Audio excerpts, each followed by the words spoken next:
Welcome to the SAMBAZON Dawn Patrol here at the SAMBAZON World Junior Championships, hosted by Best Western. There is the Oceanside Municipal Fishing Pier. South side of that pier is the site of competition where the most talented 20 and under professional surfers are going to battle it out for a world title. I'm Kaipo Guerrero, along with the wonderful Rosie Hodge. Morning, Rosie. Good morning, guys. It's fresh. I love it. It is. It's a crisp California morning. And the multilingual Mitchell Salazar. Great to have you part of the crew, Mitch. Thanks, Kaipo. Excited to be here. And not only are we looking at excellent competition, but I feel like it's going to be an excellent week of waves, too. I know the forecast may not indicate, huge waves or outstanding waves, but when it comes to competition, Oceanside Pier, great starting point for a lot of these junior surfers looking to qualify for the Challenger Series. Yeah. Well, we had some arrivals this morning, and where we started off, all of the surfers coming here. We have an international field, Rosie, represented from all over the world, and it's chilly, Mitch. Yeah, Nora Leota right there from Maui.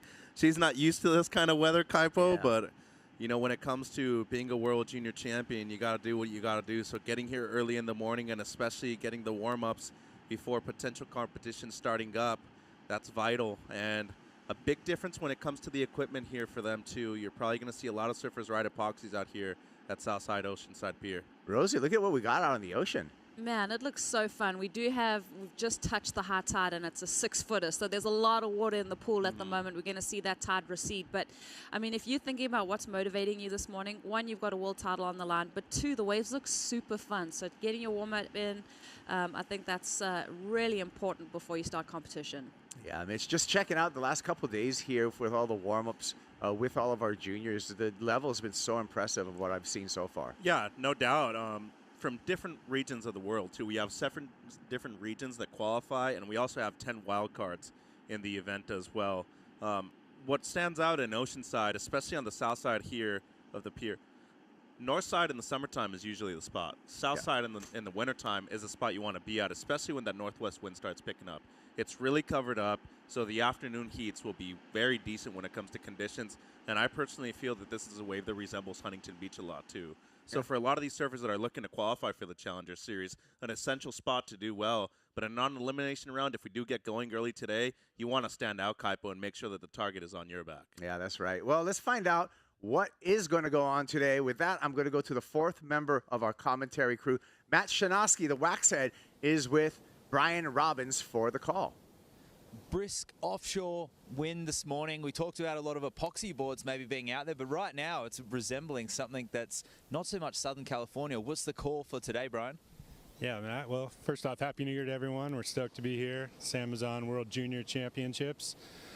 Contest is on. Day one, we're going to get this underway. We've got a nice 2 to 3 foot little, it's actually a southwest swell, which is kind of rare for the winter, but I think it's mixing up the conditions. The sandbar has been great the last couple days, so we're excited for a fun day. Men's are going to kick us off. We'll back it up with the women this afternoon. 30-minute heats, and looking forward to a great day. All right, you heard it there from North America Tour Manager Brian Robbins. Back to you guys live in the booth. Thank you, Matt and Brian. Beautiful morning, classic California morning, looking over the North Shore of San Diego, Rosie, Oceanside, California, just a beautiful beach town. It is. It's so gorgeous. It's so accessible. It's really the infrastructure around this pier is so awesome. There's so many great restaurants to visit, coffee shops, whatever you like. But the waves to me are always fun. This is somewhere that really draws in a lot of swell, and we are actually going to see it build throughout the day. So competition is on. I'm looking forward to it. Yeah, really dependable Oceanside is to all kinds of different swell directions, Mitchell. And with that, let's take a look. We're going to get more intel from our friends over at Surfline. Conditions, forecast, what we're looking forward to, all provided by Surfline as we take a look. Looks like we've got some northwest swell on the mix. Yeah, and as Brian mentioned, a little bit of a south-southwest as well, but that northwest wind swell, as you were mentioning, will be filling in. And then later on in this week, as you're seeing right there, Wednesday into Thursday, that south-southwest does fade a little bit. But there is some activity in the ocean, and as soon as you get that northwest wind going, you know that there's always going to be something to surf the next day with that wind swell on tap.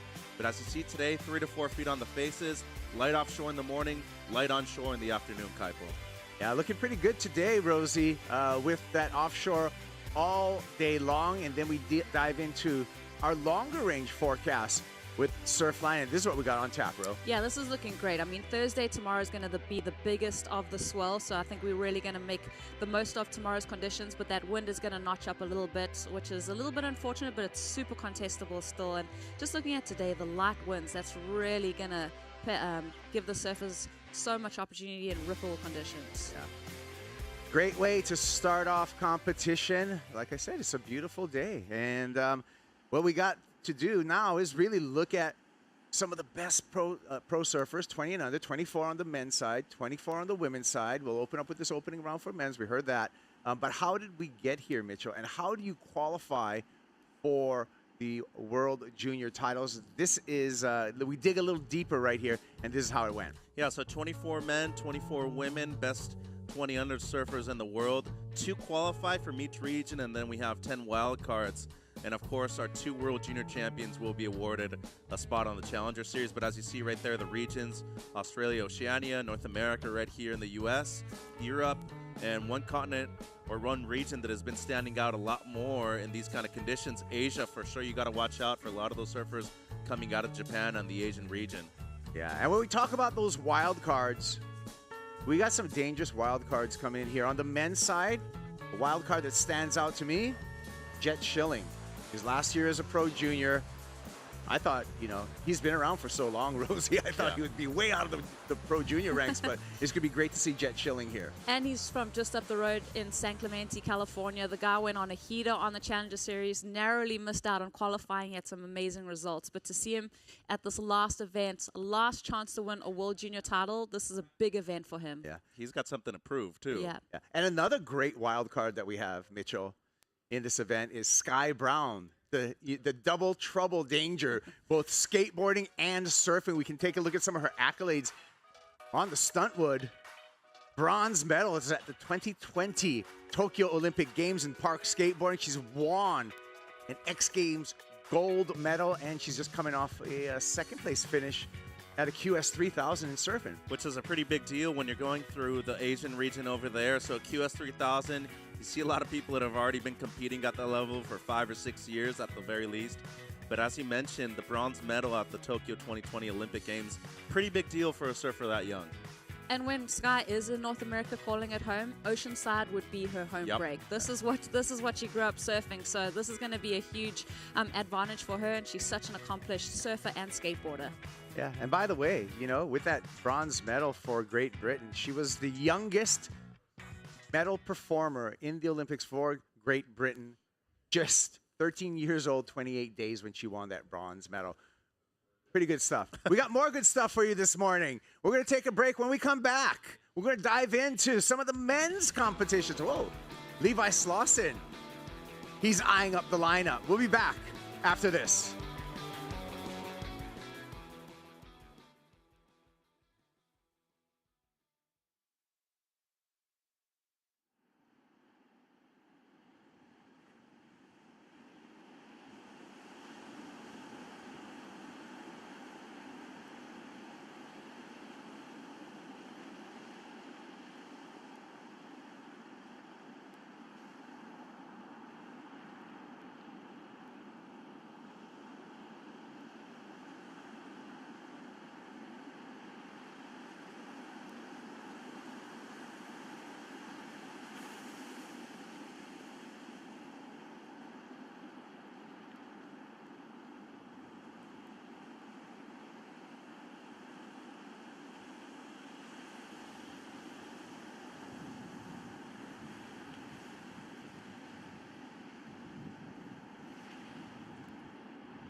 Welcome back to the SAMBAZON Dawn Patrol here at the SAMBAZON World Junior Championships, hosted by Best Western.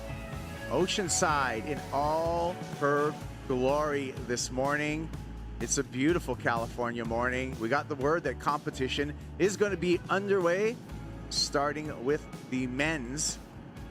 This afternoon, we'll see the women hit the water, and Sophia Medina will be a part of that crew. We can see Sophia right here, Mitchell, getting the warm-up. It looks like she's going to be on the Sharp Eye surfboard. Yeah, and they have a loaded team at this event here. I would think that Sharp Eye, Mayhem, and Channel Islands, the three biggest teams out of the World Juniors right here. But Sophia, something to prove, Kaipo. She hasn't had the kind of results that she's liked to internationally, at least on the Challenger Series side. She has won some regional QS events, though, but expecting her to do much better here at a beach break that resembles her home break of Maricias. Yeah, that's right.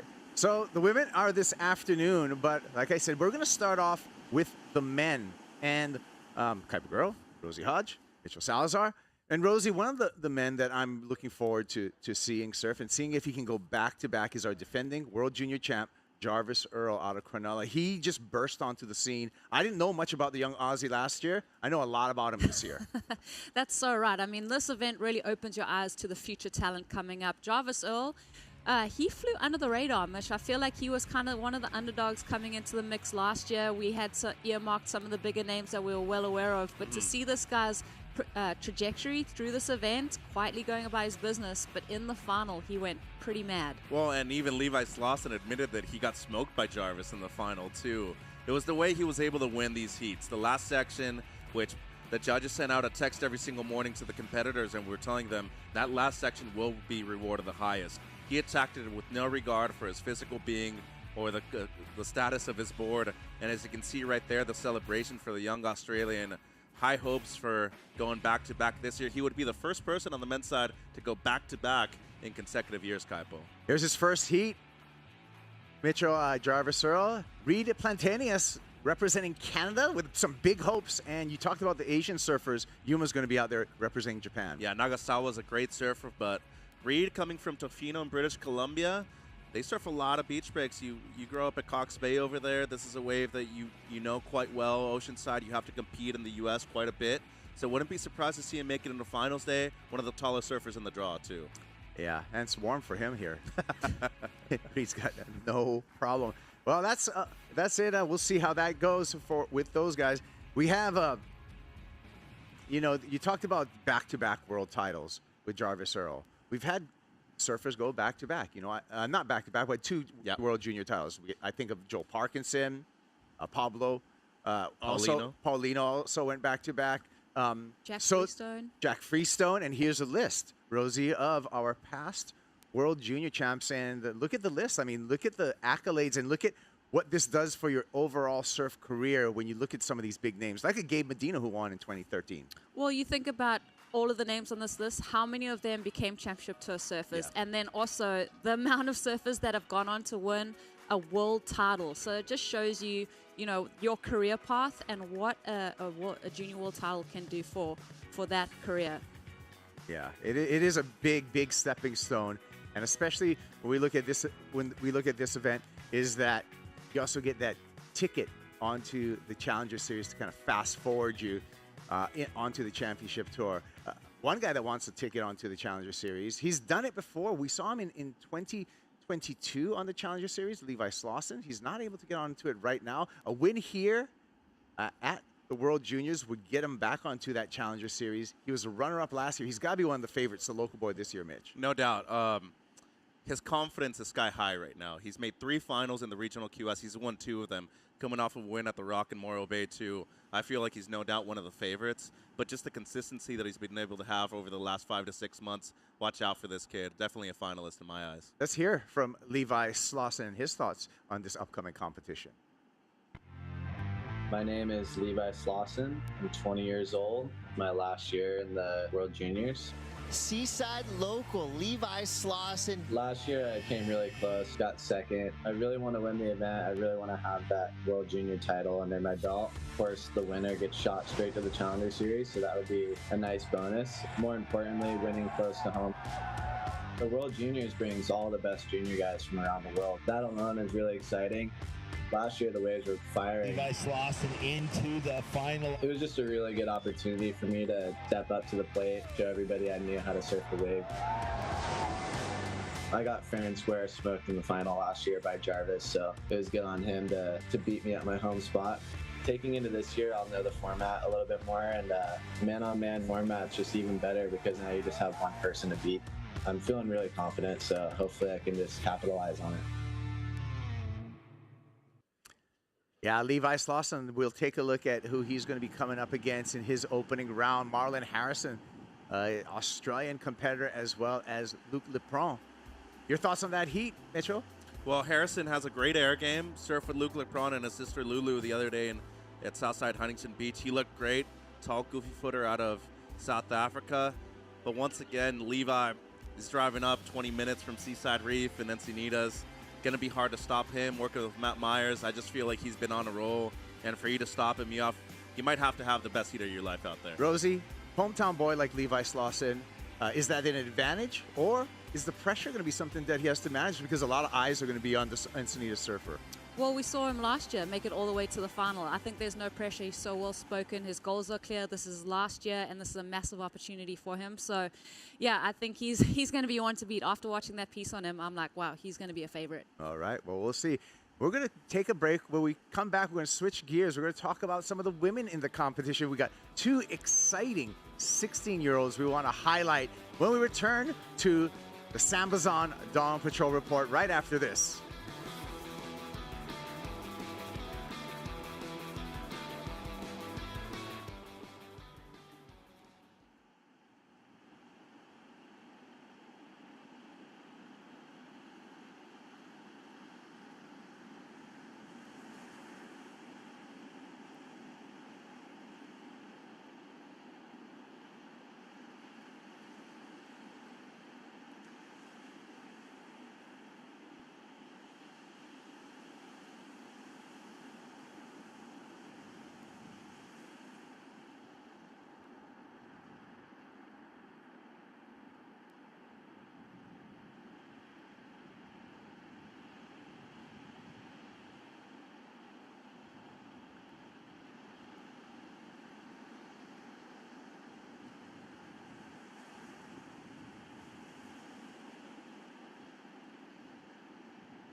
Hosted by Best Western is brought to you by Best Western Hotels and Resorts. And by SAMBAZON, bringing you the delicious powers of acai.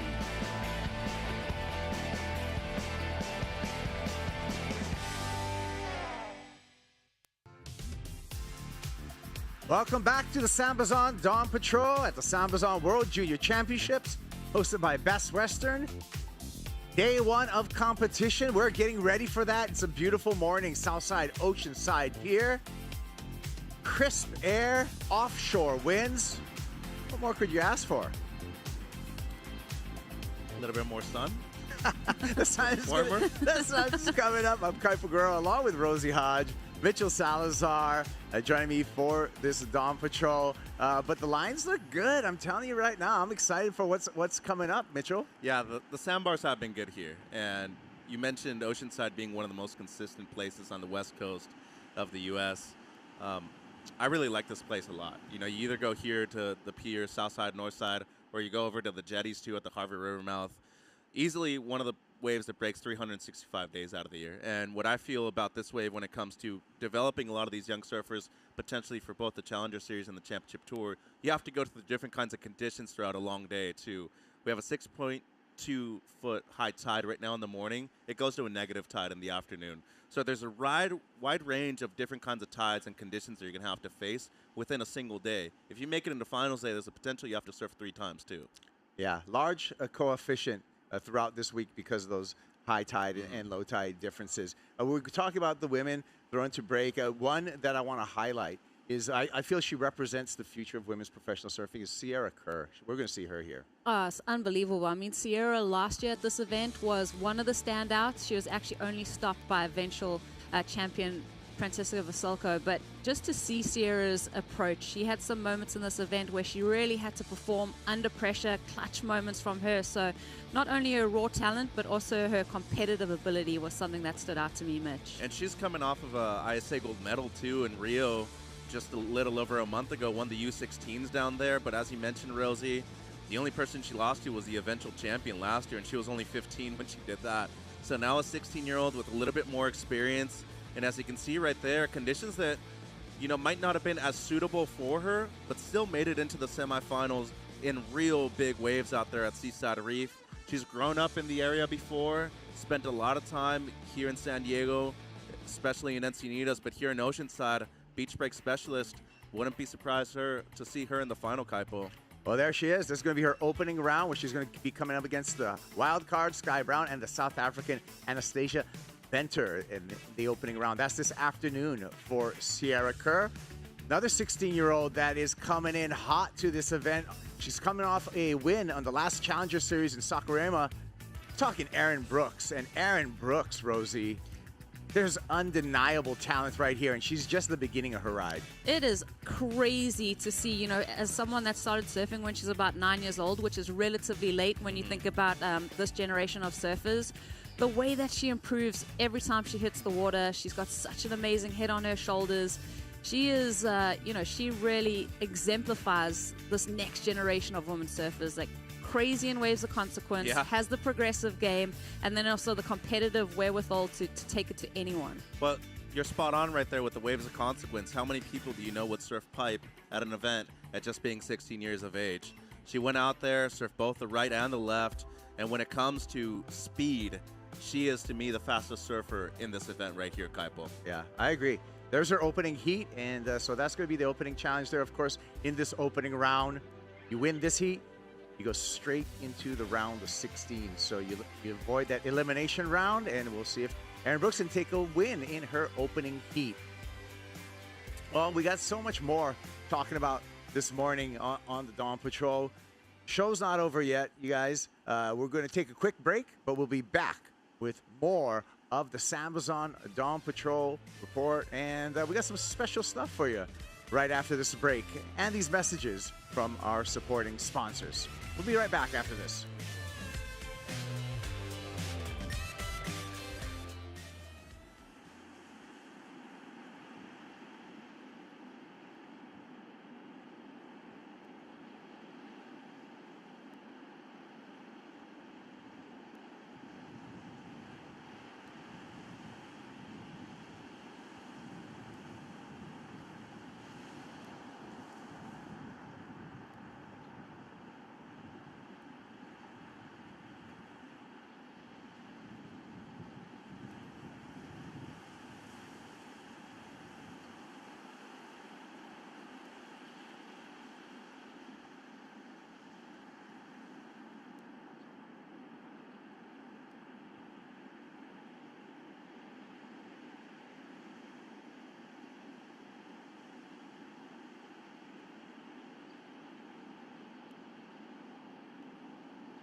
Oh, amigo, Tono namlova kami vitimet.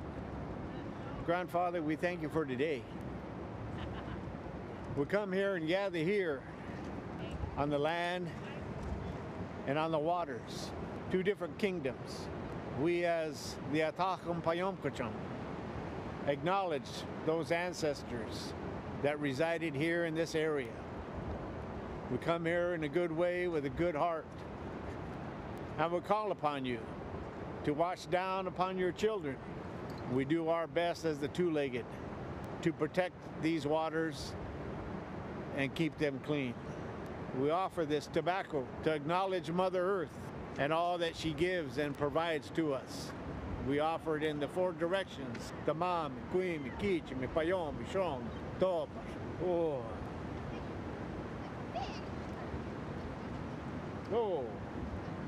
Poet.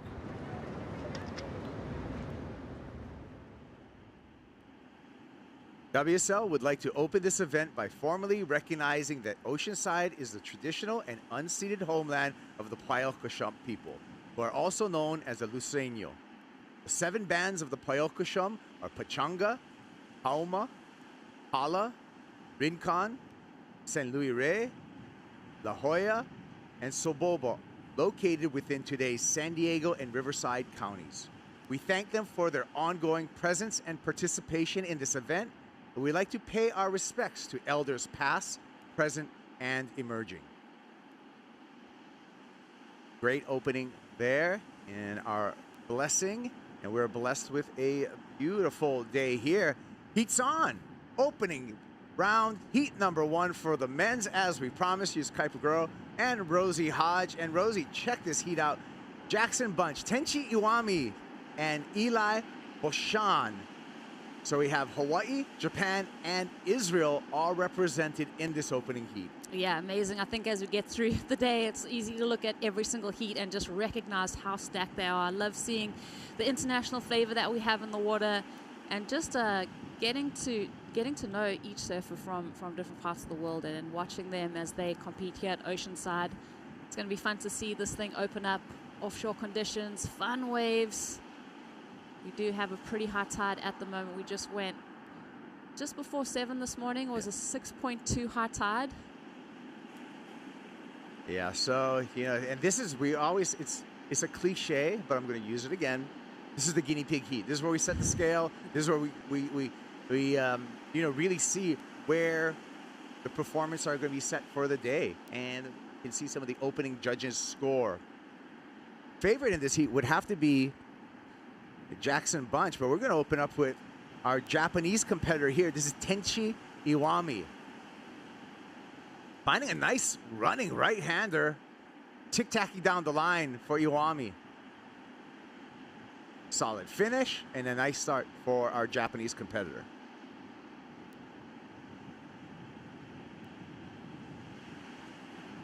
Eli Boshan, backhand, gets caught up on his heels, goes down. Priority now shifts to Jackson Bunch.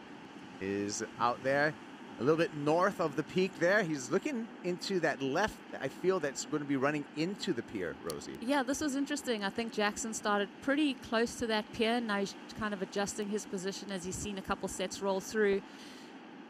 And it's going to be fun to watch how these guys utilize different peaks up and down the beach, because Oceanside just provides those peaky kind of conditions, the sandbars. There's different waves that you can find opportunity on. So this is really fun just to see the way that the guys work this peak inside and out. Yeah, we can see Jackson in the red jersey. This is his last year in the juniors, 20 years old, out of Paia, Maui. Jackson already is a World Junior Champion. He's a ISA World Junior Champion. So he'd like to put that WSL World Junior Championship in his pocket, but here's a replay here of Tenchi Iwami. Yeah, I'm loving how alive Tenchi is looking at the moment. As you can see, this wave doesn't offer too much critical section, but when he does meet that kind of inside section, there's a lot of power in his surfing. The board looks great. It's not catching any rails. So good first look at him. I think that's a great warm-up wave. 3.5 sets the scale this morning. Again, these are going to be 30-minute heats. First place goes straight into the round of 16. Second and third will go into the elimination round. Jackson Bunch finds the right. And a nice little carve for the surfer from Paia. And Jackson Bunch with the kick out there. A little bit of a softer wave, and you talked about the high tide.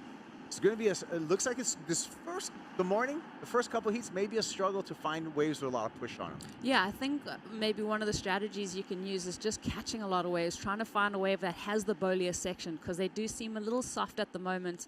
And just on Jackson's wave there, as he was standing up, there was one of the competitors that were just right there in his eye line as he was taking off. And yeah, it's just something to note as he was taking off there, the surfer in blue. And we actually had a split peak situation, Capo. Yeah, that was Ile. And back to the replay of Jackson. Yeah, so Jackson takes off on this wave. There is that little bit of a moment where the competitor's right there. But as you can see, the whitewater and the way that that wave is breaking, it was pretty soft. Jackson staying busy, like you said. Scraps into this one. Chooses to go right again. Little steeper face on this one, and is able to go vert 2 times there. So nice surfing for Jackson Bunch. Minami surfboard under his feet, and that should be better for his second score. Yeah, really impressed with that quick transition between those 2 maneuvers as he combos it up. And I also like the way that he's able to kind of come around this section from that left and really utilize that critical section. But that transition right there was super impressive, undeniably the best of the heat so far. And I think that wave is really going to set the precedent for the rest of the heat.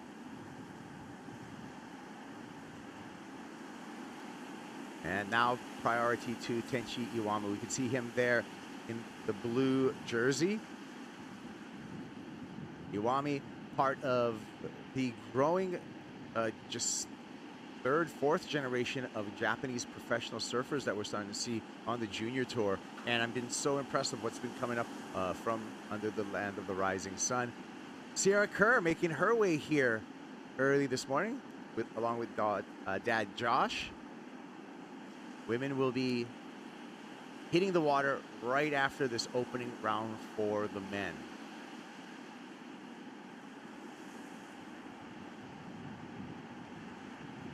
Eli Bashan in the white jersey. This is the first time we're seeing him representing Israel coming out here. So this is going to be a stage for Eli, a bigger stage than he's used to. A lot of these surfers are used to their regional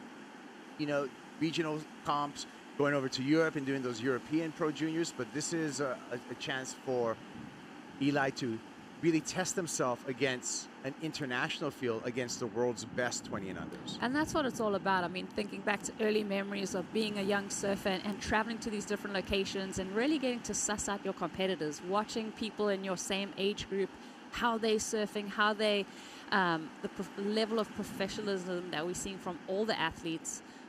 It's just such a great experience, and no doubt he's stoked to be in the mix here. Joel Vaughn is here with the Aussie contingency out in our competitors area there. It's going to be exciting to see what Joel is going to bring to the table. He's one of the most talented surfers coming out of Australia, along with his younger brother Huey, who no doubt we're going to see Huey also in some future World Junior Championships. Yeah, so cool to see the talent of Australians. Joel Vaughn last year, he had some moments in the Challenger Series. I know we spoke about the way that he had at Saquarema, but the way that he had in Bolito at that Challenger Series, that was insane. So he's definitely given us some of the highlight moments from the Challenger Series. And this field is so stacked, Capo. The 24 best under 20 surfers. I think this event is going to be unbelievable. I agree. And a lot on the line. We talked about it in the Sambazon Dawn Patrol is the winner, the world champ for both the men and the women will get that invite onto the Challenger Series this year. That Challenger Series kicking off April 27th over at Snapper Rocks. And the Challenger Series, if you're just catching up with us, is that really is the pathway to the championship tour. At the end of that Challenger Series, we take the top 5 women, we take the top 10 men, and they graduate to the 2025 championship tour. So I love the 3-tiered approach from the World Surf League. You have the QS, then the Challenger Series, and then of course the CT. But you can skip a rung if you do well here in the World Juniors. And that is massive, and we'll get back to that after this ride. Tenshi Iwami so far has a 3.5 in his score line. Working over this one. And I was going to say, and you know what? Coming from Japan, he's probably used to, smaller beach break waves and should feel real comfortable. But a finish there would have paid him a lot more than just catching that heel and going down. That was unfortunate because it looked like he had flowed through the entirety of that wave. He did. It looked super, just no hitches in his surfing at the moment. I was watching him, I was like, that's an easy make, but to see him fall off, that was unfortunate. But yeah, Tenshi just looks really comfortable in these sorts of conditions. As we watch a little replay, like you said, just flowing through this one, does that carve, and really it's all about this last maneuver, having to finish on your feet. And he's got that ability to turn a wave that looks like pretty lackluster into something where it's grabbing your attention. So we'll be waiting for the score, and the score comes in at 2.27. So yeah, left did not maximize the scoring potential on that wave. Jackson Bunch, however, on his second wave, 6-point ride for the Maui surfer. Jackson, he's the favorite in this heat, and he is in the lead, and here he goes. Wave number 3 for Jackson Bunch. Quick click off the top, and that's all that Oceanside is going to offer to him on wave number 3. Tenshi recognizes a set. That's a walled set right there, Ro. And again, but I like what you're talking about. Just staying busy out there, continuing to, it's a quick paddle out, high tide, the waves are really close to shore. Just stay busy. Stay busy, catch lots of waves, keep warm, and really open up opportunities for yourself, because you can find a two maneuver combo wave, and that can really solidify things for you. I mean, Jackson Bunch with that 6.0, that's a solid foundation to work from. Well, 19 minutes, 35 seconds counting down here. All the scores are in. And we have Jackson Bunch slightly improving upon his position. Can Jackson continue his lead? We're going to find out conclusion of this heat after this break.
Taking a look at Jackson Bunch last year, World Junior Championships, Seaside Reef, where the surfer from Maui carved his way to a quarterfinal finish.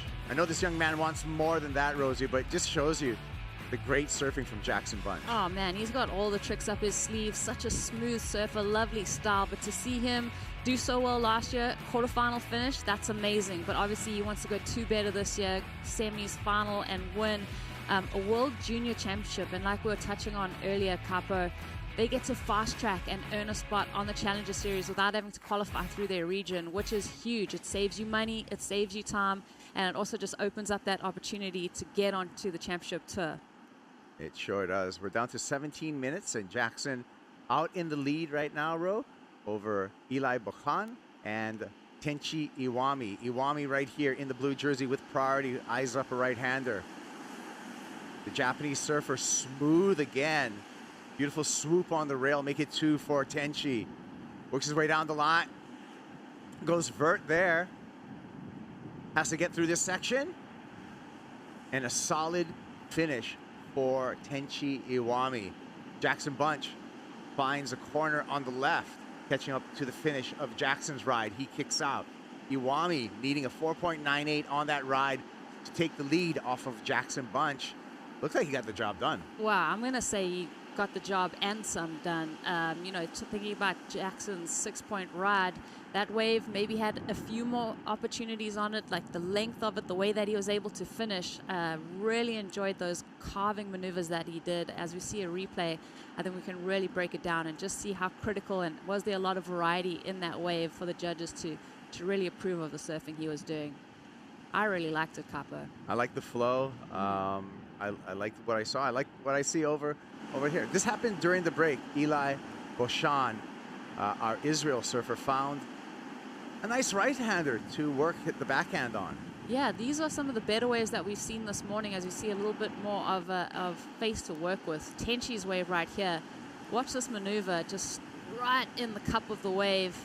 Carves it around, throws it around again. So two pretty similar carving maneuvers. There he gets a little bit more vertical as he reaches this end section. Really like that turn right there. So some pretty solid surfing. I wonder if it's going to reach as high as the 6.0 that we've seen from Jackson Bunch. As he just gets to find a little bit of comfort on his forehand here on this little left. Wow, these surfers are just so active. Like the energy when they're getting up on this wave, they've really engaged in what it's offering them. Number came in for Tenchi Iwami, and it was a 7.5. As we suspected, Rosie, Japanese surfer takes the lead halfway through this heat. Yeah, really great ride, and that's a lot of confidence as we hit that halfway mark to have the 7.5 in your scoreline and the lead. And he only needs to get rid of a 3.5, so there's room for improvement, and he can really march away with the lead. Yeah, Jackson bumped down to his second. He's a 5.01. Levi Slauson, the local boy. A lot of expectation. Last year's runner-up. He's got his picture on the poster there behind him. Talking about the hometown boy and all the support he's getting illustrated right there. Yeah, so rad. And then just to see the guy next to him, Matty Myers has had a lot of success as a coach getting surfers onto the championship tour. So good to grab someone like Matty, get them in your corner and start working with someone that's had such a great work record. Yeah, Matt Myers. We're going to see him on the championship tour alongside Alyssa Spencer, because he was a big part of Alyssa, who's always had that talent, who has finally qualified for the championship tour. So that's going to be very, very exciting. Very exciting. And I would say that Alyssa's been the person that Matt kind of started out coaching. Like that's like the OG in the Matt Myers Surf Mentorship Program. So to see her success, and there's a lot of other surfers that he's taking care of that are doing extremely well. I mean, Cole Hauschman started off with Matty Myers last year. He's on the championship tour. So the guy knows what he's doing. Yeah, he sure does. There he is. That's Matt Myers. He's got the black beanie today, but when he gets into work mode, chances are he's going to switch over to some type of fluorescent hat. Yeah, no doubt. He's going to have some kind of indicator on his body showing the surfers their positioning, and so that when they look back at the beach, they know exactly where he is on the sand. So you know, when we talk about the evolution of surf coaching and surf mentorship, and Matt, you know, really is like more than a coach, a mentor as well. But even the warm-up routines I've seen have evolved throughout the years. And now, you know, every coach has their own kind of special thing to get their surfer engaged. And Matt's developed some unique warm-up routines with his surfers. Yeah, it's so fun just watching everyone's individual warm-up routine. And obviously we spoke about the surfers that Matt has in his stable, and they're all such different characters. I mean, you think about someone like Nolan Raposa, and you think about someone like Alyssa Spencer. Their characters are so different, and the way that he probably guides them through their warm-up routine is a lot different. Our Japanese squad over here supporting Tenchi, who's currently in the lead right now in this heat with 12 minutes and counting down. Of course, a win in this heat, you're just going to skip around right into the round of 16. So that's the mission right now for Tenchi Iwami. Here he goes. Not able to get into that one. You can see the high tide offshore conditions. and a bit nippy as well. It's pretty cold out. Yeah, I think my car's thermometer said it was in the 40s when I was In the driving 40s. to work today. Yeah. We've had It's brisk. inland. San Diego. We've actually had frost warnings. Oh, wow, okay. For some of the inland areas like Ramona and so forth. So current temperature right now in Fahrenheit, 42 degrees. Wow. Yeah, and the water temp's sub 60, so about 58 on Surfline. So you're going to need some rub out there. Like I said, staying warm, catching a lot of waves, making sure your feet and your hands maintain feeling. That's in surfing. When you lose the ability to feel your hands and your feet go so cold that you can't really feel the traction underneath you, that's not a good place to be. Yeah, and preparation too. Make sure you got the right wax today, because things are pretty slick in these cold conditions. Eli, Sean, nice carve there. Really got to get on the front foot though to get over that. Looks to the inside, tosses the fins, goes down. Yeah, you have to create that some sort of separation. I think when you're at this point, when you're in Eli's shoes, you're kind of thinking, okay, those guys have stuck to the rail. Now, can I bring a point of progression? It's a smaller, fatter wave. So, he's just got to kind of see what sticks at this point. Another replay. Yeah, taking off on this one. This wave gets a little sleepy through the middle. Watch him as he widens the stance, as he recognizes on the inside section that it could get a bit steep and he could go to the air. So fun to just watch the feet placement and the shuffle of the feet as the guys get ready for the different takes of maneuvers that they do. And equipment going to come into play. I think we're going to talk about that a lot through this, because this is going to take some specialized equipment. You really want your gravel board out today. You want a board that can create its own speed and flow, go through those flat sections, something that's loose and maneuverable. All those are going to come into play, and I really feel it's going to be a key element to success here is the right equipment under your feet. Definitely, and it's going to change throughout the day as we see the tide start to drain, but also you need a board that fits in the pocket really well, because as we get to that inside section, it can stand up really quickly, and you don't want something that's going to just not have enough rocket to get you out on the open face and get you through the steep sections. I concur. Here we go. 9 minutes remaining. It's still Iwami out in the lead. Right within the reach, however, is Jackson Bunch in second place. He's got priority, so that he's got that in his favor. See the red P by his name. And he just needs a 5.01. He just needs a mid-range score. You can see that in the needs columns for Jackson Bunch. Yeah, and if I'm Jackson sitting out there, I've got priority. I've got a 6 in my scoreline. I know what it takes to get a good score from the judges as he utilizes priority here, Capo. Here he goes. Nice snap to begin. Back up into the lip a second time. Carves it around. Sets up. Nice carve there. This wave continues to peel down the line, giving Jackson Bunch more. And a nice solid vertical finish for Jackson. That should turn the heat for the Maui surfer. Yeah, I'm going to agree with you. That was a really nice wave from Jackson. Good way to use his priority. He kept Tenchi off that wave as he was also having a look. Just a good linkage of maneuvers, so important. And also just showing us a little bit of variety through these maneuvers, because just hits it off there, hits that top where he just gets a little bit of speed there. Loved like the bonus moves that he got too. Throws a lot of spray. That one again, a big fan. Just such good flow through all of his maneuvers. Stays tight to the pocket. Interesting to see what the judges think though. He needs that 5.01. I do think that wave is going to turn the heat though, Capo. Yeah. Should have that in the bag, but we're going to wait for the official numbers from our judges. Jackson Bunch, long relationship with a legendary shaper, Glenn Minami, supplying him boards since he was a kid. Glenn Minami's shaping career has been around for decades. Matter of fact, our good friend, 89 world champ Martin Potter, rode a lot of Glenn Minami's to success in his run to a world title. Yeah, it's just amazing. And I think something in Hawaii is that's so apparent to me is the relationship with the shapers. You have like that the guys that are really taking care of these guys from a young age and seeing them through their career. And it's such an important thing. I mean, equipment is everything, as we see with the highest heat, number of the heat so far. A lucky 7.77 for Jackson Bunch. Jackson turns the heat. He's out in the lead. Tenchi Iwami now needs a 6.28, and Eli Boshan needs a near perfect 9.9 to turn the heat. So Eli, we're likely going to see in that elimination round. Tenchi Iwami still does have an opportunity. He's got priority right now at 6.5 minutes. He's a 6.28. He's already gotten to that range with that 7.5. So it really is about Tenchi if he can come back. I feel like he could, and with priority at the moment and the time on the clock, there's definitely opportunity for him. So I don't know if he'd be feeling too nervous. It's definitely up the ante of pressure as Jackson paddles back out. Overhead look here, and it's going to be Tenchi. Chops that first one, carves a second turn. Little hung up there, hoping for it to steepen up, and it does. Gets on the gas here with a beautiful carve. Needs a spectacular finish. Pretty standard finish there. It's going to be on the line for Tenchi Iwami.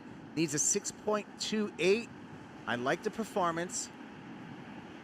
That one's a hard one to call just from the first go.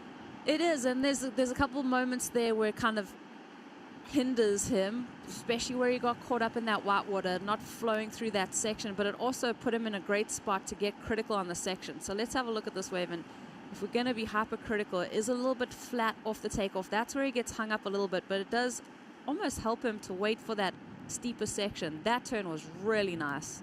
The finish, we're all waiting for it. Could he have gone a little bit harder on that inside section? I mean, it was great surfing throughout. The 6.28, it's still well within reach for him on that wave, but we'll see. Like I said, there's moments where the judges could be a little bit more critical. Yeah, I would have loved to see a little more spark in that finish for Tenchi, but those are quality turns, and he put it together, sensing that Jackson Bunch is going to get going right here on this right-hander, kicks out, and that's just going to be a repositioning for Jackson Bunch. Not going to change the situation. We're still waiting for the last score for Tenchi, and it comes in at a 6-point ride. He needed a 6.28, as we suspected. Not having that sparky finish cost them. Yeah, I think he'll have a look at that replay and quickly identify where he could have tuned things up a little bit. Ador Amatriain, our Basque competitor, taking a run. We're going to see Ador against Jet Schilling and Luke Brumby in heat 2 of the day, coming up in about 4 minutes. Solid heats, Copper. Everyone that hits the water this morning, we're going to be like, ooh, that's a good one, that's a good one, that's a good one. Heats are stacked.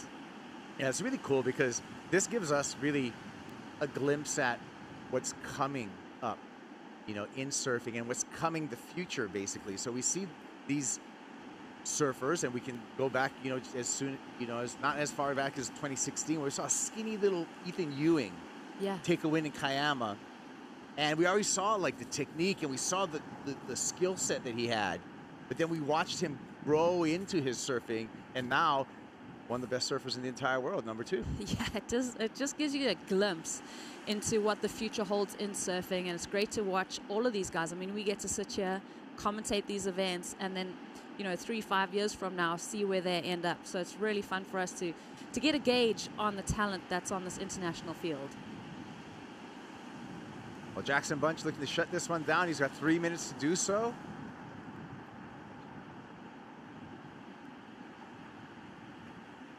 And Luke Brumby getting ready. I don't know a lot about this Australian surfer, but I'm going to find out about him in this next heat. Oh, yeah. We'll be, we're all here just to soak in that knowledge. But there's nothing better than giving, you know, a little bit of a hug before you go out. You got support crew on the beach that have your back.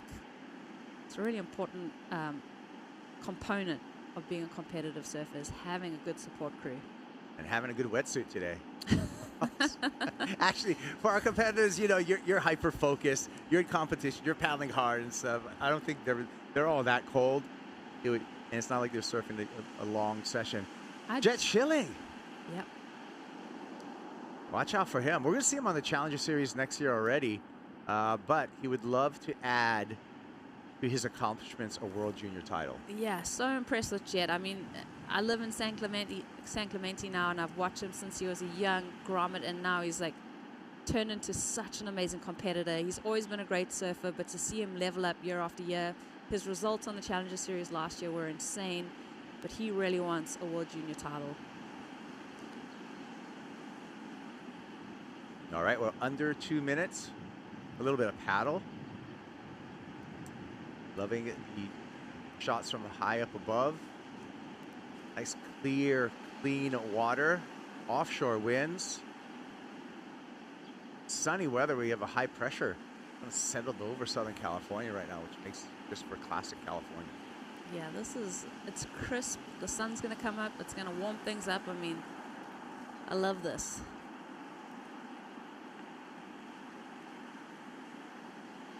Jackson Bunch does have priority over Tenchi, so he's able to play that priority in this last minute, and that's why you see the red jersey and the blue jerseys, pretty close together. I think it would be appropriate for Jackson with that priority over Tenchi to use that priority if he sees Tenchi go for a wave. And there you go, Jackson's on the hunt.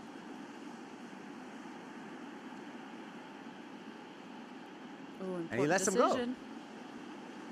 But that's why. Yeah, this is fun just to watch the cat and mouse at the end of a heat. Watch these guys. Jackson's really going to try and stick to him. Tenchi almost used that one as a little positioning marker. Oh, Jackson's got the motor on now.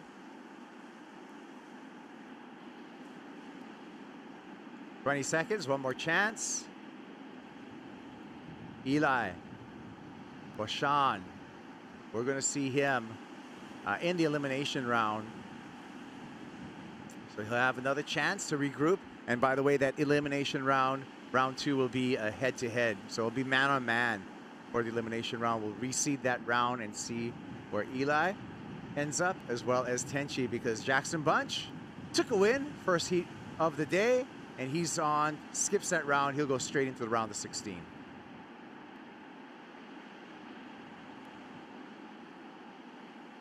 Yeah, well done, Jackson. Great win from him. Solid start to the day. More action continues here, opening day for the SAMBAZON World Junior Championships. Jet Schilling, Ador Amaturian, and Luke Brumby in the water when we return.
Back here, taking a look at Jet Schilling. Jet Schilling, the exciting goofy foot out of San Clemente. Challenger Series last year opened up with a bang. Semi-final finish over at Snapper Rocks. And it looked like it was going to be a brilliant year for Jet Schilling. Came to Southside Huntington Beach Pier, where Jet Schilling was able to finish 9th and he was on the hunt. Nearly qualified for the championship tour. Jet Schilling did. Came up a little bit short at the last event of the year in Sakurima, where he scored a 17th. But Schilling, finishing the Challenger Series number 15, earned himself a spot onto this year's Challenger Series. So we will see Jet Schilling again on this year's Challenger Series. Right now, though, he's surfing for a World Junior title. I'm Kaipo Guerrero, along with Matt Chanoski. And Matt, welcome. Good morning. Thank Welcome you to for set. having me. Absolutely joyed to be here right now, and it is a classic Southern California morning, albeit probably the coldest morning I've ever experienced here. And the surfers, they are agreeing. Some of them actually a little bit devastated they didn't bring booties. Wow. Yeah. You know, we've been talking about the temperatures. Current temperature right here, Fahrenheit, 42 degrees. Here's our Australian competitor from the sunny coast. This is Luke Brumby. Luke finds a nice right-hander here with some clean rail work down the line. So a nice start for Brumby, 19 years old, out of the sunny coast. Looking like he's riding an EPS board there. You can see the liveliness and the pop through those turns.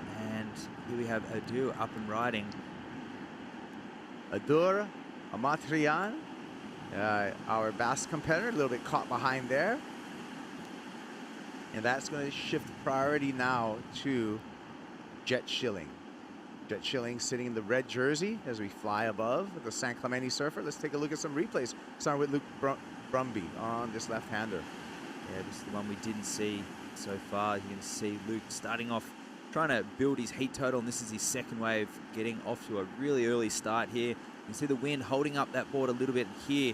He tees off that one nicely, and lining up this next carve here. You can just see that board on top of the surface a little bit, and Luke just trying to complete for his second wave. And Adu, he had the foam left over from Luke's wave, so that one is definitely not going to go into his, you'd hope it's not going to go into his top scoring two by the end of this heat. Yeah, Adur Amatriain from the Basque Country. We saw him last year in the World Juniors. We've seen him on the Challenger Series, on and off. Just a couple of fractional scores in the scoreline there. We can see Luke Brumby with the lead with a 4.67 and 3.17. Talking off camera to some of the competitors, it actually has a real south of France or a Basque country vibe out there in the water at the moment, with that browny green tinge to the water and those stiff offshore winds, and very tidal at the moment with a massive fluctuation between the low and the high tide. We are just an hour off that high tide. There is the waves are condensed right now, as you can see the whitewash right in front of the judging tower. As that tide drops, we will see the bank actually be a little more expansive. We'll see a pier bowl left and right, and we'll see another right and left down the beach a little further south. But at the moment, very condensed, good quality waves to start the contest. Yeah, nice start. Opening round, opening day for the SAMBAZON World Junior Championships. On the power right here, we have Jet Schilling with priority. His choice if he's going to take one of these set waves. Here comes the sets.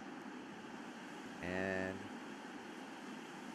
Jet can choose whichever one he wants. Like you said, Matt, a big coefficient in the tide, over 6 feet of tidal change as we go throughout the day. Let's hear from our first heat winner of the day. Jackson Bunch is with Rosie Hodge. Yeah, what a way to kick off the event, Jackson. Talk us through that heat. I mean, it's freezing. I haven't gotten in the water today, but just looking at you, I'm getting cold. Tell us about the heat and just recap the conditions for us. Yeah, it's freezing out there. I think it's probably the coldest I've ever surfed in, I guess.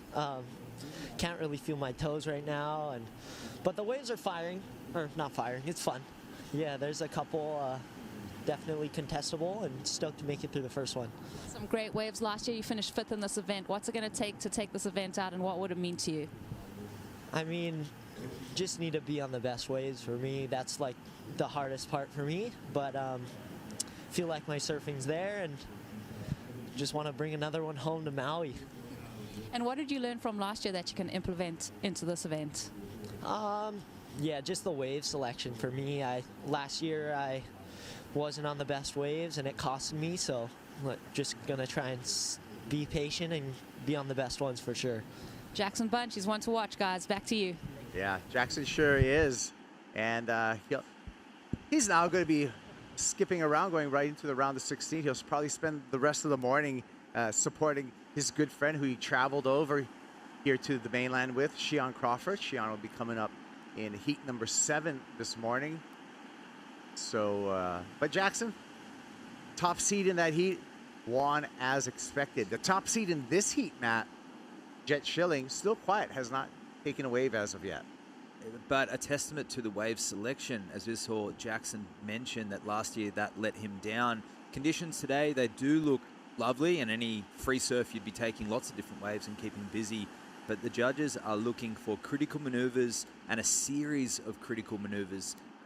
It's not quite a one-turn type of wave at the moment. On the lower tide, we may see some more explosive single maneuvers, but I think at the moment, the judge is going to be looking for a nice, clean, open wall that's going to allow for some of that performance surfing. Hi again, Gabriel, along with Matt Shanaski. They call him the Waxhead. And you're enjoying opening day here at the SAMBAZON World Junior Championships. If you're just catching up with us, we're going to have our men's opening round this morning. And this afternoon, we'll have our women's opening round. And you can see out there right now, Jet still holding down that priority. I think he's going to be looking for a left-hander, although the lefts at the moment are a little fat. We do have a combination of swells. We have that south swell and a little bit of that north swell lingering around there. And that's what we're seeing today. We're seeing a mixture of waves. I can't wait to see what Jet tees off for his first wave. Well, we're down to 21 minutes in the heat, and so Schilling showing some veteran nerves, not getting overexcited, holding his ground, holding priority. No giant scores up on the board as of yet. Best so far, Luke Brumby clocked in at 4.67. Learning more about Luke Brumby from the Sunshine Coast, Queensland, his home break, Maroochydore. A beautiful piece of Australian coastline up there in the sunny coast. His favorite food is sushi. And he is on a sharp eye, 5'7", 18 1/4, 2 1/4. So he's got some support from Sharp Eye, who's based right out of here in San Diego.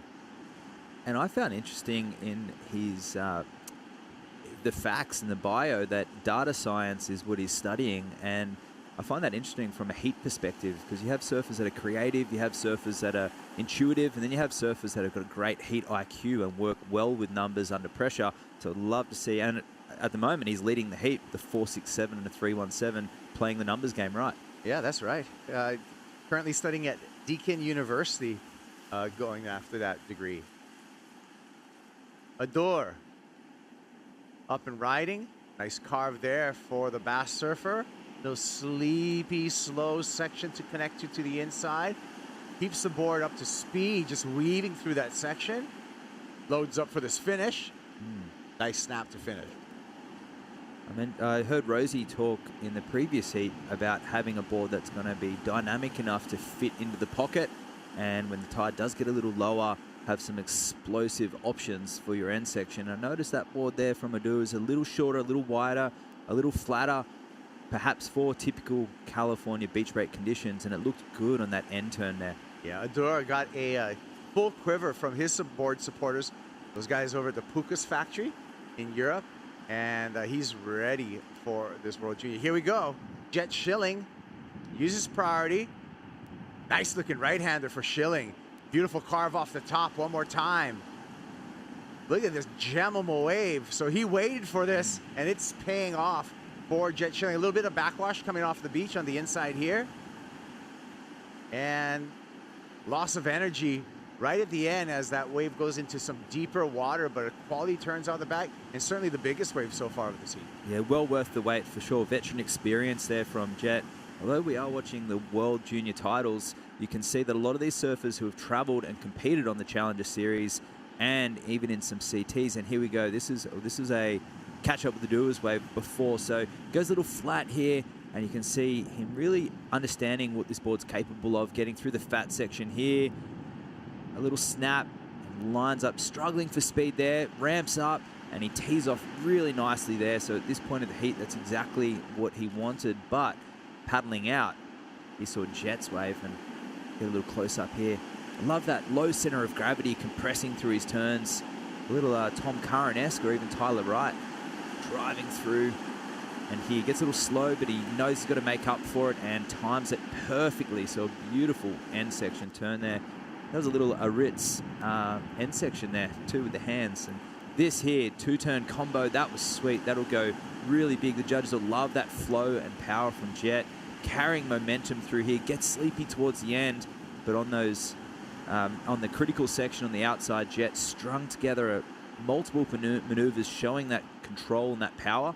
And this is that other angle, driving off the bottom, and here, no pumping, straight into that next turn. So some maturity coming into play here from Jet Schilling. And after 10 minutes of waiting, he sprays his competitor in the face after Adu's starting to climb back into that first place. But I think Jet may rocket to the lead. We'll have to wait and see. Number comes in for Jet Schilling, and it's a good one. A 7.33 for Jet Schilling. So he's in second place, but that's a deceiving second place because he needs less than a 1-point ride to take the lead off of Luke Brumby. Quick up and down for Ador, and a quick in and out for Schilling. So Luke Brumby in the white jersey, you can see him there, holding court with the lead and the priority at the moment. 16 minutes and 35 seconds on the clock, counting down.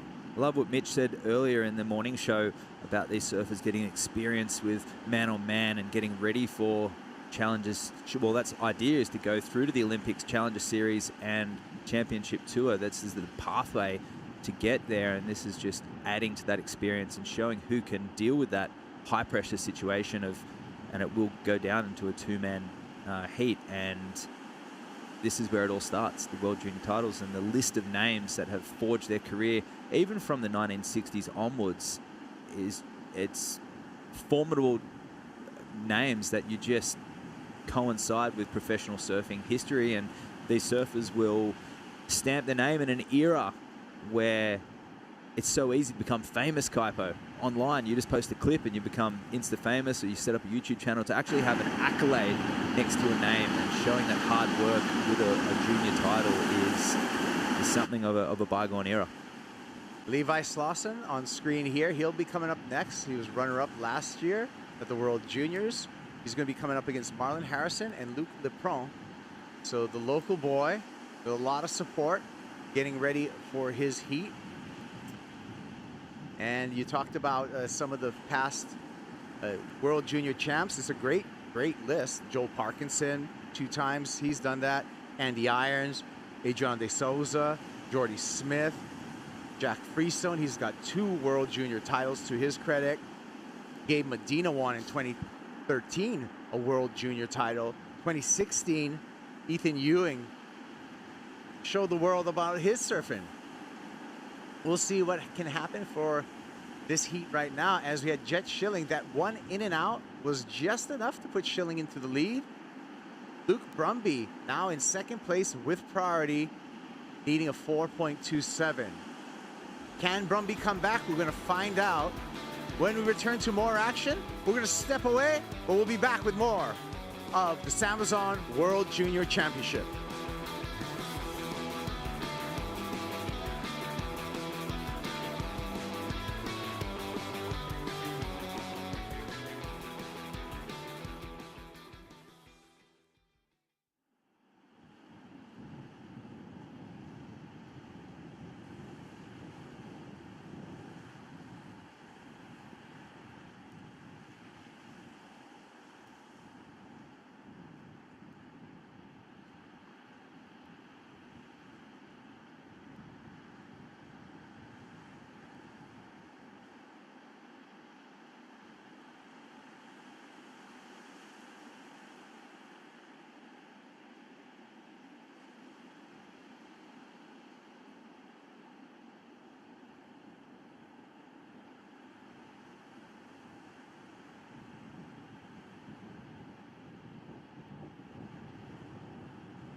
Welcome back to the SAMBAZON World Junior Championships. Second heat of the day as we look at our best Western fan picks by far.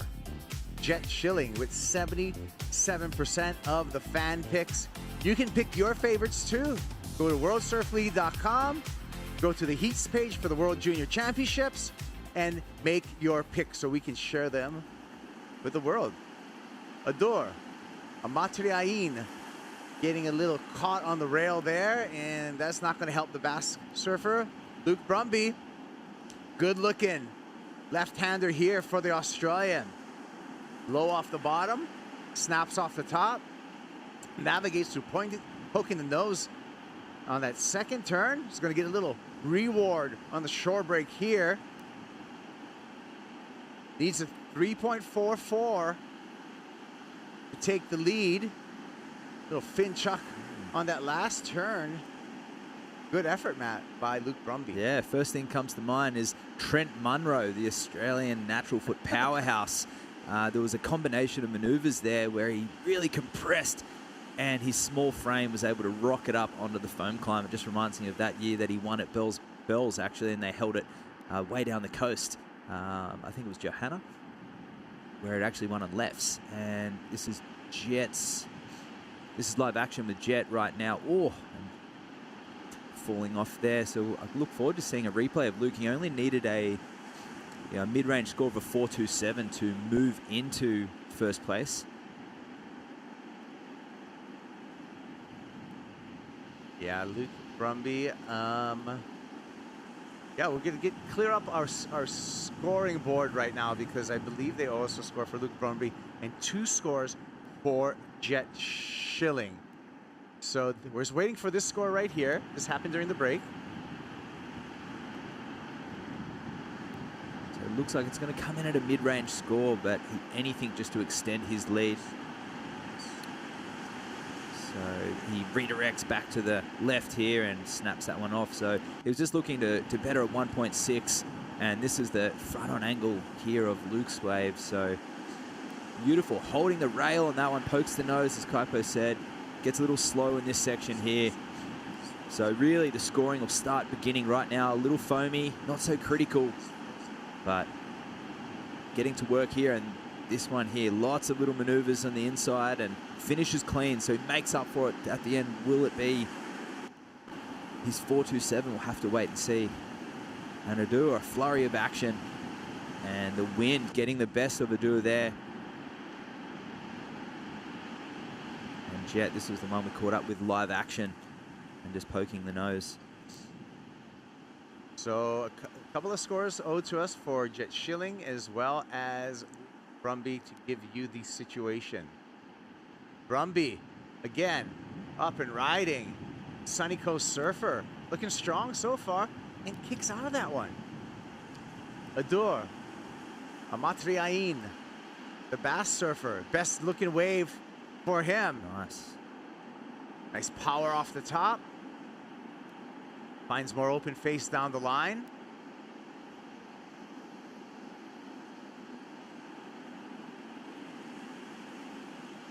Caught up there. He's going to stick with it, however. Banks for the finish. Yeah, only needing a 3.44 before those other scores were locked in. So the score will be right there, Kaipo. But first impressions was a few bobbles. It definitely won't be the highest scoring wave of the heat.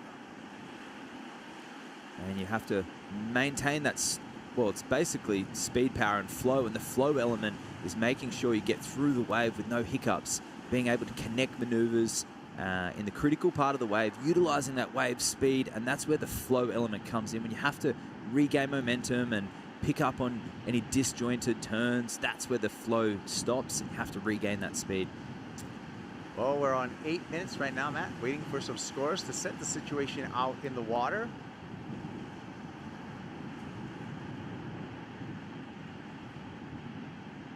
Taking a look here, last of Adore. Yeah, I love that roundhouse to start, and it sets him up here for this turn. And he comes down and just loses the fins a tiny bit there, so he loses the flow, although it was a critical maneuver, and here he has to play catch up again. The wave becomes a little disjointed, a series of pumps, and and just trying to get forward momentum here. Another little loss of momentum here, and finishes clean. So it'll be a mid-range score, maybe on the lower end, but he was only needing a 3.44 going into that. The Jet's still got a score to drop in on our screen.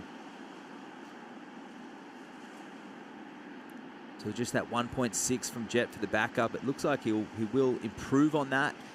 And the 3.44 requirement and the 4.27 for Luke will increase. But no one's really blown the heat open so far. Yeah, it's interesting in that when we look at the whole context of a heat like this, is, to your point, is nobody's been head and shoulders above. We haven't seen that incredible performance where we know, hey, that's going to set the person above. And it really, I think a lot of it has to do with the limited opportunity right now with the high tide and waves that, you know, you can really take it to the next level. We saw Jet Schilling get a great one. And that was the best wave of the heat. He waited for it and he made no mistakes. Yeah. Luke Leprand, the South African, getting ready for his opening heat. He's going to be in the next heat coming up after the conclusion of this heat, which will end in about 6 minutes, 20 seconds. And we have a change in the situation. On the corner, who expected that? He was hiding in the shadows. Adur Matriayin, the bass surfer, 6.17 on his last wave, and that was enough to put Adur into the lead. Yeah, I think it'll come down to that, a big major re-entry at the beginning of the wave where he did the cut pack at the beginning and it set him up for that big pocket jam. A little disjointed in between. If he had that flow element, you'd think it would easily match that 7.33 from Jet, but that'll give him some confidence taking the lead at this point. Only looking to drop a 5.5, but Jet's heard that update of scoring, and here he goes on his answer back. Jet needs just under a 5-point ride, 2 turns, 4.34. Did he get the job done, Matt? It's right there. It's right there. The judges enjoying the connection maneuvers on his first wave. He did 4 or 5 on that first, 2 on this one. We'll have to wait and see on the replay.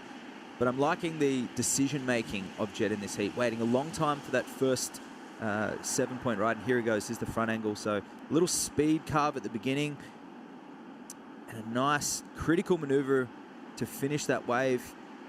A 4.34, I think it'll be it. So we're waiting for the last score for Jet Schilling, see if that changes the situation on the water, and it comes in just enough. A 5-point ride, need a 4.34. Schilling back into the lead. Adur in the blue jersey needing a 5.5, and with priority in the white jersey, Luke Brumby just needing a smaller score for Brumby to go into the lead. Just a 5.84 needed for Brumby, but that 6.5 that snuck in, that was that really long right-hander that he caught as well. So yeah, Luke, he is the dark horse in this heat. And the fan picks, he was way down there with percentages, but a 5.84 holding priority. We may see a bit of a domino of exchanges. Matt Myers coaching Levi Slauson. Levi, the runner-up last year in the World Junior Championships. The local boy from Encinitas, a lot of expectation on him. And we're going to get the first look at Levi Slauson up against Marlon Harrison and Luke Leprand in the next heat.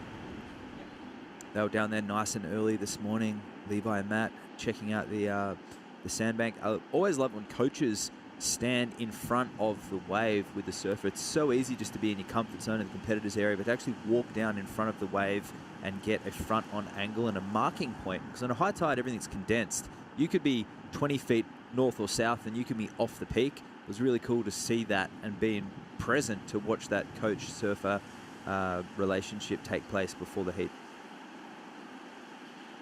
And coaches becoming more and more ubiquitous when we talk about, you know, in competitive surfing as it's evolved. It seems like almost everyone has a coach. Absolutely, and one of my favorite phrases in professional surfing is what we've seen in the last 5 years is a cultural revolution with the Challenger Series. We've seen emerging nations, we've seen regions that have typically been, you know, underrepresented, not only now being represented, but being dominant and powerhouses and raising these professional surfers up. And a lot of these people don't have that rich surf culture at their beaches. They don't turn up, and I know for me, coming from the Northern Beaches, I had, you know, on any given day, you had Barton Lynch, Damien Hardman, Midget Farrelly, Lane Beachley, all trading waves. Not every surfer in every region was privy to that, and that's where the coaches come in to bring that experience. If they've traveled themselves, if they've coached other professional athletes, to give that accountability to some of the surfers and that consistency. And that's why the board riding movement is so popular in America at the moment. Yeah, and taking a page out of the Australian book right there with the board riders. Now it's really becoming a movement on the West Coast, because East Coast board riders, some starting up even in the islands. So great point you're making there, Waxhead. As we're down to the 2-minute warning, Schilling. Nothing going there. And I remember strolling down to Narrabeen and watching the World Juniors for many years when it was held there. And to see a Brazilian win was wild back then, because they were never winning on the World Tour. And that was a sign of obviously things to come, and that was the beginning of that cultural evolution of surfing. Talking about Pablo Pablino? Yeah, but strong performances from the Brazilians right throughout the last 15 years. Yeah. They may not have won every title, but they were there, right there, and competitive right to the very end. And when Adriano came on tour and he blew everyone's mind with his professionalism, and it was something that Brazilians had been there, but they hadn't shown that consistency throughout the year, and Adriano just got better and better and showed his commitment at each event, getting there early, always studying the waves, and he was statistically not always the popular favorite, but he soon became the fan favorite. Yeah. Made it up with the hard work all Yeah. the way to a 2015 world title, Adriano de Souza. We're down to 50 seconds, and Luke Brumby is right there. He's got priority. He needs a wave, a 5.84, and he can take the lead. You can see him in the white jersey. He's positioned the furthest out on this bank.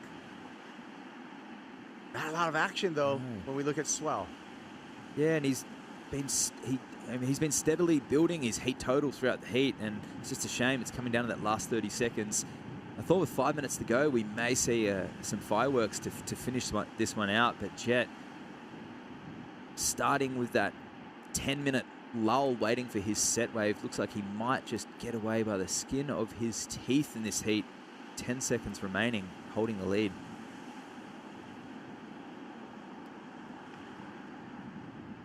Yeah, we got 4 seconds and no more time, no more waves ridden. So it will be Jet Schilling right here taking out the wins in the second heat of the day. There's all the numbers.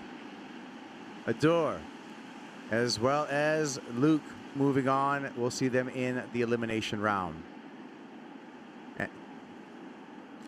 We'll be back with more action from Southside Oceanside Pier. We'll be bringing in Mitchell Salazar on the call when we return.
My name is Levi Slauson. I'm 20 years old. My last year in the World Juniors. Seaside local Levi Slauson. Last year I came really close, got second. I really want to win the event. I really want to have that World Junior title under my belt. Of course, the winner gets shot straight to the Challenger Series, so that would be a nice bonus. More importantly, winning close to home. The World Juniors brings all the best junior guys from around the world. That alone is really exciting. Last year, the waves were firing. Levi Slauson into the final. It was just a really good opportunity for me to step up to the plate, show everybody I knew how to surf the wave. I got fair and square smoked in the final last year by Jarvis, so it was good on him to beat me at my home spot. Taking into this year, I'll know the format a little bit more, and man-on-man format's just even better because now you just have one person to beat. I'm feeling really confident, so hopefully I can just capitalize on it. San Diego's own Levi Slauson looking to go one better this year at the SAMBAZON World Junior Championships, hosted by Best Western. Faced up against Marlon Harrison from Snapper Rocks in Australia and Luke Laprante from Scottsboro and Durban, South Africa. So big heat out there in the water. Two regular footers up against the lone goofy footer in Laprante. Mitchell Salazar here with Matt Chonoski, also known as the Waxhead, one of the best longboarders in the world. But sport enthusiast nonetheless, Matt. You've been in California for a while now, I want to say. Flown back to Hawaii a couple of times, but now in Oceanside for the World Juniors, we got a couple of champions crowned. Definitely not a bad place to spend the wintertime, especially with the swells that we've had. This whole place has been lighting up, and Hawaii as well. So honoured to be here right now to call World Juniors. And this is a catch-up in the break of Levi's opening wave there. And just carrying that momentum from his win at the QS 1000 at Morro Bay. And Levi, of course, finishing strong in the shore break. He knows exactly what the game plan will be today. And this is Marlon's opening wave as well.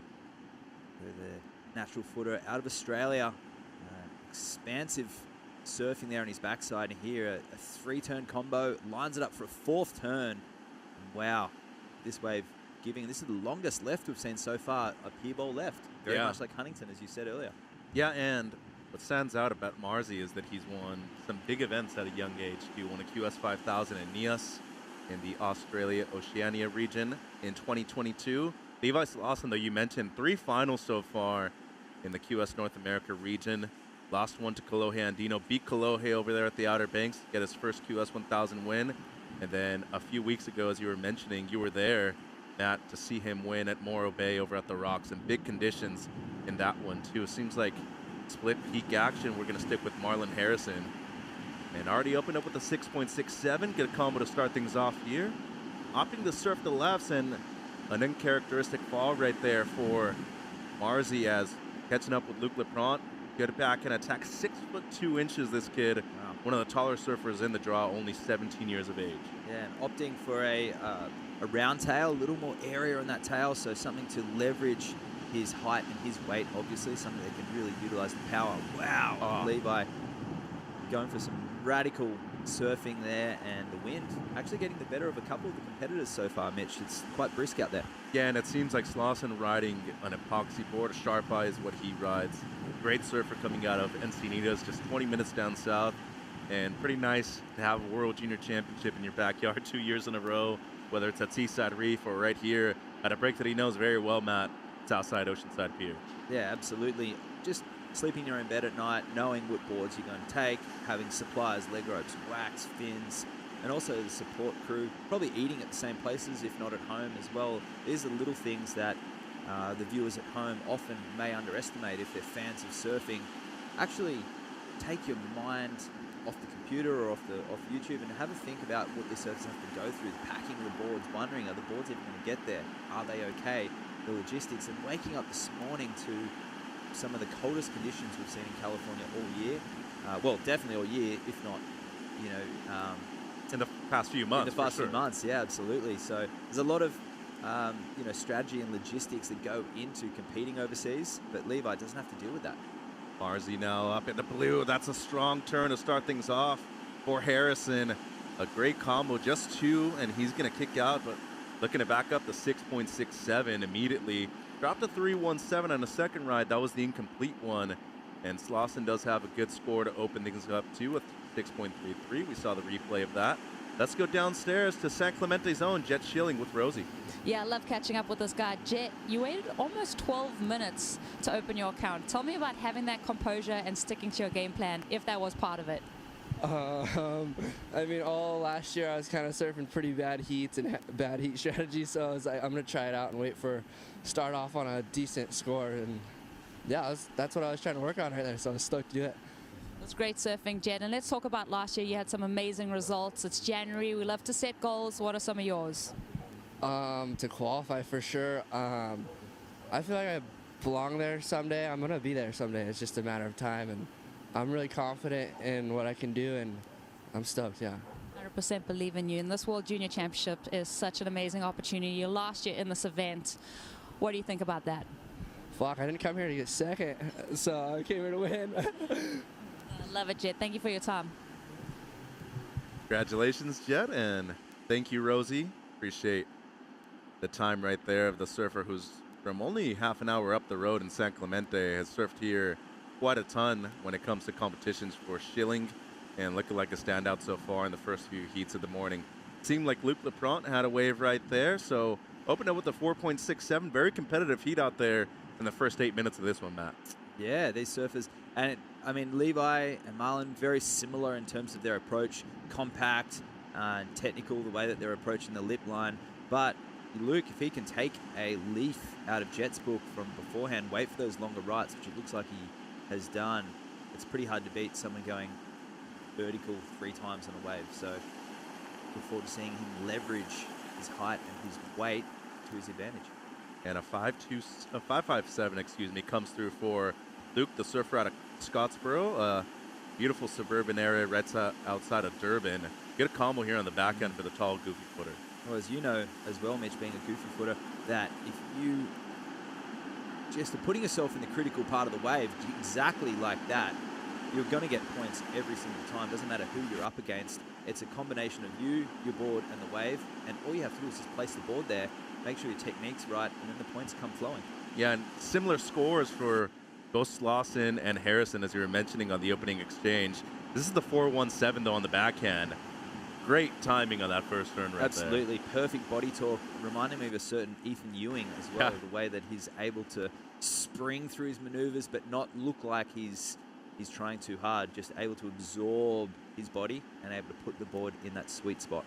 And a testament to that is the amount of spray that someone of pretty light stature is able to, well, as we know, we see in Championship Tour, some of the smaller frame surfers, I think of like Kaio Belly, for example, they can send spray so high, but it's exactly where they place the board, which is key. Technique is the most important part of power surfing. And timing, too, right? Yep. And yourself being an enthusiast of all boards in surfing, longboarding, mid-lengths, and shortboards as well, there's a difference when it comes to riding a certain board at a certain type of wave. Yeah. See a lot of people bring out epoxies here at a wave like this. No doubt an excellent choice for something like today. A little bit smaller wave, strong offshore. But when it comes to performing on those boards, there is a bit of a difference with the type of material you're using. A lot of people will ride stiffer fins with an epoxy board. The board's flexing, the board's popping through the wave, but they'll ride stiff, large fins. We see that at Huntington a lot, especially at the US Open, where a lot of the surfers opt for the small wave equipment, but if they go with a small wave fin, often they'll actually overpower it. So I like that. A lot of surfers these days are looking at their equipment, talking to their coaches, talking to their shapers, making sure that they've got the edge on their competitors through knowledge of their equipment, because ultimately knowledge is power. Right. And especially getting all that knowledge at a young age nowadays is something that we hadn't seen in many previous generations. Seeing it a lot here at the juniors. Lapront now up and riding, needs a 5.28 for the lead. It's a good start for him. And these rights have been key for a lot of these surfers in the first 2 heats. I think it's noticeable to point out in the first 2 heats, 2 winners have been goofy footed. Absolutely. And the 2 higher seeds, Jackson Bunch, Jet Schilling moving through, and Lapront, the lone goofy footer in this heat. Already has a 5.57. He's a tall surfer, but has a lot of power and torque coming out of that bottom turn right there. Wave selection is going to be key for Luke, and if he did take a note, I'm sure he did, of where Jet was sitting. He's just going to need 2 of the biggest set waves, and if it gives him some opportunity right to the beach, it's going to be a little bit of a worry for Levi and Marlon, because these two, although they have those tricks, they're explosive, and they're diverse on their lefts and their rights. They've got a lot of tricks in the bag. As I said before, it's pretty hard to beat a goofy footer who's on fire with the stature that Luke has. And Marzi gonna go on the backhand here and use priority. It seemed like Slauson almost forced him to catch this wave, and that was good pressure right there by Levi, forced him to go on a dud. So it might be a priority mistake right now by Harrison. Priority now with Slauson needing just a 4.52. Just under 18 minutes to go. A competitive one, as we were mentioning. You get something in the double digits, you're doing well today. But really, 13, 14 points is where you're going to be looking for. And with this wind, the higher tide, difficult to find those explosive aerial sections. I think we will see airs throughout the day, but just maybe not earlier on. So it'll come down to power surfing. And as we said before, technique and placing the board in the perfect spot. If you can tee off just right, it's going to send the spray skyward, and bigger the spray, the judges will grab that attention and they'll... Well, as I said, it's not all the time the spray, but it's definitely, it adds to the drama when the wind's offshore, that's for sure. It usually means that you're doing the turn at the right spot in the right time. Absolutely, yeah. 17 minutes on the clock now. Harrison still in the lead, a 6.67 and 4.17. Lepront has a 5.57 as his best, needing a low 5 for the lead, and Slauson needing a mid 4 to move up into first place. Speaking of last year's runner-up, Slauson on a roll, as we were mentioning, 3 finals so far on the QS side regionally. He could skip all of that, though, if he wins the event here. He automatically qualify for the Challenger Series. He was there in 2022. We saw Harrison last year on the Challenger Series, too. We haven't seen Lepront yet, and a young surfer coming out of South Africa, an area that has definitely been underrepresented on the Championship Tour in the last few years. They need somebody like him on the CT. Yeah, and he alludes to Jordy Smith being one of his influences, also riding Smith surfboards. Yep. And having that support in your corner and representing that South African flag, it's hard not to think that a career in professional surfing, and even with Grant Baker as well in the big wave realm, there's lots of opportunity for the young South African surfers coming up if they can get some sponsorship, if they are lucky enough to, you know, come from a community that can support them and get them to these events. Once they get here, they have a good track record. They are the people that have to travel the most out of everybody, though, just to get to events worldwide. Usually have to travel to Europe first. Luckily for a lot of the surfers coming into the U.S. from South Africa, there is a straight flight from Johannesburg all the way to Washington and Dulles. So easy transition right there, but that doesn't add the couple of hours that you're throwing in either from Cape Town or Durban. Yeah, it's time in the car as well as changing flights as well when you do get to the US. But amount of time in an aeroplane, we talked about logistics. A lot of these surfers, Levi sleeping in his own bed and being able to, you know, just cruise up and down the coast and knowing what to expect as a huge advantage. So 15 minutes on the clock. Harrison's still in the lead. And let's see who is in the event so far and how we got to this point. 24 men and 24 women, the best surfers under the age of 21. 2 qualify from each region, and we have 7 regions out there in the world. And I keep saying it's what we're seeing around the world right now is this cultural revolution with surfing. We're seeing so many nations and regions represented, but not just putting the hat in the ring. They're actually contenders at all of these events, and that's the most exciting part about this World Junior Championships. We have seen in recent years people coming up not favorites and actually starting to really not just put the name on the map, but say, hey, I'm here and I'm here to stay, and I'm going to get on that championship tour or Challenger Series and the championship tour and represent my flag. Yeah, and as you can see right there, World Junior Champion, they will be awarded a spot on the 2024 Challenger Series starting off at Snapper Rocks on the Gold Coast in May. 14 minutes on the clock, and to point out, we have a couple of surfers, well, not only a couple, many surfers who were in the event last year on the men's side who ended up qualifying for the World Championship Tour, Kate Matson being one of them, semi-finalist last year. Eli Hanneman also qualifying for the Championship Tour. And Jackson Bunch, Brody Sale, they're just right on the cusp of being there too. Same thing for Levi Slauson. He's been on the CS before. And as of right now, in 3rd place in this heat, holding down priority. And there's Sale himself, kid from the Big Island of Hawaii. One of the better surfers and taller surfers in the event too. Tends to ride those Firewire surfboards, which to me seems like a good selection out here at Oceanside. Yeah, absolutely. I saw a swallowtail there as well in the quiver. A smart idea for the beach breaks that we have here today.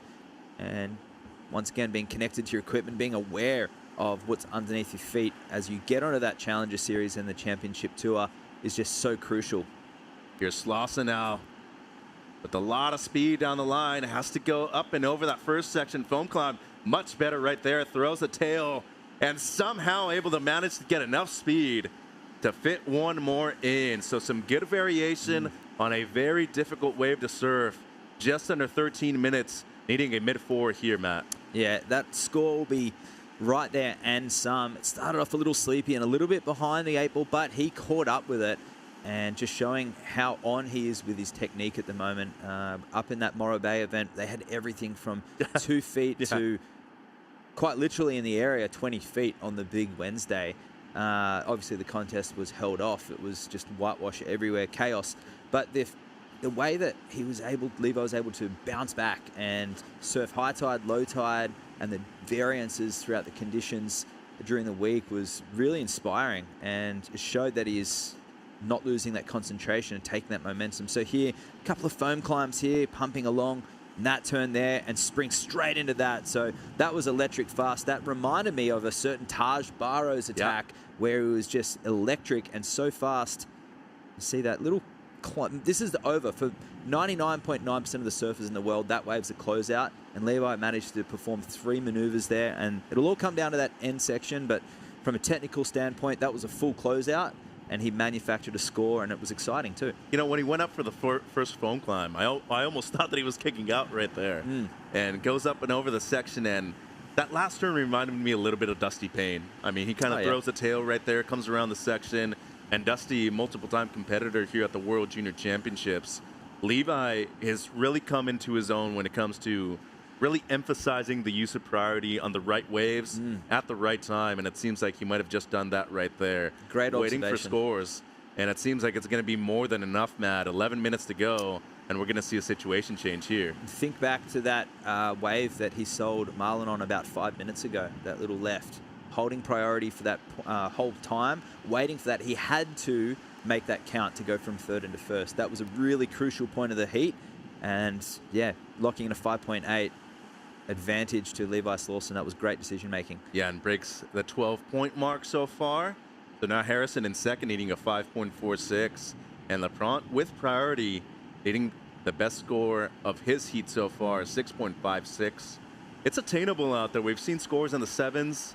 Haven't seen anything really up in the excellent yet, Matt, although there are waves out there for that. Surprised to see a lot of people not really take to the air yet, despite the strong offshore wind, but risk does equal reward out there. It does. The tide slowly dropping. We're an hour and a half after that high tide right now, so we are seeing those rights run away a little bit down the line, but the advantage is the lefts are getting a little bit better as well. So surfers dealing with a slight tidal change, a little less condensed than we saw in the first 2 heats, where the waves are actually breaking in on the same sandbar. That's just evidence to surfers working with the ocean, a changing variable. And the second highest seed in the event, taking the lead in the last few minutes over Marlon Harrison and Luke Laprant here. 9 minutes and 40 seconds on the clock, trying to improve on a 5.8, and he has broken away from the pack right now, a little bit towards the south. A kid that knows this wave very well, has competed here in many different occasions throughout his amateur and professional career. And if you're a surfer growing up in North America, Oceanside is one of the places that you're going to have to face at least once in your young career. Had a look right there. It seems like he's trying to opt for the lefts now, and that might have been a key decision for him. 9 minutes to go. Laprant with priority, needing a 6.56, and Harrison looking to go back into first with a mid-5 requirement. Reigning World Junior Champion Jarvis Searle coming up. He's going to be hitting the water after the break.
Southside Oceanside Pier playing host to the world's best juniors at the 2023 SAMBAZON World Junior Championships, hosted by Best Western Hotels and Resorts. Mitch and Matt here in the booth for Heat 3 of the opening round for the men. Levi Slauson, the local boy out there leading in the red jersey, against Marlon Harrison in the blue, and Luke Lapront from Durban, South Africa in the white jersey. Speaking of Harrison, was leading the heat for the majority of it. Has a 4.17 as his backup right now, needing a 5.46. You grew up at Snapper Rocks. You grew up in a lineup where you need to find some waves. So in a situation with priority, even though there is a rotation out there, wouldn't be surprised to see him kind of play into the place that he grew up and try to break away from the pack and find himself that 5.73 now. Not to be underestimated, the local crew, and we talked about it with Kaipo before about the impact that board rider clubs and that strong surf culture at local beaches has on surfers.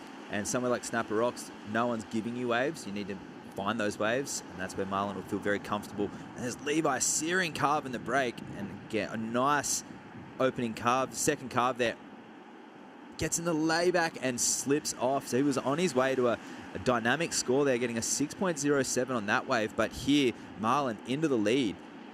So his last wave, a 5.77. This one, enough to take him into first place. And just that combination of maneuvers that the judges are looking for, Mitch. That style on his backside there, going high, carving it back around at the pocket, but just no pumping. Able to keep the fins locked in the whole time. And judges giving it just enough for 5.77 to take the lead from Levi. And now 6.87 needed for Luke Lapront in white. Yeah, a real tight race for first at the moment. 12.44 to 12.4. And Lapront not out of it. He needs close to a 7-point ride for the lead. What I'm noticing, Matt, and correct me if I'm wrong, the lefts just seem a little bit steeper, and I feel like they've judged them accurately so far with the two best waves of Harrison, a 6.67 and the 5.77 Sure. there. I think it's also the compact style of Harrison and the way that he's able to, coil up, and he's able to really stay in the pocket. And there's someone who'll be eyeing off his lefts as well, exactly what we talked about. He's actually standing into the inside of that left-hander too, just on the south side of the pier. Yeah, and could it be our first back-to-back World Junior Champion Jarvis Earl won at Seaside Reef, around 20 minutes south of where we're at right now at Southside Oceanside Pier, coming up against Canada's Rita Platenius. And Nagasawa from Japan, who's a great beach break surfer. Excited to see him surf. Tenchi Iwami also in the event. Love his style. 3 minutes 30 to go here, and Lapront with priority, sitting a bit further outside than everybody else. But look at the distance right here between Harrison and Slauson. Tight quarters out there right now, Matt. Yeah, absolutely. Luke knows exactly what he needs to do. I'm hoping he does find one of those right-handers. From a viewing perspective, it'd really throw some fireworks with the last 3 minutes of this heat if Luke can tee off and get that 6.87, because we know that Marlon and Levi are both capable of increasing on their heat total.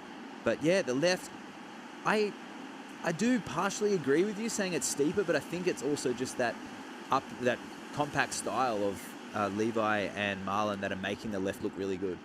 2 minutes 45 now, and Lapront's seen something that he might like here.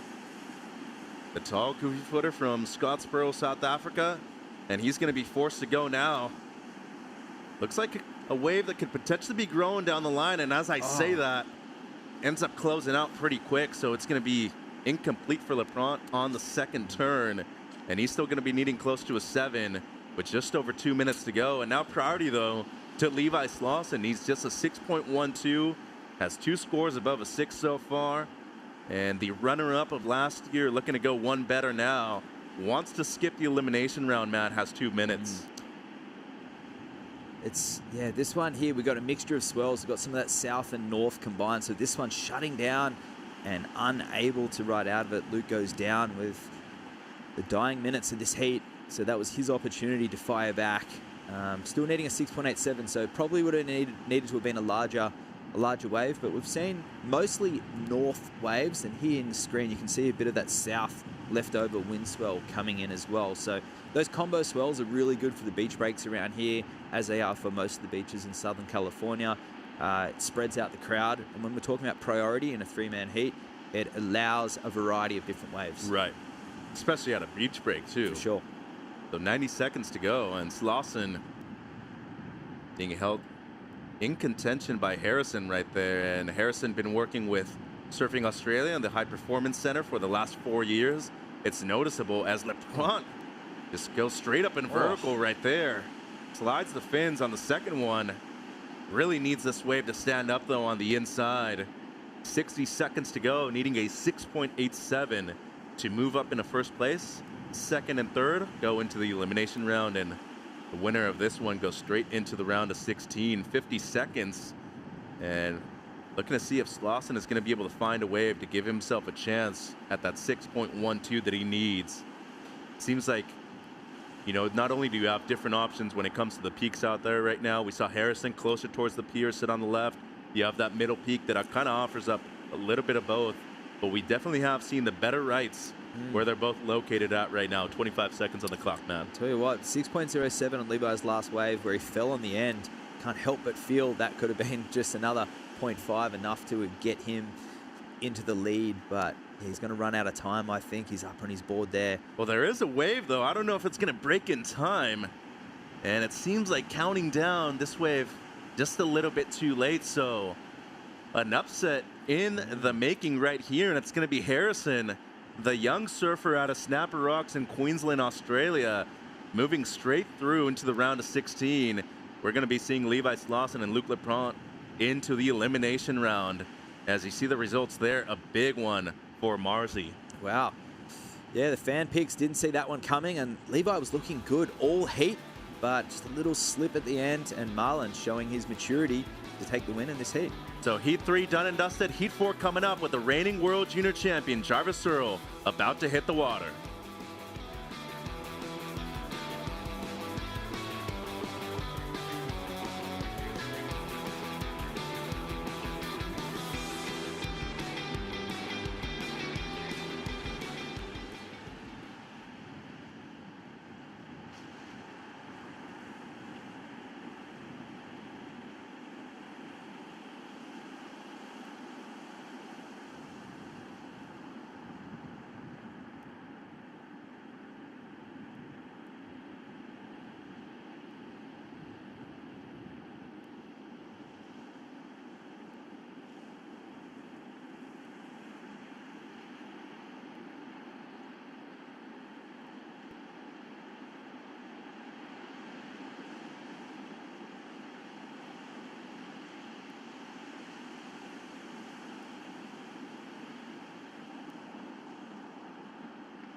SAMBAZON World Junior Championships, hosted by Best Western, is brought to you by Best Western Hotels and Resorts and by SAMBAZON, bringing you the delicious powers of acai.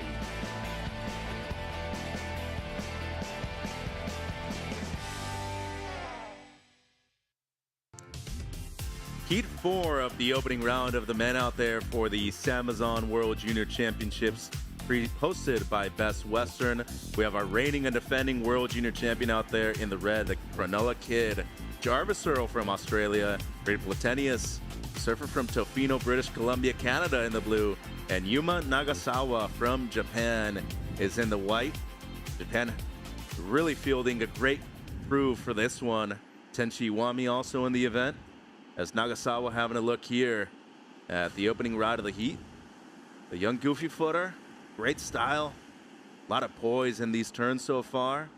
wants this wave to steepen up here on the inside section. And to surf, a lot of beach break surfers do these Japanese competitors coming over to the U.S. 27 minutes on the clock. Mitchell Salazar here with former Championship Tour surfer, and I guess we could call you a local of the area, Rosie, from San Clemente now. Rosie Hodge joining me in the booth at 317 to open things up for Nagasawa, but we do have two very talented surfers in the blue and the red out there. Our reigning and defending World Junior Champion Jarvis Searle. He's looking to be the first person to go back-to-back with World Junior titles. That's right. We touched on it in the SAMBAZON Dawn Patrol this morning that no one has gone back-to-back. There's been multiple champs, multiple-time champions, but no one's been able to defend their title. So it's going to be fun to watch Jarvis Searle transition through this event. But he did so well last year, likely be coming in with a lot of confidence, Mitch. No doubt. And Reed Platenius from Tofino, British Columbia, Canada. Not a place that you normally hear of when it comes to surfing. Tofino, no doubt the home of surfing in Canada, but when it comes to them excelling competitively, 2023 was their year. Matteo Dempleolin won a QS event. Sanoa Dempleolin, the younger sister, qualified for the Olympic Games. And Reed Platenius not only winning his first junior event, winning the Junior North America Series too. Yeah, just such a strong contingent coming out of Canada. The team's really done a lot of great work preparing for the Olympics and really uplifting the whole level of surfing in Canada. As you see Reed, ooh. That was Jarvis, yeah, excuse me. Jarvis, real quick and uncharacteristic fall right there. And Nagasawa says, I'll take it. A little bit further down the line, and he already opened up with the 317. Seems like his plan is to break away from everybody else and kind of surf alone for a little bit if he can. So priority is established now with Reed in the blue. And the tallest surfer in the event, we're talking about somebody who's 6'4" at just 19 years of age. Not every day you see a surfer as tall as him either in the water. It seems like he's looking for his first wave of this opening round heat. And now Red Jarvis having to look down the line. He's up. Quick wave on the backhand, and especially with the strong offshore wind, even harder to surf. Does very well right there, though. Throws the tail on the backhand and straight up in vertical for the finish. Kid that's always smiling. You see him in the competitors area, really happy all the time. But when it comes to competing, Rosie, he is as deadly as they come. Oh, 100%. But he does just have such a great attitude. He's got a very even kill manner about him, and good to see him lock in that wave and really find his feet on that one. No doubt that little slip probably sent him into like a little bit of like, okay, let's recalibrate. Let's get going in this heat. Let's go downstairs. Matt Chernovsky with the winner of the last heat, Marlon Harrison. Marlon, super cold coming in from that. How important was it to get a quick start and take the win in that heat? Yeah, I knew the conditions were pretty fickle, so I was a little bit just cautious of it and just went, oh, I just want to get a pretty good start. And yeah, luckily straight off the bat, got a 6.67. So yeah, it was a nice way to start the heat, and then got a little back up, and I was just happy to wrap it up towards the end. And yeah, it was a tough heat. The boys were ripping. It was unfortunate the waves were a bit average, but, well, not average, but just really slow. But it's good to be back in Oceanside. Last year I was actually injured, so I didn't really get my chance to surf, but just love being in the cold, and yeah, good to be at Oceanside and just living the dream. And what does it mean for you to be representing Australia, your family, your sponsors, to be here finally competing at the World Juniors? Oh, it's pretty huge. Kind of just, this is probably the biggest junior event in the world, and you got the best juniors in the world. And just got to put it to test, and yeah, I've got my mum and dad and just everyone supporting me from home, so it's really nice to just feel that support and love. And yeah, we've got a bit of an Aussie crew going, we've got Kersey coaching, but yeah, just everyone's looking after us, and yeah, it's sick to just be here and just be living the American dream. Well, you are living the American dream. You've got your team manager here from America, and notice that you've got a very light EPS square tail there. Tell us a little bit about why you chose that board for today. Yeah, see, I just work just gives some magic around, and Britt shaped these and Brent drove them down, and we just dialed up, and yeah, found this little epoxy line around and snagged it off, and yeah, it goes pretty good, and just thought I'd ride it today, just knowing the conditions are just gonna go a bit slower and just put it to work, and it did, so stoked. Well, a heat win for Marlon, snagging that CI epoxy. We're going to go back to live action in the booth, and we look forward to seeing you in the next round. Thank you. Thank you, Matt, and congratulations to Marlo, sister Piper, watching from back home and traveling with his parents. Nice to be a teenager still and get to be able to hang out with your parents quite a bit. Rosie, speaking of boards and designs, riding an epoxy out there this morning, even with the strong offshores, to me it feels like the right selection of boards as we look at the 5.0 that Earl drops. Nagasawa gets a 2.6. Brody Sale riding those later designs that you normally tend to ride quite a bit too, the Firewires. Different materials nowadays, especially with carbon construction coming up. It seems like people can get dialed in a session or two with a lot of these new high-performance boards. Yeah, definitely. And just finding that little bit of buoyancy in that epoxy, giving you that ability to glide over the flat sections, but then also has that quick react in that foam design that gets you up into the sections quick. So, yeah, I think board choice is going to be important here, and I think knowing your equipment is going to be so important. 21 minutes, 30 seconds on the clock, and looking at Reed Platenius right there. Opening ride for him, the surfer from British Columbia in Canada. Jarvis Earl opened up with a 5.0, so a good start for him after that opening slip. Did have another fall on a left afterwards, just a 0.8. Early stages, though, only 9 minutes have gone by. And speaking of Australia and how talented they are, multiple-time World Junior Champion Jack Friesen has always said that this event mattered a lot to him. A 5-point ride here for Jarvis. Yeah, this is the first kind of wave that we've seen with a lot of linkage and just really a strong wave for him. He's finding his flow. There's a couple moments in it where I feel like he got hung up just a tiny bit, so there's opportunity for him to clean up a few things. But his board's looking sharp. He's looking super fit. It's crazy to see how much growth someone can go through with that year. Having that title, going a whole year, doing a lot of competitive surfing, and to see the way that he's refined himself coming into this year's events. Especially with a poor year on the Challenger Series too, was hoping for a bit more, had high expectations for himself, really wanted to qualify for the Championship Tour in his first full year on the Challenger Series. Even got a wild card into the event over at Margaret River. Didn't have a good performance over there, and it can be hard on himself. And as an 18-year-old, you're thinking, okay, I'm on top of the world. I just won the World Junior Championship. I'm on my way to the Championship Tour. And next thing you know, you get a rude awakening by all those people that have been there and competed in that format before. Next thing you know, you have to come back to the World Juniors. You win this event, you're back on the Challenger Series automatically. And that is his goal. Nagasawa, great opening snap there in the pocket for the Japanese surfer in the white. And nice tempo so far on this one. Wider stance. And just trying to gain some momentum down the line here as this wave steepens up on the inside. Or at least trying to. Struggled right there at the end and lost some valuable time in the process of trying to grind that wave out. Has a 3.17 as his best, Rosie. He's still surfing that southern peak and opting for those rights. Seems like the left in the previous heat was the call for many of the surfers. But as of right now, he's going to stick to that peak over there with 19 minutes to go. I'm just really impressed with his ability to manufacture something out of a wave that's going a little bit softer. He's still kind of linking and flowing through all those maneuvers and throwing a lot of spray. Watch these first two turns, Mitch. There's a lot of water that's displaced off those fins. And then again, this one. And you're looking at that wave. There's no steep section to speak of. So just really impressed with that ability, manufacturing something out of nothing. I know it's not going to come in as the highest wave that we've seen, but just knowing his potential, even watching him on a wave that's not going to really be consequential come the end of the heat, you get a little glimpse of what he's capable of. And as a competitor, you always want to focus on the positives, right? Especially in the moment, too. For yourself in a heat, whenever you made a mistake, bouncing back, was it harder just to switch it off and just say, okay, clean slate, let's go after the next one? Yeah, I definitely think that's the mindset you have to come in at. There's no point beating yourself up because that weighs you down. You really need to find that freedom in your surfing, especially in heat situations.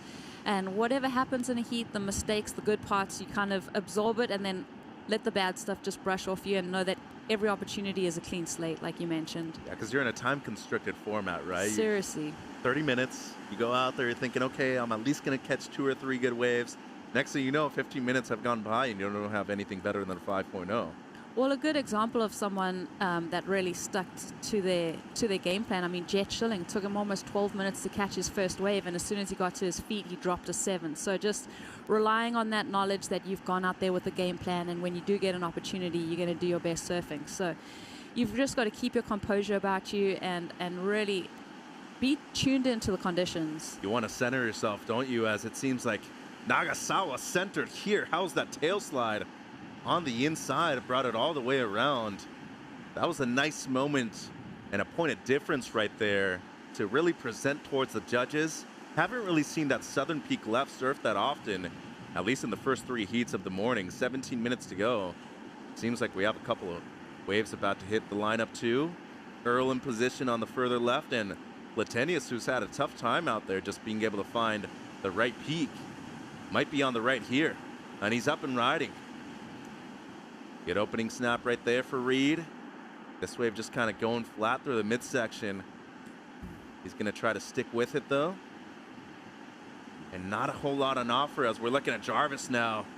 Great opening snap. That wave steepens up well and just hammers the second turn. And gonna try to stick with him. Might get a reform with the higher tide that we have here this morning. And cleaning up towards the inside, somehow was able to pull a reverse off. And with 16 minutes and 20 seconds to go, was only needing a 2:07 for the lead, Rosie. We are waiting on the best wave of Platenius and potentially the best for Nagasawa too. Yeah, that 2-turn combo out the back for me from Jarvis was really a highlight. It's interesting just watching these rights, because looking at Reed's, it almost had that southerly direction to it where it almost went out to sea and didn't give you that steep section, where Jarvis straight out the back almost had less water on it as we watch this wave. I really like this left-hander, and like you said, we haven't seen too many lefts out of the South Peak been surfed this morning. This really does have a good angle on it, has a bit more of a pocket with the comboed up swell direction. So something for the competitors to keep in mind. There's that scoring potential that is on the left. So as we watch Reed on this one, it's kind of just going through the motions, but you can tell how sleepy this wave is. It must have been pretty heartbreaking for him, because he's finishing up this ride. He probably kicks out and he sees Jarvis all over his shoulder on a really great looking wave. Stands up, a lot of steepness to it. Gets a little whitewater section. It gets a little frothy there, but good two-turn combo from him out the back. And then I really like this. I mean, just hanging onto this ride through this whitewater is like, okay, I've done all that hard work. Just throw the tail for the reverse there. Quite creative on the inside. Very creative. Who would have thought to do that right there? Kind of a flat section. All of a sudden, you have enough speed to throw the tail around and bring it into a reverse. And I've talked about his air game before, and there it is on display. Like a hot knife through butter with the air reverse right there. Just under 15 minutes to go. Still waiting on his previous ride. Don't think that'll go into his top 2, but that is just a small glimpse of what we could potentially see out of him. And really just a testament to what Surfing Australia and the High Performance Center has done with a lot of the young athletes, right? Marlon Harrison mentioned that he's been working with them for 4 years. They made a huge difference in his young career. And the previous score of Earl comes through as a 7:17, the high mark of the heat. So we're going to keep the 5 as a low mark. The 4.6 of Nagasawa, not bad. How's this throw tail reverse here, Rosie? Yeah, I like it. 1-turn option, and he goes to that maneuver and clicks in. It's really nice and clean. And to couple of that up with the 717. Yeah, so they score that at 4.53. Gets a combination with that going. Yeah. We're going to see something in the excellent. And that's the thing, like, as he's hearing that number come through from the judges, it's like, okay, cool. Like, if I'm getting that for 1 turn, if I just do something out the back, like, it really opens that opportunity to talk about excellent scores. Yeah, not many people can do an air in strong offshore conditions like we have this morning, as it seems like somebody kind of breaking away towards the Pier Bowl peak. And when I say Pier Bowl, the peak that is closest towards the pier, you can see right there standing up, somebody in the spot for this. And it seems like it might be our Canadian surfer in the blue. This is a good-looking wave. Can he get into it? And he can on the right. Oh. Just a bit too deep, though. And Reed has struggled in this one just to find his positioning in the lineup so far. Coming from Cox Bay in Tofino, it's a beach break that has a huge beach, Rosie. You've been there before. A wave that really resembles a lot of California beach breaks. As of right now, don't know if it's the pressure, if it's the heat of the moment. Has nothing better than 217 for the North America Junior Champion for 2023. As Nagasawa now on the backhand, compact style right there, throws the tail. That was cool. And that's going to be it for Yuma. Needs a 757 for the lead. We got 12:30 on the clock now. Yeah, great surfing. Just so impressed with him. That 2-turn combo was was really impressive. The way that he compresses his body and explodes out the lip makes it exciting to watch. Yeah, it definitely reminds me a lot of Reo Inaba. Probably see some shades there. 4.13, so not enough, but you definitely see what he's capable of if he gets on the right wave. And at this level, especially with the reigning world junior champion, to be able to beat the best, you need to be on the best waves out there. Here's the drone angle of this one, Rosie. Yeah, straight into that elongated bottom turn. Two-turn combo. Very nice selection of maneuvers there. Second one pretty tough, isn't it? When you're going into the lip and trying to slide the fins. And I like just that angle of the takeoff too, like angling his board towards the white water so that he can create a critical section for himself. Yeah, I felt like the fade that we saw from Slauson in the previous heat was pretty important to his two best scores. We saw it from Jackson Bunch earlier in the first heat of the morning too. And for a lot of these goofy footers that come through a lot of these programs within the United States, even the Hawaiian surfers, they have to come to a lot of these places and compete on the mainland on several different occasions. So not surprised to see them do so well early on this morning. A couple of waves hitting the lineup right now. Platenius on the corner for the right. Seems like Earl might be in position for a potential left towards the pier bowl. As the Canadian in blue paddling for this wave here. And just a dud. It's so weird to watch him paddling into waves because, like you mentioned, he's one of the bigger, taller guys. Got length in his arms to paddle into it, but it just seems that offshore is just keeping him not being able to get that entry into the wave that he'd like. 10 minutes 35 on the clock. Nagasawa having a look at this left here. Has a couple of fours in a scoreline. Needs at least a 7.57 for the lead. Up and riding again on the backhand. Deep bottom turn. Beautiful stuff right there from Yuma. Around the corner again, much better with the combo. This wave shouldering off, but did some great work right there with 10 minutes to go on the clock. Earl still in the lead. He's looking to improve on a 5.0 as his low score. And Platenius only has the 2.17, but the reigning junior champion from North America looking to make it through straight into the round of 16. Brody Sale going to hit the lineup soon.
Back in Oceanside for the SAMBAZON World Junior Championships hosted by Best Western. Mitch and Rosie here in the booth, and our Best Western fan pick saying that Jarvis Searle, the clear favorite in this one, Rosie, with 75% of the vote.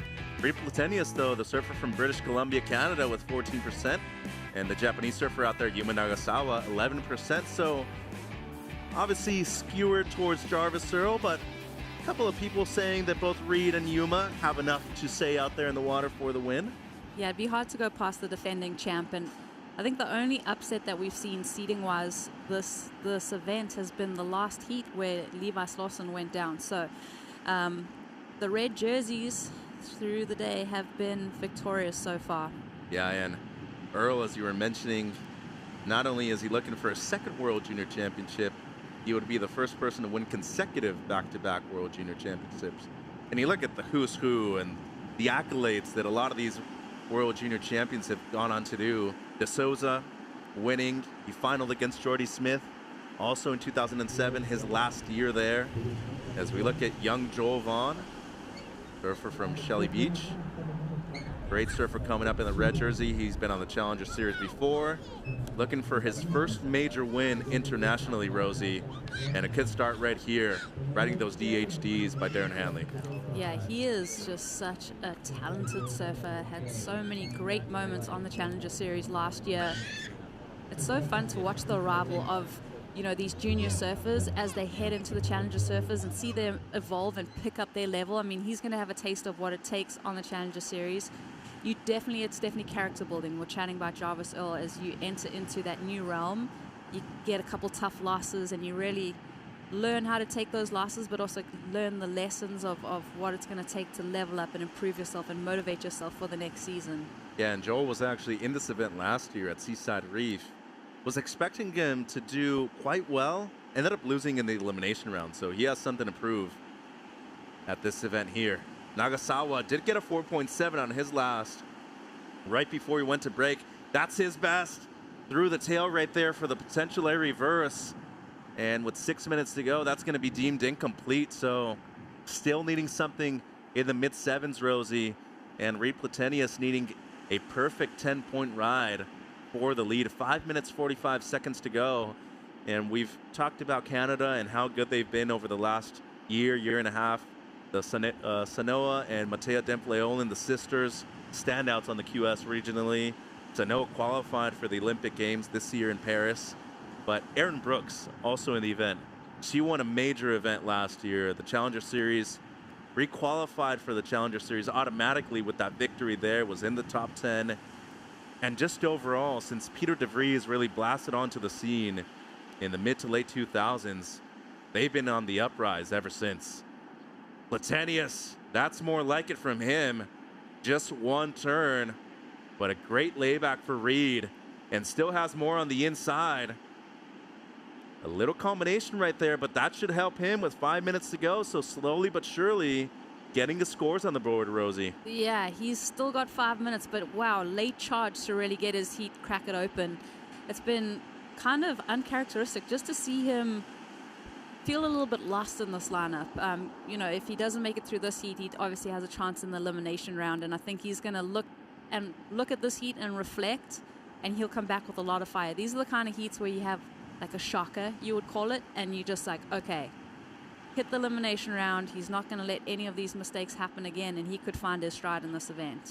Yeah, and at least looking to get something in the 4s or the 5s. This is the wave that was not only scored a 4.7 right before the replay, but put him in a better spot, now needing a 7.47, Rosie, for Nagasawa. Yeah, I'm just really enjoying this kid's flow and just his knifey approach. I feel like, you know, you always say to yourself, well, what would happen if you put him on the best wave of the heat? I think you'd be by far in the lead. That hit there from Reed was unbelievable. Yeah. Just so much spray, just so much power on that layback. Finding his flow through the inside section. And you can tell, like, with his body language when he kicks out, he's, like, giving himself that little bit of self-talk as he's getting ready to paddle back out. And Nagasawa now, once again, his timing is just so good.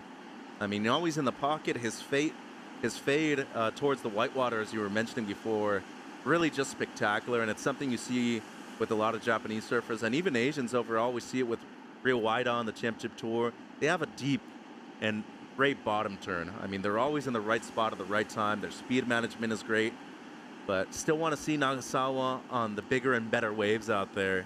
And I think that's why Jarvis Earl has had the 2 highest scores of the heat so far, the 5.0 and the 7.17. Down to 3 minutes here, Rosie, and Nagasawa with the sense of urgency here. Yeah, he's trying to create opportunities for himself. He's definitely been the busiest surfer in the lineup.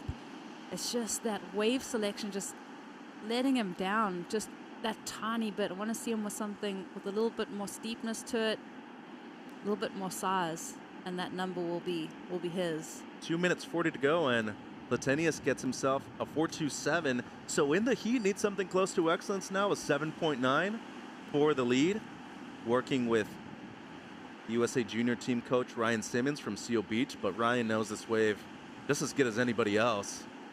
Had many events here in the past, both competing, announcing, coaching, and Platenius with a good crew.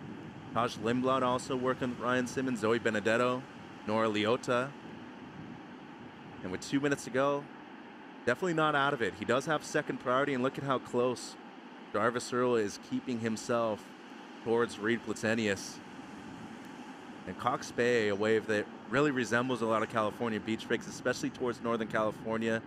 You've been there, Rosie. Cold place, but very consistent when it comes to waves. Yeah, just incredibly beautiful. Love the waves. Love my experience at Tofino.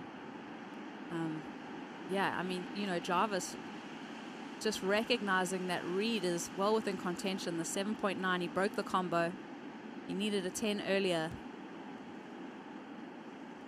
And 90 seconds to go now, and I think it also is a testament to the work that's being done behind a lot of these young Australians. Mentioned Surfing Australia, the high performance center that they have, but they almost have live coaching as they go too. A lot of those people in the background, Jay Thompson, B. Durbridge, they do a lot of the work for them when it comes to recruiting and scouting, but they also know their opponents, what their strengths are, what their weaknesses are, and you're definitely seeing that right now being elevated in the last 3 or 4 minutes of this heat.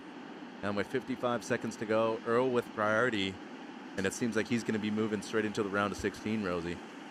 Yeah, just a great heat. Such good wave selection. When you look at the 717, definitely the best wave of the heat.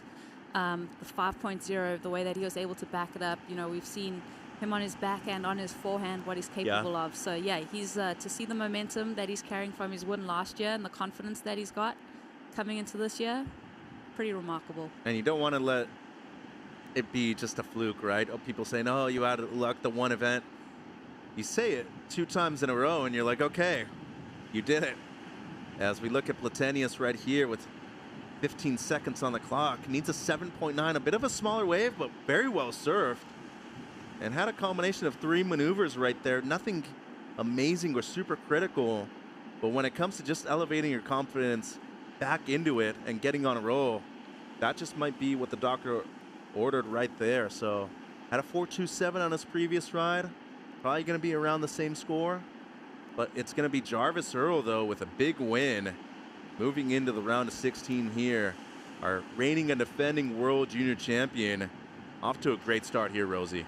Yeah, he's looking solid, Mitch. Just love the fact that he's coming in with a lot of confidence, smart decision making in this heat too. That's it. It all comes down to who's on the best waves. And we got another banger of a heat coming up. Joel Vaughn, Brody Sale, and Manojo Yahagi.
SAMBAZON has partnered with Murph Electric Bikes to bring you 2 lucky winners this one-of-a-kind custom SAMBAZON Murph Electric Bike. You don't want to miss out on this prize package. Over $3,500 worth of prizes, including 3 months of SAMBAZON acai packets, acai bowls, SAMBAZON branded Yeti coolers and drinkware, and the e-bike of your dream. Enter via this QR code, scan it on the screen, and visit the SAMBAZON booth. If you're at the event here in Oceanside, enter to win Dream Bike. So thanks to SAMBAZON and Murph Electric Bikes, I'm going to enter as soon as I have the next break. Hype Girl, along with Rosie Hodge. We just watched Jarvis Earl, our defending World Junior Champ, come out victorious in his opening heat. So he's going to skip that elimination round on into the round of 16 for Jarvis Earl. Well, each one of these guys want to do that same exact thing. Joel Vaughn, Brody Sale, Monojo Yahagi, all in opening round heat number 5. Again, winner moves to the round of 16, second and third into that elimination round for head-to-head competition, bro. Yeah, I love that. Off the bat, you know, there's like those implications. There's the pressure that's applied to you, and that's what we want to see from the best juniors in the world, how they handle this competitive setup. Yeah, speaking of the best juniors of the world, we literally have some of them right here in this heat. We're going to open up here, though, with Monojo Yahagi representing Japan. Yahagi, find a nice running right-hander. A little dirty on that finish, and not going to get credit for that finish either. Coming into this, he's got some QS experience. Won the Ujiya Pro over in Japan, a QS 1000 earlier this season. So regionally, he has some success. Now he wants to do it on a global scale. Paddle battle here with open priority. And it's going to be a hotly contested open right now. And looks like Brody Sale is going to get the best of it. The Big Island boy on the backhand. Couple of bangs on his Slater design board. And that's going to be a start for Brody Sale. Priority over to Joel Vaughn. Yeah, nice to just watch, you know, where these guys' heads are at. Like, just looking at that little paddle battle there, Brody was just set his line. Clearly that was a left, but it's just fun to see these subtle little battles that you watch go down in a heat, and that was one of them right there, and I think that's going to set the kind of temperament for the rest of this encounter. Yeah. And, you know, there's a learning curve, too. Anytime you get a paddle battle in open priority, there is a risk of an interference, but that was a clean one. Replay here, we're going to start with Japan's Yahagi. Wow, surfing with a lot of speed, Kappa. Really enjoying this guy's style. Just watching him flow through these sections. Not easy to kind of manufacture the types of turns that we're seeing. It was just really unfortunate that he wasn't able to ride out of that turn, because that wave was looking good. And then Brody right here, with authority, taking off on this left. A lot of flow and linkage through these maneuvers too. So Brody's looking good, but more than anything, I just like the authority that he's displaying. Yeah. Wants to be the apex predator in this heat, wants to be the top of the food chain. So flexing at the beginning is the Big Island boy. And just like waiting on that bottom too, staying close to that white water, that power source of the wave. Like you said, there is always that touch and go moment with the paddle battles and when the priority hasn't been decided. Well, let's hear from Jarvis Earl. He's continued the momentum that he showed us last year, the World Juniors opening heat win. Jarvis is with the Wax Head. Freezing cold, still barely warming up. You've got your purple wax, you've got a brand new board. How was the preparation this morning, and were the waves anything like you predicted they were going to be? Yeah, I knew it was pretty much going to be like these conditions, but because it was so cold, I didn't bother with the early surf this morning and just came down and watched a few heats before I got out there. Yeah, and just having a look at that board, it's brand new. Britt Merrick made it recently. You've already got some pressure dents in it, you know, fresh off the press. What made you get a custom-made board when you got out here? Just different wave conditions? Yeah, I just sent an order through to Brand at CI about a month ago, and then Britt shaped me some good boards, so I just went and picked them up before this event, and they're feeling really good, so I'm stoked with them, yeah. conditions look very much like a typical winter's day in Cronulla. Lefts, rights, you know, it doesn't handle the tide very well. You're taking some confidence with that? Yeah, I've surfed a bunch of beach break conditions like this a lot, so I feel pretty comfortable. It's just getting used to the cold over here coming from summer in Oz. And the question everyone wants to know, are you carrying any nerves? You know, you've obviously got that wind on your back and you've got a lot of pressure coming into it. Are you feeling it? Yeah, I feel like there's a bit of pressure on me this event, but I'm liking the pressure and I'm feeling good. So yeah, hopefully I can get another good result here this year. Well, off to a great start, surfing smart. We're going to go back to this heat and check out the live action. Well done, Jarvis. Thank you. Yeah, well done, Jarvis Earl. And looks like Rosie's growing a bit of a mustache. You can see it right when the sun hits it in the right angle right there. Yeah. Nice. I just like the smile on his face. The kid has just got such a good attitude and just great insights there, knowing that this is very similar to what he surfs at home, feeling comfortable, feeling confident, and maybe a little bit of nerves coming in as the defending champ, but he's carrying them well. Yeah, he's got a ton of talent and coming from a great talented region in Australia, Cronulla, where it's produced so many good surfers. You know, currently. A lot of goofy footers. Yeah, Connor O'Leary. Yep. Richard Dog Marsh. Yep. Didn't Aki spend some time there? Aki's yeah. Originally Luke not Egan. from Cronulla. Luke Egan, yeah. So, there you go. That's enough of a list right there. 21 minutes, 30 seconds. We got some scores on the board. A 4.67 for the left for Brody Sale. And Yahagi, the Japanese surfers, that a right-hander that reeled down the line for 3.83. Joel Vaughan, the 20-year-old out of Shelley Beach, Central Coast, New South Wales, with priority. So Joel comes from a great surfing family. Dad's been very supportive. He's got 3 brothers, Zach, Curtis, and Huey. We've been hearing a lot about the Huey coming up these days. Our attention now to Manojo Yahagi, wave number 2 for the Japanese surfer. Easy end of the wave here. So very similar to his first ride, utilizing the right. And, bummer. I'm sorry to giggle, but that you could see him. You can only laugh. You can, yeah, thank you. Yeah. Okay, so in the list of not cool things to do in surfing is to surf into a contest area and surf into someone clearly with a jersey on, coming into your line of sight in competition. That will go on the list of not cool things to do while surfing. Well put, Cops. Thanks. We got to lay down the rules somewhere. Oh, man. That's just such a bummer. You did so much work through that flat section of the wave just to get to it, and you're like, oh, this thing's linking up so nicely as we look at surfing in blue Cops. Couple of vert hits there on the Slater design for FBI from Big Island, Brody Sale.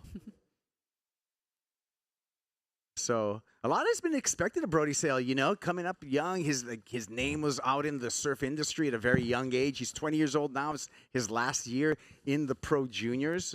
Took under the wing of Shane Dorian at a very, very young age. But to me, Brody has so much talent, but we haven't really seen the explosion of Brody Sale quite yet. Yeah, that is a good. That's a good little recap for sure. We've seen Brody coming. We know how talented he is, but definitely in a competitive setting, he hasn't quite cracked the results that we expect of him. But you know, every time that I'm seeing this guy, he's just refined his surfing even more. He's getting even more powerful. He's definitely been that tall, lanky surfer. Now he's building muscle. So yeah, we really look forward to great things from him. And like you said, like his youth and his gromhood, he's had great mentors. Yeah. And, you know, and his range, actually, when I talk about Brody Sale and his range, look, you can see him right now. He's surfing well, just got a 5.67 here at 2 foot South Oceanside Pier. Same kid pulls into 10-foot bombs at backdoor, no problem. You know, so his range is very broad as far as waves he's able to surf. And definitely, and, you know, you can't get pigeonholed because it's really hard to leave Hawaii. It's perfect. But then also to have the knowledge to be like, okay, I'm going to go to California. Wow. Doesn't complete that move. But to go to California, spend time there, and really surf in waves like this to get used to it, to know that you're going to be competing in these types of conditions. As we watch this wave from Manojo, this is what I'm talking about. He had those couple of combos of maneuvers on the outside And he's really just trying his best to make something of this wave. This little oncoming section is looking so crispy, standing up so nicely, and then all of a sudden the free surf is just right there.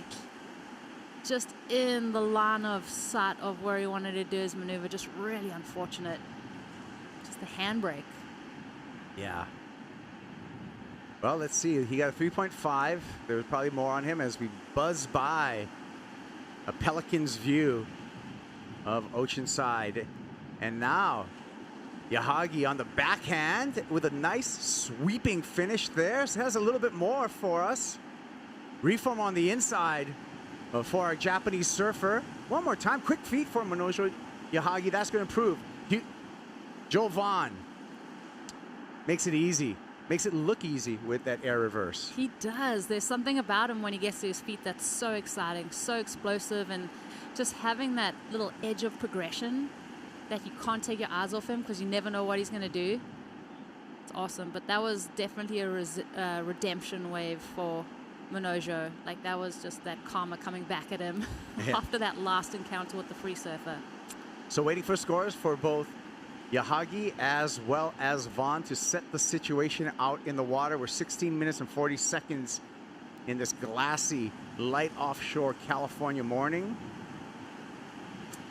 There you see the Oceanside Municipal Fishing Pier, renovated in 1987 after some storm damage. Interesting thing, you know, you have a pier like this made primarily for fishing, but a byproduct of the pier is sand gathering on either side of the pier, making for some great sandbars for the surfers. Yeah, perfect. It's a win-win. And it really is the kind of surfing infrastructure that you see at beaches. Like Durban has the piers, same kind of thing. It creates those sandbars and it just sucks in all the swell. Taking a look here, Joel Vaughn on the replay. So Joel, this is, we didn't get to see this part of the wave. He does that little two-step cut back and then goes to the air. That was beautiful. No grab carps and a lot of loft and amplitude on that aerial maneuver. And then this on his backhand, swooping through a lot of powerful maneuvers. Really like the clean approach from this kid. So powerful. This was like the rebate on the inside. A lot of spray right there. Throws the tail. That's going to be a really good score. I think that potentially has the best wave of the heat so far for him. Yeah, it is. At 5.23 checks in for Manojo Yahagi on his last wave. Here we go. Joel Vaughn, good looking right-hander here. Nice swooping turn for the Australian. Little check snap there. Eyes up the lip line, throws the fins. Dynamic finish for Joel Vaughn. Really love that finishing maneuver. The waves are firing right now, Caps. Something about the tide and the way that it's hitting the sandbar. Yahagi throws the air reverse and fights his way for a completion there.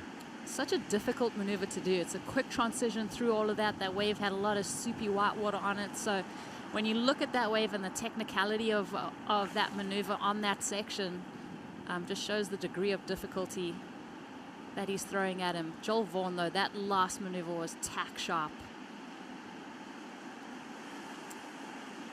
So we'll be waiting for scores for all three of our surfers to set the situation. You can see on the paddle back out, Brody Sale with priority in the blue jersey. Got to catch up on a wave from Brody. He also caught one during that exchange. So you said it this morning, Rosie, surfers staying busy. Yeah, so important. I think just keeping those reps up, knowing and identifying the best waves. Just surfing into rhythm.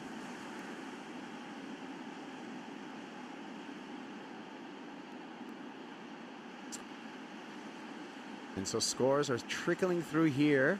Waiting for a couple more to give you the overall situation, but you can see last score for Brody Sale earned him a 6.17.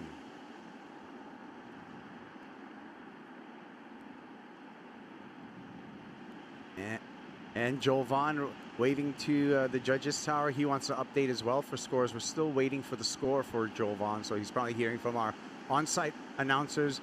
Score yet to be locked, Joel. And Joel, you need a 5.57 to go into first. Waiting for last score, Joel, and you just got it. Wow. You got an 8.17. You're in first place, Joel Vaughn. Yeah, That's what they Sitting said on out the there. beach. Brody, did you hear that? Yeah, the 817. Wow, really nice score from him. Such good surfing too. I mean, you think about that maneuver option that he had at the end there. We've seen a lot of guys hit that section with a lot of force, but none as hard as what Joel was able to do on that last wave. As we see some replays, I think this is Brody 617.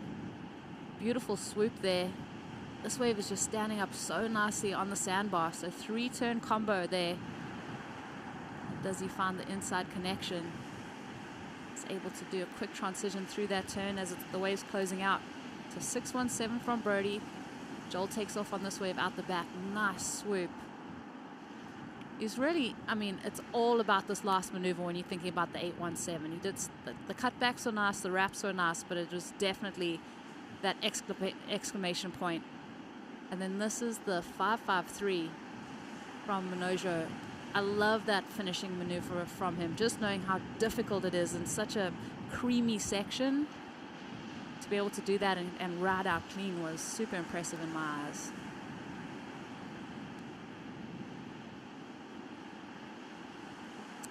Heat leader, Joel Vaughn. This time on the left. Sharp first turn. A little bit on the heels there. Swings it up for a couple more backhand re-entries. Just staying busy at this point. Some warbly water to deal with. Looking to better 6.27. And the flow of Joel Vaughn, really obvious. Able to connect the dots. Yeah, and I think that was maybe a positioning way for him, the way that he like kind of snuck back to the pier. Because you think about it, the 627 is what he's looking to better. That is a great score, and that wave didn't have that potential on it. I have a feeling that he really wanted to use that as a way to get closer to the pier. All right, we'll be waiting for that score for Joel Vaughn. We're going to take a break. Stepping away. When we come back, we'll have that score and the conclusion. Opening round, heat number 5 here at the World Junior Champs. Ryan Kainalu, he's getting ready as well.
Check out Joel Vaughn here at the Challenger Series, Saquarema, Brazil.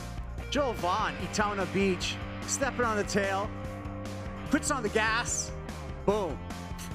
Stomps it, cops.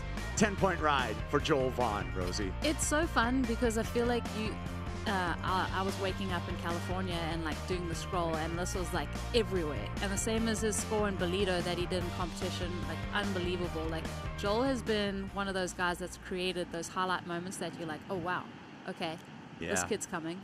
It's a new age. You can't keep 10 secrets anymore. As soon as 10 secrets. They go viral. Japanese competitor here, Manojo Yanagi, again with the air reverse, looking to improve upon his 5.23, his low number, to kind of scrape away. He needs an 8.91 to take the lead off of Joel Vaughn, who has gone excellent in this heat, an 8.17, excellent score for the surfer from North Shelley Beach, Australia. A lot of people talking about Joel's younger brother, Huey, right now, too, as a potential, you know, someone who's going to rock the surf world. Yeah, for sure. I mean, just such a talent. And that's when you have that kind of sibling back and forth. You guys are both like just bubbling and making your way in the competitive circuit. It's such a fun thing to be doing together with your brother, to be doing it with your sister, whatever it is. It's just like a cool person to spar with. Well, tide looks like it's just about getting right as we see these peaks peel in either direction. We saw with a really high tide this morning. We're going down to a near negative tide this afternoon. We have about a coefficient of over 6 foot in tide change, but it's just that sweet spot in between the high and the low. I feel like we're starting to hit right now, Ro. It definitely looks like a kappa. I mean, watching the sandbank, it's definitely come to life. Watching that little left on our screen too, that's all of these waves. I think the competitors coming up are probably watching the conditions right now and getting super amped for their heats. When you were competing, did you pay attention to your tides and when your heat was during the day as part of your preparation? Definitely. I mean, that's one of the things with the conditions that you can take a hold of, like watching the conditions in different tides, knowing what tide you'd be surfing, what the wind might be doing. It's so important when you're choosing your equipment to know what's going to be going on. And I can see the women having, they're going to follow this opening round for the men who would have had to have their heads up when they got the notice this morning that they were going to be surfing in the afternoon to prepare for some of those low tide conditions. Yeah, definitely. Just you'd want to be here a few days before preparing, but then obviously with these, the tide coefficient is something that they maybe haven't experienced if they're traveling internationally, where maybe some of the more local surfers would have a bit more of an advantage. There you go with the draining tide evident here on the shoreline. Looking to Joel Vaughn again. Oh, wait a minute. We got a warm-up. Mitch Dupree's South African. He's from your town, where you came from. I believe he's from East London. He is, yes. I'm just him and his brother are great surfers. Excited to see Mitch in the mix here. He has traveled to California before to compete, so yeah, Mitch is such a great guy, great surfer, and stoked he's in the event. So I bet on your Best Western fan pick, you must have picked Mitch Dupree's in this heat. Of course. Support. Got to support the hometown. Got to support the Zaffies. And yeah, not just Zaffie. He's from the hometown, East London, surfs a lot at Queensbury Bay, where my parents reside. So he's going to be fine with the cold water here. Yeah, no, he's all good. The air temperature is a little crispy compared to what we have at home. Yahagi looking for something and not finding anything on that one. He'll remain in third. Last score for Monojo was a 6-point ride. He still remains in third. He needs an 8.44. Brody Sale with priority in the blue jersey. Brody has the advantage of priority, but he needs a big number. He needs an 8.27 to take the lead off of Joel Vaughn. Yeah, it's crazy how, Joel's just run away with that heat. The 8.17 has just notched it up because you need a specific wave to get that excellent number, Capo. It's going to take a lot. You can't really look at the mid-range waves and think that you're going to be able to manufacture an 8. Yeah. And for Joel, he wanted some shout-outs. So since he's in the lead right now, I'm going to give him his shout-outs. He wanted to shout-out to his 3 brothers, Zach, Curtis, and Huey. Nice. And his sister-in-law, Sophie. Very cool. Shout-out. And as well as his niece, Vespa. So all of the Vaughns. 4 brothers? Joel is doing great. Yeah, Zach, Curtis, and Huey. 4 brothers. Imagine dinner time. The competitiveness. That's right. And all good surfers, too. Yeah. That's insane. That's like just a rent-a-crowd. That would be an Instagram. You show up to the beach. Everyone's lineup's like, oh, no, the Vaughns are here again. Yeah. Everybody going. Okay, 4 minutes. Brody Sale. Got to get busy. Got to channel some energy. You need some Banyan Boy energy right now. Banyan's, of course, his home break over there on the Big Island. Yep. Right off of Ali'i Drive on Mokuokeave, Hawaii Island. The nickname's the Big Island, but the name for the island is actually Hawaii. Okay. Confusing, huh? And the whole island changes Hawaii, too. Yeah. Or you can call it Mokuokeave, which is kind of like deeper in Hawaiian, or you can just call it the Big Island. Just take a look at, we were talking about the sweet spot in the tide. Let's take a look at our tides today. We came off of a high tide right when we got the call this morning, 6.2 feet. And look we're going down all the way to a negative 1.2 foot at 220 this afternoon, Rosie. Yeah, that's going to be right when the last 2 or 3 heats of the women hit the lineup. So it is going to be interesting to watch how this place shifts and reacts to the loss of water through the day. Yeah, just draining out. Of course, tides, you know, the closer you get to the poles, the bigger the coefficient in the tides. And also, you know, we got a big full moon right now, so that's affecting for these big tide swings as well.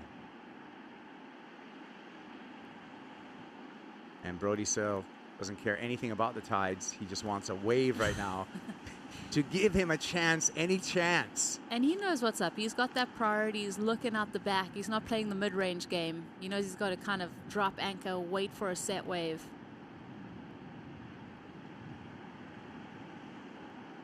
Yeah, you can see him standing on his board right now. It looks like he's going to eye up a long right-hander if it comes through. But just, you know, the one X factor that we always talk about in surfing is you can't order up a wave. Yep. You're at the mercy of the ocean's ebbs and flows. Yeah, priority is only valuable if something breaks. And right now, Yep. Looking a little tricky. it's a pocket full of change right now for Brody Sale. Yeah, an 827, that would be the highest wave of the heat compared to the 817 of Joel. And Brody, you know, he's got his surfing's there. This is just an unlucky circumstance when you don't have the opportunity to answer back. Had some decent scores, a 5.6, a 6-point ride. You know, got off to a decent start. Battled from the beginning with that paddle battle right off the horn with Joel Vaughn. Maybe something here.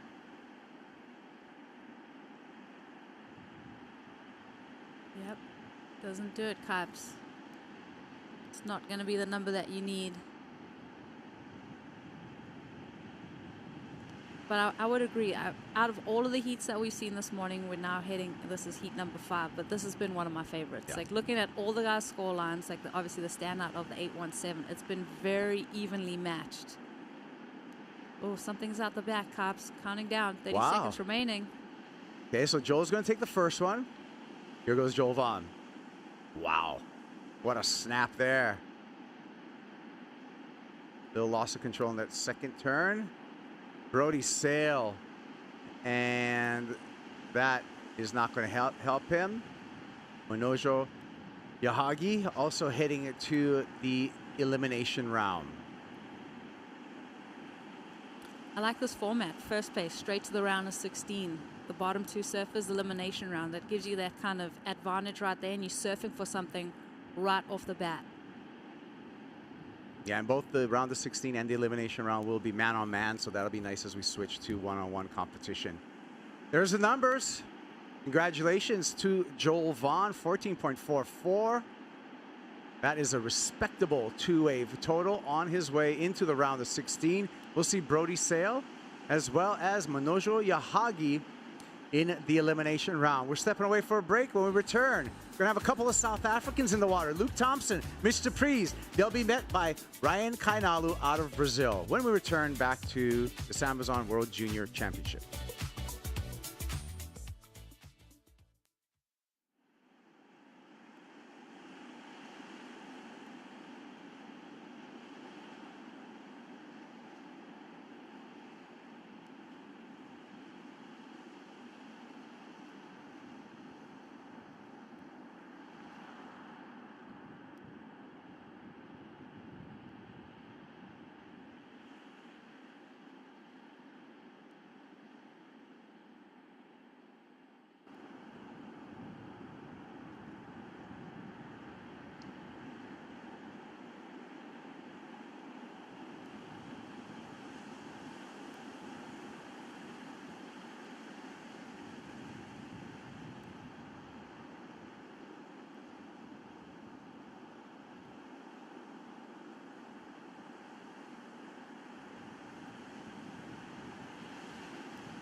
We're in heat number 6, opening round of the SAMBAZON World Junior Championship, hosted by Best Western. 2 South Africans on the water in the wave, Luke Thompson and Mitch Dupreez, joined by Ryan Kainalu from Ubatuba, Brazil. I'm Kuiper Girl, along with Matt Shanoski, the Waxhead, talking you through the action. Yeah, we've seen a big change in the tides. We alluded to the big coefficient, so I'm looking at a diverse lineup compared to what we saw. We saw a condensed lineup for the first few heats. Now it's a little more expansive. These waves are breaking a little longer. Wave selection being key out there right now. Wave selection, use of priority, all coming into play. We have Luke Thompson out in the water. Luke Thompson, 19 years old, out of Cape Town, South Africa. Finished off the year on the Challenger Series with a great showing. A 9th place finish there in Saquarema. His best result of the year in that Challenger Series, which was able to get on through the region. Of course, the winner of the World Juniors will earn a spot on the Challenger Series for 2024. On the white jersey, Mitch Dupreez, 20 years old, East London, South Africa. And of course, in the blue jersey, the teenager, the 17-year-old Ryan Kainalu.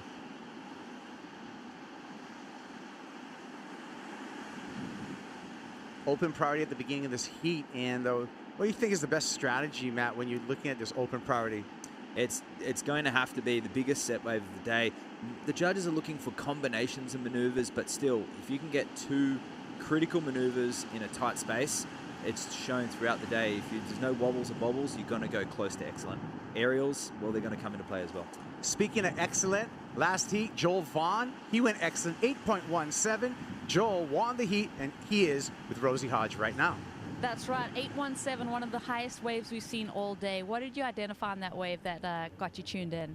I just saw Brody's one before it. He was a little late, and it looked really nice, and then the wave after came through, and I was like, oh, I kind of have to go this one. And actually on my second turn, I did like a little, like a carve, and the spray got in my eyes, and I had to like readjust midway through and then get to that last end section. But yeah, just had a little bit of steepness and an end section, and yeah, that's what I saw on that one. And as we head into a new season, I mean, you had a couple moments that were insane on the Challenger Series last year. What are some of your goals, and what are you looking forward to? I'm really looking forward to just competing again. Hopefully, my goal is to try to qualify this year, and yeah, just try to put as much effort in as I can and work really hard towards that. And either way, if I don't, I just want to have fun and enjoy my time in different places, and yeah, that's about it.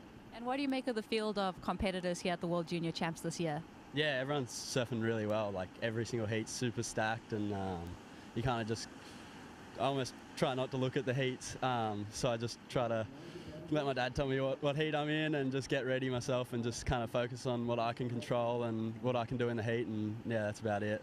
Strategy's working for you. We'll see you in the round of 16. Thanks for your time, Joel. Yeah, Joel.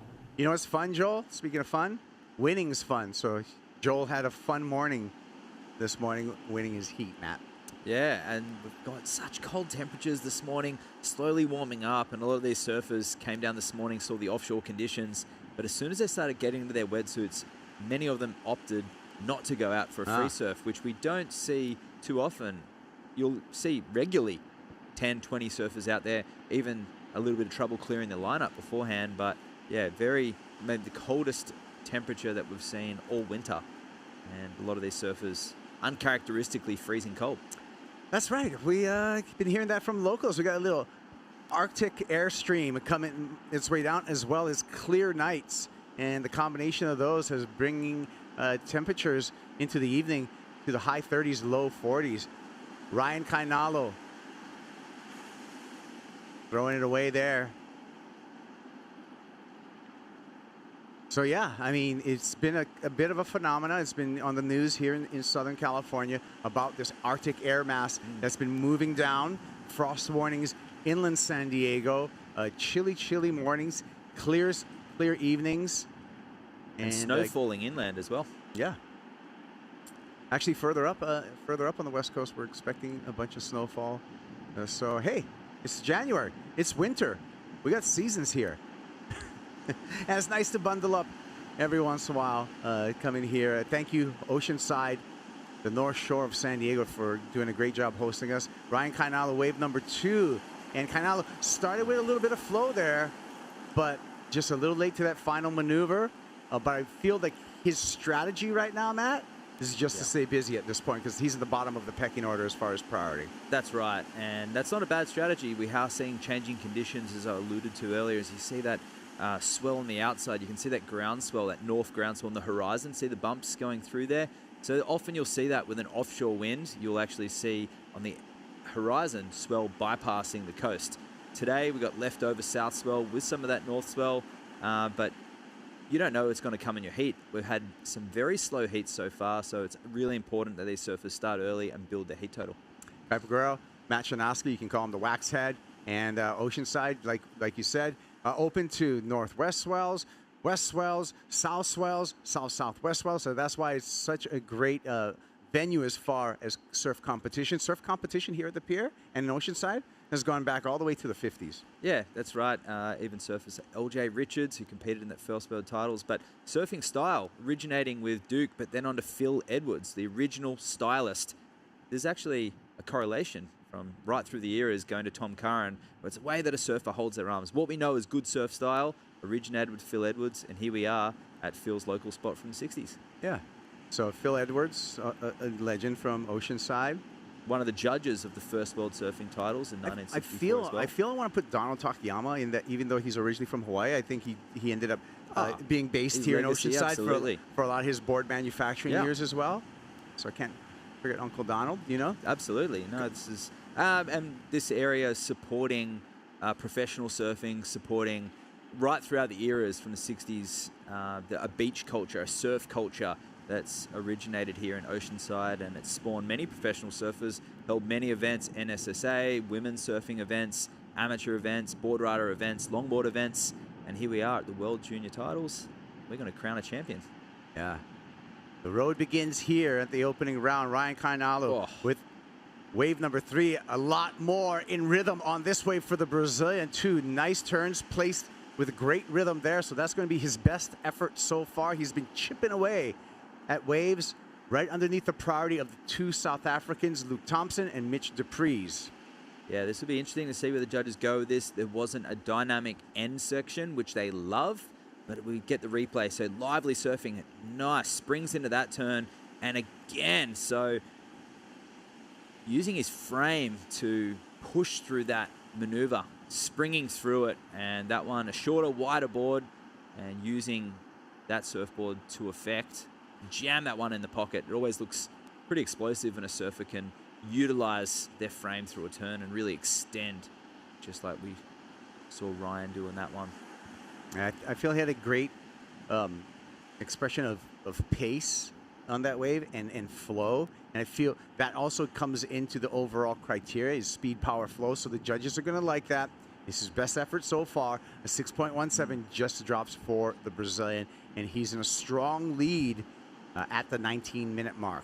Really enjoyed how much speed he generated through the first turn as well. So that's key. Out here, the waves you see, it's now have got a slightly lower tide. The waves are running along the bank, sometimes losing a bit of steam. But if the surfer's able to generate speed through maneuvers, well, that's 2 boxes. You know, we're looking for speed, power, and flow. And if you can get power and speed, generally the flow comes with it. When you have to manufacture that speed, that's where the scores start to be diminished a little bit. The judges keep a lid on it. And here we go. Mitch Dupreez on the backhand. Working his way down the line. Ooh. And so we talked about flow and you talked about speed. It seemed like on that wave for Mitch, he had a hard time getting on the gas at the beginning of that wave, and then the flow was disrupted because of the lack of speed at the beginning. Yeah, exactly right. And here we have Ryan again on his backside here. Wow, and that's the flow element executed perfectly there. A 2-turn combination. You see Ryan flowing out of the first one, utilizing the speed, carrying it into the next. And they're key critical elements of the judging criteria and what separates when you go in to check the waves at your local beach and you see somebody flying down the line with flow, it always makes the sandbar look better. Yeah. Than when somebody who's trying to manufacture, points. You see someone doing foam climbs or floaters down the beach, you can go, it's kind of like a struggling kind of wave. But if you see someone flaring like Ryan on that wave, you're going to look at it with your eyes open, and it's going to draw you to it, and that's what the judges like as well. Yeah. Ryan Kainalo, first saw him at age 15 over in Brazil. His uncle and supporter, Pato Teixeira, told me, this kid, Ryan, he loves to compete. He wants to be in as many contests as he can possibly be in. He wants to be in a contest every week.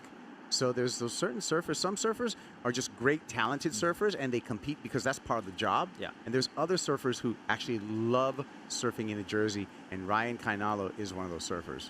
Well, it's showing at the moment. You can see the enthusiasm that he's got. Look at how keen he is on the left of the screen there. So he's third in priority, and he's staying really busy.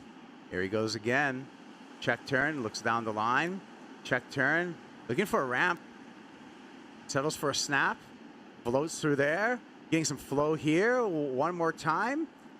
Talk about manufacturing a score. Stitch that one up, Ryan Kainalo. Yeah, looking to drop a 4.83. He says Gabriel Medina is one of his favorite surfers. He looks to him as a mentor and loves his surfing. And this is a very Gabe-like performance, coming right out of the gates and leaving no wave or any stone turned untouched. So great comparison, Matt.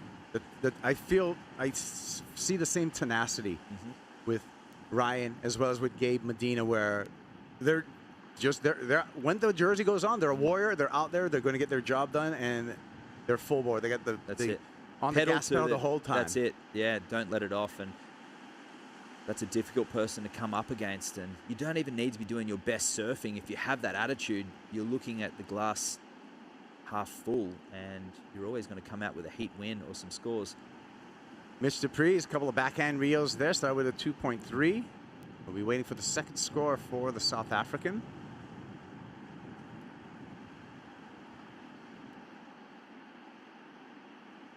Yeah, I feel early in someone, you talk about tenacity, early in someone like Gabe Medina's career, I think he was misinterpreted a lot of times with how passionate he was in the jersey, and people misinterpreted that as his actual personality rather than just being a very competitive surfer and realizing that was his job to go out and win heats. Yeah, Gabriel really flipped the script on what professional surfing was and the way that surfers carried themselves, and had a ruthless appearance in and out and around the competition. But of course, as the years have gone on, we've seen a sweet and caring and empathetic surfer person behind the jersey. But in those early years, it was somebody that just you couldn't beat them. He already had the heat won before he didn't get nervous. And this is that replay of Ryan's wave. So this one a 5.5. So the judges liking the liveliness, that attacking this wave, and here just timing this one on the end section, springing into that turn. So a series of maneuvers, a mid-range score. He increases his total with a 5.5 to go with the 6.17. And this is a 3.7 there for Mitch. So currently in second place. He's going to be looking for a wave that'll offer maybe not a series of maneuvers, but just a little more size, some more critical nature. And this one, here he goes. Mitch Dupree goes almost upside down on that first turn, but then the wave just lets him down.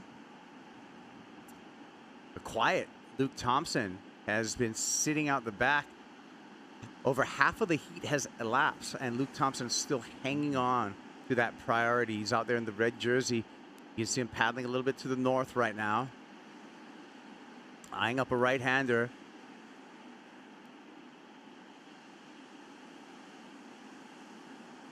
See if he pulls the trigger. You can see the indecision. Yeah, you called it, Matt. A lot of effort to get into this one. Has to float that. Does a good job of getting past that section. Great surfing, but the wave just let him down a bit. And you could tell that he was looking for something else from the moment that he spotted that wave. On camera, it looked like a good one as far as this heat goes, but he's surfing this heat with another intention. When he took off on that wave, he looked like he was half in it, half you know, disinterested. And when you pull that trigger on priority, especially halfway through the heat, you need to make it count. Think back to Levi Slauson a couple of heats ago where he took off on an imminent closeout and ended up being a great wave. Wasn't enough in the end, but see this here, he sort of a little foam climb here, and this turn's lovely. Snaps into this, and you can see the body language just quite relaxed here, and it wasn't going to give him anything on the end. So perhaps just with the body language, an extra point left begging. A 3.03 to open up. Heat leader Ryan Kainalo eases a couple of turns here. Again, looking down the line.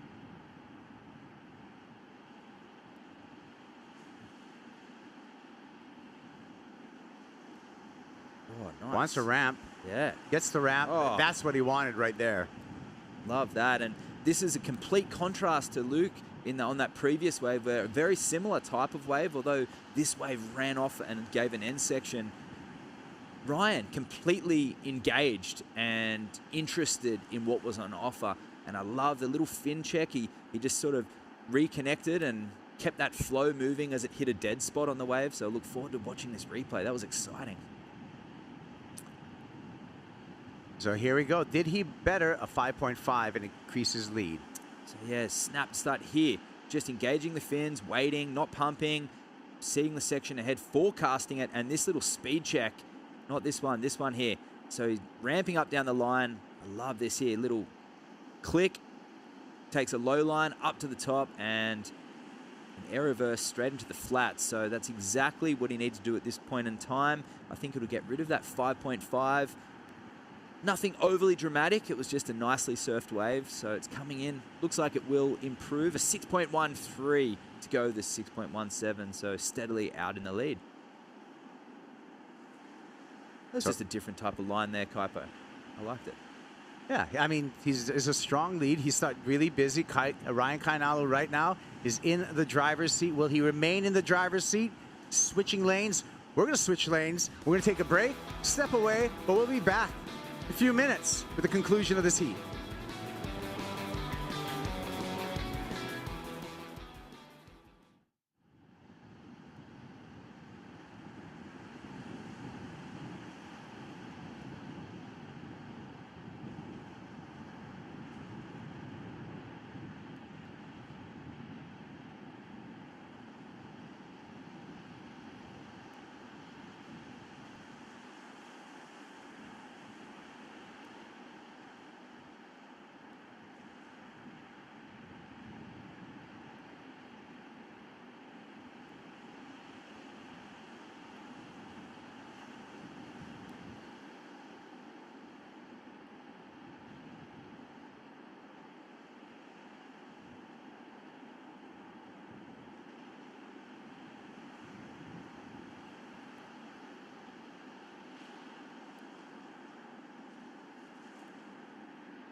We are back at Oceanside, Southside Oceanside Pier. This is the opening round for the SAMBAZON World Junior Champs. Is taking a look at our best Western fan picks. 54% going with the South African Luke Thompson. Here's another South African, Mitch Dupree's on the backhand. As we come back to live action here, Piper Girl, Matt Shanoski on the call. Mitch Dupree's currently in second place, needs an 8.6 to take the lead off of a very consistent and busy Brazilian surfer in the way of Ryan Kainalo. Well, he got the length of wave there, Mitch, but unfortunately there was nothing extravagant on offer. He's going to need something for an 8.6, or he's going to have to chip away at that total. That wave will do it. We see some of our female competitors having a look at what we've got coming up, the tide dropping. It's going to be a very different lineup in a few hours. Yeah. 8 minutes, 15 seconds on the count. And was brought to, yeah, another thing to remember as we look at our competitors area, getting ready for his heat, Shion Crawford. Great surfer out of Haleiwa, Hawaii. Ryan Kainala, who's the leader here, already has a World Junior champ title. He won the ISA World Juniors at Macumba Beach, Australia, earlier, late in 2023. And talk about having to have focus. A 10-day event, you got to remain focused for a full 10 days to that title. That is quite an accomplishment. Here's our fan pick, Luke Thompson. Looking down the line, wants something big, launches it in the air, gets inverted there. Can't put the board back for the landing. Well, that's another option. If you can't find the wave you want, tee off on one that's going to allow you to go to the air. But a 927 required. May not have gone that high if he was to pull that one off, but he's got to get moving in this heat. 7 minutes remaining. Yeah. An experienced competitor. Luke Thompson sure is. On Smith Shapes. Yep. Shaped by Graham Smith, father of Jordy Smith. Jordy and Graham got together, father and son duo. There's Graham. He's got a lot of South Africans, a lot of surfers actually on his boards. Talking about an upcoming surfboard label, a veteran surfboard shaper. He used to have the surfboard label G-Force before, but now Smith Shapes is the new label, and he is gathering quite a field of surfers riding his boards. Absolutely, and so he should, because there's a lot of talent over there, but nurturing those that are surfing the same waves. It's always nice to have a shaper who knows the conditions, and also someone who's shaped for waves all around the world, and that's key. And here we have Ryan, so using his priority on this wave here. Oh, keeps going. So this is on the southern bank. That one really connected up further down the beach. So it's an indication of what we will see as the tide drops, Kaipo. Luke Thompson right behind him, looking snappy on this wave. Talked about that Smith Shapes. It's in drive right now, and he forces that air reverse. Gets a nice tidy finish on there after numerous snaps down the line. He's going to tighten up this heat.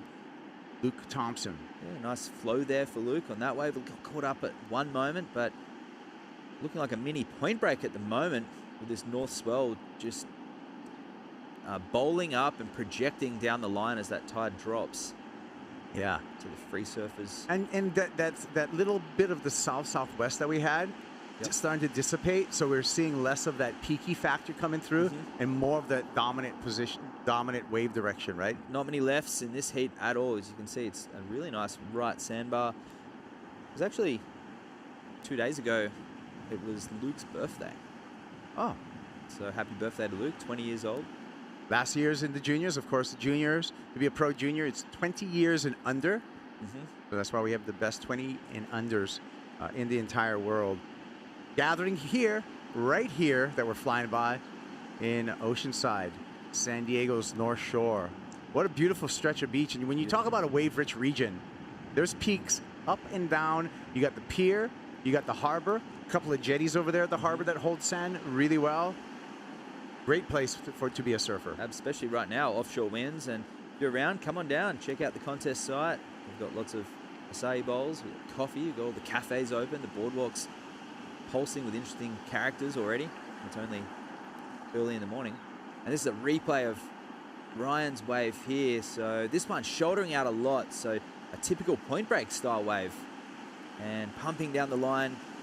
Fires this section off and tees off, gets to the next section. So a series of maneuvers, not one in particular that stood out. So a 5.87 on that wave doesn't go into his top two.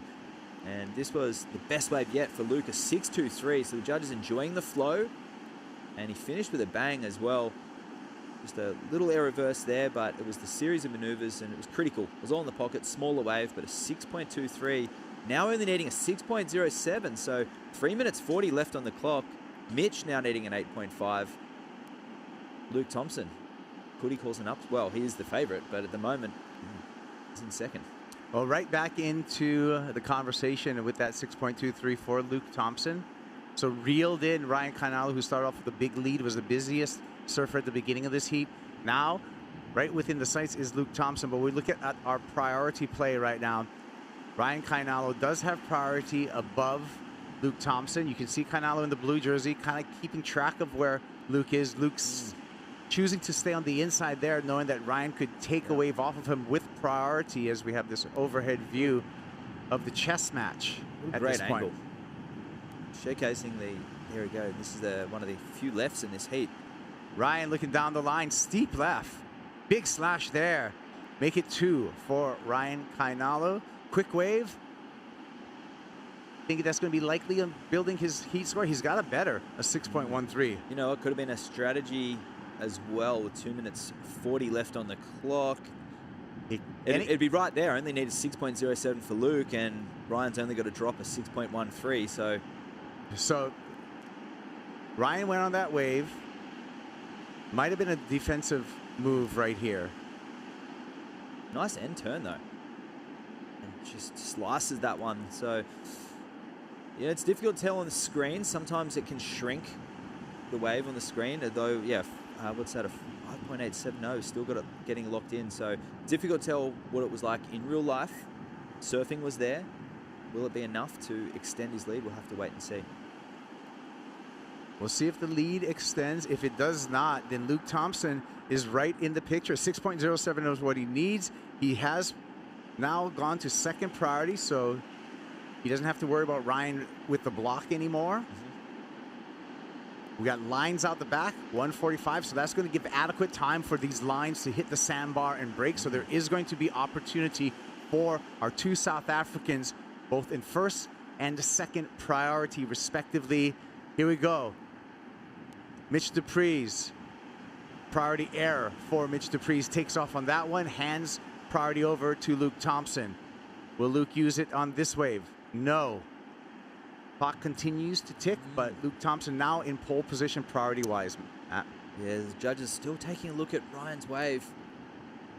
But I feel like it'd be much of a muchness. If they're taking this much time, generally, it's going to be a pretty close Something call. important. Yeah, so Luke, he's going to need something solid. He's asking for the update. Ryan hasn't got that score just yet. So Ryan, already at a young age, just 17 years old, but he's a veteran competitor, waving to our on-site announcers, wants the update, wants to know if he's actually improved his lead.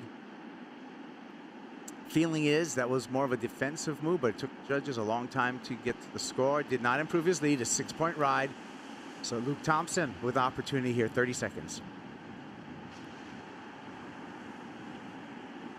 The surfers have got their priority indication. They know, they look back to the shore, and there's different colors up there indicating who's got that priority. As you see, a lot of them turn around. Generally, when they're waving their arms, it's because they're wanting a time update or a score update. And 10 seconds remaining. Luke's going to get one last chance on this one. Got enough time to paddle into this one and get to his feet, but it's not going to happen.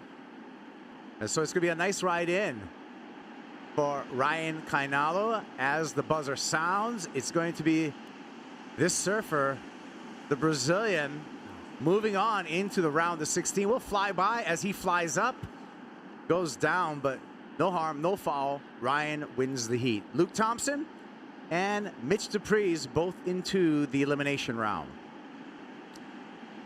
Good step away. Got more action coming your way. Shion Crawford, Heitor Mueller, Harley Waters in the water when we return.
Been a fun day of surfing so far, and we're still in heat number 7 of the opening round of the SAMBAZON World Junior Championships hosted by Best Western Hotels and Resorts.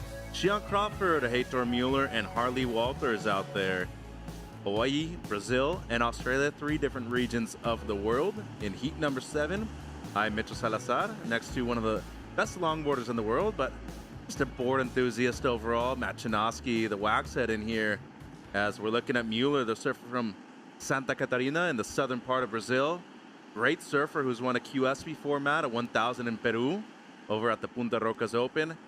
And now shifting gears to the 17-year-old from Anguri in New South Wales. How's that hook in the pocket right there from Harley Walters?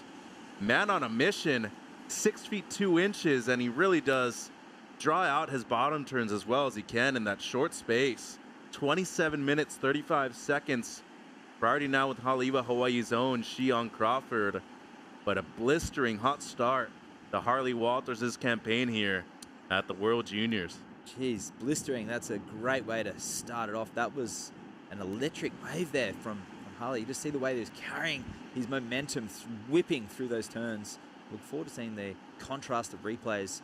We've got the small little left starting to make a comeback. It was majority rights in that previous heat, with that north swell making its way down the beach like a point from right to left of screen, but a couple of lefts bowling in. So it's that south swell, wind swell hanging in there. And 4.83 for Harley's opening wave. A good score. I mean, nearly half of the scale there for that combo on the forehand for Walters. And a place that has delivered some good surfers in the past, but not a lot of them really excelling when it comes to competitive surfing. I mean, you think of Anguri, you think of Laurie Towner for the most part. Yep. But Harley Walters, his brother Dakota, has been a man on a mission lately too. Got a combination of brothers right here that are looking to put Australia back on the map. Yeah, but North Coast in general, we had Danny Wills, who was from Byron Bay. And of course, I'll come up with many more names for you from the North Coast. 26 minutes on the clock. Let's go downstairs. Rosie with Ryan Kainalo. Yeah, Ryan, straight into the round of 16 in that one. Last year at this event, you finished 9th. What's your takeaway from last year that you're bringing into this one? I don't know, just I'm pretty happy to make this first heat. It's so important. I was in Hawaii training and like trying every board to surf here. And in the last year, I don't know. I think this year I'm more confident and ready to do this. And yeah, I'm just gonna surf and test all my boards and trying to get better heat by. With such a competitive field, what do you make of this event and the opportunity to become a World Junior champ? Yeah, it's a big title. I know it's gonna be hard to win this, but I just said I'm feeling ready and I'm gonna try to make my best. And a couple words in Portuguese for everyone at home in Brazil. Estou bem feliz, queria agradecer a todo mundo que está torcendo, né, no Brasil, minha família. Tem uma galera no Hawaii torcendo também, então queria agradecer a todo mundo e estou bem feliz. Thank you, Ryan. Back to you guys. Obrigado, Rosie, and parabéns to Sao Paulo's own Ryan Kainalo, coming off of an ISA gold medal in Rio at the beginning of December. So he's been on a roll, no doubt, Matt, but as Rosie was mentioning, a tough field. You come up against this draw, 24 best men, age 20 or younger, 24 best women, age 20 or younger as well. You got the who's who's, a lot of people that have already been on the Challenger Series. You want to prove yourself against the world's best, but just getting that slot into the Challenger Series and not having to do the regional QS, that's a big win just by itself. Yeah, I mean, the confidence that you get through the victory, as said it earlier, in an era where getting accolades and fame has never been easier with social media and YouTube, to actually have an event victory like the World Junior Championships in your repertoire and your resume is priceless. Money can't buy that, and it doesn't matter how famous you are. You've got to come here, put your best foot forward if you want to win that World Juniors and go onto that famous list. That's why the WSL World Junior titles for many years has been the benchmark for professional junior surfing. And it's been prestige almost, right? It's fully prestigious, absolutely. As looking at the replay here of Mueller, the opener 2.33, Matt. And then Walters right behind him, a 4.83 for this one. Nice. Likened to Ryan Callanan, who's one of his favourite surfers on tour at the moment. You can actually see a similarity with the whipping turns as he's sitting down into those and pulls out with a little priority move there so he can get back out into second priority. So that'll be super important today, making sure that you play the game right and are in place for when you need that perfect wave. Although left, rights, speaking earlier to Jarvisel, he said he's looking for whatever comes through. If it didn't look like a closeout, he was going to take off. You're being too fussy out there. As we saw last heat, Luke Thompson sat there for 15 minutes and didn't get a wave. And it was actually Ryan who wasn't fussy and got out there and ended up taking the heat win. And that's Mueller now. Had one strong turn at the beginning of this one, Matt, and you were mentioning how springy a lot of these surfers are. We got another great regular footer out of the southern part of Brazil, Santa Catarina, a place that has developed some incredible talents. I think the one that stands out the most right now on the championship tour, Iago Dora. He's from Florianópolis, the main city. A lot of great beach breaks down there, but some of the most consistent waves in the area. The only bad part in comparison to the rest of the country, it does get colder there, as he is climatized to some colder waters here like Oceanside. Yeah, nice pick up there, Mitch. And it's a shame this wave didn't have anything super dynamic on the end. It started off really exciting, and that board looking a lot more conventional, a little narrower as well. So we've seen a lot of shorter, wider composite materials here. So that board looking like it'll suit some critical sections if you can tee off on a bigger wave.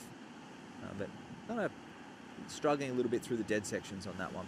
22 minutes on the clock now. Walter's having a look at that and shifting our focus to Shion Crawford, the kid from Haleiwa, Hawaii.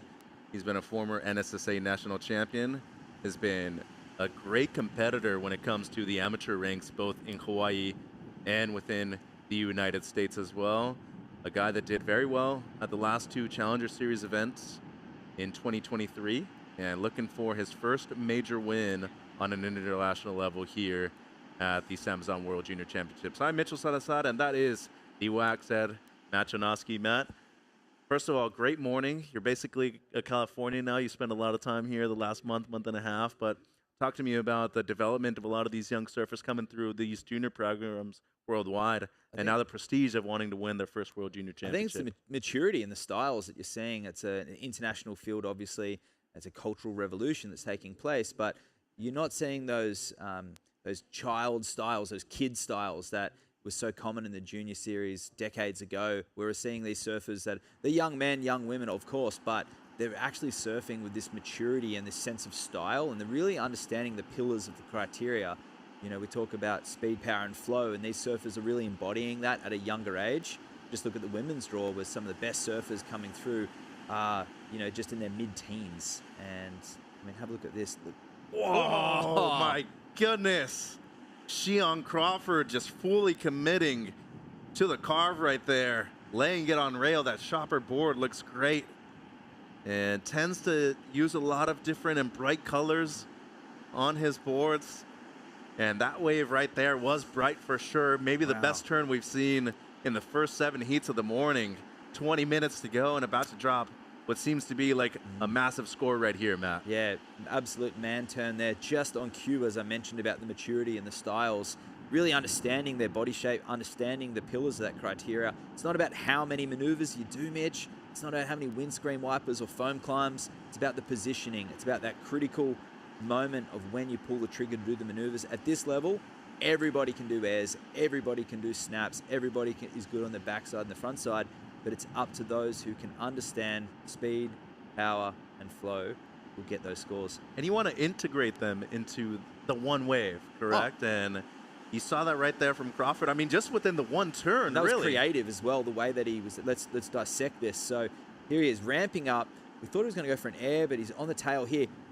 Little speed burn there, and this one really rotating through that turn, throwing lots of spray. That yellow and orange board looking fantastic on that drone angle, carrying that flow all the way through and tapping that one off. But the majority of points will come from that single maneuver.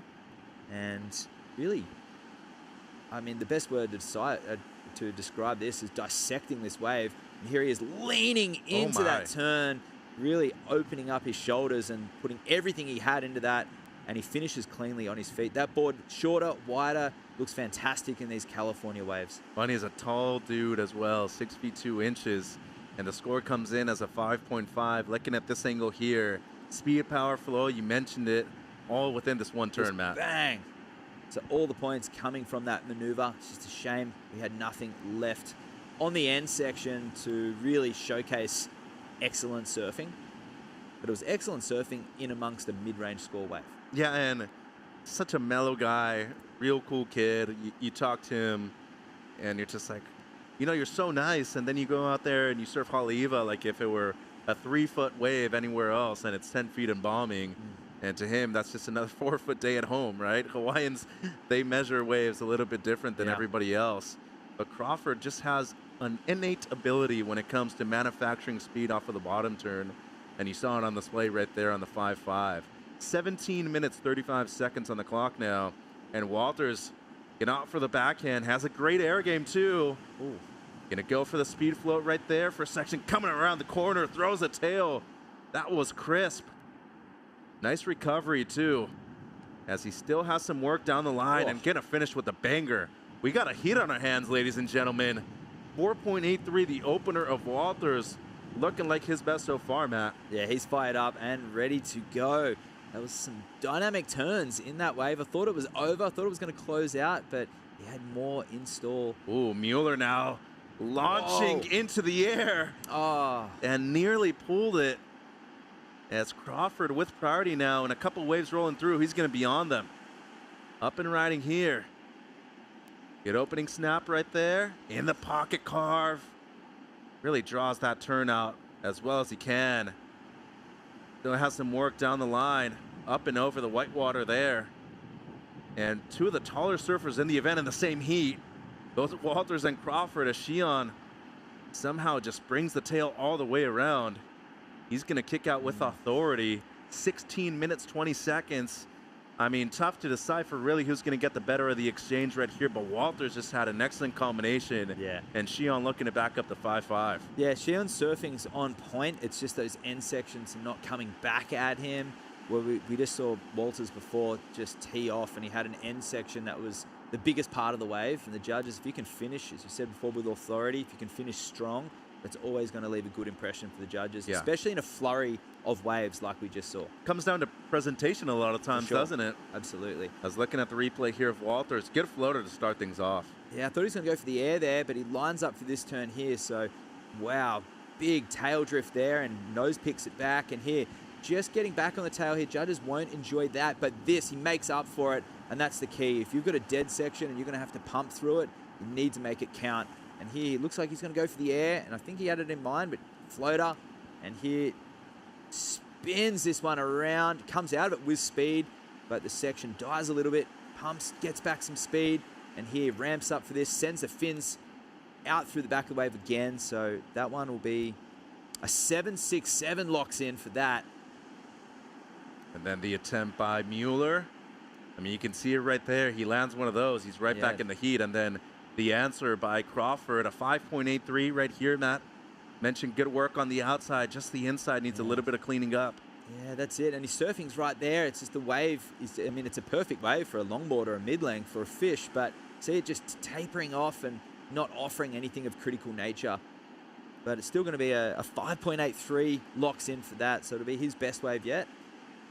And Shion just won his first QS event a few months ago at Sunset Beach. Looking at the front angle here, Matt, good flow. Does this look like Jordy Smith or what? It does. You know, just the size that of his body and his frame, but he's using every single little inch of his body.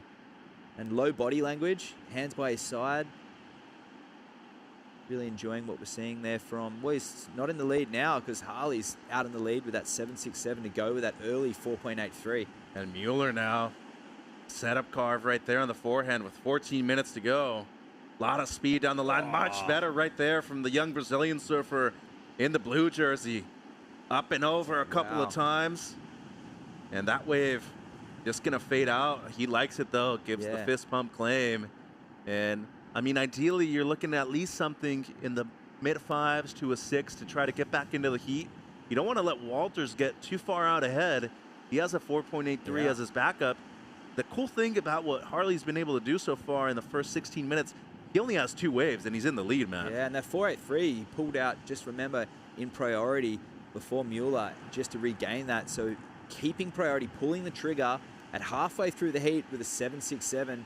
I mean, priority well played from Harley Walters.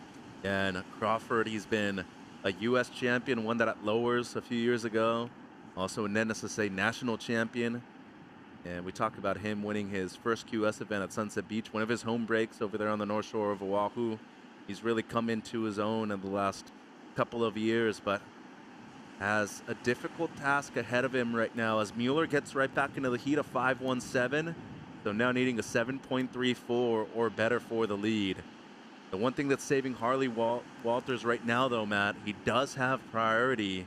And Xi'an, who is usually never in a position to trail as we look at Graham Smith and Louise Lepron. He's going to be coming up later today. Graham Smith, one of the premier shapers, not only within South Africa, but worldwide. Son Jordy been a runner-up to the World Championship on the CT level before. A former World Junior Champion himself, though. Beat De Souza in that final over there in Narrabeen many years ago. But you're a big-time, not only board enthusiast when it comes to longboards, mid-length, shortboards.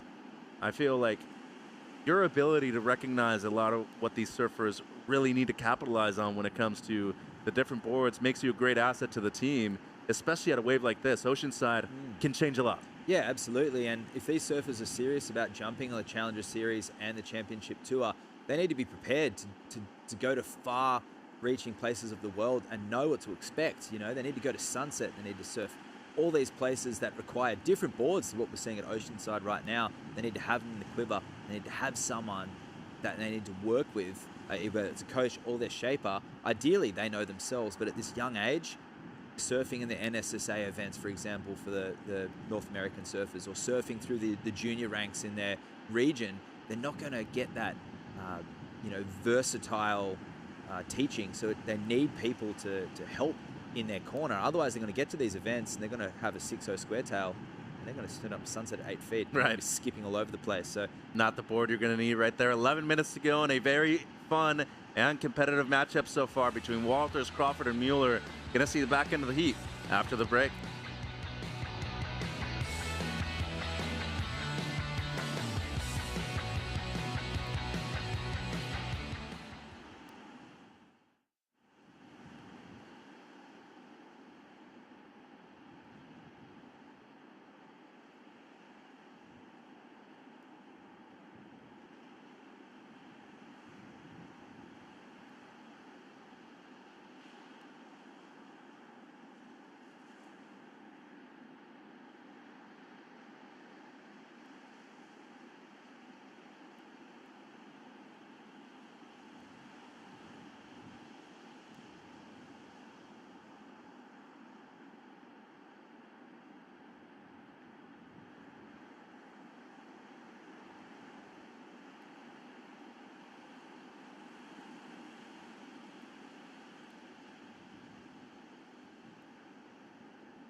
Heat 7 in the water of the SAMBAZON World Junior Championships, hosted by Best Western. And looking at our Best Western fan picks, majority of the fans going with Xi'an Crawford. Heitor Mueller, though, 22%. And young Harley Walters leading the heat, Matt, 17%. Those fans at the moment are right. Tell you what, Harley Walters, he's surprise packet, 2 waves, using his priority to, excellent prestige right now. And these surfers surfing maturity well beyond their years. And we talk about equipment. There we have a Xanadu and a who's who of Brazilian legends. Leo Casal coming up, still a junior, great surfer. Victor Bernardo right there, one of the greatest free surfers in the world at the moment, former Challenger Series surfer himself. And to your right, ladies and gentlemen, that is none other than the Panda himself, William Cardoso. Man, if you could channel both of those surfers, you're doing well. Yeah, you'd almost get the world champion trophy right now. I mean, that's a good combo right there. Yeah. Oh, yeah. Style, flow, speed, power. Yeah, Victor resides in the area now. You'll see him surf here in Oceanside quite a bit, over in Encinitas and Carlsbad. Comes up north to where I live, close to the Huntington, Newport area every now and then.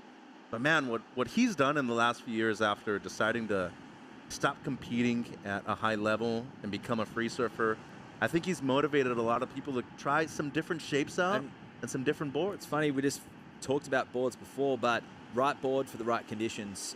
Performance and skill will only get you so far until heat strategy and understanding your equipment will be that next level.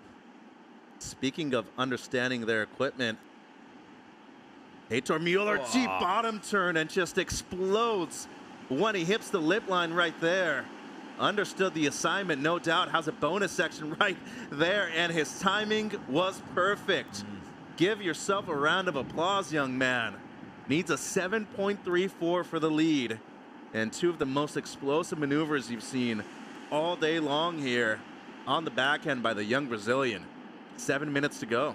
Now, could be wrong, I believe that's a round tail, and I want to dissect at how well he forecasted that maneuver, where it was come off the bottom. And what you'll see the round tail is the holds that the tail will give you. When you have a square tail, a swallow tail, or something a little wider, you'll get some the fins sliding, and you'll get a little bit of that area creates more of a sliding effect. And you see here, it takes the high line, comes down, draws it off the bottom and hits it vertical, snaps it around, and here carries that speed through, gets a little caught up through here, but this is one of the first few left-handers we've seen in this heat, and finishes with a bang. So two major maneuvers, judges liking it so far, and it wasn't necessarily the wave that gave it to him, it was the pure power in his surfing. So that one will get him right back into this heat. Showed a lot of patience on that one too, and composure, as we saw Crawford in and out real quick. As the score comes through from Mueller, it's a 6.67, now needing a 5.84, but Walters hold on, looking to improve on a 4.83 and just bang, bang, bang. He is a man on a mission right now. Under 6 minutes to go, and Mueller on the outside with priority, needing close to a 6 now, but wouldn't be surprised to see Harley improve by a good margin. As the score comes through, it's a 5.63, so that's now his keeper low score. Mueller needing a 6.64, and this man on screen needing close to an 8-point ride, a 7.48 to be exact. And that's not going to be it for Shion. You see the frustration right there in the body language. He's had some brilliant moments, maybe the most spectacular moment of the heat so far, but he's had some struggles when it comes to finding that wave that really connects, Matt. Yeah, his surfing's, he's been probably the liveliest surfer in this heat so far, but just the waves haven't given him that end section to really be, strong and show the judges just how dynamic his surfing is. It's just petering off. Great free surfing waves. You take them any day of the week, but we want to leave that impression in the judges' eyes. You want to tee off and show them, hey, I finished with control and authority on my own terms. It always, it's always a bit of a letdown when the wave runs away from you and you have to try to, manufacture some scores to make it look interesting. And that's why you try not to overdo it, right? You got to surf the wave for what it's worth and not try to oversurf it. But think of the lefts at Huntington Beach. You do 2 turns, you're going to go excellent. That's good enough, right? As with a little over 4 minutes. Ooh, Crawford throwing the tail around with a little over 4 minutes and wraps it all the way back. Making a big comeback here. This wave doubling up on the inside. Again. But he's going to kick out. Had some good work on the outside with that. 4 minutes to go. And now Mueller going to use priority here. Committed paddle. And he's up. This could be a good right-hander for him. Setup carve right there for Heitor. Much better on the second one. Throwing a lot more spray. Good a pace, but he needs a strong finish. And is going to be able to get it right there. Wow. So maybe a bit repetitive towards the end. But surfing to the criteria, no doubt. Got a 6.67 6.7 on his previous ride.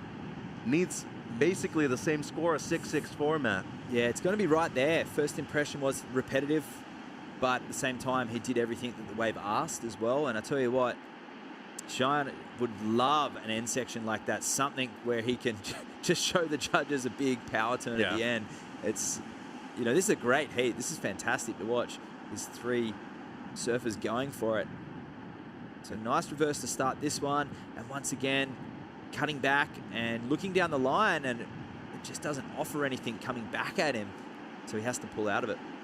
It might have been a strategic move right there too in time, but Mueller with the answer afterwards. Yeah, really opening up through these turns here. Now, third turn, very similar, and this one finishes really cleanly. So it'll be a mid-range score.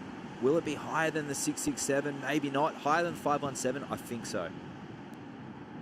So needing a 6.64, we'll have to wait and see. Well, I probably have to say the most competitive heat throughout the first 7 so far on day 1. And it's enough for Mueller. It's a 7.17. So his best score moves him up into the lead. Now Walters, who's been in first place all heat long, down to second. And you see the scores right there, Matt. Goes up until a 7.7, down to a 6.8. But everybody said yes when it came to that's where the giving wave selection comes in, because we've seen the 6.2 and a 5.83, some great surfing from Cheyenne, but unable to get an end section, and a 7.17 there for Hato. But I tell you what, 4 very similar turns, but a dynamic finish, and the judges really want to see a nice finish. That's the key. And Shion Crawford still needing the 7.64. Did get a 6.2 on his last with the throw toe reverse into the carves. Harley now needing a 6.17. So I feel like that 5.63 was pretty dynamic, but it must have been a smaller wave, which it can often happen on the screen where it does look quite extravagant with the amazing camera angles, but in real life, sometimes that wave can be a lot smaller. Right. And 90 seconds to go, and you think of that 5.63 and even the 4.83, say you commit all the way to the inside. Yeah. Could you get something in the 6s before kicking out and recovering priority? At the moment, it seemed like the right move, though. And Chishi needing a 7.64 would have to be the second best wave of the heat. So friends calling him Shishi, who wants to say hello to his family watching back home. And favorite dish, karage chicken. The kid from Haleiwa, Hawaii. He's a cool kid when you get to meet him, real down to earth, always super quiet. But you get him in the water and on Fortnite, you better watch out. This kid knows how to play. 45 seconds on the clock. Walters with priority, though, needing a 6.17. And I mean, up until that point, he was surfing a perfect heat, right? He was in the lead, had improved on his low score, had the highest score of the heat. He certainly made no mistakes. It doesn't seem like he might have a chance to get that 6.17 that he needs. Crawford right there, not going to get the 7 that he requires in 15 seconds. Walters had a look at that one. Too small and too far inside, though. And maybe a chance for one more. I might have spoken too soon. He's breaking away. He might try to look at this right. And needs to get up in time before the hooter sounds, and he will. So this wave going to count for Walters. With priority needing a 6.17. A lot of speed down the line. Oh. Good slide of the fins right there. Needs this wave to stand up on the inside, though. And some good work from Harley so far. Looking for an explosive and dynamic finish. And throws the tail around and somehow able to pull it. The kid from Anguri said this heat ain't over until I say so. 6.17 what he needs, Matt. Barrel roll on the stomach coming in too. So, wow, that was an exciting finish. I was thinking as that wave died down, he's going to need to pull something here. He was running out of speed. And just a reverse spin there on the end section, which was pretty much all he could have done. And fantastic job. No mistakes in that heat for Harley Walters. So really showcasing his ability, but also just representing Australia and saying, hey, I'm here to do my best and I'm a force to be reckoned with. Sharp eye looks good underneath his feet, Sure too. does. I mean, you mentioned he hadn't made a single mistake. Surfed a great heat, looking for a 6.17 here. This turn goes past it. This one here really puts a lot into that and starts to get a little sleepy beyond here. You knew he's going to have to come up with something. on the end section, and he does. And it wasn't enough, Matt. It was a 4.87. So it's going to be Mueller with the win, but a really nice attempt right there at the end for Walters to try to recover first place.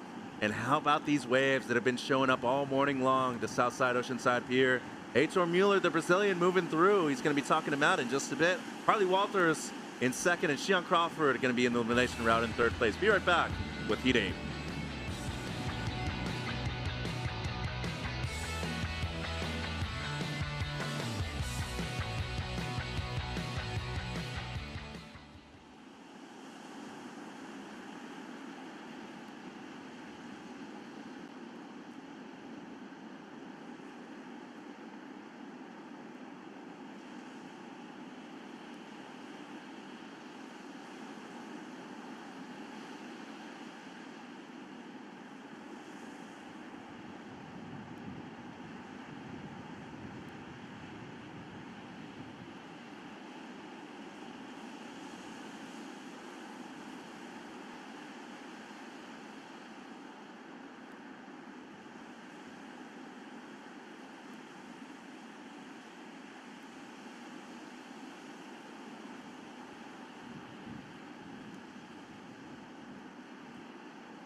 You stay ready so you don't have to get ready. Big wave season is upon us. You can check everything out at worldsurfleague.com. At the SAMBAZON World Junior Championships right now, hosted by Best Western. Heat 8 of the opening round for the men, Leo Casal in red. Taj Limblad from just right up the road in San Clemente is in blue. And the Frenchman, Sam Peter, in the whites. So a great heat out there. Leo Casal with a lot of QS and Challenger Series experience.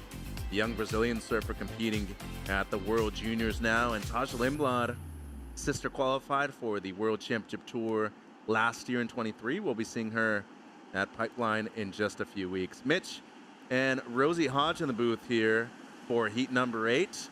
Rosie, you know Taj pretty well. You see him surf lowers all the time.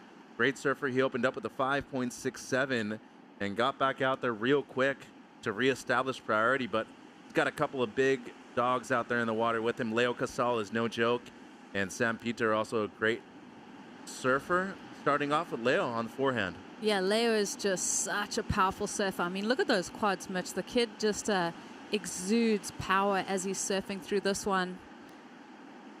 On his forehand, just a little warm-up wave there. And then this is Taj on the backhand. Super solid surfer as well. Just a hammer. Watch him all the time at lower trestles. Definitely one of my picks for someone that can ruffle a couple feathers out here. Yeah, and then Sam Peter gets a 4.57 right here, Rosie. Yeah, so everyone finding the left-handers out there, just noticing that that's really become one of the waves that have the surfers have turned their attention to. Right, and usually on a low tide here, you can get a ripple over there right by the pier. It's one of those waves that's just nonstop, basically. You paddle back out, you catch another wave.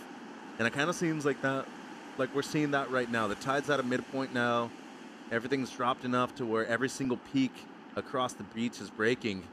As we have all three surfers paddling for this one, we're going to stick with Sam Peter on the left. 20-year-old out of Hossegor, France, has a great style. Remember seeing him at a WSA back in the day at the San Clemente Pier, and he wasn't doing those a few years ago, I can tell you that, and now he is.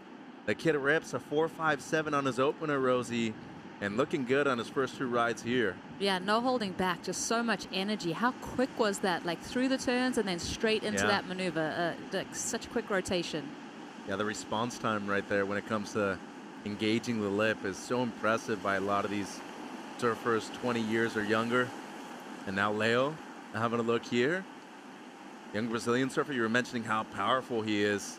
You can see it on display right there. Just every time he bottom turns, you don't know whether he's going to throw the tail, he's going to go into a motion to really carve everything out. But the one thing I can tell you, he usually goes 0 to 100 real quick. Yeah, he's such a good surfer. And earlier we just flashed to who's in his corner, just some Brazilian heavyweights. Yeah. Victor Bernard and then also the Panda. Yeah, William Cardoso hanging around the area too. Nice to see him give back to a lot of the younger surfers in the draw as we look at Lenny here on the right. Just a quick one for him. And then Sam Peter, I mean, he had an excellent combo on the outside of this one, Rosie. Yeah, this was nice. I mean, and you saw one of the competitors looking left behind him.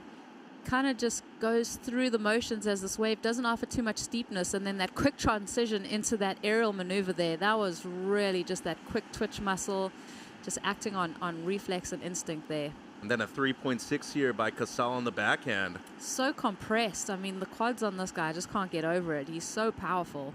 And had a great year on the Challenger Series, his first one. So scores are in: a 5.27 for Peter, a 5.67 on the opener for Lenny, and a 4 and a 3.6 for Casal. Let's go downstairs, Matt, with Heitor Mueller. How was it out there? How are you feeling after that heat?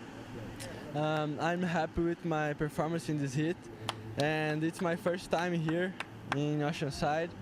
Well, let's go with everything to the next heat. Here. And we've got some good support down here for our Brazilian out in the water at the moment. Did you want to come over here and do some translation as well? So we have Victor here, and we've got down here with the Panda who's hanging down here at the moment. But what is it like having the next generation of Brazilians down here right now? Oh, I'm super stoked on these kids. They're ripping. Heitor's comeback was insane. He found a laugh that we didn't see for a while and made a great comeback, and then backed up with another great wave. Now we have Leo in the water. Ryan made his heat, and yeah, Leo is staying at my house. I live right up the street, and having Panda on his back is really good too. Panda is just an iconic Brazilian pro surfer, and he knows a lot about competition. So yeah, stoked on this kid, Heitor. I don't know him much, but he's ripping, and of course we got his back, and yeah, let's go, Team Brazil. So between the style and the power, the Brazilians have it all covered down here. We're going to go back to live action and check out this heat. Thank you, Matt. And congratulations to Heitor Mueller. He's moving straight into the round of 16. And, I mean, some big props right there when you get Victor Bernardo, who is a talented free surfer, used to be an incredible competitor, too, saying that this kid's the real deal. You know that it's true. As we look at live action now, Taj Lindblad throws the tail around and has a lot of competitive experience here at Southside Oceanside Pier. Really just the one turn on the outside for Lenny, but he did open up with a 5.67, Rosie. Yeah, he's definitely going to be taking some confidence out of that number that he started with on that left-hander. And Sam Peter does have a couple of mid-range scores, but during the interview, we did see a 6.33 by Leo Casal. Looking at the last of Lenny first, just a 2.67 for this one. Yeah, that first move was looking so tasty, and then that wave kind of dissipated as it ran down the line. The left is looking like it has so much more cupped out opportunity to me at the moment. Whoa. Wow, insane. Such a lot of amplitude in that. He is the real deal. You know, I saw him last year on the Challengers, and I knew how good he was, but when it comes to putting on a jersey, he is no doubt one of the premier surfers in the event. Lenny now throws the tail around too, and couldn't put a foot wrong on that one. A great response by Taj Lindblad in the blue jersey, only needing a 4.67 for the lead. We haven't even hit the 10-minute mark yet, Rosie, and everybody's just on a tear right now. Talk about surfers really really contemplating their choices out there, the right or the left. It seems like both of them are very available at the moment. As live action now, Sam Peter on the right, up and over the whitewater. Good second foam climb there for the young Frenchman. He's going to kick out, and now Casal on the left throws the tail, and he's going to pull it too. What a start to the heat. Yeah, I'm loving this. Just action all the way through. And just nice to see Leo just kind of mix it up a little bit then. It gets easy to get into that repetitive mindset of going for that same air, but just showing us, you know, there's multiple ways you can attack that lip line. And Taj Lindblad has won a QS event before, won at Morro Bay in 2023. And I can tell you on finals day, he beat Nolan Raposa in that final. There was nobody beating him on that day. You know, he rode up on a horse when he won afterwards, but he was just on a tear, and really similar conditions today to when he won that day in Morro. And I gotta say, when it comes to one of the more underrated surfers from the area of San Clemente, he doesn't get mentioned enough. And I think he's kind of been overlooked because his sister has had so much success on both the Challenger and now on the Championship Tour. But he is a quality surfer from San Clemente. Oh, he's one of my favorites. Definitely when I'm out at Lowers, he's a standout. Watching this kid surf, he's unbelievable. He's such a good person to run into. He also comes from an amazing surfing family. His dad, his uncles, they all absolutely rip. And obviously his sister qualifying for the Championship Tour. So super talented. And like you said, maybe a little bit under the radar with all the attention going to Sawyer. Well, he has definitely been a crucial part to San Clemente board riders, I can tell you that. Dropped a couple of 8-point rides, and, you know, in that format, you have tag teams, a lot of team formatting, but I think just the vibe overall, and I've kind of seen it on the beach when I have been down there today so far. Jet Schilling, Brody Sale, Jackson Bunch, Kate Matson even came down, as well as Jake Davis. You can feel that camaraderie by the local surfers right here from California, supporting each other and even bringing in a lot of the Hawaiians once again. And that's so important. I mean, we're seeing it with the Brazilians, and that's what's really shifted, you know, their support and just getting the Brazilians to the top of their game. The San Clemente, the North America surfers, they've really identified that support crew, that getting everyone amped, pushing each other is so crucial to getting people into the Challenger Series, onto the Championship Tour. There goes Taj. And he's up and riding again on another right-hander. Took the lead with his last, or his previous ride, I should say, a 6.9. A lot of flow on this one, and you can just see the energy that he's bringing to these waves out there. It really wants to make it straight into the round of 16. 17 minutes and 20 seconds on the clock. The last score of Casal, not enough to retake the lead. A 6.25 would do that. It was a 5.7 for him. And speaking of Leo and how talented he is, you mentioned sometimes it can be a bit repetitive when you go for the single maneuvers, those big airs. Laid it on rail in the last one, but unfortunately just not enough when you're talking about maybe the steeper sections that we're seeing being brought by both Peter and Lindblad. And not to say that Sam Peter hasn't surfed a great heat so far. He's needing a big score when you look at the context of the heat. A 7, that's no joke, Rosie. Yeah, that's a big number, but looking at Leo's waves, I mean, the 6.33 for the air and the 5.7 for the one-turn opportunity on the end, you combo up those maneuvers and you're going into the excellent range. So if you're going to take something, a key bit of confidence out of it, it's that. Like, your surfing is being rewarded by the judges, just a matter of comboing it up. And a 3.77 for Lindblad, so he won't improve. And not only is it really cool to see a lot of these different regions kind of unite, we saw it last year. Definitely on the last day when Jarvis Earl won, all the Aussies were around him. You could definitely feel it. And they even mentioned Marlon Harrison earlier today that Josh Kerr kind of coaching the Australian crew here with his daughter Sierra. She has a chance to win. But I think slowly but surely we've gotten to a point where every single region kind of has their own little group and support system, Rosie. As we look at Peter now, the French surfer throws the tail and was going for a big layback right there. Just under 16 minutes to go, and it's been pivotal, as you mentioned, not only get people on the QS, on the Challengers, but eventually onto the Championship Tour. Definitely. I mean, that support is so important, and just the sparring abilities of going out and being able to push each other and do heat drills. I know I see it a lot in San Clemente. You watch the guys down at T Street, they're drilling. At Lowers, they're drilling, and it's so important when they're traveling to have that support system through the highs and the lows. Right, and I think it was Kalohan, Dino, and Griffin put on an event maybe a week ago, 2 weeks ago. It might have been at Rivies, a lot of the Groms, and I think they judged the event themselves. They had like biggest commitment, biggest maneuver attempt or something like that. And giving back to the local community in a sense like that and just kind of stoking them out, it's gone a long way. I mean, you're obviously seeing it work out with the kid in blue who's leading the heat right now. Definitely, and just from my own perspective, we had a lot of Grom events all over the country, and I was constantly traveling and getting this competitive experience, like creating these friendships with people that I'd go and travel with. And then you see a couple of years later, there weren't as many junior events, and you don't see as many South Africans on tour, and now it's starting to fire up again, and you're seeing a lot more talent coming out of the area. No doubt. 14 minutes, 40 seconds on the clock. An awesome heat so far out there in the water. Casal with priority, and he is chasing down a 6.25 or better. Sam Peter still looking for a 7.3. Gonna let this first wave of the set go by, but there might be one more chance for either surfer to go on this one and potentially get their requirements. Casal is interested, and it seems like he's gonna end up going right on the backhand now. The young surfer out of Brazil, just a closeout for him. And Peter, a wave that just dies out real quick.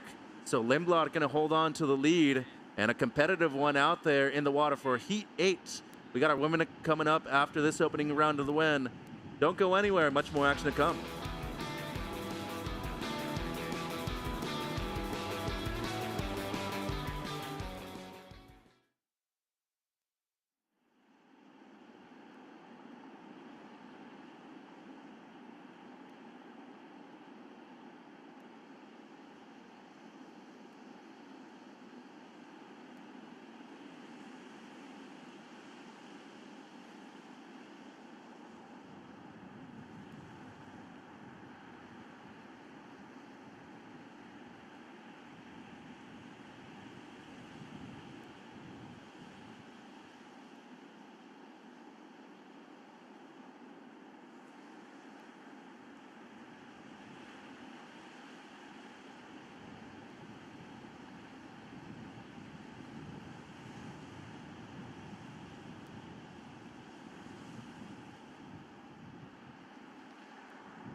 The first major event of 2024 out there in the water right now. It's the SAMBAZON World Junior Championships, hosted by Best Western. 12 minutes on the clock in heat number 8 of the opening round for the men. Taj Lindblad leading over Leo Casal and Sam Peter. Peter with priority needing a 7.36. And during the break, seeing not only a couple of good waves ridden by Taj Lindblad, but he actually improved on his second best score, extending his lead, Rosie. Yes, so nice just to see him attack that lip line right there. Just from what I'm seeing is just a lot of improvement in his surfing. Just looking really sharp. And he looks mature too. Seems like all those workouts that he's been doing with some of the higher seeded surfers within his region have really helped out. As Peter now on the backhand, good looking wave. A lot of steepness to it too, and looking at the drone angle towards the end, was looking for the foam climb, and that's going to be incomplete for him. Now needs a 7.36 as Lindblad did improve on his low score, 5.73 for him. And Casal now needing a 6.31 or better. Has plenty of time on the clock, 11 minutes to go. And now Linny, a lot of speed down the line here. Whoa, that was a dangerous layback right there in the pocket for whoever was within distance of the spray. And he's going to bring it back around. A lot of speed going down the line here. And just going to slam it shut with another slide of the fins. 10:35 on the clock. That improves his situation. That's the best wave of the heat. I'm going to put myself out there, but just so fun to watch his style, and I'm sure we'll see it on the replay. He keeps his arms so close to his bodies while he's going through those maneuvers. He's never really opening up the wingspan, Right. so he's always in complete control. Good technique, a lot of great flow, and you can see the power being executed well in the pocket too when that wave stands up. He's definitely made some subtle tweaks that have just like really refined his surfing. And Rosie, you're a resident of San Clemente. What happened last year that everybody qualified all of a sudden? Man, it was bound to happen. It's just been such a hotbed of talent. All of those guys, been watching them since they were super groms, and they just evolved. They've been pushing each other. They've, got the right mental attitude. They're having a lot of fun. So it's just such a good balance, and it's really bringing out the best in all of those individuals. And it's going to be a great year watching. How many San Clemente? Is it 5? Well, you got Cade, you got Cole Crosby, Griff, Sawyer. Well, that's 5, yeah. So, I mean, you talk about one of the best surfing towns in the world, and I think they've easily gotten up into the top 5. Not maybe even number 1 now, as Peter needing something excellent. An 8.46 as Lindblad does improve. Got a 6.83, and Sam with a major error right there. So was looking for a huge comeback, and with 9 minutes to go, a necessary wave at this point of the heat, Rosie. Yeah, he is chipping away at it. This kid is no joke. It's so solid watching him surf. You just can't tear your eyes away from him. You don't know what he's going to do. He looks like he's got a full bag of tricks, like a lot of variety. And we're just getting a glimpse. Yeah, I think he has a few more gears to go. A lot of speed down the line on this one, though, Rosie. Yeah, this wave, I mean, looking at it, there's a lot of froth on that open face that he's got to work with, but then that right there was super whippy in the pocket. Does do the grab, but it's really fun to just watch this kid surf. Yeah, he was going at such a high velocity, too, right there at the end, needing the highest score of the day so far, an 8.46, and, with Lindblad improving his low score, the 6.83, I mean, he basically has another replica of the 6.9.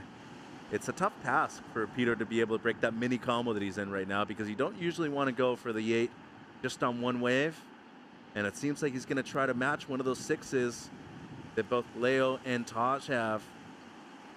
8 minutes to go. Priority with Casal. And it's a 6.73 for Sam Peter. Now needs a 7.0. Yeah, he's in the mix. It's fun.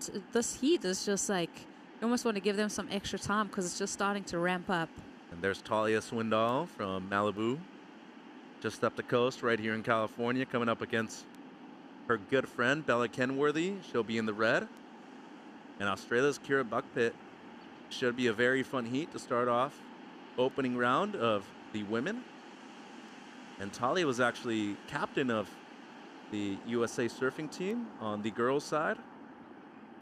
So 2-time ISA representative for the U.S. now. And seeing her for a few years, she charges, really has a dynamic style, and one of the taller surfers in the draw on the women's side. I think you're going to be really excited to see her surf, Rosie. Yeah, I'm just frothing to get into this women's round.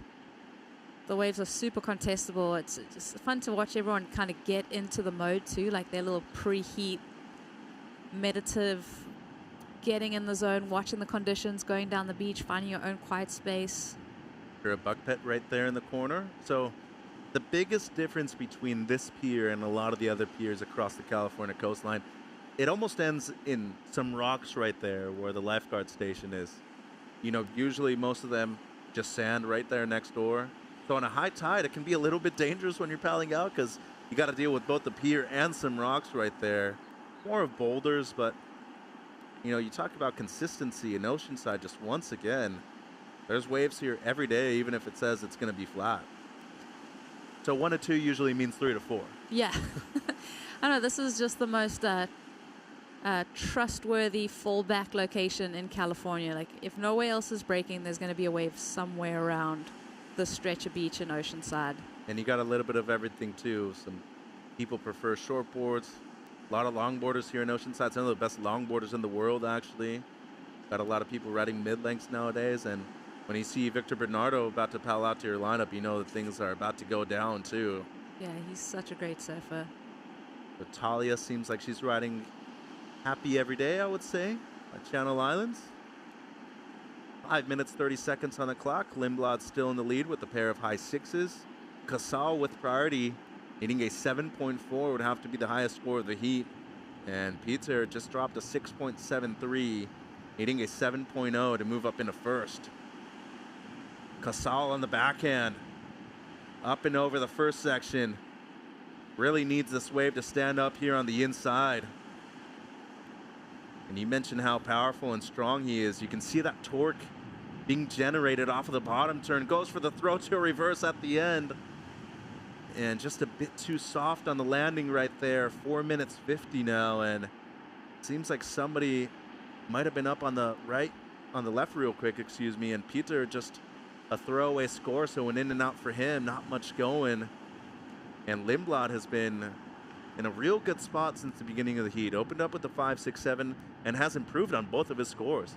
Yeah, when I take a pulled back look at Taj's heat so far, he's been on the best waves. His wave selection, his maneuver selection, like the technical surfing that he's doing, like you can't fault it. Like he's really been the guy to beat in this heat when he's picked the best waves, and that's so important when you're coming up against guys. It's such an even playing field for all of them. All of these guys are so talented, so make sure you get those best waves so you can do the best surfing and really appeal to the judges. I made you laugh earlier when I said that he rode up on a horse when he won. Yeah.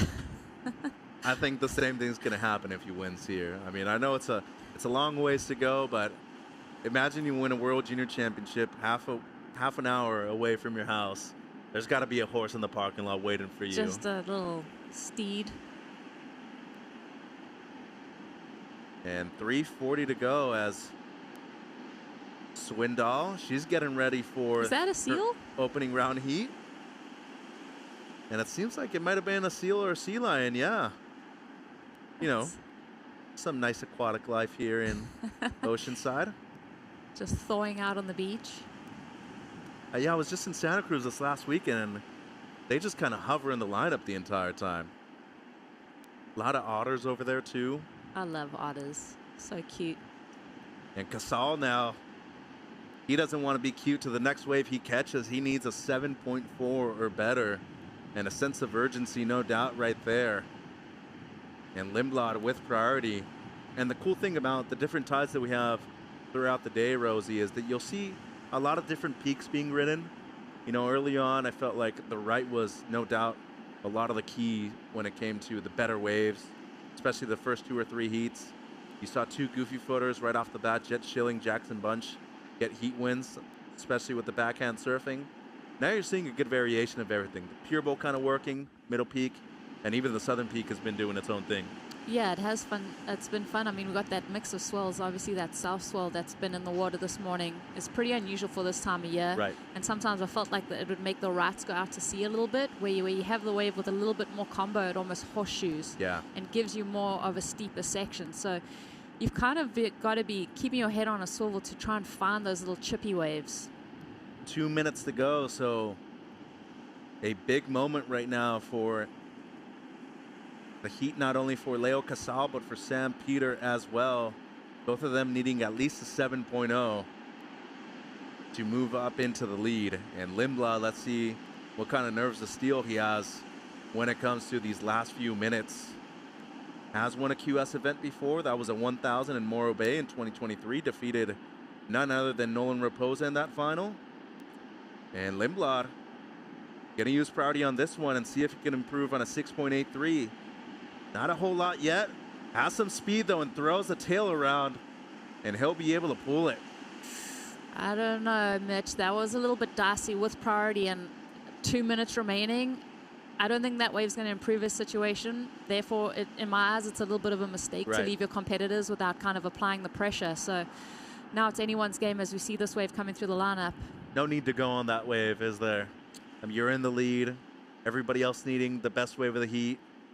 Why go, you ask yourself? But, you know, in the end, you got to reflect on the decisions that you made, whether good or bad, and analyze them, right? And for this Lindblad, it's going to be a learning experience whether or not he's able to move straight into the round of 16 or be in the elimination round. Yeah, and maybe he just thought that was potentially the last wave that was going to come through the lineup. Didn't want to give the competitors a chance, but I don't know, 2 minutes, it's a little bit risky. I agree. You know, you put yourself in that position, you're probably not going.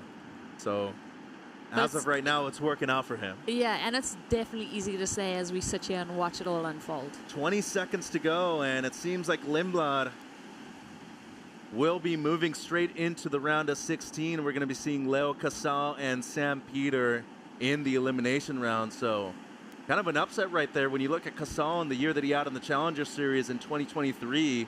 Lindblad moving straight through into the round of 16. The surfer from right up the road in San Clemente taking away a huge win. As the women coming up, we're going to see opening round Bella Kenworthy, Talia Swindoll, and Kira Buckpitt with some good waves out here at Southside Oceanside Pier.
Hey, welcome back to the SAMBAZON World Junior Championship hosted by Best Western. Just finished up the men's opening round. Now it's time for the women. Opening round, heat number 1 for the women. Bella Kenworthy, Talia Swindoll, and Kira Buckpitt out in the lineup. Kaipu Girl and Rosie Hodge on the set here. And now we get to see the best women's 20 and under surfers in the world, Rosie. Let's do this, Capo. I think just such massive respect to all the young women coming up in the surf world. They are doing mind-blowing things. They're pushing the sport every day. This is the World Junior Champs, the opportunity to take home a world title. I think all of these women went to bed last night with that anticipation of this event starting. Yeah, and being part of a legacy of a world champion. You're going to have the Champions Cup at the end of here and that seed into this year's Challenger Series. I'm Kaipo Guerrero, along with Rosie Hodge. Thank you for joining us this afternoon. Wherever you may be, it's a beautiful afternoon here in California. Oceanside, the North Shore of San Diego, and one of the supporters with this beautiful venue that we have right here. South side of Oceanside Pier, 3 surfers in the water, and this is the format.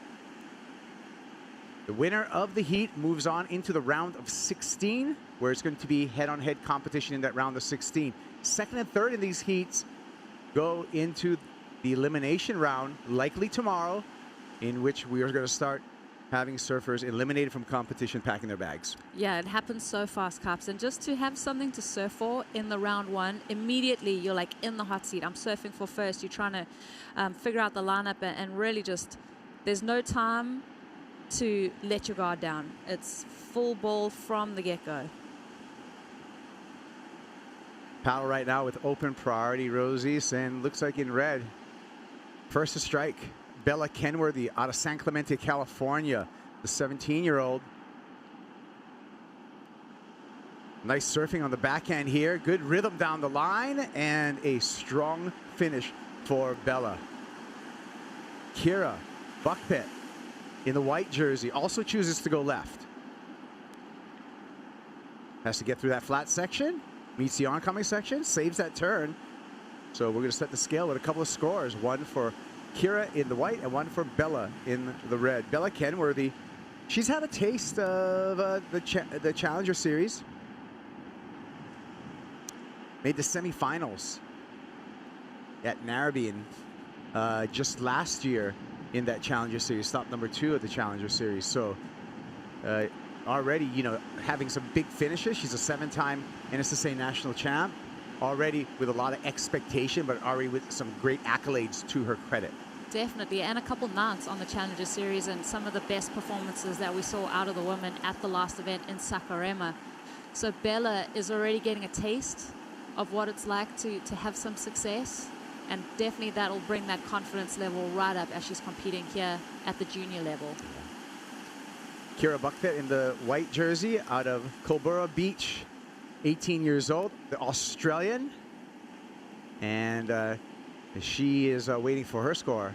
As we're waiting for her score, let's hear from the last heat winner. Taj Lindblad is with Waxhead. Take it away, Matt. A mature performance out there again, Taj. It's starting to be a trademark of your repertoire when it comes to heat surfing. How did it feel and being on relative local soil? Yeah, it felt really good. I surf here a lot, mostly because T Street is like really flat. So we always drive down here and end up surfing the pier. So kind of home, I guess. I'm sleeping in my own bed and waves are fun. So that's always a plus. And speaking of home, anyone down here to support you? Yeah, my parents, Ryan Simmons, Fake Leg Photography. We got a good crew. Oh, Cade, Jake Davis, Luke Weiler, Jet. We got a whole crew. So nothing like local support.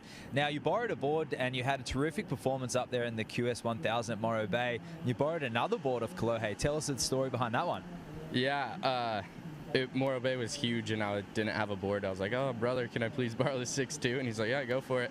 And then ended up having a good heat, and it kind of clicked in my head that I probably need more foam. So I'm lucky enough to have him, and he gave me 3 boards for this event, so it's been good.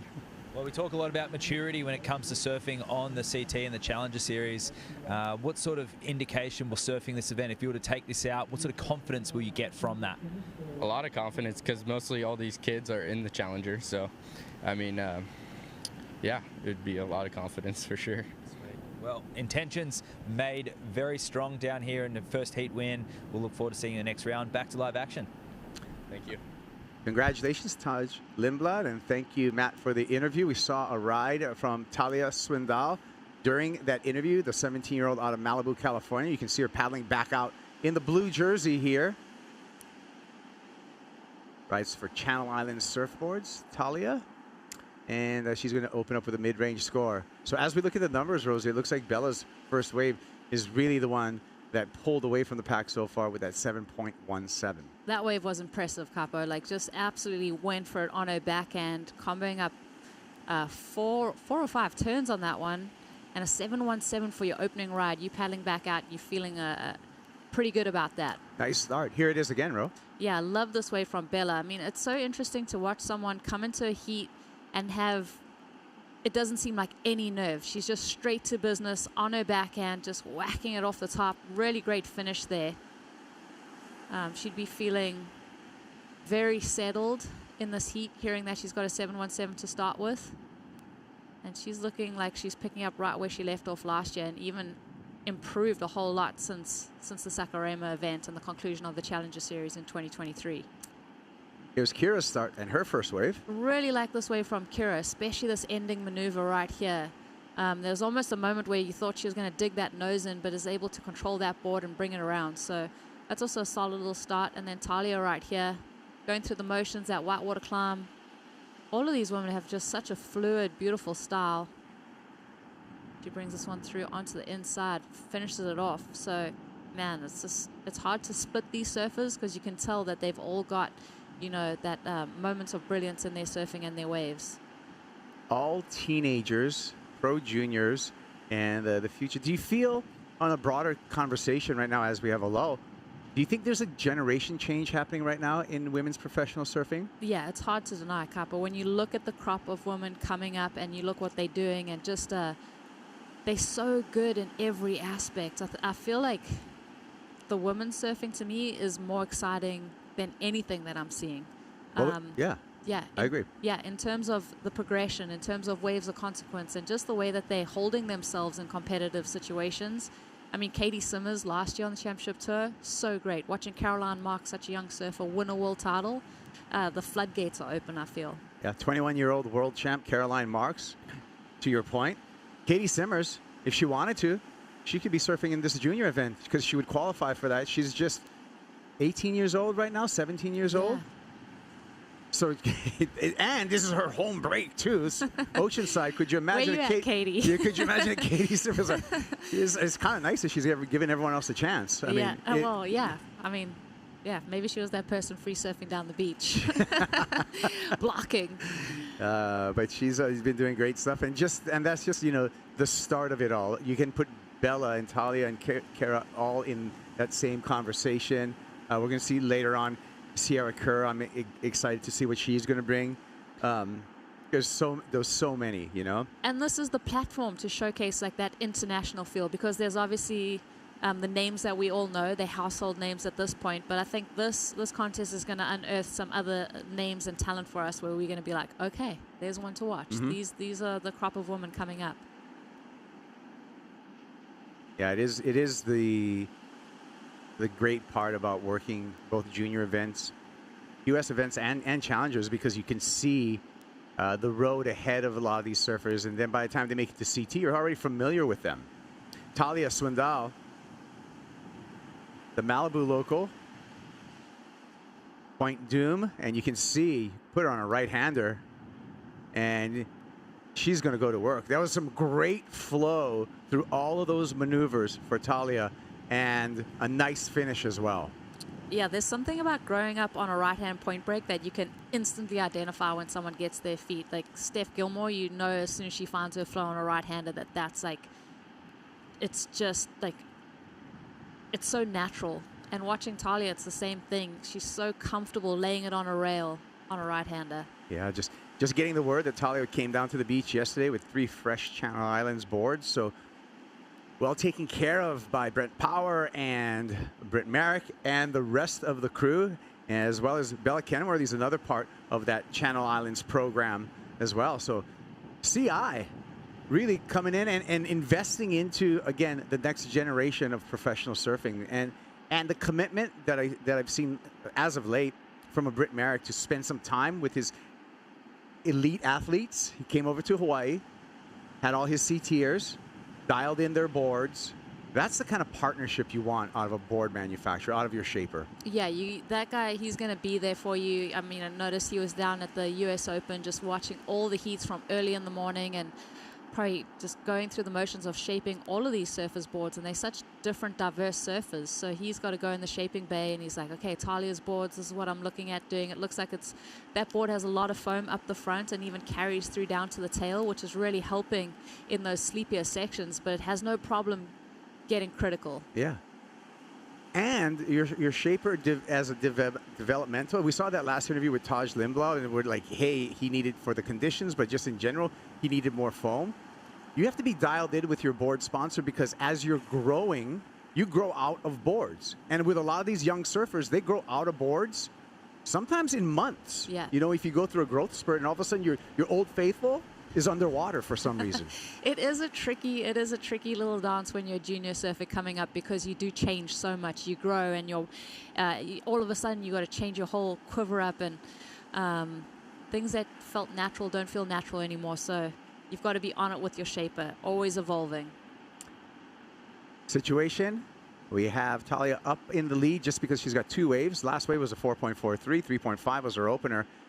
Bella Kenworthy still holding on to that powerful 7.17, as well as priority at the 17-minute, 20-second mark. And Kira Buckpitt, the Australian, also with a 1-wave score of a 4.83. Kira from Culburra Beach, another great female surfer, started her career out of Culburra Beach. Tyler Wright. I think that's where the Wrights are originally from. Yeah, it's so funny. You said the name of the beach. I'm like, why does that sound what so familiar? That's why I had to look it up. Yeah. That makes a lot of sense. It's funny how, like, you know, Tyler coming from there can really inspire that next set of surfers. Bella Kenworthy, as we take the sky angle, now back down to the beach angle, flows through that section. And Bella with a nice finish all the way down to, you can see the crowd in the south. It's going to be a nice add to the 717. Yeah, Bella Kenworthy, part of a big surfing family. Fit surfing family. Father Jason, a legendary photographer. Here's a replay. Yeah, sweet little hook there on that right-hander, just bringing this one all the way through. You know, this wasn't the biggest wave, and it's flowy, it's feeling fluid. She's kind of finding her rhythm out here. That turn was really nice. I think with the 717, I'm interested to see what that number comes in. I think it's going to be kind of that mid-range score, but it's going to put her well out in front, Cups. And her dad, Jason Kenworthy, actually made the all-woman surf movie Leave a Message. Ah. Yeah, Jason had a lot of iconic surf imageries captured by Jason Kenworthy. Backhand there, just a quick one from Talia. Also Jason's OG Salt Creek nickname, Queensryche. Okay. Backstory? It's just, I just always known the guy as Queensryche, as you know, back in Salt Creek Core days. There's Aaron Brooks eyeing it up. I would say eye of the tiger, but not really the eye of the tiger, more of the eye of just hanging out, checking out the surf. So mellow about it. But we know when she puts the jersey on and she gets on the water, highly likely she's going to light things up.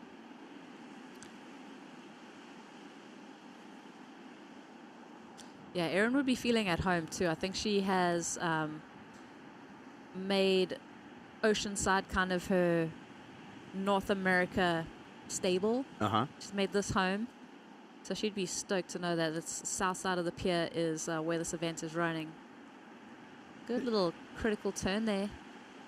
Bokira, just a one-hit option. Yeah, we'll see Aaron Brooks in the third heat of this round. Oh, all day wetty wearer there. Had the suit on. Get ready. Getting ready. She surfs a lot. You know, the one thing you could almost say Aaron Brooks is a citizen of the globe, but she does reside on the North Shore of Oahu right now. And she surfs. Every time you go and pretty much go check Rocky or something, you'll see Aaron Brooks out and on a lot of waves, too. Yeah. She catches a lot of waves. Yeah, busy. She is busy, and she's got no problem kind of like figuring out lineup. She's super respectful to the locals, but she does get her share of waves, which is super cool to see. All right, so last score for Bella Kenworthy, as we suspected. It's going to be a valuable one, a 5.17 for a 7.17. She's in a strong lead right now. Talia Swindell needs a 7.91. Kira Buckpitt needs 7.51. So Bella, 2 waves ridden and already have a command of this heat. Talk about the tide change. Look at the tide draining out and how much beach we have now, Rosie. It's, yeah, we've mentioned it. This morning when we kicked off, it was 6.2 feet of tide. That's starting to drain out to negative 0.2. I think the low tide is about 250 or something. Here we go, Buckpitt. Nice snap for the Aussie.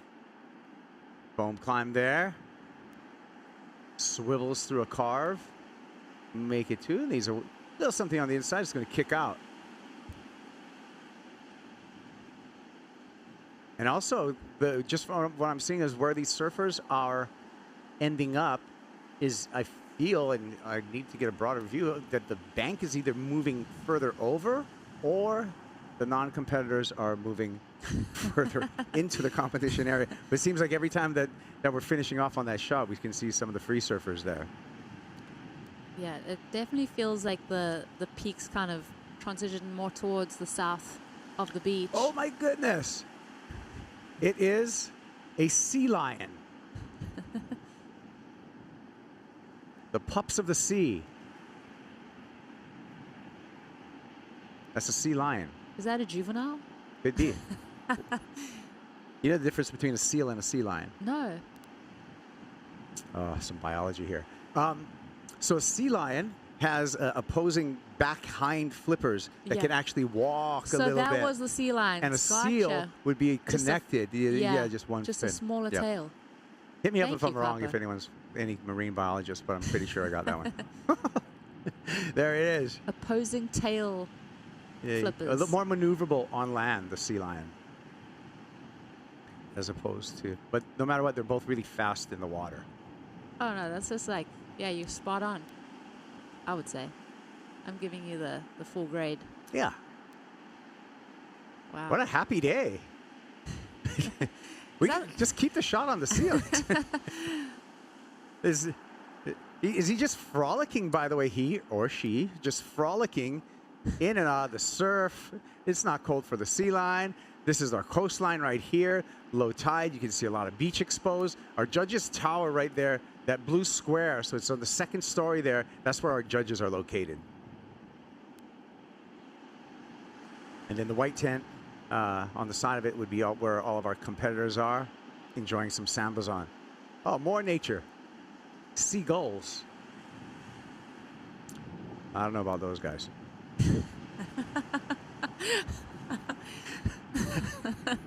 Don't trust them. Not that shifty. Hey, everyone, not that stoked on those guys. California, I remember just getting, bags of fries on the beach. You'd leave it down for a second, and next thing you know, it's in the air, getting spread around to all his friends, and the seagulls. Yep. Thieves. 10 minutes on the clock. Shiny afternoon. Thank you for joining us. This is day number 1 of the SAMBAZON World Junior Championship, hosted by Best Western. Thank you also to Best Western for the great accommodations. Seems like there's Best Westerns up and down the coast, so a nice way to, if you need a place to stop overnight or plan a little surf trip, Best Western. Sierra Kerr, another surfer that we're looking forward to seeing in this opening round. Sierra's been down here all morning. I think Mitch was mentioning that Josh is kind of coaching the Australian contingent down here. So Sierra's been down here. Notice she has had dry hair all day, so I don't think she went for the free surf session this morning. She's got a premiere of her movie Precursor coming up, I think, this Friday in Oceanside. All right. Yeah. So we're having a movie premiere. Movie premiere. Josh Kerr, of course, her dad and former championship tour surfer. Josh, almost one of those guys where he ripped on tour, but it almost seems like he surfs better in retirement. Yeah, right? I was questioning myself, so now I see how well Josh is surfing off a tour. Yeah. Surfing so much, like traveling, just kind of living the dream. Like the Kerr family, Nikki Kerr and obviously Josh Kerr, the whole family, they're not afraid to rip into life and go on the road, travel, surf as much as they can. South Africans contingent there, Louise Lepront. She's going to be coming up against Ellie Harrison and Kalea Gervasi in the next heat.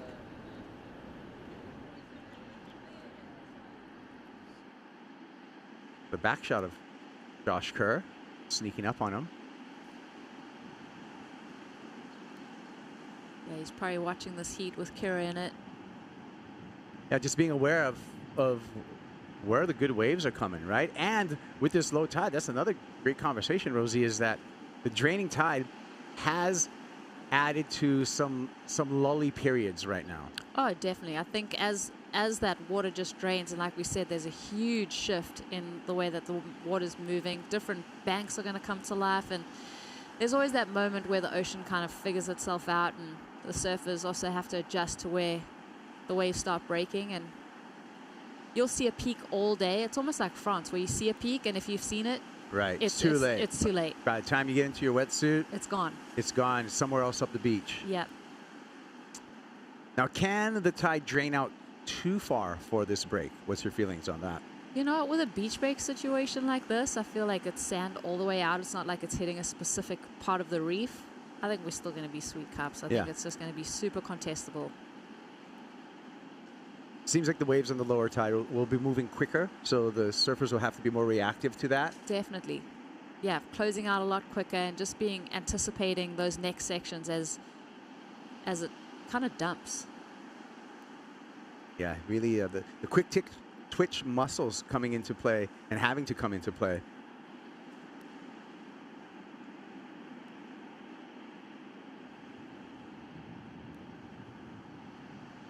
And as expected, a little bit of an onshore breeze kicking up too. Oh, look. Oh, it gives us some time to talk about some fun facts for some of our competitors. Kira Buckfit, the Australian out there. Some fun facts about Kira. She loves cooking, and she works in a restaurant part-time.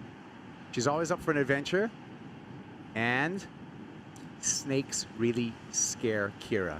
And she's from Australia. And that's a heavy combination right there. Yeah, and Culburra. Yeah. We're talking about that. That's southern New South Wales. Yes. Yeah, that part of the coastline. It is like, it's wild. There's so many good waves. I don't want to give too much away, but yeah, I think Sally Fitzgibbons is just down the road there too. And here she is, looking down the line. Fast right-hander for Kira. Big snap there. Comes around this section. One more snap. Buckpit on a roll right here, putting it together. A big finish would be appreciated by the judges, and she's able to take this one all the way till it tapers down to just ankle high. 7.51 is what she needs. I don't know if she got that score on that wave, but she's certainly going to improve upon her scoreline. Yeah, I think so. I think that's the best wave for Kira so far in this heat, which is a good little notch up into building that foundation and working towards that 7.51 and just trimming that down a little bit. Oh, and it seems like a lot of the attention right now is moving towards this part of the bank right now, this fast-moving right peak. Here we go with priority. It's going to be Bella utilizing that priority. Kenworthy, opening swoop there, looking very patient. Eyeing down the line with another beautiful carve. And a nice finish. I mean, you can't fault Bella. Started with the 717, backed it up with the 517, and now I think that right could also come into contention with her scoreline. So she's surfing a smart heat, Cups. Yeah. 3 waves and 3 potential keepers. That is a combination, right? That's a winning combination. Let's go through some replays right here, starting with Kira. Yeah, Kira was looking so good on this wave. Love that opening maneuver. Just really put that board up in the sweet spot. And again, on that second option. So in my eyes, this is definitely her best wave. The 751 is what's required. I think this is going to be a good score, Cups, having a look at the replay and watching it through. Yeah, a really good paced approach and picked her turns right in the proper spot on that wave. Here's Bella Kenworthy. Yeah, Bella, this was a good wave when she was taking off. It was a little sleepy on the start. She does well to kind of stay in that critical zone, cutting back to the white water. Nothing too critical. Good finish. Talia Swindahl. And just one turn for Talia. So that last wave, 2.93 for Talia. Looking at our scoreboard, and as things update, last wave for Kira was a 5.1. We're still waiting for last wave of Bella Kenworthy.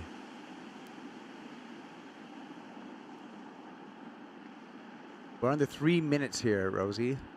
And it looks as if Bella Kenworthy really has everything in her court. She's got this heat under control. She's got a big lead over the rest of the pack. Yeah, and with the priority as we come down to those final 3 minutes, with a couple sets on the horizon, things could get interesting, Caps. But Bella's looking pretty solid.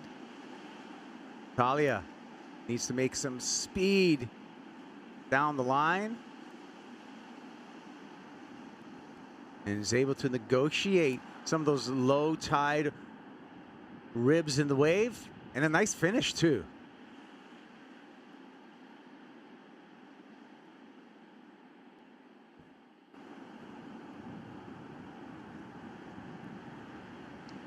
Talia, again, needs a 7.91. So near excellent is what her requirement is into going into first place. There was a well-surfed wave, a little bit on the smaller side, and a little bit of downtime right here at the beginning. Yeah, I mean, everything Talia is doing here just looks fluid and so nice. I think if I could maybe just give one little bit of critique, it's maybe get more aggressive on those turns. I think on this last option, it was good. It was a little safe. I think that's where the judges were like, hey, that was really an opportunity where you could have really sunk your teeth into that section. And the judges agree with you. A 4.07 for Talia Swindahl, so she'll still be seeking that 7.91. Bella Kenworthy with heat control, the lead as well as priority can dictate this final minutes of the heat. And it should be an elementary task for Bella to execute at this point. She surfed a lot of contests. We said, you know, we talked about 7 national titles to her credit. Talia caught behind there. And just trying to catch something under priority, which is a little difficult right now because the quality waves with this low tide are obvious and few and far in between. Here's another one. This one down the line for Talia. She does find some open face. Oh, that was an nice. aggressive turn that you were waiting for. That was really nice. Combo up those turns and it's like you're right there looking at that score. 791 is what's required. I mean, I think it's going to come in that kind of mid-range, maybe even a 6 just for that one turn. Here it is again. Yeah, let's have a look at it. Late drop. Kind of just going through the motions. You can tell that she's just shifted her feet before meeting that inside section. That was really nice. One of my favorite turns of this heat, for sure. Standout moment.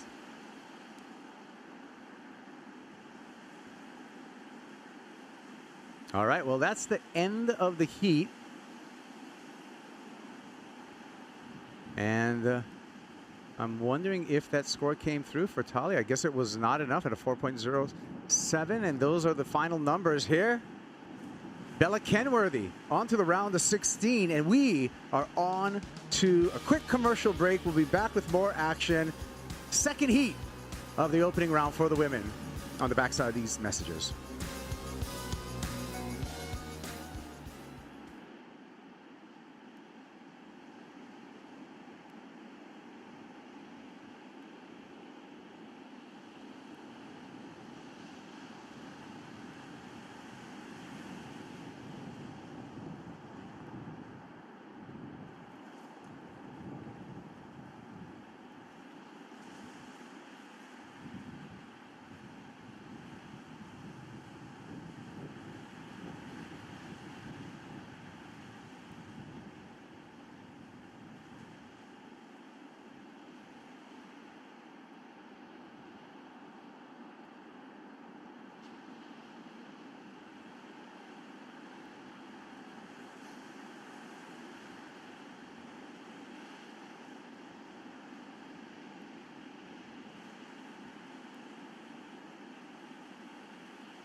Welcome back to Oceanside, Southside Oceanside Pier, the site of the SAMBAZON World Junior Championship, hosted by Best Western.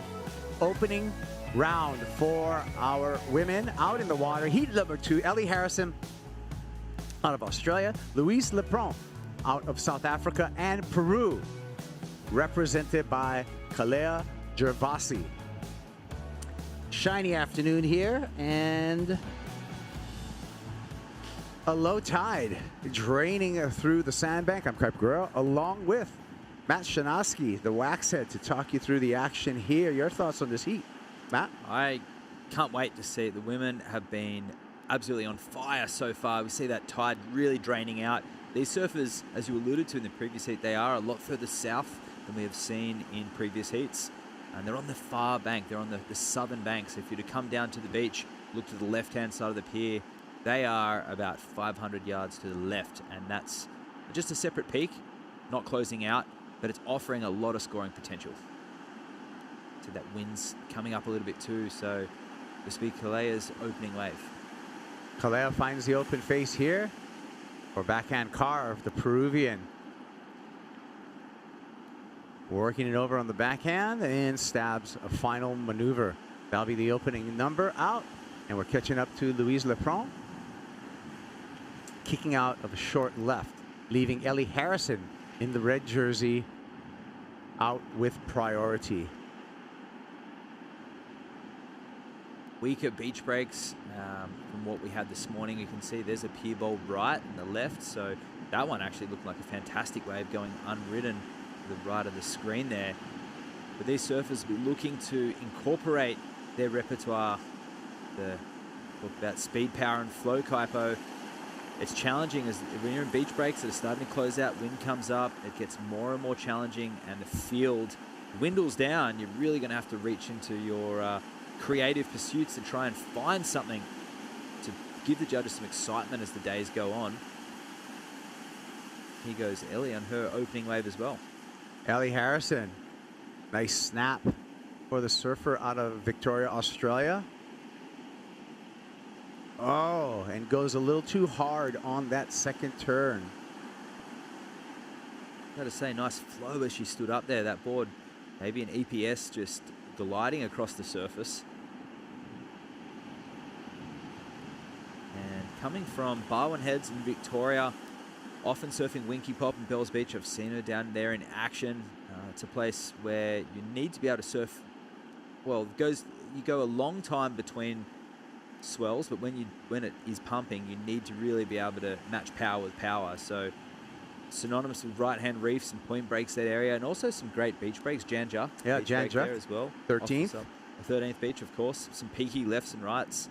A great training ground. Although we haven't seen any world champions or any consolidated professional surfing careers come from Victoria. Yeah, but Ellie Harrison, it's a great surf community there, and you were talking about flow.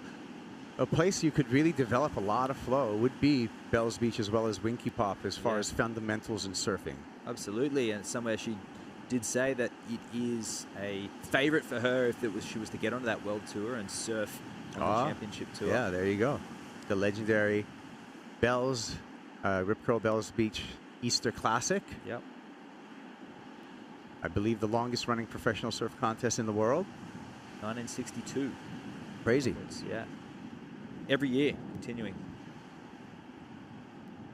Here we got a set. And Louise Leprand is going to find this left-hander. Nice opening turn. Swooping carve back into the white water. This wave's giving her some room to move. Going against the grain, if you would, on that left-hander. Second wave for the South African surfer. That light-footed approach there and carrying a lot of that momentum. It's a lot easier for those lighter frame surfers in smaller, weaker beach breaks, but we see some of the best performances, some of the most spray on tour coming from the lighter surfers. I think of the likes of Sophie McCulloch and even Felipe Toledo. Lighter in frame, but throwing some of the most spray. It is about, a lot of times it's not about weight, it's about technique and water displacement when it comes to spray. And where you place your turn, right? For sure. So someone like Felipe Toledo or Sophie McCulloch, they place their turn so high in the lip, I feel, that accentuates the spray coming off of the back of the board of where they're placing those turns. Yeah. Spot on. And Kalea on a nice one here with some great rhythm on the backhand and a wave that's giving her opportunity and open face down the line. So we'll catch you up to scores as soon as we update. We are waiting for scores. Clock's still ticking. 24 minutes on the countdown here. We open up with a 30-minute heats. Again, first goes into the round of 16, which means they skip a round, second and third into the elimination round, which would be the next round of competition. Looking at the Surfline forecast, likely that next round of competition happening tomorrow. And surfers, when they see Oceanside on the agenda, you are generally thinking onshore conditions for finals day. You're thinking most finals are held in afternoons. You know, they're held when the sea breeze is up. But this morning, a rare treat with some offshore winds, and it maintained till about 12 o'clock, and now it's 12:15, and we're actually seeing that light onshore breeze starting to cause havoc. But we'll see some aerials, I think, with this wind coming up. Well, let's hear from our last heat winner. Bella Kenworthy was dominant out there, Mitchell. That is for sure, Capo. Dominant, no doubt. Bella, congratulations, first of all. You moved straight into the round of 16. A wave you know super well. You've competed here many different times, USA Surfing, NSSA. What do you take from a lot of those amateur events here into a pro junior event like this?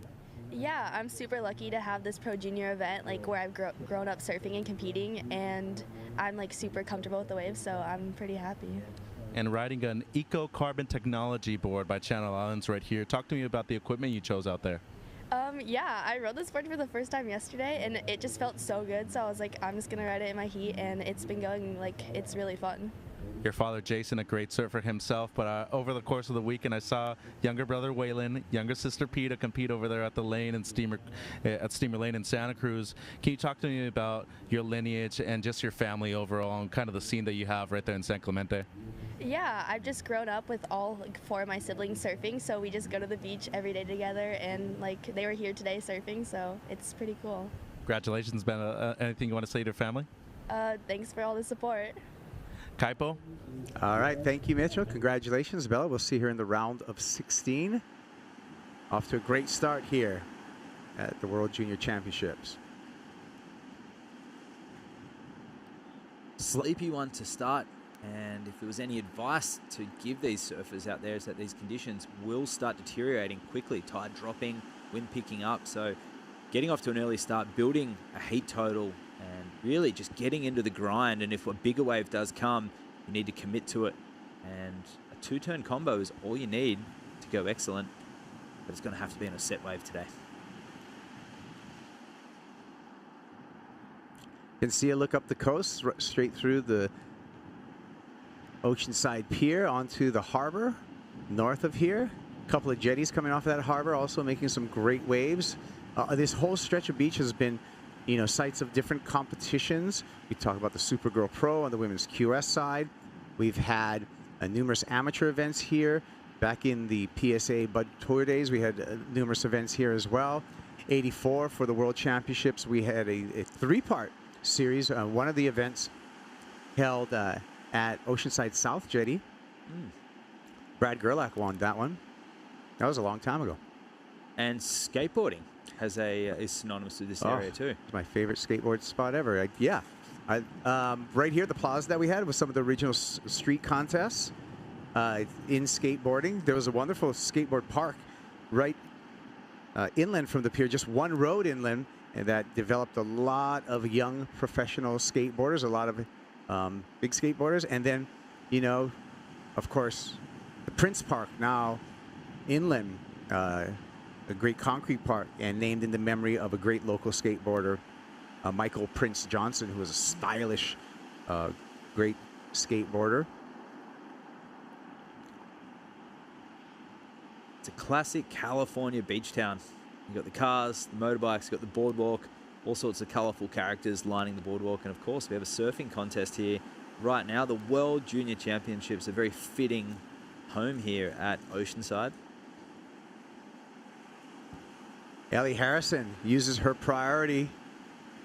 And the body language just told you that she did not see any future in that wave. 19 minutes and 35 seconds on the backhand here. Leprand. Louise out of South Africa with a turn. And I apologize right now, at 19 minutes, 25 seconds, we're getting caught up with scores.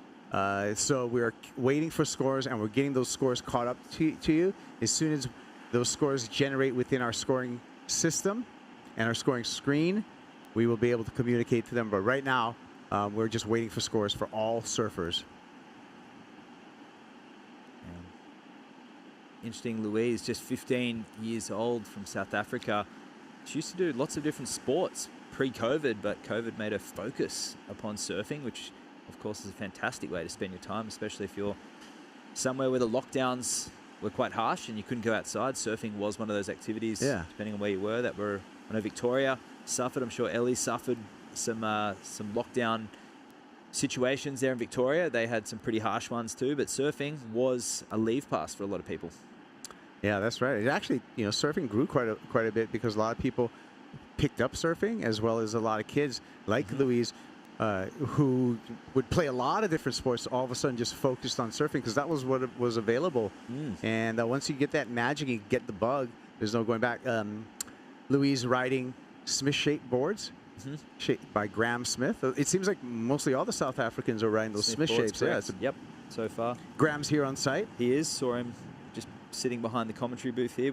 I have some scores getting locked in, Kaipo. A 4.73 and a 2.57 for Louise. A surfer in blue from South Africa out in the lead. And then Kalea with the 3.4 and a 2.83 sitting in second. And Ellie needing a 4.14. Currently in third place, but holding priority. All right, thank you for that update. And we see now it's generated on our screen right here with Louise out in first.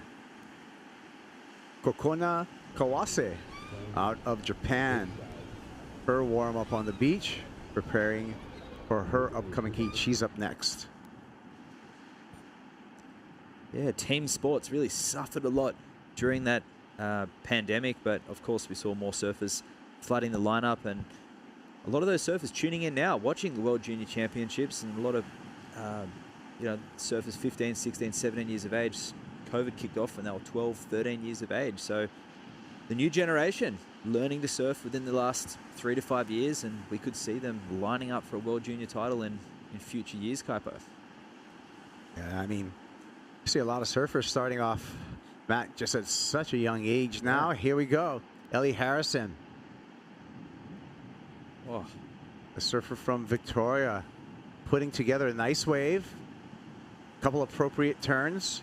Caught in the whitewater a little bit there, but a nice start. Got a couple turns in at the beginning. It's going to be valuable for her. We'll see if that's enough to take her into the lead.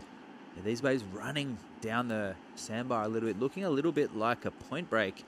Yeah. Ellie just a little bit off timing, but the style's there, and it feels like she's waiting to unload on an end section that she hasn't received just yet.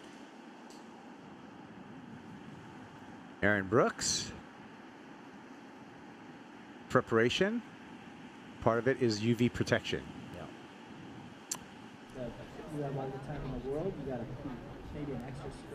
Noah Cohen, the team manager for Rip Curl, right there on her side as she preps up. Yeah, just last week I was surfing with someone at Sunset Beach, Filipino living in Bali, who learned to surf 3 years ago during COVID. Here's a replay. Ellie Harrison, Matt. Wow. This one lining up, and see that end section just a little crumbly, so Ellie unable to capitalize. And this will be her third wave, her third roll of the dice, and unable to really find any section of substance. But that first turn was nice, snapping it back, and here lively in that second turn. And you can see this ramping up and nothing really standing up on that end section. The style's there. We know the skills there, absolutely. It got her here. Just needing a marginal score right now to jump back up into the lead. We're a step away. We'll be right back with the conclusion of this heat. Women's opening round out in the water, SAMBAZON World Junior Championship.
Great news. SAMBAZON has partnered with Murph Electric Bikes to bring 2 lucky winners a one-of-a-kind custom SAMBAZON Murph Electric Bike.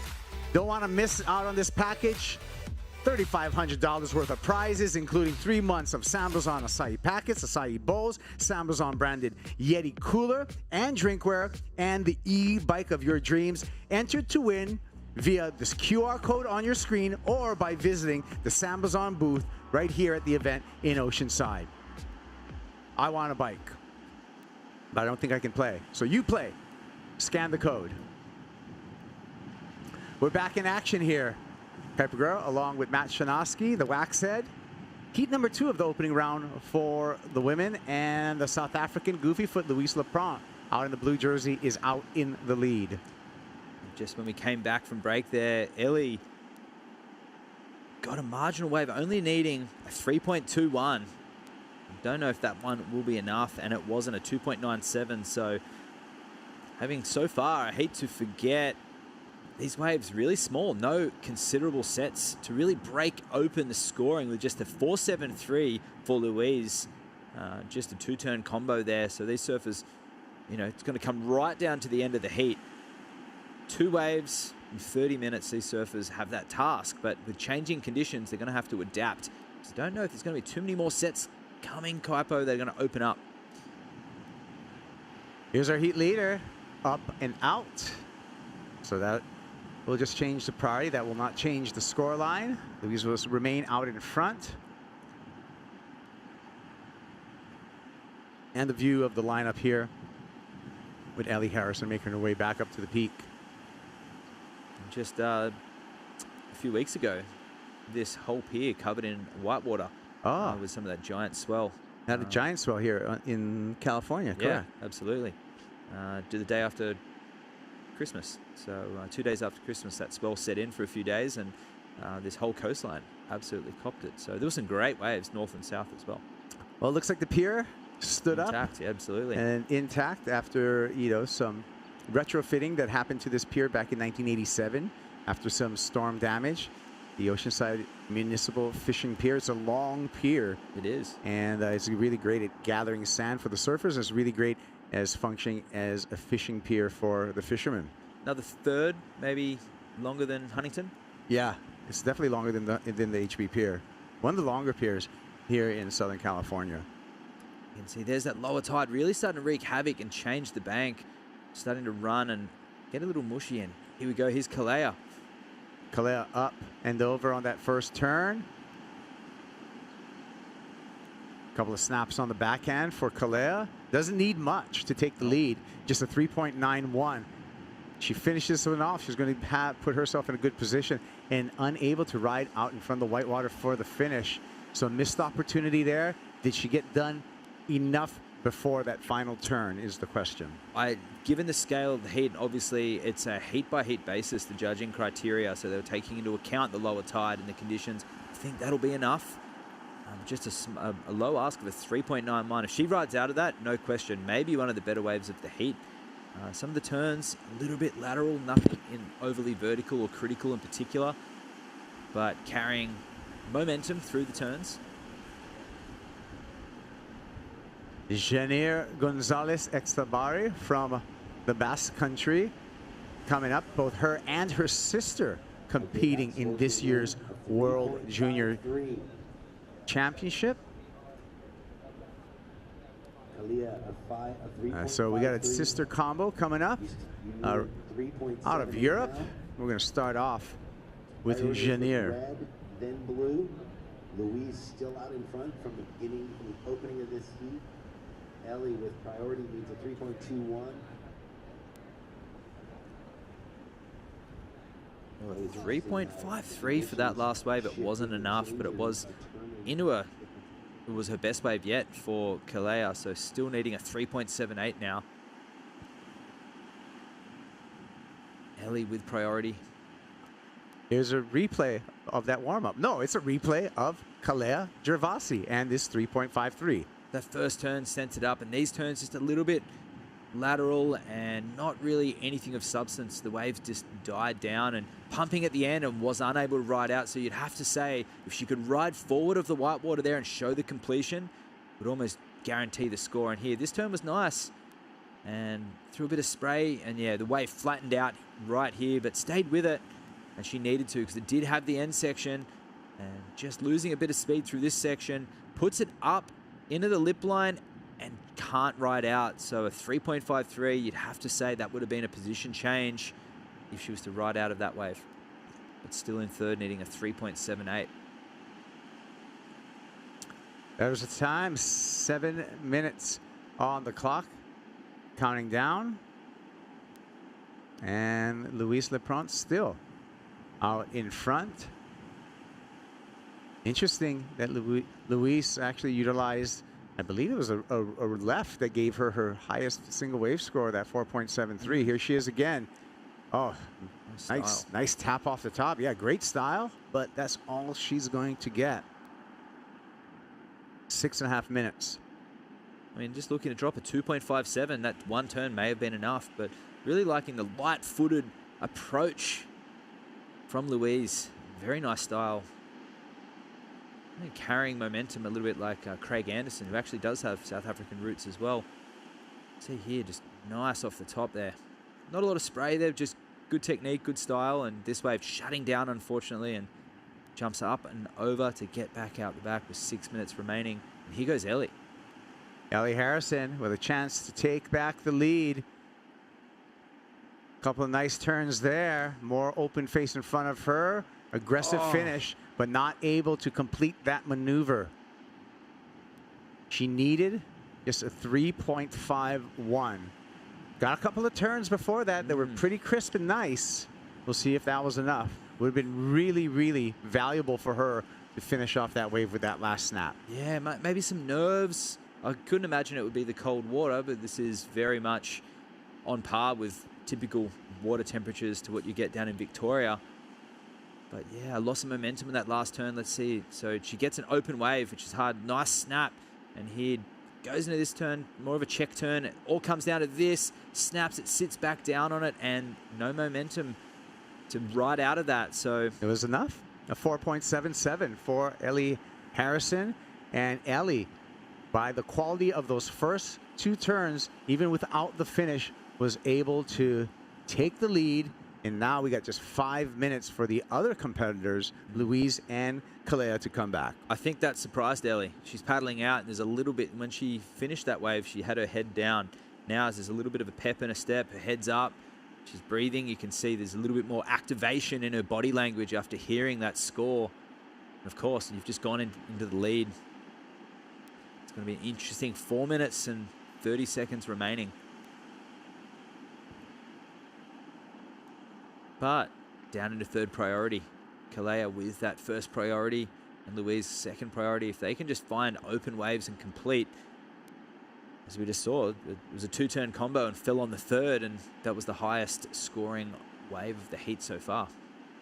Surfers preparing. They're going to paddle right next to that gutter, or the deep section next to the side of the pier there. On the south side of the pier, you can see the next heat lining up.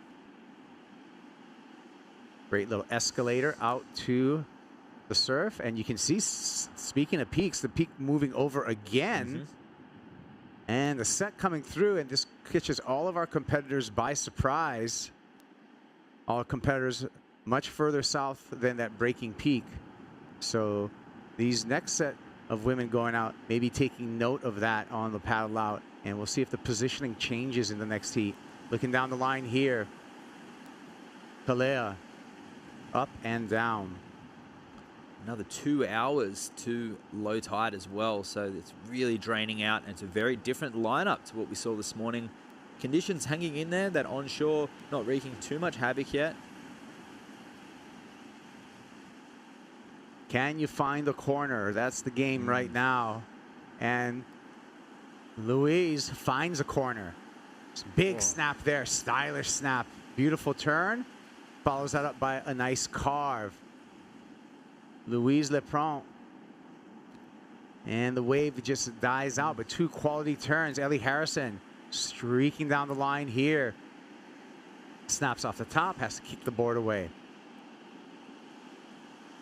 Yeah, it was a beautiful combination there from Louise. It's a shame Ellie couldn't get an end section there. She's very surfing down the line.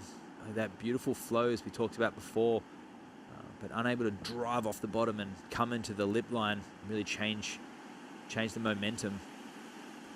It's a tricky wave. It's running down the beach, but it is shutting down as well. So it's a compromise between keeping your turns lateral, but also going vertical and showing some commitment. And the surfer's really got to show that commitment to get the scores.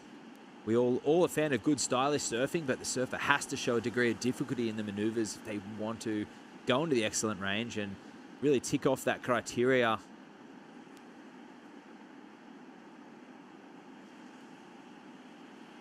Kalea, powerful snap, catches the outside rail, goes down. Still waiting for scores. Last for Louise Lepron, as well as Ellie Harrison. That's really going to set the stage on who's going to lead the heat. We're down to under 2 minutes, 1 minute 40 seconds. Louise finds another left. Banks off the top. So now we need 2 scores for Louise Lepron. Yeah, 1 minute 30. So priority back in Ellie's hands. You'd have to think that Louise did get that 4.15 on those 2 backside turns. You would think. The wave before last, but the surfers don't know. We don't know. So at this point, Ellie's still in the lead, but she'll know that she needs another wave. And she's definitely capable of some higher scores than that 4.77. But this is the replay. So this turn comes around the section.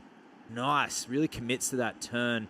This one, just a nice arcing carve, the dolphin in the background on the top of the screen, and it died out. So the judges have liked nice finishes, but then again, 4.77 went incomplete for Ellie before. So, and this is a backup left. Probably in that 4 range again. Will it go up into the 5s? We'll have to wait and see. Time really ticking down now. Ellie has to make a decision, and here she goes. Ellie Harrison goes hard on that one and incomplete. So we're down to 20 seconds, still waiting for scores and how everything is going to iron out in this second heat of the opening round for the women. It seems really up in the air, Matt. Yeah, 10 seconds remaining. We'll have to see what the judges think. In the last 5 seconds of this heat, I think we will not see any more wave surf. But interesting, changing conditions really summed up that heat right now. And Ellie, a lot of fall-offs at the end. Louise coming strong.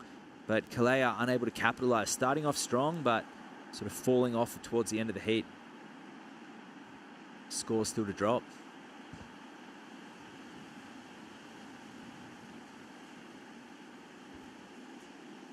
We're still hanging on for the scores. Clock is off. And everything is settled in. So as soon as those scores drop, did Louise do enough on that last, or will it be Ellie Harrison moving on into the round of 16, waiting for that final exchange and the numbers and see where that ends up? And it looks like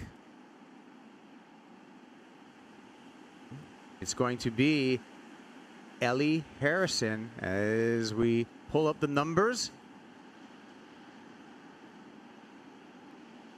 All right, well, it's Ellie Harrison into the round of 16. Louise Lepron and Kalea Gervasi on to the elimination round. We're on to a commercial break, but we'll be back. Heat 3, opening round, women in the water, when we return.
Welcome back to beautiful Southern California, Oceanside, playing host to the world's biggest pro junior event. Aaron Brooks, the young Canadian phenom, out there in the red jersey for Heat 3 of the opening round. Janira Gonzalez Etsabarri, the fast surfer, is going to be in the blue, and Kokona Kawase from Japan, she'll be in white. A star-studded heat, no doubt. Mitchell Salazar here with the Wax Head, Matt Jonaski. Matt, we have one of the most talented surfers in the world out there in the red jersey, but take my word for it, Janira Gonzalez Etsabarri and both Kokona Kawase very capable of winning this event at the end of the week. Yeah, unique conditions as we have changing throughout the last hour. A dropping tide, you see that north swell really settling in. Those south wind swell bowls that we saw this morning, not as prevalent. That nice aerial drone shot showing that north swell moving across the pier from left to right of the screen. And it seems like a little bit of positioning out there, going a long way. Cat and mouse between Aaron Brooks and Janira Gonzalez. So they're going to let that first right go. And now Janira, she's going to try to pull the trigger. So right here is where you kind of start using those blocks and priority if you're the priority judge. And it was deemed a block on Brooks in the previous instance. But here Gonzalez does paddle for that one. So priority will be going to Aaron Brooks right now. And that's interesting because if Kawase was already in the priority rotation, which at the moment it seems like she wasn't at that point, she would have been moving up into first. Well, she's got no time for that. She's caught two waves, 3.5 and 2.5, out to an early lead and onto a third. Yeah, here she goes again. She's won a pro junior event before over there in Nias, a wave that is just world class, Matt, and you know, not only competed in Japan at the highest level before, they have a very successful professional tour within the country, the JPSA. Absolutely. But when it comes to the world stage, you no doubt want to be on the championship tour if you're one of these young surfers out there who are currently competing for a world junior championship. But shifting gears though, not only have we seen a huge development and increase within female surfing over the last 10 to 15 years, the talent has exceeded all of those expectations too. We have one of the world's best out there. As we look at the replay, the opener of Kawase, a 3.5 right there for the one hit on the backhand, Matt, and then backed it up with a 2.5. Yeah, you see that, well, we talked about Nias being the 2023 junior champ, no stranger to solid right-hand waves. So this wave right now, it's resembling a fast point break that's closing out. So the surfers we saw in that last heat, they really struggled to capitalize on the tempo of the wave. It's either almost commit to one major maneuver, or if you're getting two or three, you better make sure you're lightning fast because it's crumbly and it's not as clean as it was before. There's not as many clean high lines to take. So we'll have to wait and see what these, well, we know we have two goofy footers out in the water at the moment. So looking forward to see fireworks in this heat. And she is from Shimase in Mie, Japan. Her home break, Kou, but her favorite surf break just up the road at Lower Trussell. So no stranger to surfing in California before, and if you learn how to surf in Japan, well, you know how to surf basically everything. You grow up in different kinds of conditions, especially in beach breaks, but you know how to surf a wave that is as tricky and as difficult as it is here at Southside Oceanside Pier. Aaron Brooks, she had an incredible season last year on the Challenger Series. Kind of a rough start, but eventually got her first Challenger Series win at the last one in Saquarema, Brazil. Was able to not only consolidate herself within the top 10, but also automatically requalify for the Challenger Series for 24 with that win right there. Big stamp for Canadian surfing as we're going to go downstairs. Kaipo with Lulu Lepron. Mitch, Louise, great job. Just taking that heat right at the last wave. How was your feelings? You know, how were your nerves at the end of that heat? Yeah, I was very nervous. I mean, it's a 30-minute heat and there weren't many waves. So I was stoked I got one in the end. Yeah, you sure did. And what about your support squad? You got your brother here. You got your shaper, Graham Smith. What about the support that you have with your whole South African crew down here? Yeah, it's very cool. We're all staying at one place. It's a good vibe. Super stoked to have them around. What are you looking forward to in the next round of 16? I'm just going to go have fun, do my best. I was pushing to make one heat, so I'm glad I did. Well, great surfing. Looking good out there. We'll see you in the round of 16. Lulu Lepron. Thank you, Kaipo, and congratulations to Louise. one of the younger competitors in the draw, too, and moving straight into the round of 16. A very calm surfer, but as you can see right there, knows how to win a heat, too. And she did mention 30 minutes goes by very quick, especially at a beach break like this. But coming from Scottsboro and Durban, she knows how to surf a beach break well. Older brother, Luke, also in the event. So cool to see a brother duo, dynamic duo out there, I should say, in the competition. 22 minutes on the clock. Kawase with an early lead. She has a 3.5 and a 2.5. We were talking about Brooks before we went to the interview. Let's talk about Janita Gonzalez. Younger sister also in the event, Annette. Oh. And that's what I'm talking about right there, Matt. You come from the Basque Country, especially in that northern part of Spain, southern part of France. You're going to know how to grow up surfing a beach break. And case in point right there, some excellent stuff on the backhand. And hey, big tides as well in that region. So that's the type of place where you got long days. You turn up to the beach in the morning, it's not breaking. You go back a couple of hours later and you're walking 300-400 meters out to the waves. Temperatures drop dramatically as well. So crazy weather conditions over there in the Basque Country. Yeah, it does change quite a bit. As Kawase having a look now in second priority. She's going to be up on the backhand again. And you can just see the technique right there by Kokona. Some great flow and up and over the section with the last one. Dynamic stuff. Easily going to replace the 2.5. Still waiting on the opener of the Surfer in Blue. But with 9 minutes to go, Kokona Kawase has slowly but surely gotten into a good rhythm in this one, Matt. Yeah, that was, I think, the best wave so far in this heat. Mature styles from all these surfers. We know what Erin Brooks is capable of. This is Janier's wave, so the battle of the goofy footers, but that turn there was the best single turn we've seen at the heat up until Kokona's wave. This is the front on angle, so this one, bit of a setup, and ramping up for this comes off the bottom, really commits to that turn. It's exactly what I alluded to before. As this wave starts running down, you have to make a decision. Are you going to try and chase it down, or are you going to go for the committed single turn? And here, this Kokona gets a 2-for-1 here and makes it count. So nice flow. I think Kokona may get the best of this exchange, but you can see compressing through to that turn, staying low, a little bit of a pump. Nice setup for this there. So great timing. 3 turns in a very short space. Obviously, it's not quantity, it's quality. But if you can generate speed, power, and flow through those maneuvers, they're the 3 pillars of the criteria, and the judges have got that imprinted in their brain. And there was some solid but subtle variation to those 3 turns too, weren't there? Yeah, I mean, a 5.10 for that combo. Janier, 5.5. Oh. Yeah, you got to watch out. Brooks up and riding there. Just the one turn, but you can just see the intensity right there by the young Canadian surfer in the red jersey. Even the way she grabbed the rail on the one turn right there. Talk about subtleties. Yeah, presenting a little bit of variation, some creativity. And I was talking during the Dawn Patrol this morning. To me, the quickest surfer in the event. I mean, she is lightning fast. Well, if not, well, up there with professional surfing in general. Yeah. The rail grab, isn't that interesting? The rail grab floaters and re-entries is something we haven't seen. It's primarily, and you know, in the 90s, a lot of surfers actually surfed beach breaks without leg ropes to reduce drag. They had glassed-on fins, and their low center of gravity would meant that they'd touch their board regularly.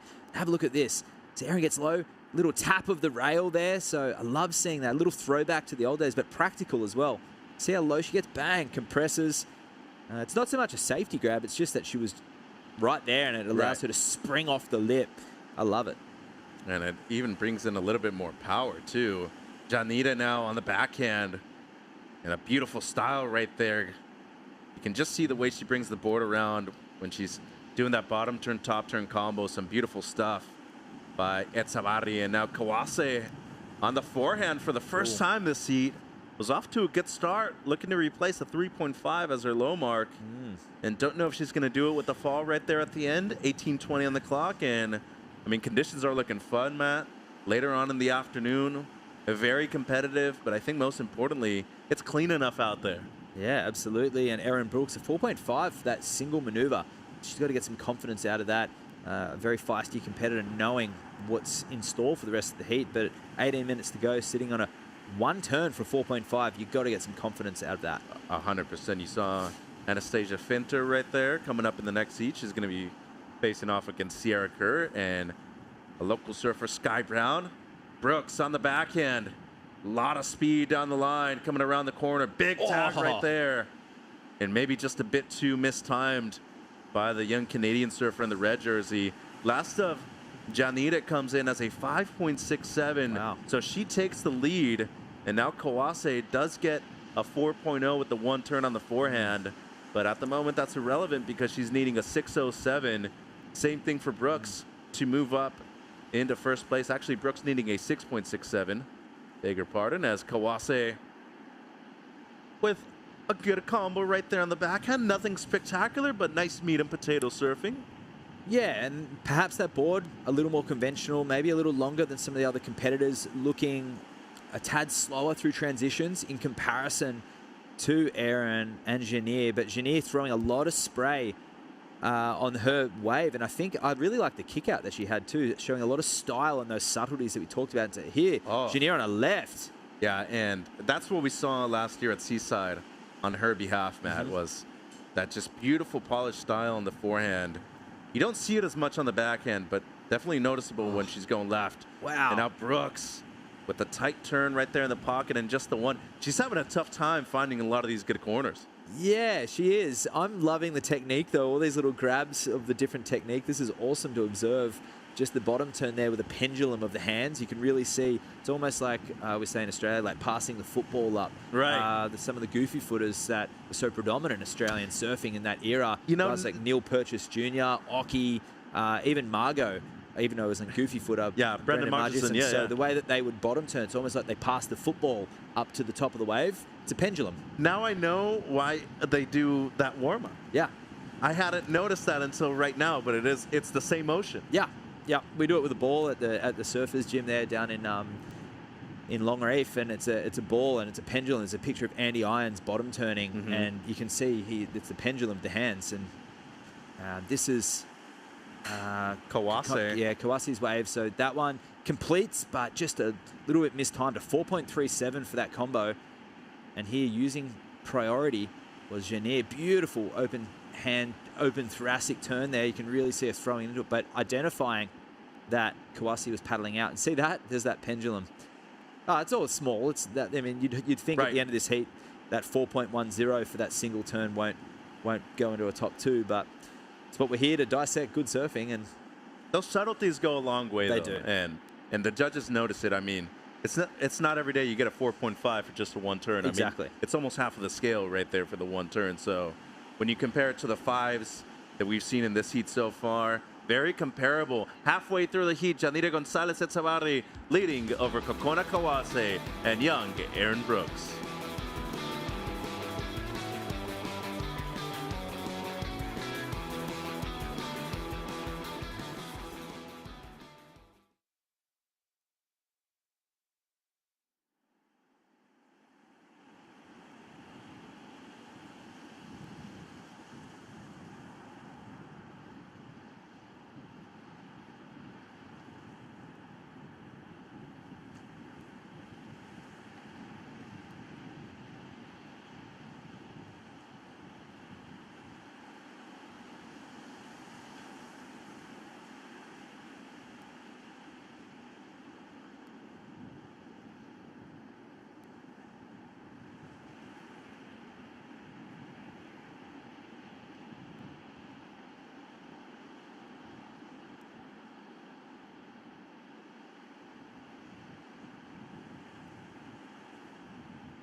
It was a big win in Saquarema for the last Challenger Series event of the 2023 season for young Aaron Brooks out of Canada.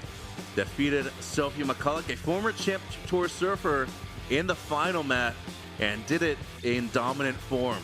Went out there, got a couple excellent scores, and next thing you know, the youngest surfer to ever win a Challenger Series event.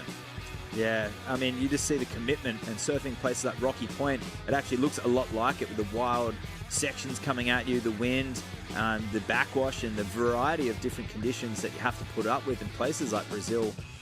Just throwing her small frame straight into those, straight into the lip line. That's where the technique we just talked about really comes into play. Or you get injured. The size of those waves on that last day, easily double overhead for Erin Brooks too. So the way she was able to win, even more impressive. It's funny, two of those surfers are two of the smaller surfers, you know, on the tours. Yeah. But their technique is impeccable, which is why a lot of these surfers are able to. We talked about it earlier about how much spray you throw. It's not necessarily the weight distribution, but it's the technique of where you place that board, economy of movement, understanding your equipment, and where to place it in the wave. During the break, Matt, we did have a lead change. A 717 came through for Kokona Kawase as we now look at Janire, and she is in second place, needing a 6.61 or better. Some good work on the outside so far in the backhand, but that wave kind of just dissipating on the inside as Kawase, kind of the underdog in this heat, if you would call her that. Absolutely. So far, doing very well in this heat, a 717 and a 5.1. She has slowly but surely been improving on her scores.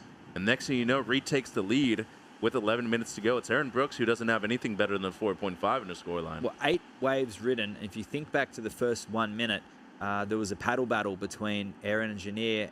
And here we go. This is the 7-on-7. So two-turn combo flowing between, and gets a third one in too. Ramps up for the fourth and incomplete, but still gets the 7-on-7. So the judge is really appreciating the power and the flow of those first 3 maneuvers. No doubt a lot of flow in that one. And Kawase, you know, we mentioned her being from a beach break, Shimase in Mie, where she is originally from in Japan. Favorite bake to surf is Lower Trestles, just up the road. You know, 30-minute drive and you're going to be there. Might even be fun this afternoon.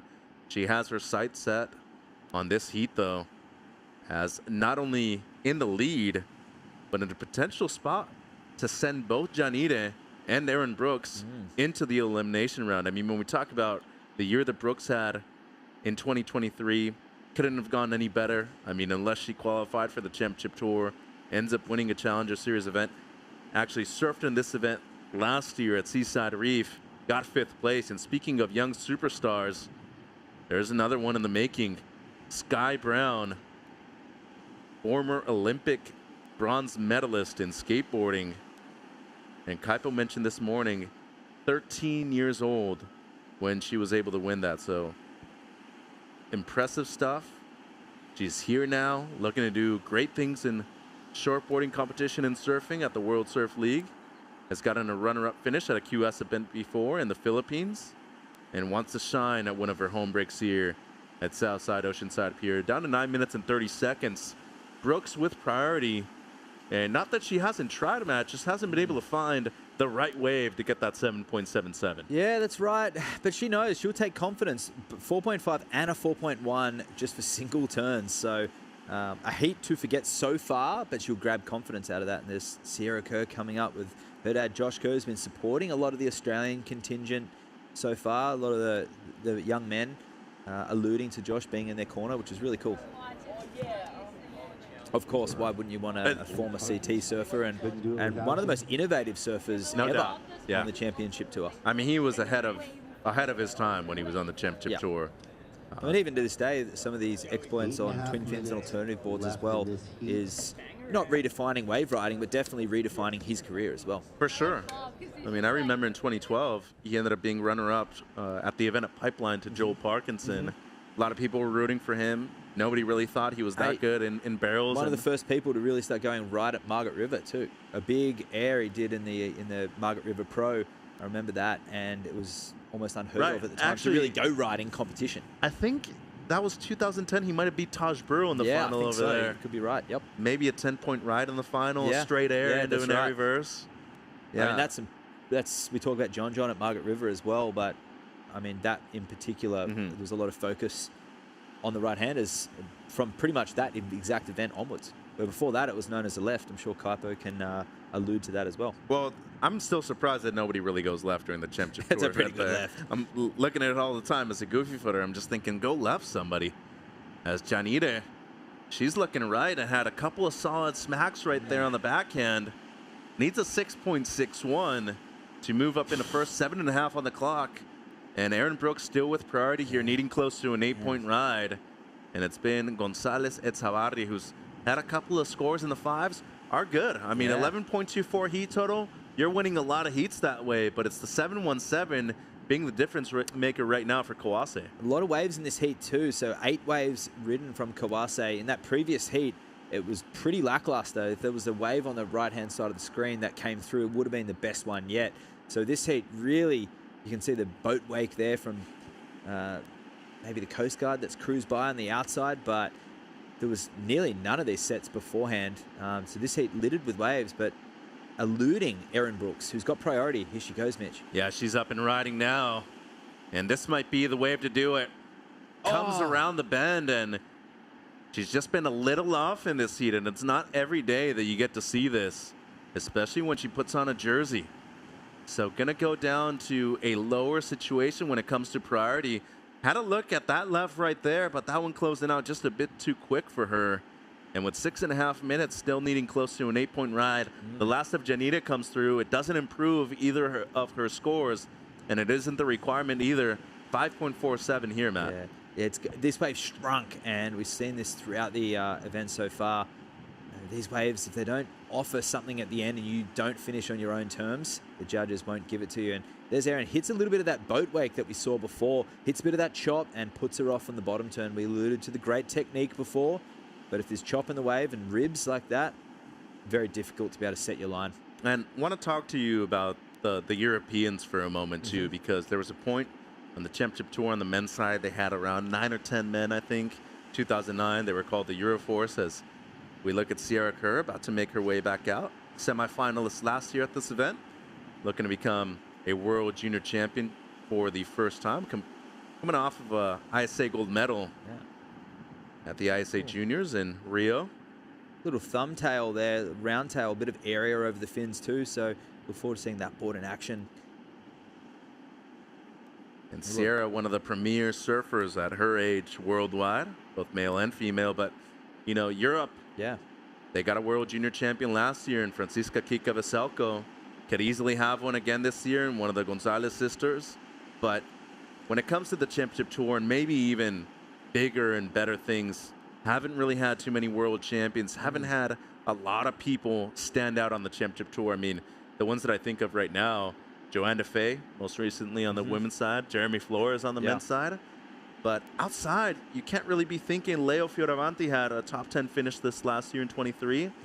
Not many that you can think about that have had a top 10, Not 10, top 5. no. I mean, there's been dominant.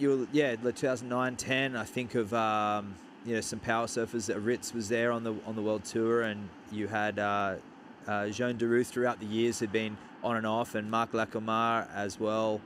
Yes, it's some strong surfing from that region. It's Kawase up again, looking to improve on a 5.1, and you know, was kind of hesitant during a couple of those maneuvers right there, and Brooks throws a little slob air action right there on the left. So that should help. Needs a 7.77, so a little grab in there. Close to an 8-point ride, and it did seem like she was able to get the slob right there. A bit of a smaller wave, a smaller air, but still big point of difference right there, Matt. Yeah, I look forward to seeing that replay. You see that sun sitting right on top of the surface now. You get that California gold glistening surface. Look at that beautiful shot right there. Can't wait to see the replay of that. It wasn't a big air, but nonetheless, it showed some commitment on that section. And now Janita with the answer back. Good forehand snap right there in the pocket. Once more, throws the tail around.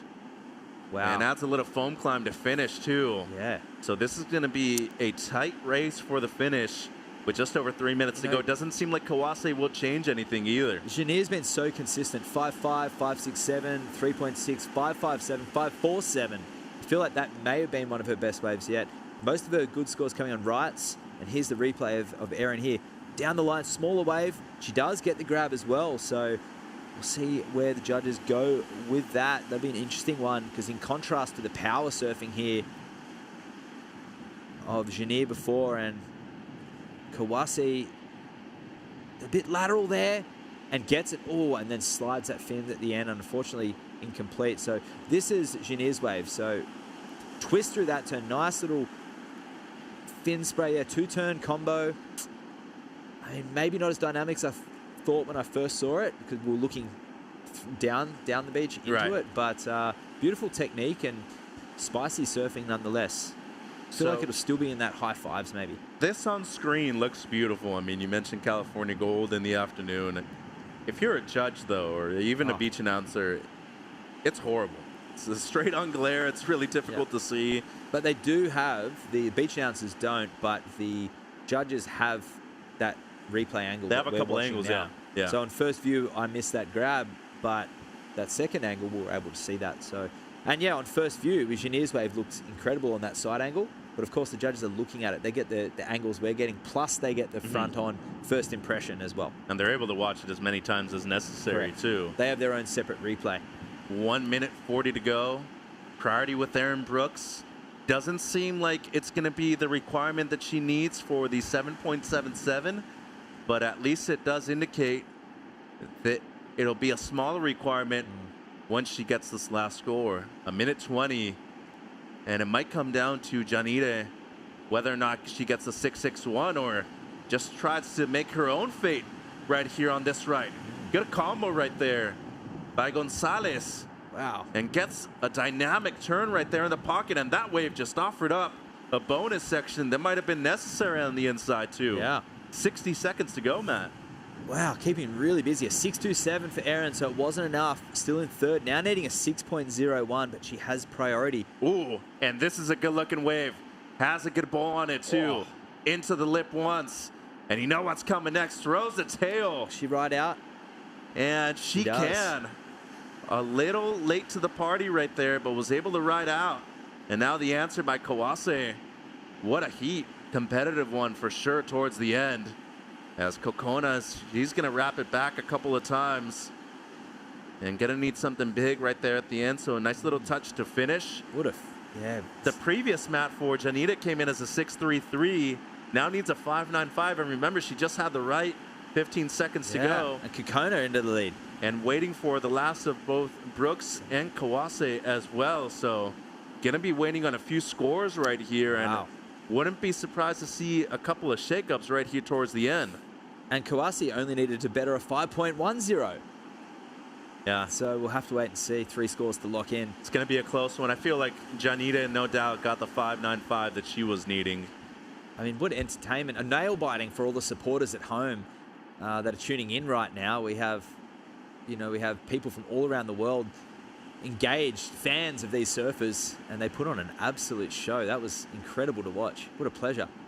Well, it goes a long ways if you're able to at least relegate somebody to the elimination round who was considered a global superstar, right? So confidence gets boosted up. You get a lot more people noticing you now too.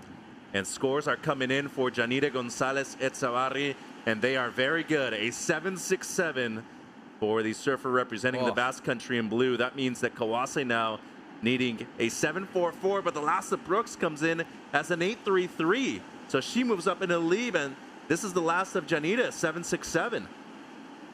Wow. So 7.67, it was the best wave of the heat up until that 8.33, this one here. So all the points coming from that there, and this explosive end section hit there, carrying a lot of speed. And that's something that can be lost on the replay sometimes, the real-life speed that you see the surfer moving at. And needing a 7.44 on this wave, it wasn't enough. A 4.07 for Kokona. Oh, what a good heat, and what a finish, too. Yeah, I feel like it deserved to finish like that. 14.6 to 14 points. Kawase had a great heat herself, 12.27, as Brooks being congratulated right there by someone on the beach. Her father giving her the shades and the hat. She's going to be having a combo on the glass right now. So heat 3 done and dusted. Erin Brooks moving straight to in the round of 16. Be right back. Sierra Kerr, Anastasia Winter, and Sky Brown about to hit the water.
Been a fun day of competition to start things off here at the SAMBAZON World Junior Championships, hosted by Best Western. Mitchell Salazar here with none other than former CT surfer and all-around great person, Rosie Hodge. Rosie, just half an hour south of where you reside now in San Clemente, Oceanside, playing host to the world's best junior surfers. And we have 3 of them out there in the water right now. Sierra Kerr, number 3 seed coming into this event in the red jersey. Anastasia Finter from South Africa in the blue.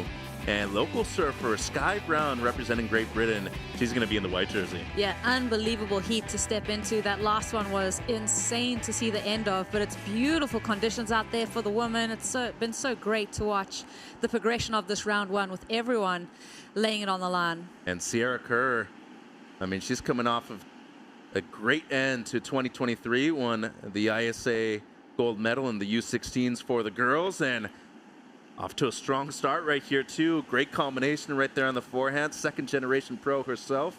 Her father Josh was a member of the CT, and this is Anastasia now on the forehand, the young South African. Well, she had one good turn before the fall right there, and one of the lesser known names, I'd say, in the event, no doubt, but has a lot to prove right here, especially if she's able to beat these 2 young ladies out there. Yeah, what a great platform, what a great opportunity for Anastasia. That first turn was looking great, Mitch. I think, unfortunately, she was looking too far down the line when she went into that second maneuver. The one from Sierra, also a strong start. So it's been interesting to watch the game plans kind of play out. I feel like the person that gets that early lead can really build on it, and we've seen some clutch performances. But yeah, starting strong, playing good heat strategy has been important throughout the day. It seems like the quick start has worked out for the majority of people that have moved through. Not in the last heat, though. Erin Brooks, she's downstairs with Kaipo. Yeah, not in the last heat. Talk about a comeback. Erin, that was, it was strange for me to see you not in command of an opening round heat. Then with the ability to come through and basically win a heat in 5 minutes. Your thoughts of that heat? Yeah, it was the first heat of the year for me, so I was a little bit nervous. The girls in my heat were surfing so well, so I knew I needed to step it up, and I was waiting for waves that weren't really coming, so I kind of had to scramble at the last minute, and thank the Lord that I got those waves. How much confidence does that give you, though, to know that you can come back in a heat where you're really trailing far behind? Yeah, I've had a lot of heats where I've had to come back, like my last final in Haleiwa where I won. I was having like the worst heat of my life. I just kept falling on every wave, and I got like a 9 and another good score to help me win. So I don't really get nervous. I just keep my calm breathing and just pray. Any adjustments you're going to make going into the round of 16? Definitely get better waves early so I don't have to scramble at the end and don't give my dad a heart attack. There you go, Erin Brooks, on to the round of 16. A well-surfed heat and a great comeback, Mitch. No doubt, Kaipo. That is for sure. And don't let that smile fool you, because she is dangerous, Rosie. And when she gets on a roll, she gets on a heater. I mean, she truly is unstoppable. You might have the 2 best surfers, 16 or younger, going back-to-back in terms of heats. Erin Brooks in the previous one, and now Sierra Kerr, who opened up with a 6.17 right here. But Anastasia did have a 3.33 for the one turn, so imagine she combos that up. We're easily looking at something in the 6-point ride range. But Sky Brown with one single turn, 4.07 for the young surfer representing Great Britain. Yeah, I think all of these surfers looking at these numbers, obviously Sierra's got that high mark, but Anastasia, like you said, a 3.33 for that one maneuver. She's got to be like, okay, let's get this ball rolling. No more mistakes of slipping off, because it just shows that her surfing is definitely comparable to what these other women are doing. And Sky, like you said, with the one maneuver option, gaining a 4. So we know that the judges, they've kind of kept like the scale kind of simmering in that like 5s are kind of okay, 4s and whatever, and then as soon as you get into the 7-8 range, that's been a little bit harder to get today. So they're really asking these surfers to reach their full potential and do some really solid surfing. Absolutely right. There's been few excellent scores today, and we did see one in the previous heat. Joel Vaughn had one earlier today too. But when it comes to a lot of these 6s or 7s, there's been a lot of them, Rosie. A 617 here for Sierra. That first maneuver was so nice. It was just so unfortunate that there wasn't a steeper section to meet her after that one, because she was coming out of it with a lot of speed. But still, 2-turn combo was really nice. And this is Sky Brown. 1-turn option there and does the foam climb, and that's the 407, Mitch, that we were alluding to. Yeah, riding a Mayhem underneath her feet, and 23 minutes to go. Speaking of just development worldwide, I mean, the difference between 10 years ago to now within the junior surf industry, I'd say, especially on the women's side, I feel like there's been a massive jump. I know Sally Fitzgibbons did a lot back in her day. Layla Hurst has been a world junior champion herself. Coco Ho had an incredible career as a junior. But I just don't see much of a comparison anymore, Rosie, if I'm being honest. Like, I feel like there's such a huge difference between 15, 16-year-olds nowadays than there was 10, 15 years ago. Yeah, I agree with you, and I'm from that generation. My mind is like constantly blown by what I'm seeing put out there.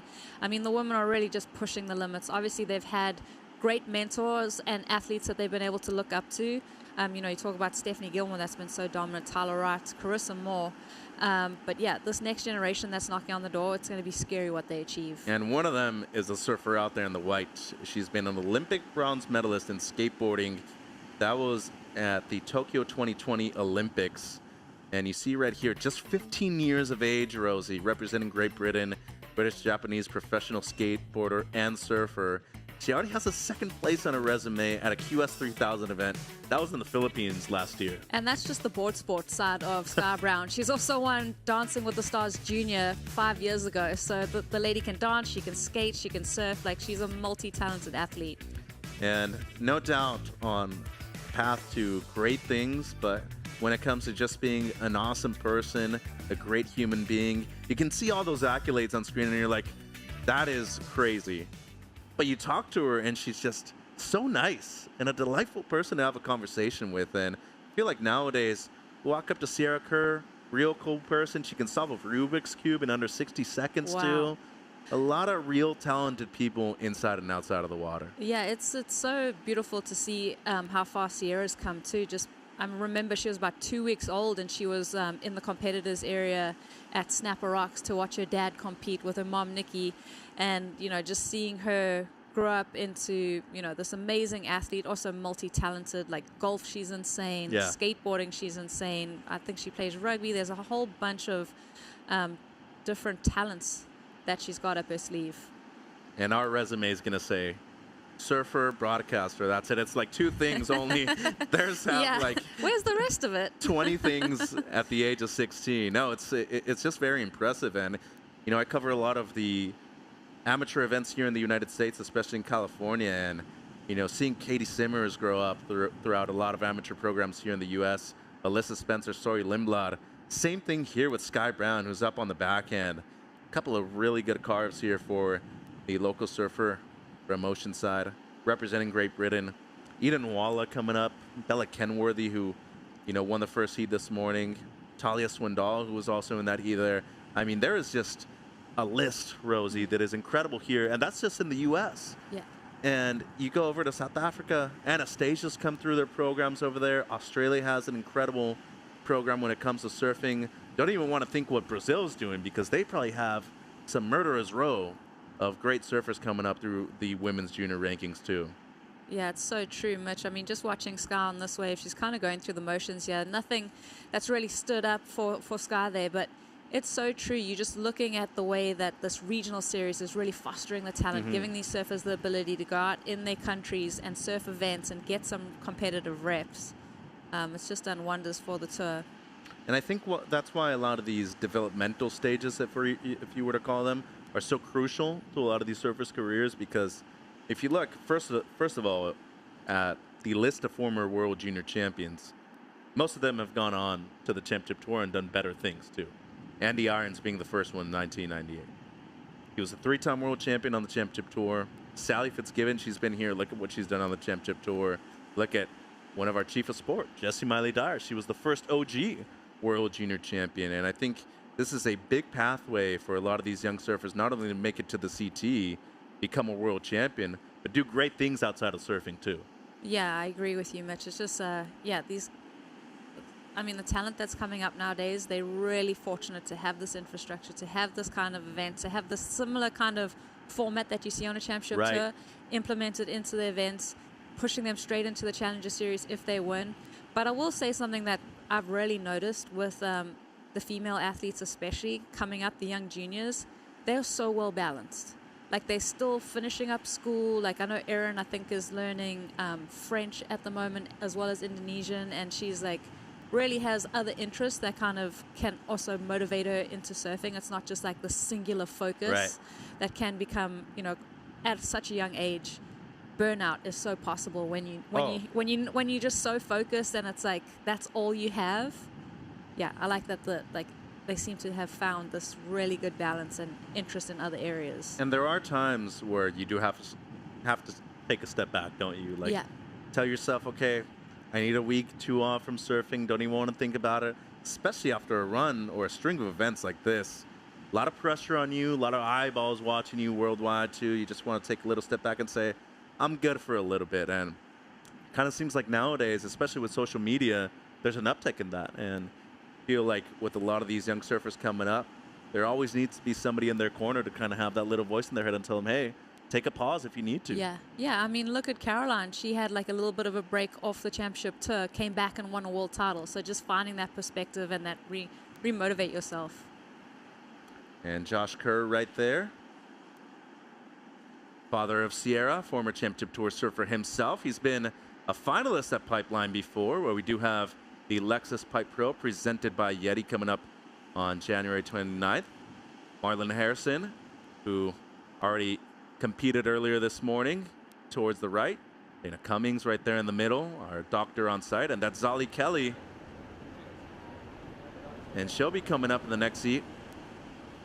Feel like Zali, despite her still being a junior, as her last year now, Rosie, still can't comprehend how long she's been around, had success, and I feel like it's already been 7-8 years of just hearing her, seeing her name the entire time, and still 20 years old. Yeah, it's crazy. I mean, these guys are starting when they're really young teenagers to start traveling the world and getting a taste of what it's like being full-time on the road. And Anastasia now on the forehand. Doesn't need a whole lot for the lead and had a couple of good turns right there on this right-hander and a decent finish too. A 3.88, close to a 4 is what she needs as we're approaching the halfway mark on this one. Sky Brown, a quick in and out for her. Surfer who is momentarily in the lead, and Sierra Kerr, who only has the 6.17 at the moment. Doesn't need much for the lead, just a 1.03. Competing at a beach break in comparison to a reef break like we had last year at Seaside. Going to be very hard to top the waves that we had at Seaside Reef last year. I mean, when it comes to covering surf events, been around for quite a bit, Rosie, that might be the single greatest event I've seen in terms of consistency for 4 days. Seaside Reef really showed off, but you come to a beach break, a lot of options when it comes to competing, but huge difference when it comes to approaching a heat, especially with only 30 minutes on the clock. Yeah, it was cranking. We saw some carnage. Definitely fitness was coming into play and having the confidence to really send it at Seaside, because that was pretty much as big as it can handle. That was a lot. And now coming into this event, you know, it's not, you can pace yourself. Like, this is fun, easy surf. I think the challenge will be just reading the conditions and also just battling with that little bit of cold in the morning is maybe something that could come into play. But other than that, Mitch, like, these are such prime conditions. We've had such a great opening day. I mean, it's gone glassy again. Yeah. I mean, couldn't really ask for a better opening day, could you? Especially for the first major event of 2024 as well. 14 minutes on the clock, and it seems like Sierra having a look at this one. A little bit towards the pier. Up and riding now on the forehand again. Wraps it back. Good stuff right there by Kerr. She's going to throw the tail around a little bit. Maybe not as dynamic as her 6.17, but still only requiring a 1.03 for the lead. We're going to see her up in the #1 spot right now. And last of Anastasia was just a 2.87. Not enough for first. On the backhand now. Good attack right there with just the one turn. And that'll be it for her. So Sierra, she had the 6.17, waited a long time for the second wave, Rosie. Yeah, and I mean, she has that luxury. The 6.1 is having that high mark. You kind of can really pick and choose. And it just shows you the context of the heat to start off strong like that with so much time already gone off the clock. That wave is super important to Sierra at the moment. And backing it up, she's going to go into the lead once the score drops. Yeah, only needing 1.03. Anastasia still only requiring a 3.88, close to a 4. And looking at the replay here of the last of Sierra, what stood out for you, Rosie? I really like that wrap at first, and then gets that little bit of a section there. That wave was super fluffy, Mitch. It just seemed really hard to negotiate, but that's going to go in her scoreline and see her into the lead. Anastasia here just with the one-turn option. It's really important to find one of the ones that offer you just a little bit more open face. It's really hard to do while this tide is draining so quickly. Probably a smart move to just move up in the first place, knowing that you have a small requirement, not be trailing and maybe get some more pressure added onto you. We're already talking about somebody who is not only a superstar when it comes to the global sport of surfing, but just overall on social media. She just went and snowboarded in Utah with her family. And with 12 minutes to go, she is leading in opening round heat number 4 over Sky Brown and Anastasia Finter. More action to come from Southside Oceanside Pier here at the SAMBAZON World Juniors.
Sierra Kerr was off to a great start in 2023 as she got 3rd place at this event last year at the beginning of January. Seaside Reef, one of her local spots when she was growing up in San Diego. And Rosie, she only lost to the eventual World Junior Champion Kika Veselko, not without trying though. With turns like that, she garnered herself a 3rd place finish. Yeah, amazing performance last year. A lot of clutch performances, Mitch, to save herself into the rounds, but to put up some of the highest numbers of that event. Just incredible to watch her technique on these bigger waves. And like we mentioned earlier, the waves were pumping. This last just absolute committed maneuver on the inside was insane to watch. And that's over reef, like big old boulders underneath her there. And I really liked how a lot of people's personalities came out throughout that event too. A lot of claims, a lot of real good energy, and people not afraid of being themselves either in those types of conditions. It's really tough to kind of contain yourself when you have so much positive emotion coming out of you. And you're almost thinking, okay, I'm too cool for school for that, but I think Levi Slauson, the local kid who made the final, he kind of demonstrated that it was okay to do it. He's like, hey, I'm from here. I'm going to be able to do it. You guys can go ahead and do it too. El Cleland Jr. last year was all heart too. Like there were so many gutsy performances from the men's and the women's side.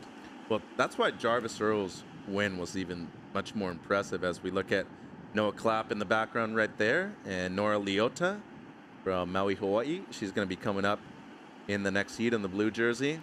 Jarvis Earl, I mean, he beat Al Cleland Jr. and Levi Slauson semifinals and the finals consecutively last year. I think probably beat the 2 most informed people, and goes to show you that he was the very best surfer during that event right there. Saw Kerr up and riding on her 3rd ride, Rosie, looking to improve on a 4.67. she's finding some gems out there. And as you mentioned, fully glassing off right now this afternoon. There's still 8 minutes to go, and we have 4 more heats to go in this opening round to finish off day number 1.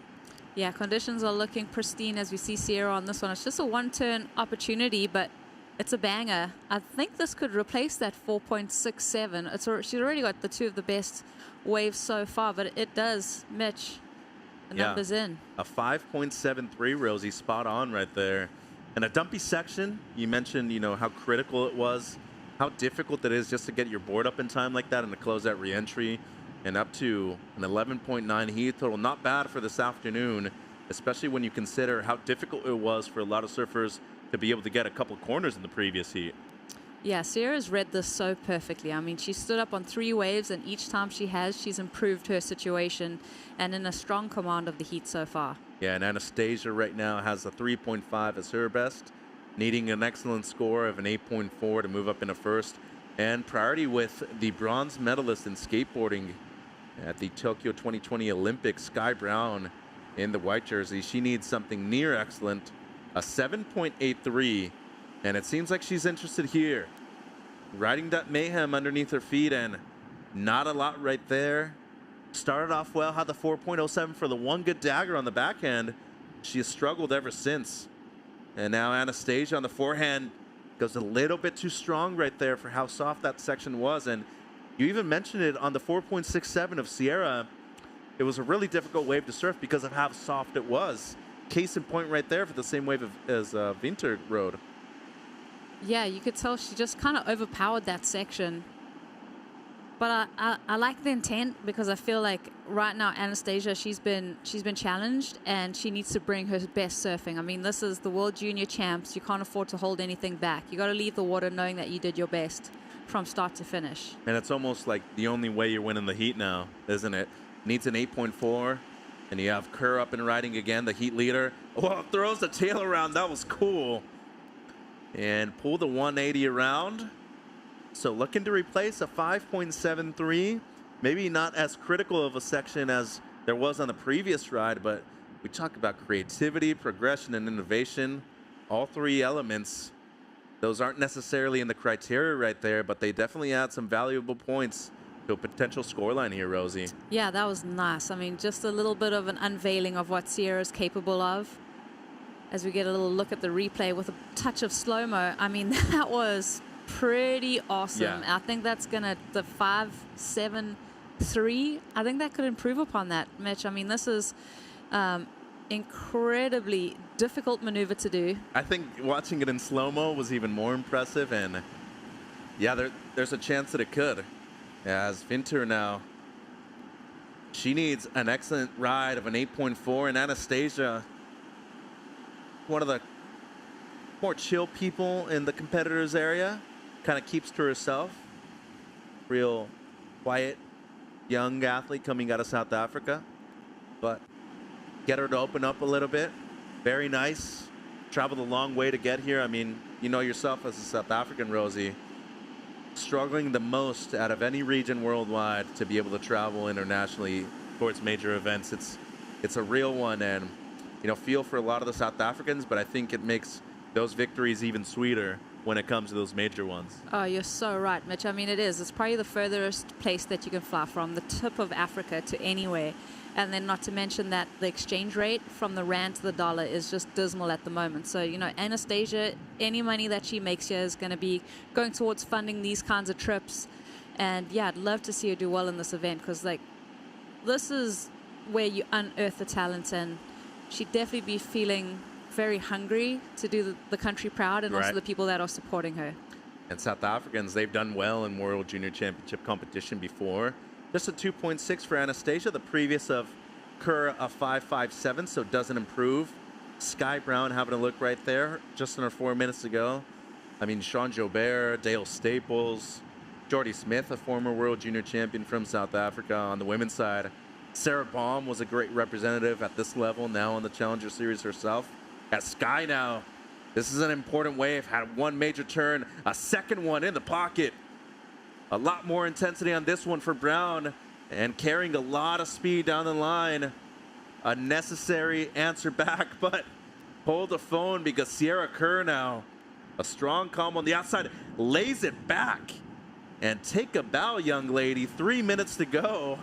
We got a heat on our hands right now, Rosie. Oh my goodness. I thought Sky's wave was incredibly well surfed, but then to turn around and angle in on what Sierra was doing, wow, Sierra is like, she's improved and leveled up like I can't even believe. It's just like so insane to watch this woman surf as you see Anastasia on her feet now. Oh, that was nice. Yeah, slides the fins. Just unfortunate that it was only the one turn right there, but one of the better ones that she's had throughout this heat, no doubt. Looking to at least improve on the 3.5 if she can. 2 minutes 40 to go. But I concur. I mean, you saw what Sky did right here, and you're thinking to yourself, wow, she might be getting the 8 that she needs. Yeah, Sky was looking so fluid on this wave and just attacking the lip every chance she got. Also just spicing it up with a little bit of variety here and there. It was a smaller wave, but she rinsed it. But then Sierra out the back. The rail work to me has been so impressive. I mean, okay, that's wrap number 2. That right there was just adding in that little bit of variety. That was like shades of Steph Gilmore right there. And then Anastasia with the one answer too. Yeah, so Anastasia on that third wave of the set, you can tell there's a lot of foam on the face from the previous waves. But what also happened was the water had just created that more critical section for her. A lot steeper, that is for sure. Well, let's see if that goes into her scoreline or not. Seems like Sierra now on the forehand again goes for the reverse right there and had the grab. Just unfortunate that she wasn't able to ride out of it. A little over a minute and a half now, but still waiting on some crucial scores by both Brown and Kerr on her previous ride. Anastasia now has one tag and looking for a big finish. So a lot of positives to take out of Vinter's performance, right? You're finishing a lot of waves off. You're capitalizing on the few sections that you actually are getting out there. And you're going up against 2 of the better surfers in the event, too. So, I mean, putting up numbers. Yeah, and I bet, like, Anastasia looking at this heat, on paper, it's like the most stacked heat with 2 of the most well-known names in the competition. Sky now on the backhand again. So her previous ride comes through as a 6.0. Momentarily needing a 5.91. I feel like that requirement's going to be higher, though. As still waiting on the previous ride of Sierra Kerr. So priority is with Sierra at the moment. She's looking to improve on a 5.73 and drops a 7.67, extending her lead by a significant margin. And now Sky Brown needing a 7.84 or better on that last wave, and Anastasia needing 2 new scores. A 3.84 wood break combination though, and 15 seconds to go. Sierra Kerr just displaying why she is considered one of the very elite surfers in the draw here at a very highly competitive event. And with 5 seconds to go, taking away a crucial heat win on her path to a potential World Junior Championship. Yeah, it is scary. Her form that she's carrying into this, and just the way that she was able to play out her game plan in this heat was very, very impressive. Into the round of 16, Mitch. Yeah, throwing away 2 5s and a 4.67. I feel like that is a statement made right there, Rosie. Definitely. I mean, just every wave had a bit of impact to it. So just waiting on a few scores to make things official. Last of Sky Brown wasn't enough, a 4.23. Still a solid performance by her, though. I mean, she gets on the right waves. Probably going to see her advance at least a few rounds.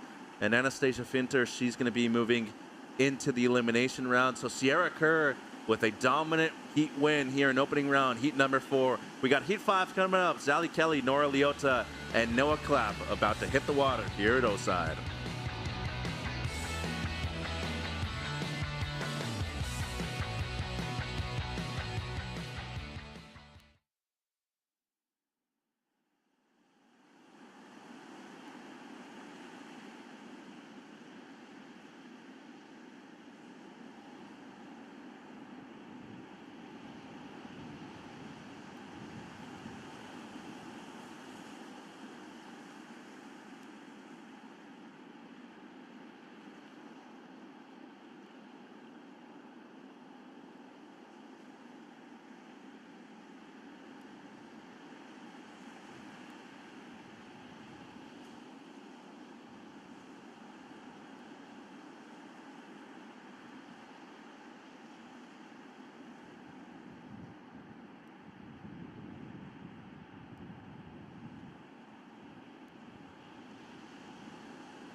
Sierra Kerr coming in after a successful opening round here, opening day of the SAMBAZON World Junior Championship, hosted by Best Western, the young Australian, or Southern Californian, the way you want to put it, came through, and as expected, winning her heat, going straight into the round of 16. Kuiper girl, along with Rosie Hodge, talk you through the action.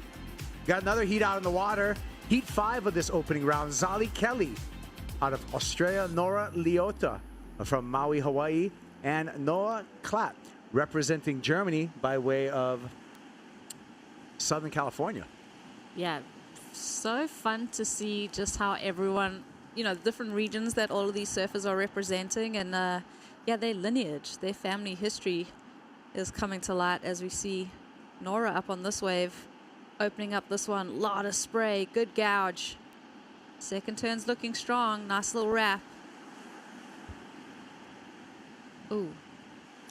Yeah, so that opened up with a 5-point ride for Nora Leota, who's been having, the young lady from Haiku, Maui, has been having a banner season in the regional QS events.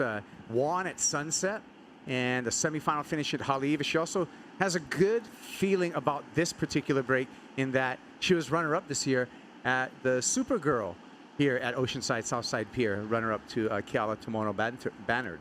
That is such a good point to bring up, is just the fact that you can feel comfortable at a place where you've had a good result before and just click right back into that form.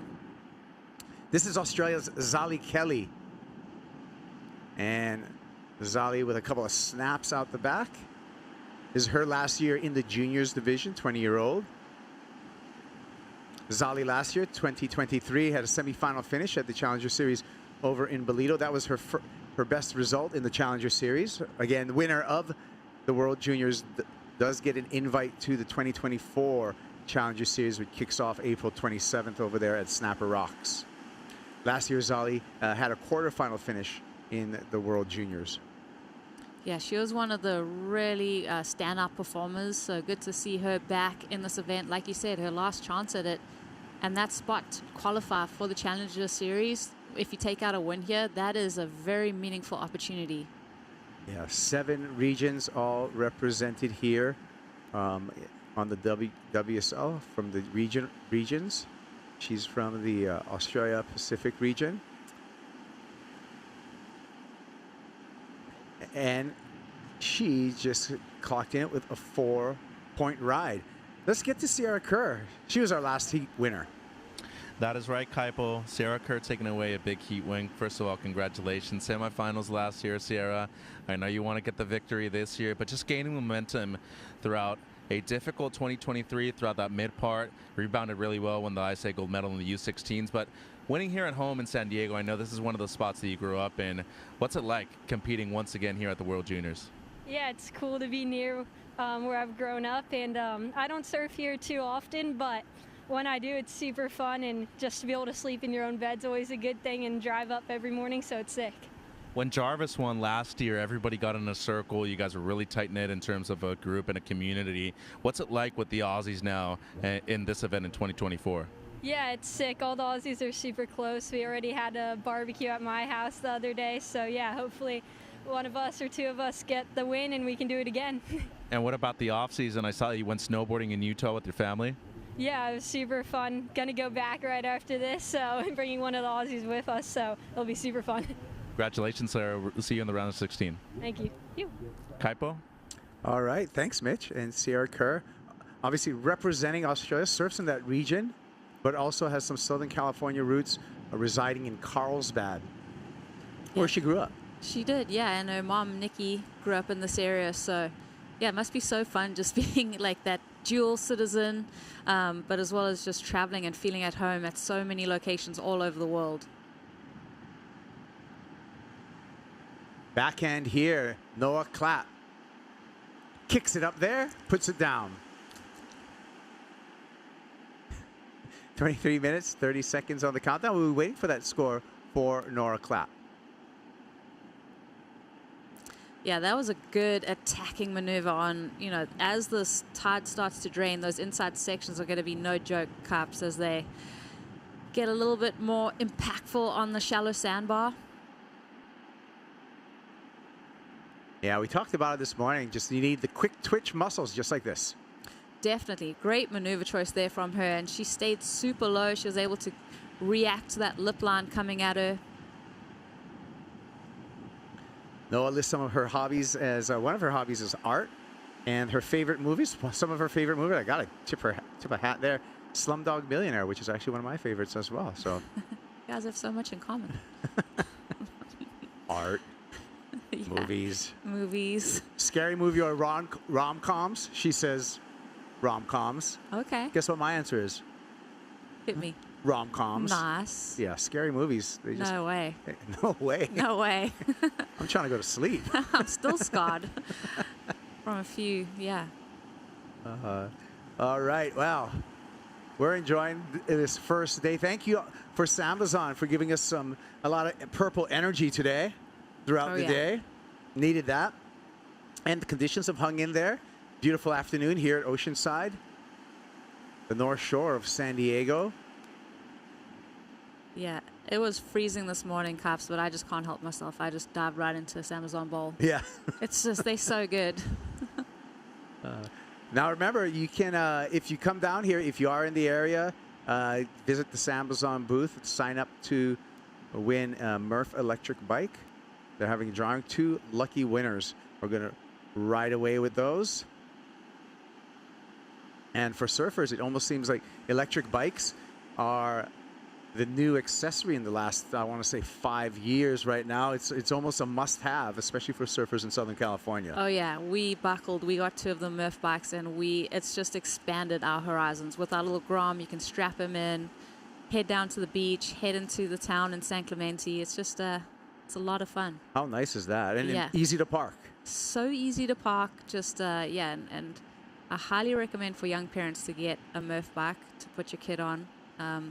Because it's so entertaining for them. They love it. Ah. Yeah. Just drive in circles sometimes. Yeah, exactly. It's the new going for a drive. And a little live entertainment on the Oceanside Pier. Tips allowed. Oh, that's nice. You can see the Oceanside Harbor in the background there, and those jetties. And, of course, the big beach because of the low tide.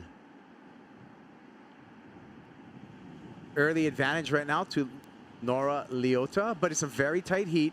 5-point ride, 4.7, 4-point ride. So the second scores is what's really going to establish each of the surfers in this heat. Slowing conditions outlook. I'm going to pick your brain, Rosie, right now for strategy. What do you do? I would say stick to your game plan. I think that a lot of these women have probably, like right now when it goes flat, you're kind of second guessing yourself sometimes. But I think if you've spent enough time paying attention to the conditions, you can kind of lean into that and really not let the nerves get in just because there's a little bit of a flat spell. Yeah, just keep on your sandbar, stick to your guns. It's a long heat, Cops. Yeah, it looks like just fast paddling over there to that peak was Nora Leota. And Nora, with the lead and priority, can really control this heat at this moment. Her next wave is really going to dictate if she's going to be able to really control this heat. Takes a look at that one, hangs on to priority, had to make a decision there. Like you were saying, staying in your spot, sticking with your game plan. That appears to what Nora's doing. Yeah, and she's kind of paddling all over the place a little bit. Is she looking in at the beach? Does she maybe have someone there that's giving her direction? We saw Nora earlier this morning preparing for competition. She did have a little free surf, so she's tested out the conditions. Obviously that was in peak high tide, but here she goes. She's going to maybe use her priority as she's paddling hard. Here she goes, tracking her from above, now to the beach, and the finish, and hanging on, gets that. So she really had to dig her toenails into that one for the finish. Was able to do that. One turn, but it was a dynamic turn. Yeah, it was really nice, and you could tell that her feet kind of shifted as that wave impacted her ankles, so she did really well to hang on to that and ride out.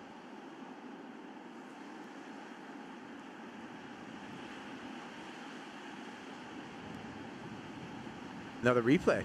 Yeah, so with her priority, eyeing down the line, meeting that lip line, whoa, that was really nice, Capo. That little aerial angle was pretty cool, but let's just watch this.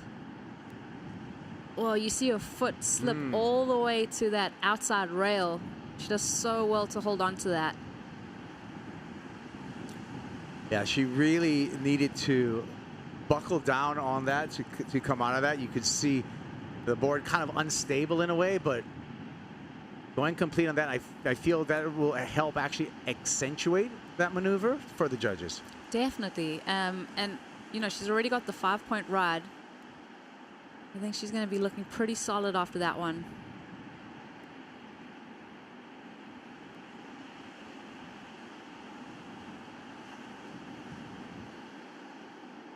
Another 5-point ride, so she duplicated the number, got the score in a different way, but the 5 judges, we threw away the high and the low, averaged out, and it coincidentally ended up as the same exact score, 5-point ride. Nora in the lead. Priority to red, you can see her as we fly over. That's Zali Kelly furthest north with priority. A couple of peaks coming in here.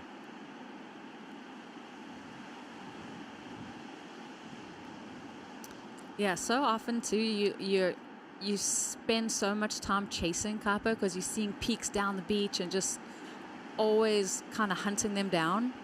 I think it is like the preparation before, just looking at the defined peaks that are in this little bit of space of sand is so important. Just to come up with little lineups off the pier, little landmarks when you turn your back and face the ocean, when you turn around and face the land. Those little things are going to come in so handy throughout the week. Yeah, especially for surfers that spend a lot of time in beach breaks and are able to identify that. I feel like a lot of the surfers is a global comp. There's a lot of surfers coming from either points or reefs. This type of setup is a lot more difficult because if you kind of don't have that eye or that feeling for beach breaks are tricky. Yeah, agreed. Yeah, there's something to be said. Like if you're growing up on point breaks and it's like this machine again and again, where beach breaks you kind of create your own luck and you find your own little pockety waves. Here's Noah on the backhand, chopping the lip a couple times. Afternoon glare coming into play here.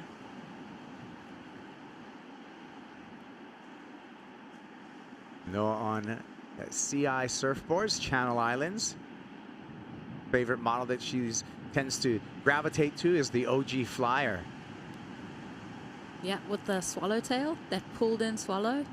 Yeah, I don't know if it's going to be a squash squash. or a swallow, but you know, one thing, whether it's a squash or a swallow, is one of the key kind of features of a Flyer is that high bump that it has in the template. Yeah. And that's one of the first surfboards to come out with the kind of that high bump rather than an abrupt wing, just a change, you know, in the rail line, which is a nice pivot point. A little bit of a hip at the tail too. Yeah. Feels good. Used to be one of my, I mean, I used to ride a lot of, you used to ride a lot of Channel Islands as well. Yeah. That was one of my favorites. Now look at this ride for Noah. Yeah, let's watch just the intricacies of this ride, because that was, you know, that first turn right there, that was a flatter section, and that's where it gets pretty steep. So that second turn was kind of what the judges are going to look at and really pay attention to how she had to react as this wave was closing out. Yeah. So we're watching a 3.67 when it checked in from the judges. Noah remains in second. Nora Leota in first. Zali Kelly, the Australian, with priority. 4-point ride so far to her credit. A 6-point ride will take her to first place.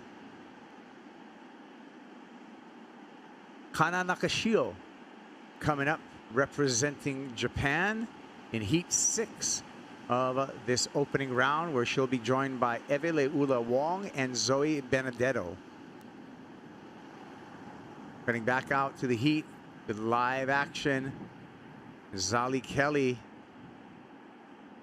working over that wave, really grinding hard to fit those maneuvers in. And we'll be waiting for the score for Zali. Like I said, a 6-point ride would take her to first. She had some downtime, however, at the beginning of that wave, trying to find some open face. We'll check it out again on the replay. Yeah, I agree with you. That was a grindy wave there. I mean, she surfed it well, but just the size of it, just it's going to be hard to give it anything over a 5, I'd have to say, Cup. So we'll have a look at the replay.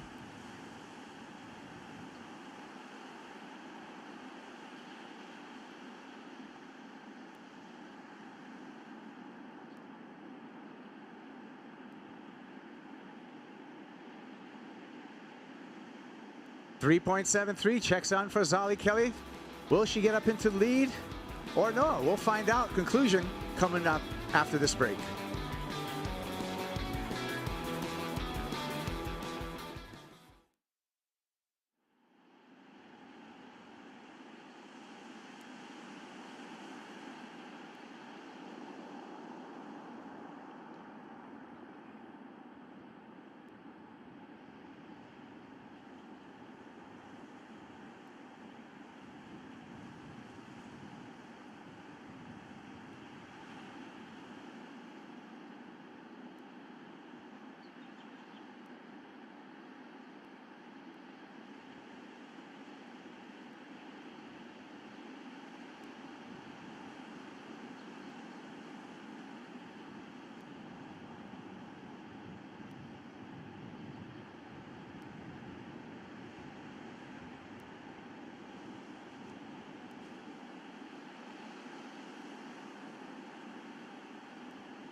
SAMBAZON World Junior Championships, hosted by Best Western, is brought to you by Best Western Hotels and Resorts and by SAMBAZON, bringing you the delicious powers of acai.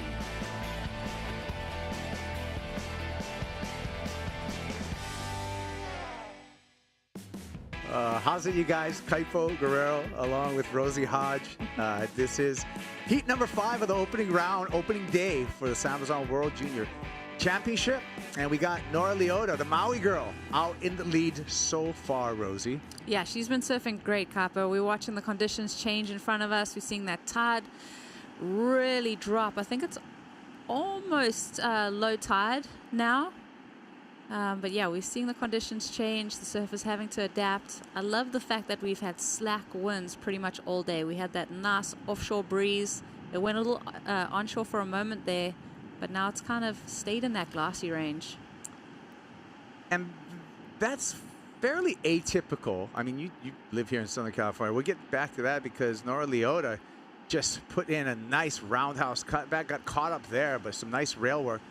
But fairly atypical. Usually you'd have onshore wind by in a typical Southern California day. Isn't that right? Yeah, we would see that kind of that onshore come up in the afternoon. These kind of glassy days, this is very winter in California for me. I think this Sunday past, the wind was absolutely shunting. So yeah, we've had some weather around, but this is really nice just to see this glass off. But yeah, you do get that onshore breeze that kicks up a notch in the afternoon.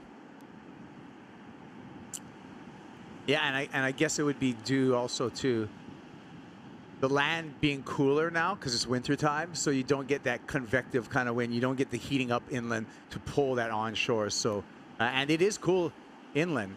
Trust me, it's been into the high 30s at night or mid 30s. Eve Ula Wong with Brent Power from Channel Islands. Eve is going to be in the next heat. She's coming in as a replacement. I think she's replacing. Maybe Alyssa Spencer, who pulled out of this event. Yeah, I think Alyssa and Sawyer. Yeah, and so this gave Eve a chance over here, and we're going to see her next. Great surfer. Yeah, she is amazing. Like what she was able to do at Haleiwa at her first ever Challenger Series event. She was also a wild card over there. I think it was 2 years ago now, Caps. Made the final. Yeah, and I believe there's a special right now featuring her and some other Hawaiian surfer girls. Hawaiian surfer girls. You can find that Amazon.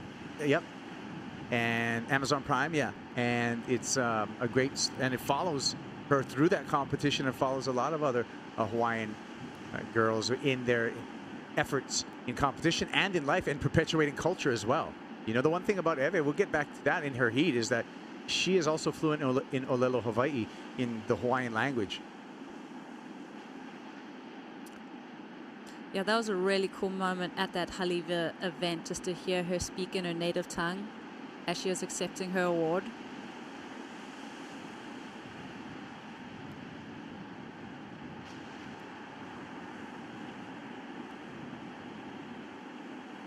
Oh no, I'm just enjoying this improved ambient sound right now, that we can hear the waves crashing. We can enjoy the beautiful afternoon we have here and the surfing of Nora Leota. A nice slash to begin.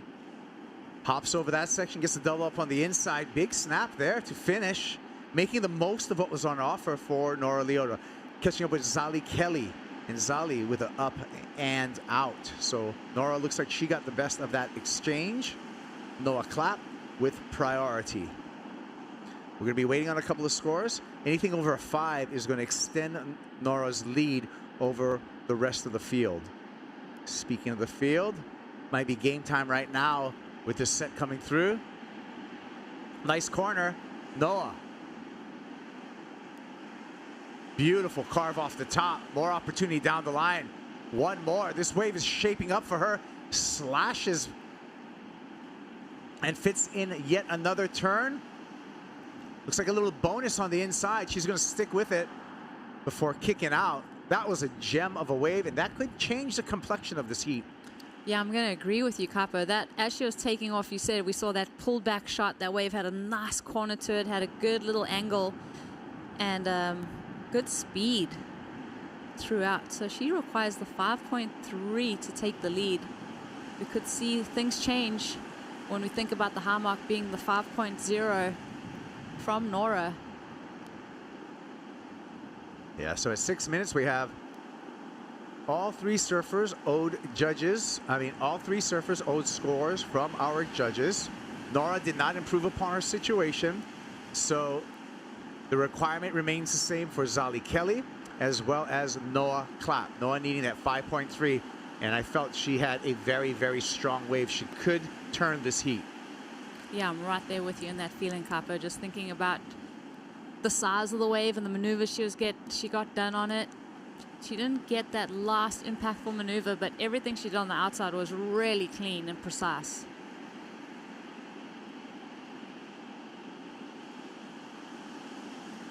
Leota on the corner. Nice snap. Can she get a finish? And she does. That's an important answer back after Noah's wave. So still some decisions being made up in the judges' tower and review happening. Scores starting to trickle through for last of Noah Clapp to see if she was able to turn the heat. Zali Kelly up, out. It looks like she's a little frustrated at this moment. 6.33 for Noah Clapp, and Noah goes up into the lead. Yeah, that means are we waiting on the score from Nora for that last, the two-turn combo? Yeah. That's an important wave as she was paddling into that. She probably knew in her mind, because she duck dived underneath Noah, that was going to be a good ride. She saw that wave happen in front of her. I got it. Yeah, and so we're still waiting for Nora's last score, a 6.04. Waiting for those scores to come through. We'll see if we have a flip-flopping of positions in this heat. So far, it is Noah Clapp with the highest single wave score.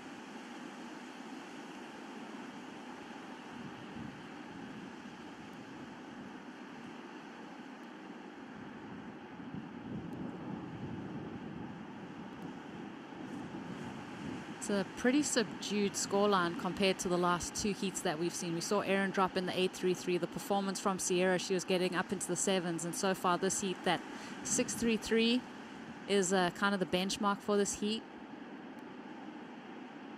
Ooh, and the score comes through. That was enough. And I think you felt it, Rosie, with those two turns, 6.1. That was enough to do the job. So Nora Leota back up on top.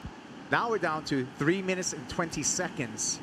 And a lull sets through on this bank here over Southside, Oceanside. This is going to be interesting, Kaba, because Noah only needs a 4.77. She's got a better priority over Nora, so she can kind of flex that. But Zali, who's way north up the beach, here we go, nose up. Noah's going to get the opportunity with a beautiful opening turn there. Second, she's on her way to the score, a 4.77. I think she got that in the bag. Wow, way to handle the pressure, Capo. That was insane. This is also going to be an important ride here for Zali.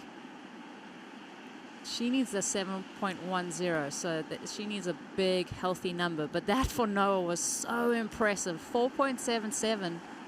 Yeah. Yeah, that's going to be way eclipsed. She's going to go back into the lead. And as she was paddling into that wave, she had Nora Leota really close. Breathing down her neck. Just trying to get in her space and everything. So to your point, she really had to compose herself. And that she did. The first turn was absolutely beautiful, well-timed, well-placed. I think she gets the 4.77 that she requires very easily. But I'm not the judge. Yeah, I like the body language too, as she was kicking out, because as she went into that first turn, she really got right stuck into it. Second turn was super nice. Third little wrap. Oh, maybe I could be a judge. Yeah, that was great. Well rewarded. Best wave of the heat. Yeah. It's going to come in at a 7.5. I like it that, oh, here we go, important wave. But go ahead. Sorry, I just was going to say that I like the way I was like, oh, it's really suppressed, only sixes. And then I was like, oh, yeah, watch this. Up into the sevens. 7.5, really nice score. And so most of the work is done right now. Both of those waves, both from Nora Leota and Noah Clapham, should not change the situation. The clock just running down.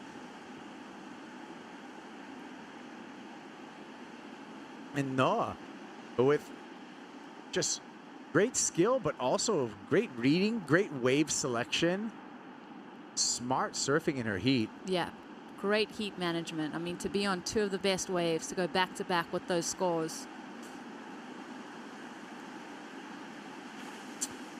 And we count down 40 seconds. Hey, well, I'm not counting out any of these surfers just yet. Like with the 30, looking, there's a couple bumps. Is anyone in position? I think Zali is the only one out there.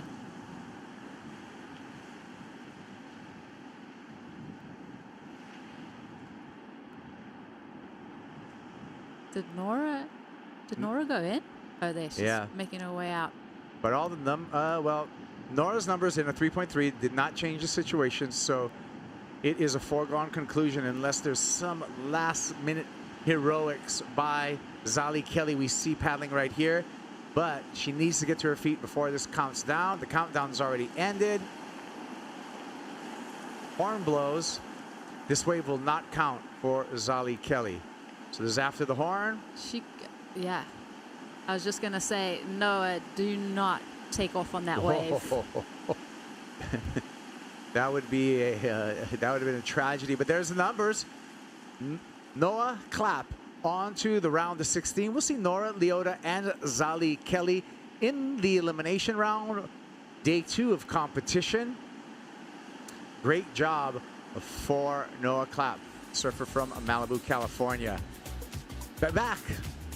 Heat 6 in the water when we return to Oceanside.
It's Oceanside, site of the SAMBAZON World Junior Championship. Opening round for the women out of the water. Heat number 6, Zoe Benedetto, Evele Ula Wong, and Kana Nakashio.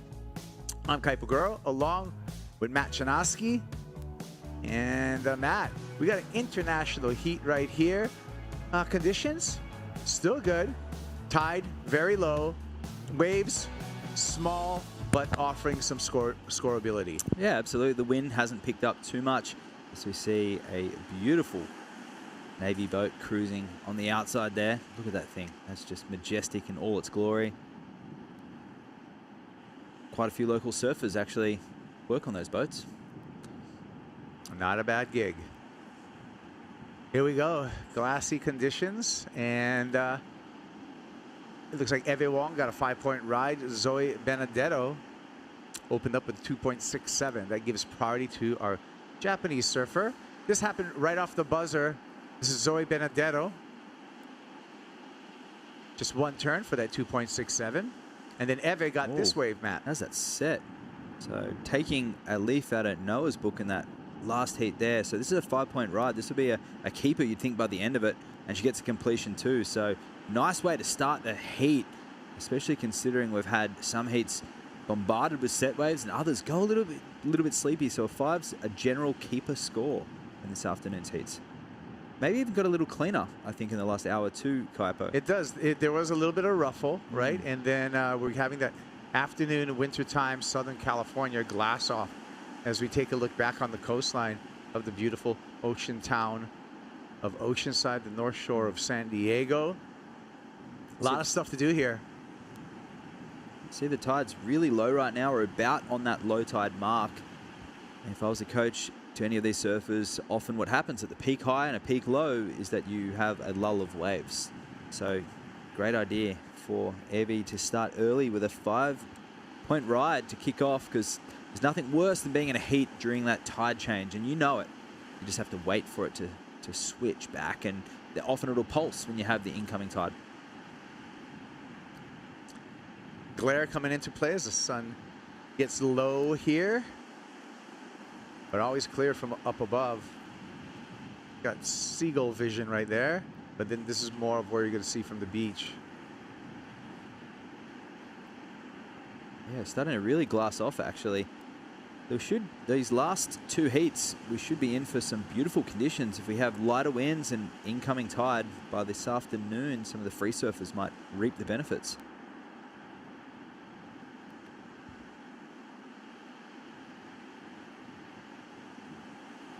Zoe Benedetto out in the red jersey, 18-year-old out of Palm City, Florida. She's on Matt Viola's surfboards. Mayhem. There's been a choice of so many surfers. Mayhem has been continues to build a following as far as both professional and recreational surfers. We got Noah Clapp, winner of the last heat. Thank you, Kaipo Noah. First of all, big congratulations. A huge comeback right there towards the end. Real close between you and Nora Leota. Both surfing very far down the beach on the southern peak. Tell me about the strategy going in. Really hard to see with the glare out here. Yeah, I was worried the judges might not be able to see fully because of the glare, but it seems like they did all right. They have some cameras set down on the beach, so that's good. And yeah, I was watching with my coach further down south, and it looked like a fun little peak. More defined, but I knew if I just waited there, eventually they'll come. So we were speaking off air yesterday, and Rosie actually said that she's your dark horse, or you're her dark horse to win the event. When you get an accolade like that from somebody that has such high regards for you, especially with her career resume and everything else, what kind of motivation and confidence can you take further into the event like that? Definitely very happy to hear that. Just when, I don't know, bigger names or bigger surfers kind of notice you in the water and notice you're surfing, it really gives you more of a push and gives you like motivation to, and I don't know, some recognition is always nice. I know I'm not one of the biggest names in the event, but I'm working on it, and yeah, I'm just happy to be here. Longtime CI surfer. Let's talk about your equipment. Always a regular on the flyer, but I believe this is a CI Spine Tech, if I'm not mistaken. So another epoxy. Tell me about what you're riding out there. Yeah, this is probably my favorite board. I kind of take it out in almost all conditions. It's supposed to be a groveler, but I can surf it when it's like 6 foot and it still works really good. So I love this board, and thank you CI Surfboards. Hope to make it on the team one day, and yeah. ¿Algo que le quiera decir a la gente de España y a toda tu familia? A mi familia, si están mirándome, pues gracias por el apoyo, y os quiero mucho, y sí, abrazos. Gracias, Noah. Kaipo? What a great interview. And congratulations to Noah Clapp. She's on to the round of 16, avoiding that elimination round. Great accomplishment. Wow, yeah, and one way to get recognized by sponsors and other surfers alike is to just go out there, win heats and rip. Yeah. If you're putting points on the board and you're doing well in your free surfs, you're at the right place, right time, and you're chasing swells, it's only a matter of time before those sponsors come knocking.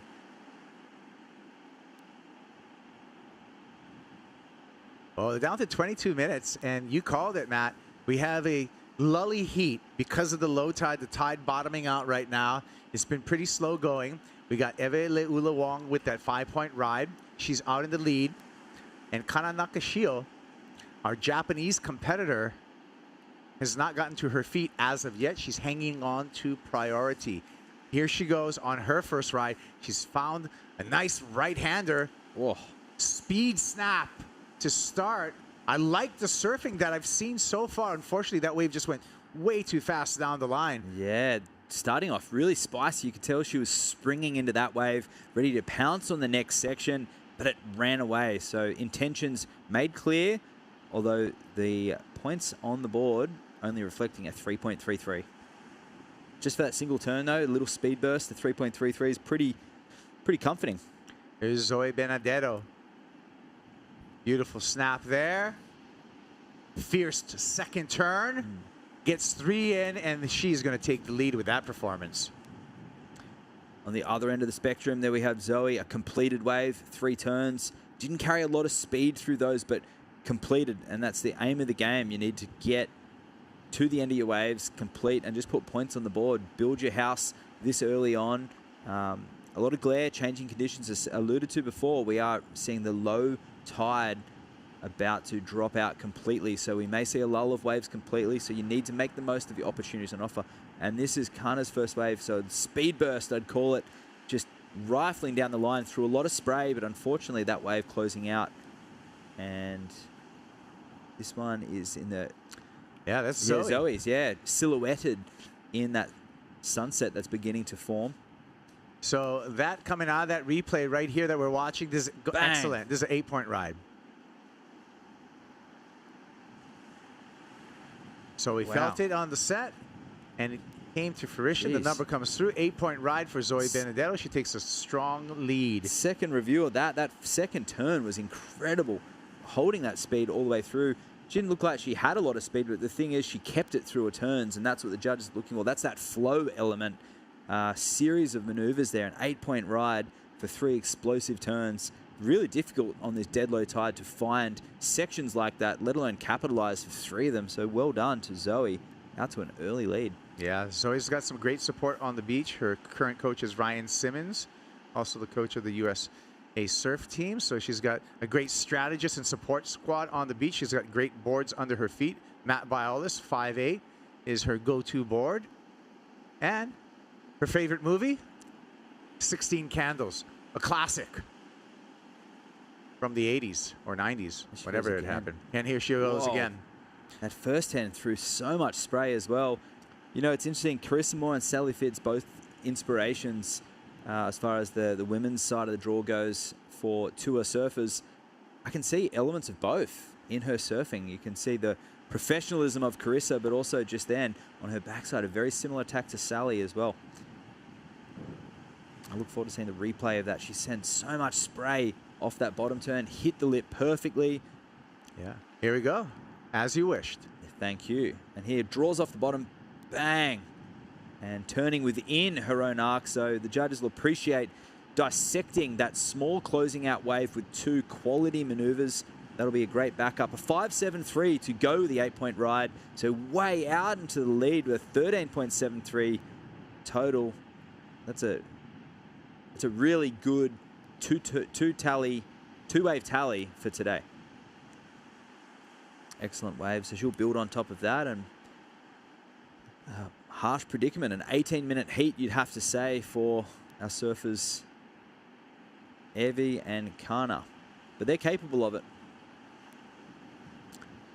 Evie Wong, you flying above her in the blue jersey, as well as Kana in the white jersey. Evie with that priority.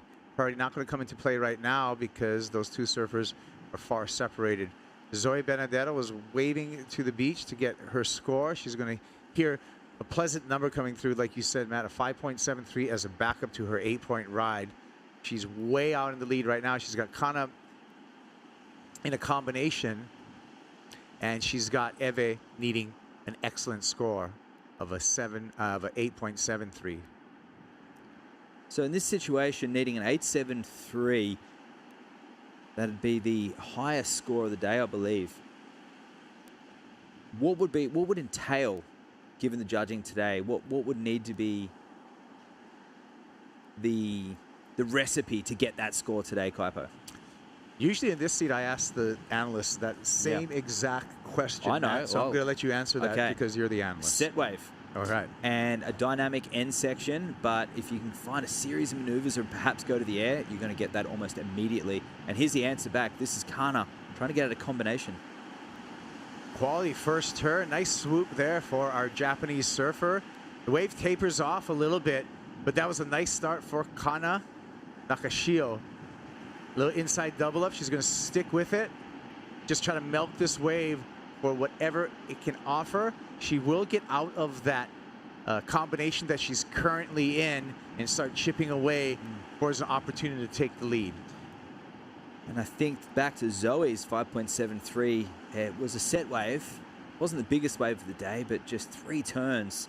So it's funny, if you just can translate, if a coach could just get into the surfer's head at times and say, hey, it's just 3 turns to get into that excellent range, it can make them feel a lot better. Wow, that opening turn there from Kana, great angle for that drone, showing that dynamic first turn, but here goes a little bit sleepy. She stays with it, knowing that she started strong. She needs to start building her heat total. This way, groveling through to the inside, but she does stay complete. And that'll be a 6.33, so well-deserved. Most of those points coming from that first turn. A searing cutback into the whitewater. Unfortunately, a little bit of a dead section there. Can't help but feel if there was another bit of that south swell coming back at her and it was a dynamic end section, that would have gone excellent as well based on that 8 from Zoe, who's way out in the lead. But a 6.33, now needing a 7.41, chipping away at that requirement. She's out of combination and into second place. And that's pretty much exactly what the doctor ordered. And if the coach, as I said before, could just get into the surfer's head at times and say, hey, it's all good. All you need is a set wave, do a couple of big turns, commit, and the points start coming. It's just really difficult to alter and change that mindset. And if you're a competitor, you have a pre-planned idea of what you want to do, and sometimes it gets flipped on its head. You have to go to plan B, plan C, or even plan D at times. Isabella Nalu waxing up her board in preparations for her upcoming heat against another Brazilian, Laura Ropp, and Sol Aguirre, Peruvian. So it's going to be all South American heat coming up. Heat number 7 of this opening round. Very sleek looking black boards there with the red pin line.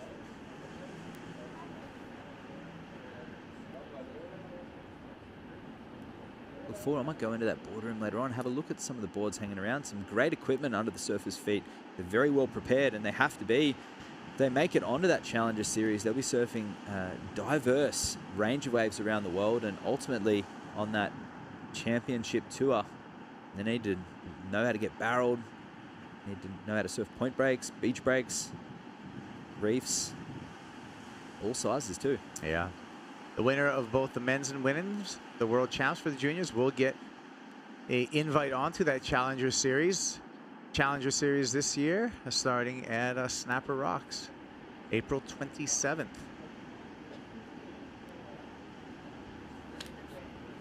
There's Sol Aguirre getting ready for her heat.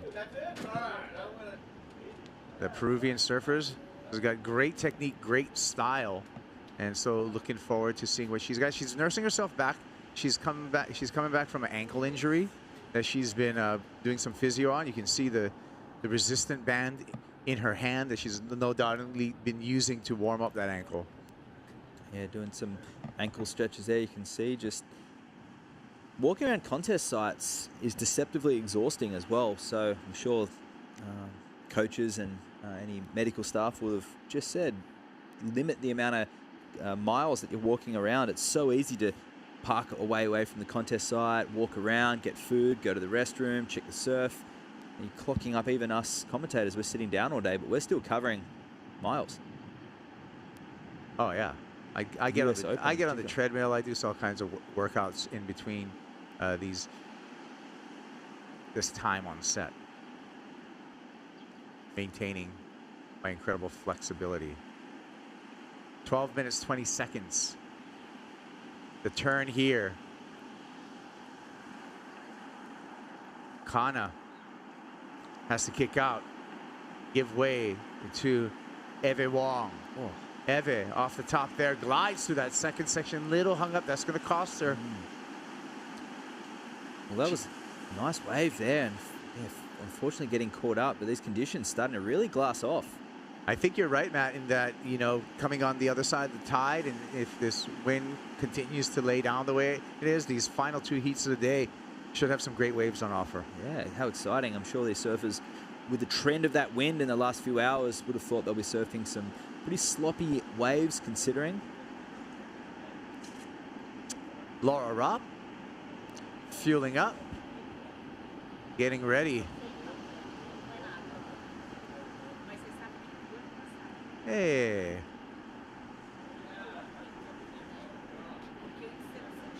Simone Medina behind her as well.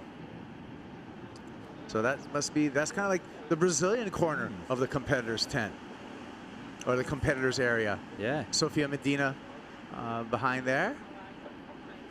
Yep, that is the younger sister of 3-time world champ Gabe Medina, and that's Gabe's mom.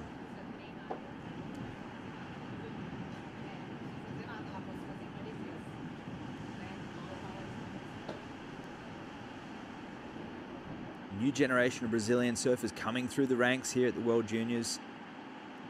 They've got big shoes to fill, with Brazil being the shining light, that Brazilian storm in the last 10 years, making their presence known. And the junior circuit, they have been hotly contesting the winners' podium, but also really, that was, for me as an Australian, that was my first introduction to how strong that next generation of Brazilians are going to be. Sitting there on the beach at North Narrabeen, watching surfers my own age when it was held there at the World Juniors, and seeing surfers like Adriano, so young but so confident, so mature in their styles, very inspiring. Yeah, great point. Adriano de Souza, 2015 world champ, spent a lot of time in his formative years in Australia, hanging out there for months on end and having that support. And I feel that's what gave him a lot of the kind of heat IQ that he displayed once he got to the championship tour. And he was really grinding, you know, in the lower ranks until kind of that breakthrough year. But the surfer that really gave Brazil the boost and proved to all Brazilian surfers they can do it, that is Gabe Medina, 2014. Breaking the glass ceiling right there, coming through and giving an entire surfing nation the confidence that they can become world champions. And since 2014, there's only been 2 years that a non-Brazilian has won. That's 2016 and 2017, John Florence. Other than that, it's been all Brazilians on the men's side. Kana, nice snap there for our Japanese surfer. One more time with a little bit of drift. Coming around, is going to get it right back into the heat. Nice finish for Kana Nakashio, 7.41. I think she's knocking on the door. Perfect time of the heat for that wave, using a priority just right. I look forward to seeing the replay of that. And yeah, back on the Brazilians, could we see a female world junior champion?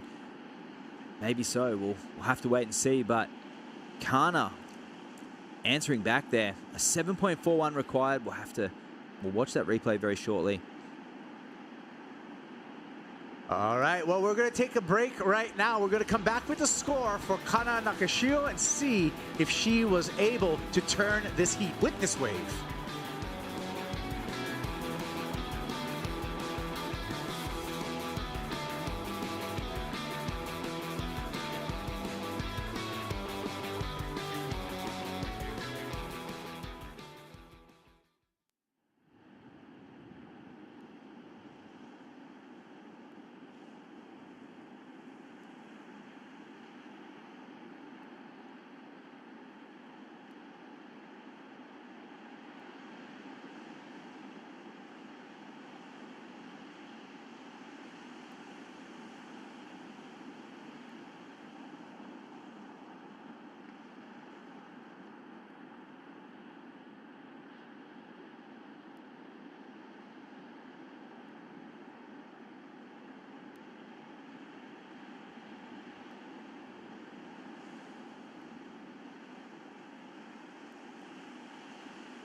Taking a look back to the Challenger Series last year, Ericeira, Portugal, Zoe Benedetto recognized this right point, tore it apart all the way to a semi-final finish. Great surfing right here for Benedetto. Yeah, the maturity in her surfing during that event really stepped up. You can see that these are surfers that want to compete at that level. If they need to, I mean, they need to match it on the championship tour. They need performances like that, going up against the likes of surfers like Steph Gilmore on a right-hand point break. You need to bring your own creative flair. You can't just go through the motions like we see on the QS so often. And Zoe showing why she's in the lead in this heat, but very close in that break, Kana. Yeah. As we were going to break, we were waiting for the score for Kana Nakashio. Kana needed a 7.41. Kana got a 7.4. Barely off the mark, and you can see the two-wave total for each of our surfers. Zoe Benedetto and Kana Nakashio, their two-wave totals are tied. How we break that tie is we go to the highest single-wave score, and that's where the 8-point ride for Zoe Benedetto is so beneficial. So Kana just needing another 100th of a point to take the lead, and just did not get it. Let's take a look at this again, Matt. Yeah, so explosive first turn, and this one here really puts a whole body into it. Slides the fins a little bit, stays on top of the board though, keeps that momentum going down the line, and a snap in the end. So it's probably, if anything, the size of the ending of that wave that kept the score from going excellent. One judge going 7.8, another one going 7, so maybe a disparity on the size of the wave, but excellent surfing nonetheless on a medium-sized wave for the day, a 7.4. But of course, the wave needs to cooperate. Here's Eve Wong. Whoa. She's trailing. She's doing a great job on this wave, but she needs a big score, 8.73. Nice surfing. We'll see what the number comes in at. But back to that conversation with Kana's wave. Actually, 3 judges out of the 5 gave her the nod up. It was just the other 2 judges were so low that it pulled her total down. So it's actually a heartbreak score, I'm going to tell you right now, for the Japanese surfers. But that's how it goes. It's a subjective sport. We got 5 judges up there, all with their own number that they throw in. We throw away the high and the low and average out the other 3. But that was an unfortunate circumstance for Kana Nakashio, because that was an impactful wave to me when I saw the wave, and then I saw it again in the replay. Competitors waving their arms. They want to update too from the judges. We're waiting for the score last of Eve Wong. Yeah, Eve picked a great wave there. Good choice of maneuvers. feel like she kicked out and might have been a little bit underwhelmed with what she had, but I felt like, given the scale of the heat, that was a good-looking wave and very timely. She's not leaving it all to one score. Yeah, you talk about Adrian de Souza. One thing he did really well is that his body language kicking out of a wave would always be a positive thing. He would always be just like standing upright or pumping his fist. I feel even for someone like Eveleu Lawang, even though you don't feel it, try to sell it a little bit. That's it. Don't slump and kind of be bummed when you're kicking out of the wave, you know, because it can make the difference. Numbers drop through a 6.37, her best wave so far in this heat. Absolutely, and I feel with a proud, more dynamic finish, the judges may have gone higher with that. Not that you get points for a kick out, but you get points for completion, and you also get points. The judges are rewarding people who put a lot of their commitment into your turn. That is in the judging criteria, commitment. Here we go. Medium-sized wave, off tilt a little bit in the first one. That one, nice turn, getting over the fins there, and here again, nice one in the pocket, and a searing carve there, almost didn't ride out of that, but I feel like she did, and that's where I feel, well, I mean, we didn't see the expansive view of the angle. Maybe it closed out or whatnot, but still, that's a keeper score of a 6.37, lessening that requirement, now needing a 7.37, and Kana needing a 6.34, very achievable.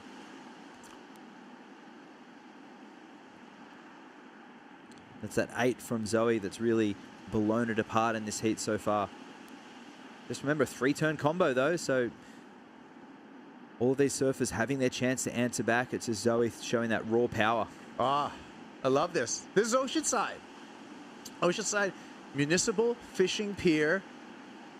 And we fly by both the north side and the south side. The south side's where we're holding competition. Okay, visit Oceanside. It's San Diego's North Shore. So much to do here.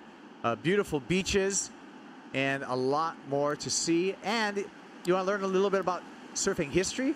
The California Surf Museum, a couple blocks up the street here, where you can see a lot of really, really cool artifacts, surfboards, and stories with the history of surfing. Great little museum. It's been there since 1997 or late 90s, I believe. And Oceanside's had a big change in the last 25 years, that's for sure. Well worth strolling up there and checking out that surf museum. It's not just a shrine to Oceanside, but to California surfing in general. All right, well, Zoe Benedetto in the lead with priority, Matt. She has heat control. She controls this last 40 seconds. She's just got to be smart in these last 40 seconds to take the win. Yeah, you can see a paddle battle there between Kana and Zoe. So Zoe using a priority. That was defense. So she did that to shut that out. She did not give Kana any opportunity. Kana needs a 6.34. 20 seconds, so that means Kana needs to be on the next wave that hits the sandbank. Looks like Eve just kicking out of that one. Just in and out, a 0.3 for that one, so we didn't miss anything. Oh, and Kana out of position, so she's not going to get an opportunity. So with that being said, it will be Zoe Benedetto. Hang on. We do have a wave owed to us, although I don't think we tracked it, for Kana Nakashio. So I'm going to wait till all the scores come in before we shut this one down. So Kana did get a wave. Okay, so the wave she did get was just up and down. So it's not going to be a factor. The judges just need to punch in the offer, and we can move on. Zoe Benedetto on to the round of 16. Nakashio, Wong on to the elimination round. We're going to be on to a short commercial break. When we return, we're going to have another exciting heat. It's all South America. Sola Gary, Laura Ropp, and Isabella Nalu battle it out in the water when we return.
One of the most beautiful places on the California coastline is Oceanside, and luckily for us, we're here all week long for the SAMBAZON World Junior Championships hosted by Best Western.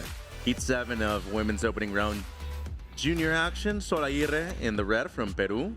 Laura Hop from Brazil is in the blue, and also another Brazilian out there in the white jersey is Isabella Nalu. So 3 surfers from South America out there in the water. Mitchell Salazar here with Matt Chonoski. Matt, unfortunate seating right here as all 3 surfers who know each other quite well in the same heat in the opening round, but somebody has to skip the elimination round, and I can assure you that all 3 of them are thinking about that right now. Sol Aguirre, multiple-time South American junior champion.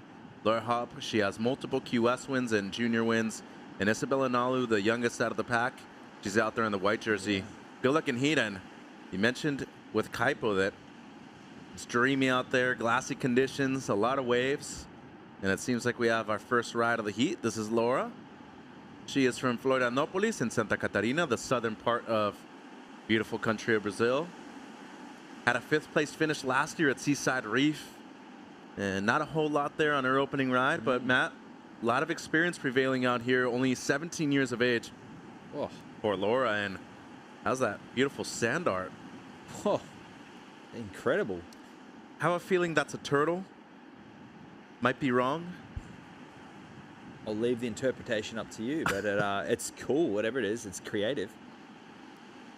It's, maybe it may not be. I'm sure there's people correcting us online right now, but this is Sol, and she is from the northern part of Peru, has a lot of power, and you can see it on display right there. So a quick start for Sol Aguirre, where she's from at beautiful Los Órganos in Piura, northern part of the country, some incredible waves around there. 2nd generation professional surfer, her father Herman, also a pro himself, comes from a long lineage of surfers, and as you can see right here, off to a good start. Let's go downstairs. Rosie Hodge with the last heat winner, Zoe Benedetto. Yeah, talking about good starts and great surfing, Zoe, that was amazing. Excellent surfing. Talk us through that 8-point ride. Yeah, I was just trying to get my feet kind of in the wax and just settle a bit. The first heats are always kind of scary. It's nice knowing that it's not an elimination, but I definitely just want to do my best and skip around if I can. So yeah, I was just kind of trying to go through the motions and just relax and breathe. But yeah, I felt good.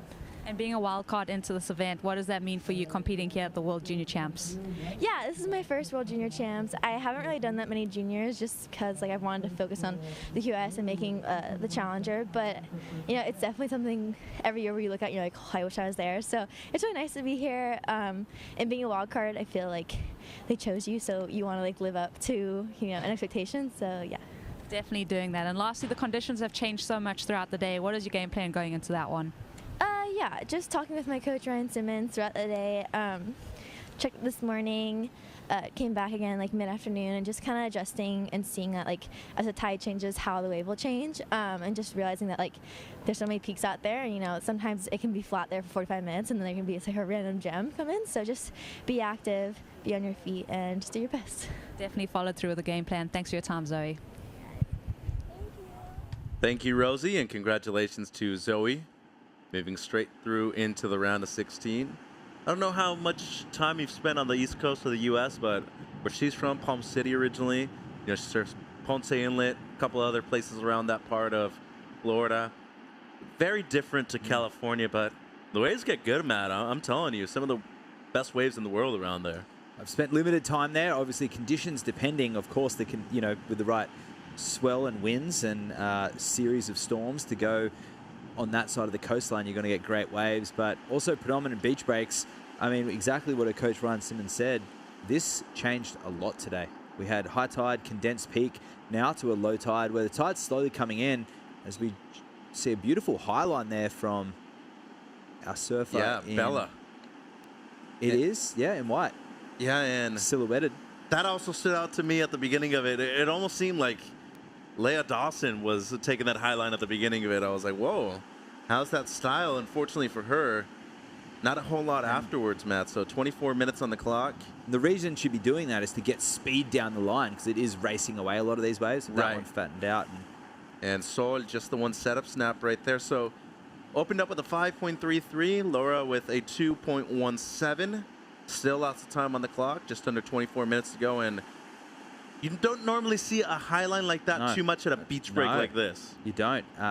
Can be practical just depending on what type of board you've got. And if you've got something with a lot of area and you want to get fast down the wave and you have that type of fin setup that might allow it, say a quad fin, for example, they're really receptive to high lines because you can come into that next section with so much direct speed, like power condensed with the track of the quad fin. Because when you do a bottom turn of quad fin, it keeps going. So if you high line, you just imagine that turbo boost that a high line will give you. But beach breaks, quads, not so much the best combination usually. Safe to say, pretty much every surfer in this event's going to be riding us thruster. We talked about this yesterday.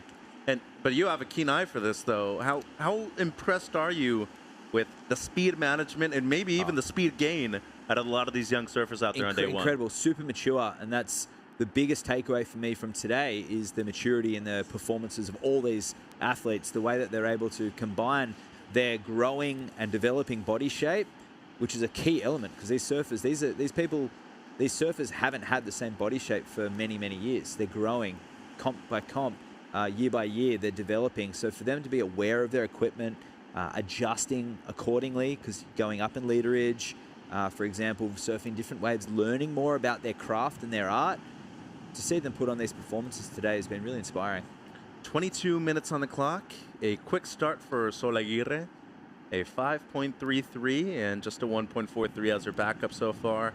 Laura Hop with a 2.17 and Bella Nalu just a 2.33 for that one high line right there. You can see Sol kind of waving her arms and trying to ask for the situation. Got Jeffrey Baldwin and former QS winner Micah Byrne up there as our beach announcers for the week. And there's Nanaho Suzuki enjoying the playground that's literally right next to the judges tower. And I think that's one of the cool things about Southside Oceanside Pier is that you have a playground right in front of the break. You have almost a plaza right behind too, where a lot of people gather different kinds of bases. We had yoga classes over there earlier today. Flatland skating. I see a guy on a BMX bike cruising around, rollerblades. It's a vibe down here. It is. It's very different to a lot of other places in California. But that's what makes it so unique. As we look at Laura right there, just the one carve, 21 minutes on the clock. And, you know, every time I come down here, whether to surf or to work an event, I always leave with a little smirk on my face because I'm like, I just spent a little while in Oceanside and it kind of made my life a little bit better. Oh, nice. That's a really nice takeaway, Mitch. It's the food, the people. There's a great food down here as well. And you talk about some amazing surfers that have come out of the area too. Ben Way, he shapes for 50/50 skates, his own surfboards.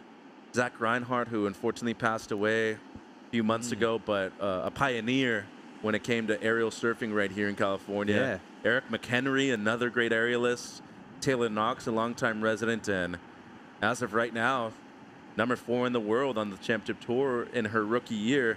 Caitlin Simmers' younger brother Tim, also from right here in Oceanside. Some amazing surfers, and obviously it comes with being one of the most consistent waves in the area too. As a couple surfers having a look at that one, they're going to let it go. Yeah, it's quite the rap you've given Oceanside as well, and it's changed a lot in the last 20, 25 years to what we have now with it. Not so gentrified beach town, there's definitely elements of it which make it obviously more comfortable for a more versatile range of people, you could say. But the waves, they're still here, and it's been fantastic today. I've had people messaging me, locals, saying it's been good, north, south. They probably would have surfed out the front here too as well. And there was a situation there where Laura was attempting to paddle for the wave, and Sol had higher priority, tried to sell Sol on it. She did paddle, so she's going to go down to third priority. So a nice strategic move right there by Laura Hupp, the young Brazilian surfer, only 17 years of age, from Santa Catarina in the southern part of Brazil. And you're big-time longboarder yourself, one of the best in the world. One of the world's finest longboarders, actually, from here, Michael Stidham. A lot of people don't know his name, but when it comes to style, he has A lot of different elements that he brings to the criteria. Also a great judge for both longboarding and shortboarding. You worked with him at the event a few weeks ago, didn't you, in Morro Bay? Yeah, he was up at Morro Bay.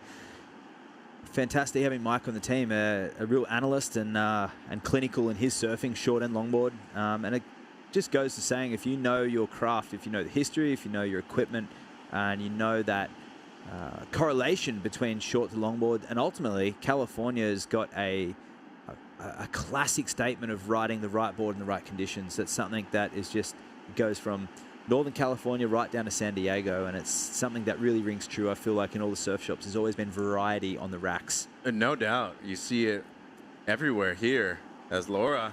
She's going to use her second priority now. Great opening snap right there in the lip line. Wraps it back all the way. And looking for a strong finish if she can get it. Throws the tail around and going to be able to ride out of it. So looking like her best wave so far. 12 minutes into the heat, and have to say probably a necessary comeback right now as nobody's breaking the 2-point range besides Sol. Yeah, this is going to turn into an 18-minute heat for most of these surfers now because it's game on. A 4.6 required there for Laura, and that's exactly what she needed. You can see how far that wave came all the way to the shore. So by today's standards, not that length of ride scores, but with multiple maneuvers and combinations being the key word, they do score. Yeah, and the combination of major maneuvers, right? You usually get a text every single morning from the head judge telling the surfers what they want to see, what kind of conditions they have on offer. Seems like she surfed to the criteria right here, Matt. Got a 5.83. Yeah, that's it. Just that first one was really in the pocket. That one there was a carve, but also in the pocket here, lining up the inside. And thankfully for her, she rode out. So she'll go into the lead with a 5.83 to go, the 2.17. This drone will show this first turn and how critical it was. Lines it up, banks it off the top, carries the speed into that next one. And these end sections have been a little bit rare, to say the least. So a rare end section there, which will have added at least 1 point to that score. Yeah, and you know, Brazil had a lot of success on the male side. Haven't had the same kind of success with their women. And as of right now, Laura, she's one of the hopefuls for the championship tour. Just 17 years of age, has multiple QS wins. Actually won in back-to-back years in El Peru at Punta Rocas Open Pro. And a wave that is difficult. Can be huge, but can be a Sunset Beach type wave, very flat. You want to ride a larger board for the most part, but never really stands up the way you want it to, even though you might be waiting 20 seconds on a wave for it to stand up a certain way. Never really does. And she's found a recipe for success there. And she is finding it here on this left, too. Takes the lead with the 5.83 on her last. And now looking to just improve on a 2.17. And you talk about people that know how to navigate a lineup right now. It seems like she's been able to do that on her last two waves. Yeah, that was awesome. So exactly what Zoe said in a post-heat interview before, where she came down and examined the conditions and saw that there were peaks. You don't have to sit on top of each other. And that's exactly what we see when we're going down to check the surf. And here is Bella on her third wave. So that one, it's going to go into a top two. It'll be better than that 0.43. But at this point of the heat, needing a 5.68, I don't think that'll be enough. But I think Laura, she'll be extending her lead with that beautiful combination of backside hits.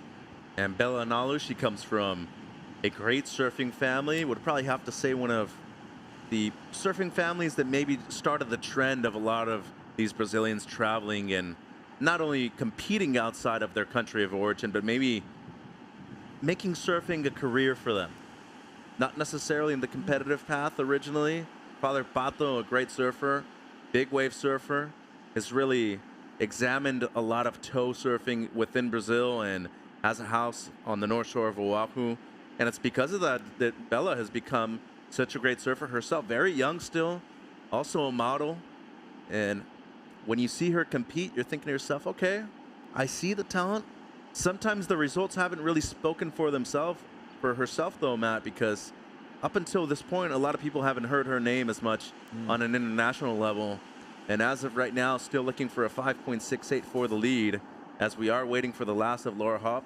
Seems to be her second best, comes in as a 5.17 and extends her lead. Yeah, well deserved for that 5.17. straight after that 5.83, literally moments after she got back into the lineup. So those other surfers, you know, they can wait for set waves, and that has been the recipe for success throughout the day. But you also need to be flexible. It is a contest, low-scoring waves. You need to build the house, so to speak. You need to lay the foundation of 2 keeper scores and build upon that. And that'll reduce nerves. Talked about earlier about going from plan A to plan B, sometimes C or D, especially if there's equipment malfunction in a heat. But 2 scoring waves is your bare minimum, and you want to complete those. And it seems like she has settled down at the moment in the lead with 11 points. Sol Aguirre trailing, needing a 5.68. And it's Belanalu in the white jersey needing an excellent score of an 8.6. Really fun waves this afternoon. We're in opening round heat 7. We got one more after this to finish off our opening day at the SAMBAZON World Juniors.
It was a good start to 2023 for Sol Aguirre last year at Seaside Reef.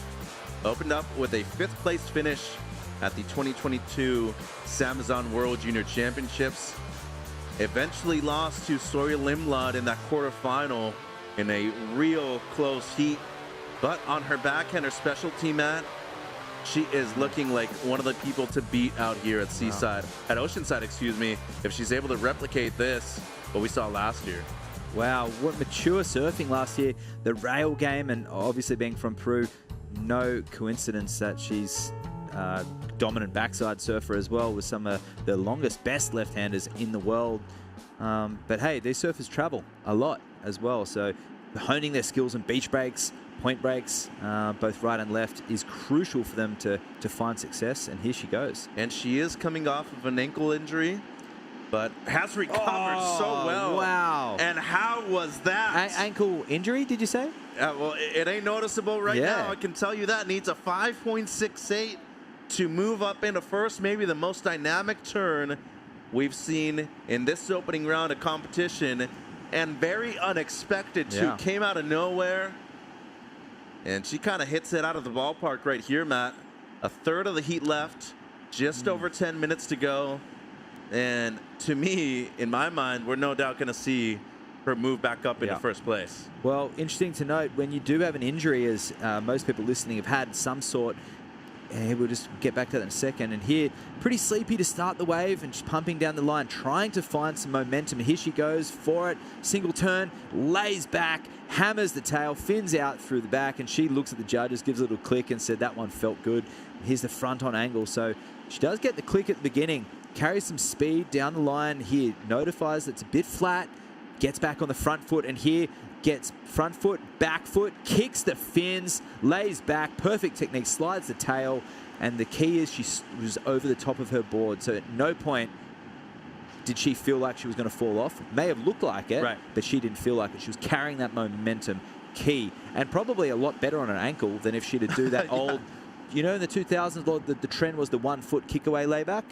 they'd kick the board away and pull it back up here. Yeah. A lot harder to do, obviously, but a lot lower success rate. But a 717 for a single maneuver, and wow. And Laura on the answer back, looking to drop a 517. Just the one turn right there for Hop. And, you talked about how good the waves are where she's from in Los Órganos. You're traveling with her partner, Luca Messinas.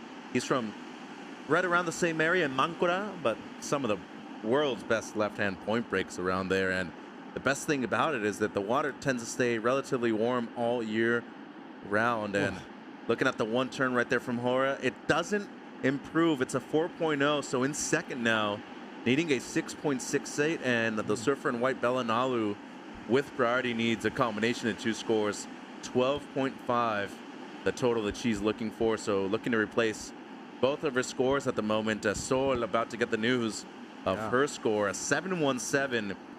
You mentioned that you don't want to be either too far in front, too far out back. Perfect composure right there, but I think that's a testament to the work that she's been putting in the gym right there. And that's what I was about to say. The more connected you are with your body, with an injury or not, sometimes that can actually work in the opposite effects. You know what your body's capable of because you're more connected, you're prepped, and you're aware of it. And Bella now with the answer back, much better on this one here. So by far her best wave. A good combination, top turn, carve, up into the top turn again. 7.5 on the clock now, and how's this beautiful California afternoon too? Beautiful. 7:25 now, and you got to be thinking she's at least breaking the combo here. Probably still going to need a good score to move up into first place, but I'm still going back to that one turn by Sol. It was so sporadic, so out of nowhere. And it's those moments that a lot of the judges are looking for. They don't necessarily look at the quality of the wave. They want you to perform on any kind of wave you get. And nice momentum there from Bella here. You can see her just carrying that speed through maneuvers. A nice flow throughout the wave, but lacking that dynamic, critical single maneuver. But see that flow, love that. From that cutback to the re-entry and back around to the carve. Great tempo, mature style there, and you can tell that maybe her influences are maybe in the Steph Gilmore realm of things. Kind of seems that way, especially with that airbrush too. Nice looking color on that board. And Sol Aguirre, she's riding a Happy Every Day by Channel Islands. Kind of the perfect board for any kind of condition that you're going to surf in California. I have to say the most high performance, user friendly board there is out there, in Channel Islands, delivering some good equipment with a lot of their riders in this event. Got a good number of them too. We just saw Eve Wong in the previous heat, also CI team rider, and Sol Aguirre, a longtime surfer for Channel Islands. And we spoke about an all South American heat out there in the water. You have the 2 Brazilians represented in the blue and the white. We know the accolades that Brazil has had in surfing, especially within the last 10 to 15 years. El Perudo, they've had the first female South American world champion, Sofia Mulanovic, 2004. Then you fast forward, Sofia, she retires, doesn't want to compete anymore, and you have a very talented young field up and coming for that beautiful country in South America. Miguel Tudela, he went 5 for 5 on the regional QS a few years ago over there. As we look at Annette Gonzalez Etzabarri, she's going to be coming up in the final heat of day 1. Luca Messinas, 2-time Olympian now, former Championship Tour surfer, the first Peruvian male to qualify for the CT. And I could go on and on. Gabriel Villarán, a lot of great surfers over there. But it comes down to their development programs, and I think the most important thing, the quality of their waves. Daniela Rosas as well. Great surfer. And of course, in all types of board sports too, we see Peru being represented across the board. And it just must be something in the water there. And they are said to have been some of the oldest water people in the world. Well, big debate right there. Let's not even get into that, because then Kaipo's going to bring in the Polynesians. Education. We're here to tell stories, facts and figures, everything combined here. It's a World Junior titles. And we have, these surfers would have competed with each other a lot in the regional circuits, and it is unfortunate, as you said, it's bittersweet to come here all the way to Oceanside, sunny California, and be matched up with surfers that you know the ins and outs. And as we can see, maybe Bella to the right of the screen paddling away. Third priority, not a bad option. Leading an 8.97, still enough time to get 2 waves to chip away at that. And as we saw, if anything like Laura's 5.83 and a 5.17, she caught both of those waves within 2 minutes. So anything is possible. It is a beach break scenario. And there is Sofia Medina. She's coming up in our final heat too. Challenger Series surfer herself. Has won a QS before, but looking for her first major win outside of Brazil. 3 minutes, 30 seconds to go. Coming up against Nanaho Suzuki. Our Japanese surfer will be in the red, and Annette Gonzalez Etzavarri, she'll be in the white jersey. And you know, that actually happens more often than not. I traveled with a lot of my friends, and there'd be times where you wouldn't get the heat draw until the night before. And next thing you know, you're surfing against them in the very first round. I've coached people the same thing. You're going to dinner with them, they get the heat draw, and it's like all of a sudden it's like, oh no. All right, see you in a few hours. So yeah. Going to sleep now. But well, that's the joys of it, and that's the camaraderie that a lot of these surfers will need to get used to one way or another, because they're going to be traveling with each other if they're going to make it on that Challenger Series and the CT. I mean, if they're on the Olympic team. Well, let me point this out. This year on the Championship Tour, among the men, a lot of those surfers that qualified last year, they're probably going to have to do that this year. As looking at Bella here on the backhand, a couple of good carves right there. 2 minutes 20 to go, but, you know, Crosby, Cade, Cole, Eli Hanneman, all those guys, great friends, but in the moment, you got to do what you got to do, right? Absolutely. And I feel like that's probably going to happen quite a bit. I wouldn't be surprised to see Griffin actually face off with Crosby quite a bit, according to their seedings. Yeah, absolutely. I mean, they're stories that we can't wait to tell throughout the year, and it's just part of surfing. There's rivalries, camaraderies. There's all sorts of stories that could come out of that. It could be fireworks. So the last of blue, not enough, Maddie. It's a 5.13, so Laura Hopp, she's still needing a 6.68. Bella Nalu now needing a 8.97, basically a 9-point ride. So a 3.53 on her best was that one right-hander. Just a defensive move right there by Sol Aguirre, using her priority to block Laura Hopp from getting anything out of that. And a smart move, and I think that's an underrated part of the Peruvians' game. They've always been excellent competitors, and there's a reason why they've had so many competitive accolades in their past. Yeah, that was a smart move. And if you look at competitive surfing at a completely different spectrum to free surfing, and you just break it down, you go, I've traveled this far. I'm here to win a competition, take out the emotional and the social side. And it's pretty easy to make those decisions when you start looking at it as a cost situation. We start weighing up the statistics. And too often, you've seen in the past, Americans and Australians take it for granted and get outplayed. Right. It happens quite a bit. Yeah. Going to maybe a bit too confident, but Laura here has a chance. Great start. Needs a mid-6 to move up into first place, keeping a low center of gravity right there. Tried to get out in front of that wave. And with 20 seconds to go, had a chance, and somebody ripping in the free surf spectrum right there. Nice looking right down the beach, 10 seconds to go.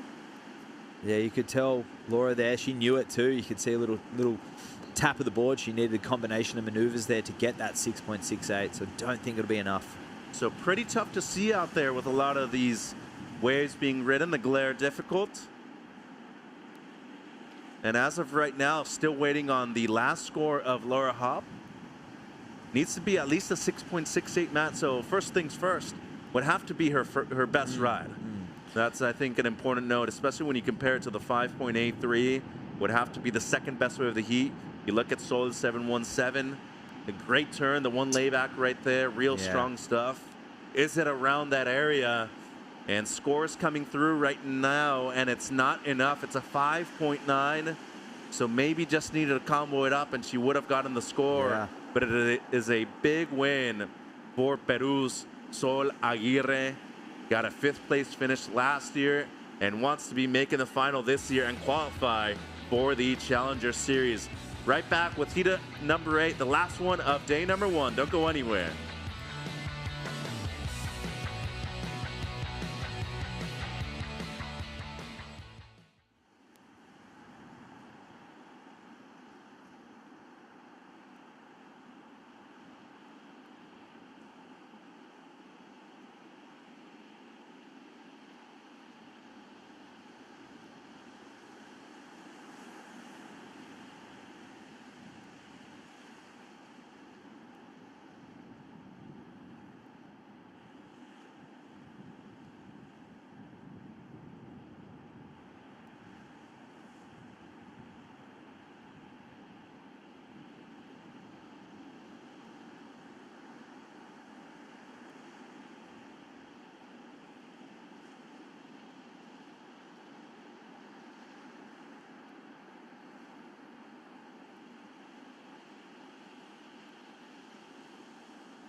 It's the final heat of day number 1. Nanako Suzuki from Japan in the red, Sofia Medina from Brazil in the blue, and Annette Gonzalez Etzabarri from the Basque Country is out there in the white jersey. Mitchell Salazar here with the great Rosie Hodge. Rosie, welcome back. We got our last heat of day 1. It's been a fun one. I mean, classic California conditions for a gorgeous afternoon. I mean, just pristine, glassy, really fun. And it seems like we have our first rider-up for Heat 8. Sofia Medina has something to prove, really, Rosie. I mean, has won a QS event before in Brazil, stood out on the Challenger Series at certain events this last season, but hasn't really had the one standout performance when it comes to a big international win. She's looking for her first one here in Oceanside.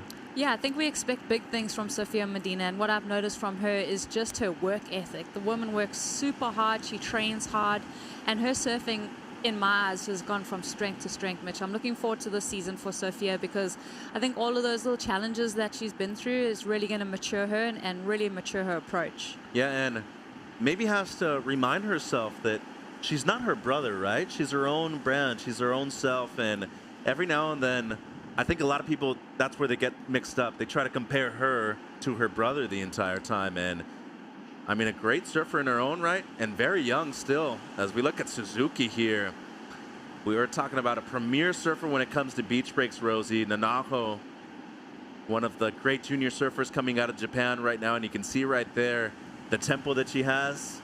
Pretty unparalleled when it comes to junior surfing on the women's side.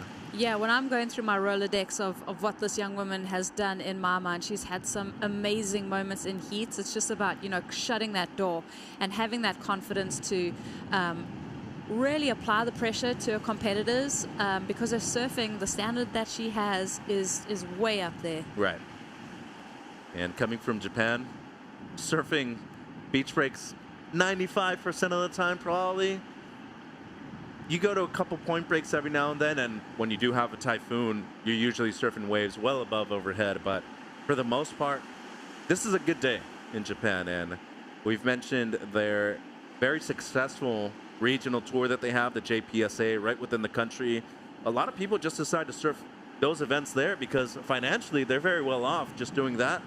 Nanako opens up with a 4.83, but when it comes to being the best surfer in the world, you need to prove yourself against different regions worldwide, and it seems like Suzuki has that in mind right here. Opens up with a 4.83. Good start for her. Definitely. Solid start as we watch a little bit of a replay. So she scrambles into this one, gets to her feet. What I've always enjoyed about her surfing is just that compressed style and just the way that she gets that release through the back foot. Thinking about, I think she had a run in this event last year, if I'm not mistaken. but she was catching some bomb waves. So the woman is not afraid to charge. And wow, then beautiful. the younger sister out of the two right there, who I was going to tell you yesterday when we were kind of off air, just talking about people that we're looking forward to seeing.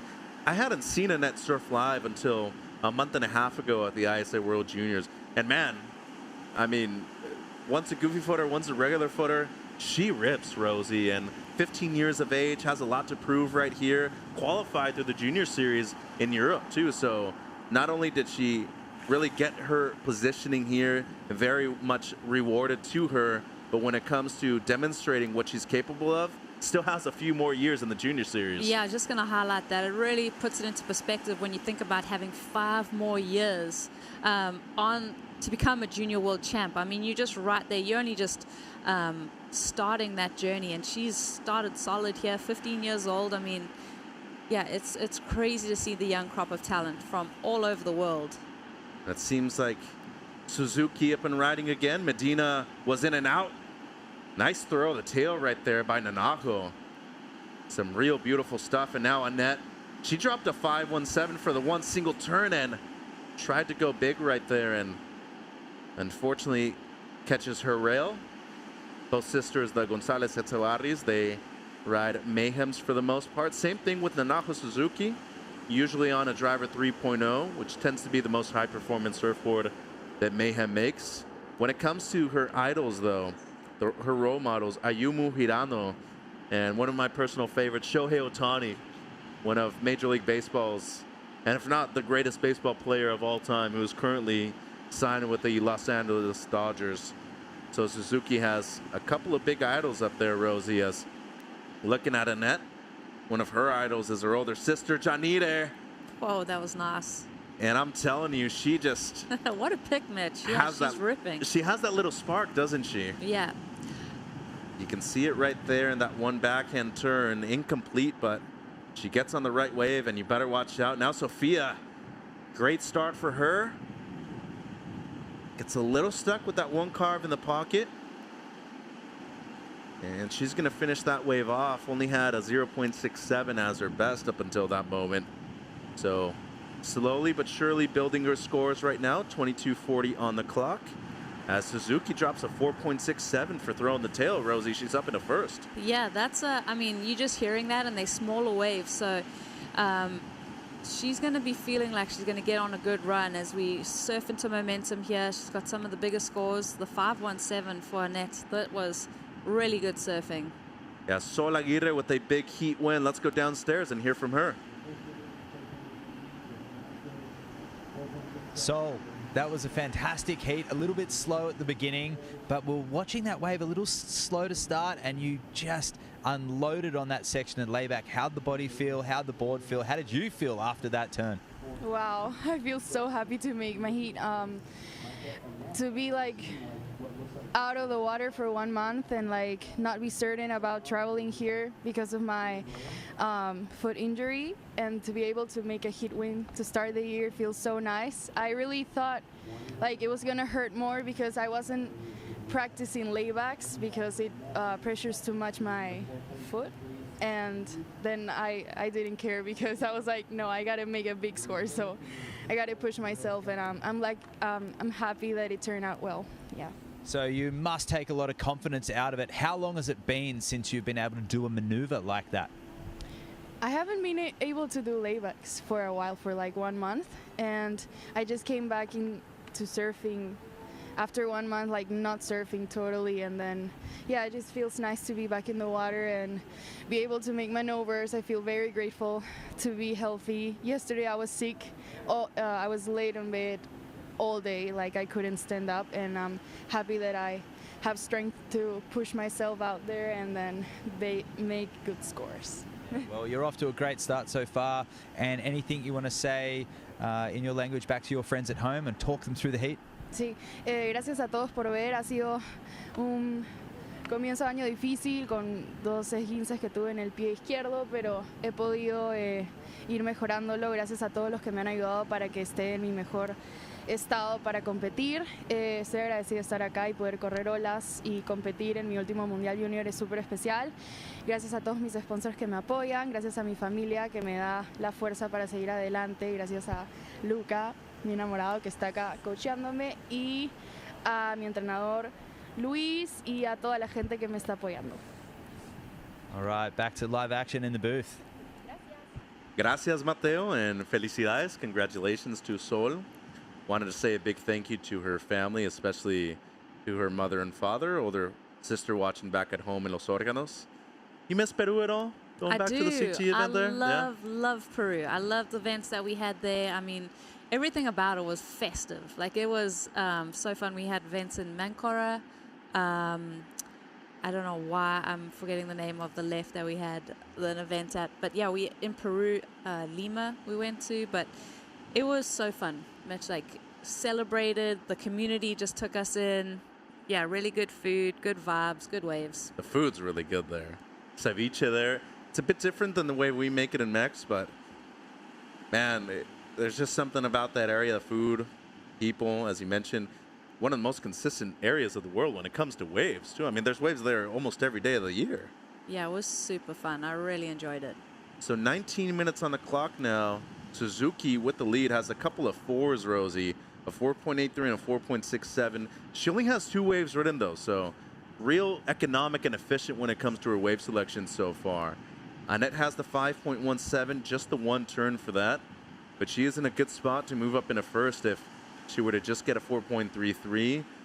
And it's Medina who finally got a wave above a 0-point range, 3.43 for her. So now needing just a 6.07. You know, we talked about expectations and what people not only want to accomplish at this event, but for somebody like Sofia Medina, Annette Gonzalez, a lot riding when it comes to qualifying for the Challenger Series automatically, right? You don't have to go through the regional scene. For a lot of the Japanese surfers, they have their own region now. They don't have to travel that much out of Asia. But you almost want to feel that that area has been the one that's going to grow the most in the next few years, right? Korea, South Korea, they're having a lot more young surfers. They just had an event, a QS event at a wave pool now. I feel like Indonesia has a lot more to prove. And to me personally, I feel like Taiwan also has a lot of great surfers that are up and coming. Well, you see someone like Reo Waida, the first Indonesian on the tour. He's also got Japanese roots. So there is this kind of motivation now for these countries. I mean, they've got such amazing surfers. The culture, you know, the way that they're being supported over there is so great to see. And like you said, there's just opening up more opportunity to get competitive travel and do the events. And speaking of competitive travel, Sofia Medina, she's been all across the globe competing for several years now, and a great finish right there for the young surfer from Marecia, Sao Paulo. So a great area in Brazil that has not only honed some of the greatest surfers in the world, but is one of the most consistent beach breaks in the country too. A heavy wave where a lot of those great surfers, Miguel Pupo, Gabe, have come from. 17 minutes on the clock, and slowly but surely building on her scores right here is Medina. Yeah, I feel like that's been Sofia's MO, is really to get into a heat, start warming up, and then she starts to really get in the rhythm, and that's when you expect big things. Going into the midway point of this heat, I think Sofia's going to kick it up a notch, and she needs to. First goes directly into that round of 16, second and third relegated to the elimination round. So drops a 3.57 right here, and looking at a different angle, Rosie, maybe the wave not as steep as you wanted to. I mean, if you're getting a 3.57 on a pretty slopey wave, you're doing something right. You've got a lot of flow. I think what I've been seeing this afternoon, though, is a lot of impactful outside maneuvers. Even if it's a one-turn opportunity, you're getting in that 4 and 5 range. So maybe Sofia, you know, could shift her focus a little bit to see if she can find a bigger wave. And even if it's just one turn, just make it count. And it's been several heats since I've actually seen somebody perform well on a left, too. Yeah. Maybe since Saren Brooks paddled out and we saw her get the buzzer beater on the left. I don't think I've seen anybody get anything above a 2 or a 3 on the left in 4 or 5 heats, Rosie. So yeah, that's a good point, Mitch. The left's kind of gone a little bit sleepy on us at the end point of the day. Maybe too low of a tide right now. You can see right there in the background closest to the pier, that wave kind of fizzling out. might need a little bit of a higher tide. And just for reference, they are surfing a bit further to the south too. You can see the judges tower in the background right there, both red and blue, quite a bit down south, Rosie. So can be a little hard to see every now and then. And talking about hard to see, the glare at the moment in the water for the judges, just watching the conditions, is extreme. It's just like right in the eyeball. So yeah, that's another element to think about when you're competing right now. Yeah, I'm glad I'm not up into the tower today. Yeah, it's hectic. That would have been a tough one. Dealt with it last weekend in Santa Cruz, man. Friday and Saturday and Sunday, excuse me, when we had the event, just gorgeous conditions. The lane was pretty much pumping, but you could barely see it all. Yeah. And you're just trying to give scores out the entire day. And that is a difficult job, you know, whether you're judging or doing the beach announcing, being up there all day, taking very few breaks. Underappreciated part of competitive surfing, for sure. And you feel accountable, like, to get the scores right, to like make sure it's all locked in. Yeah. Well done to the judges and the beach announcers, because it's not easy in these afternoon conditions. Right, especially in a day that it changes a lot too, and you see that a lot with a beach break like this. I mean, how many different peaks have we seen surf today? Maybe 4 or 5? It's a big playing field out there, Rosie. It is. As you see Sophia asking for the situation from the beach announcers. Yeah, did get a 3.57 on her last, so slightly improves her situation. Need a 6.03 right now to move up into the lead. And the bass surfer out there in the white jersey, Annette Gonzalez Etzabarri. Beautiful area of the world where both her and her sister are from. You know, Zarauts, one of the most consistent beach breaks in the area. And, you know, you can cross the border right over there to France too, and you'll find some maybe higher quality beach breaks. La Gravière and Hossegor. Maybe move up a little bit towards Anglais too, but when it comes to similarities to California, big tide changes in the winter too for them, Rosie. Yeah, that's so true. And then, you know, you also have the sun setting in the west, so you have the similar kind of sunset and sunrise situation where you're dealing with an afternoon glare. Yeah, going to the East Coast, you know, competing over there several times in the regional scene here in North America. Going to Virginia Beach and the Cocoa Beach, especially because it rises pretty early over there. By 5:30 in the morning, you already have the sun in your eyes, and the glare in the morning is difficult. Doesn't seem like the glare is affecting Annette, though, on this one. Great snap right there in the pocket. And she's going to drift the fins to finish that wave off, Rosie. Needs just a 4.43. Might be taking the lead on this one. Yeah, I'm going to go with she's taking the lead. That was great surfing. She's already got the high mark, the 5.17, and that was for one maneuver. So good to see her combo it up there. Wow. Suzuki just fully committing to the use of the rail right there, too. More of a setup turn on the second one. And the Japanese surfer in red just going through the motions on this one. Very disciplined surfer as she's looking for a good finish, too. And somehow gains enough speed to throw the tail at the end as well. And now Medina with the answer back. Good work on the forehand so far. Frothier wave, though. That might play a big factor when it comes to the quality of a lot of these maneuvers. As she's still looking for one more. And gonna be able to get a finish on her wave as well. So opened up with Annette, getting the one real strong turn on the outside. Had a combo on it too. Then you had Suzuki with great flow. And Medina might not be getting a huge number, but you know, you still improve on the 3.57. I'd have to say job done right there, Rosie. Yeah, I think all three of these surfers have improved their scoreline. For me, Annette's wave was something like I was like, wow, like this is gonna really up that ante. The 4.43 that she requires to take the lead as she's up and riding again. Wow, and a deep bottom turn. How was that in the pocket too? Once again. And she is just on a roll right now. Combination of major maneuvers on the outside. And won't be able to ride out on her feet. But that first turn, Rosie, was jaw-dropping for sure. Serious, Mitch. That two-turn combo out the back, like insane. This is it. Like you come to these junior events and you really do get an introduction of who's next in line. And Annette, no doubt, is. I mean, look at the speed she's got. Smashes that little float right there. Wow, just beautiful huck in the wall. So a bit of variety there. The 2 turns for me were really special. And then got a little bit hung up on the 3rd. Suzuki here also has a beautiful read on this wave. This one has a great line to it. It gives her a little bit more lip line to work with. Her flow through the flat sections. That's what I've been impressed with the Japanese surfers today. The way that they work that board rail to rail and get to the inside section with speed and have an impact on the inside. Like every single one of them have kind of cleaned up the end section and really hit it hard. Then Medina with the answer back. She's at least looking to improve on a 3.57, Rosie. Yeah, Sophia's looking good on this wave. And you look at all the froth on this wave. It wasn't the best pick of the lineup, but she made it work for her. She's going to improve her score line, but she's definitely going to be left needing a score as we head into the final 10 minutes of this heat. Well, there's one thing for sure.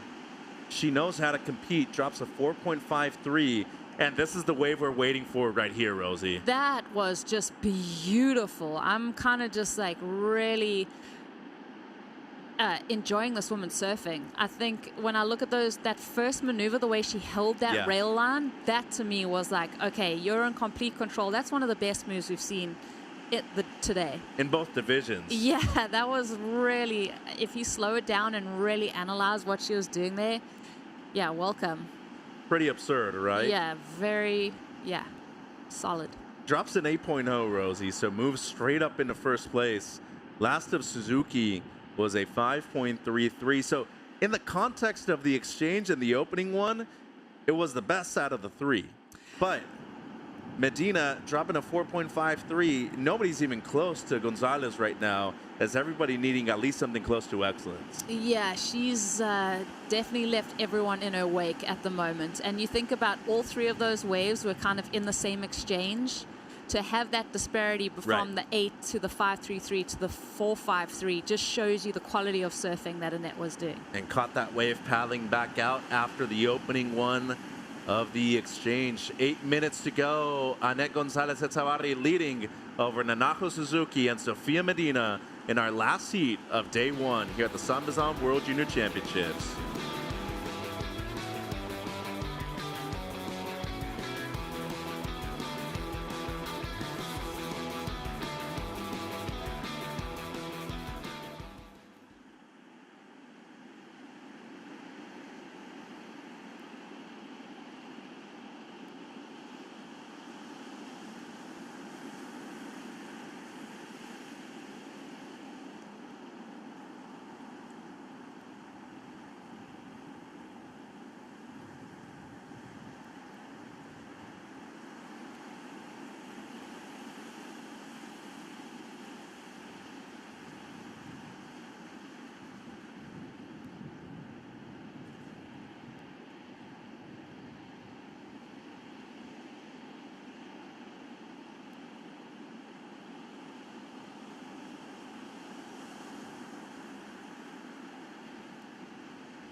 Last heat of day 1 of competition here at the SAMBAZON World Junior Championships, hosted by Best Western. Mitch and Rosie here in the booth for the last 6 minutes of heat number 8 of women's opening round action.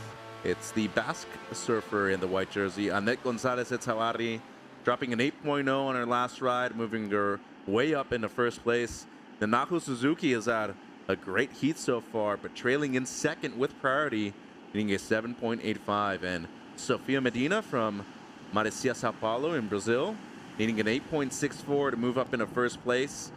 You know, before the break, Rosie, we were talking about the complexity of that first turn on the 8-point ride by Annette. And not only was it very sporadic and dynamic, I think it was also unexpected.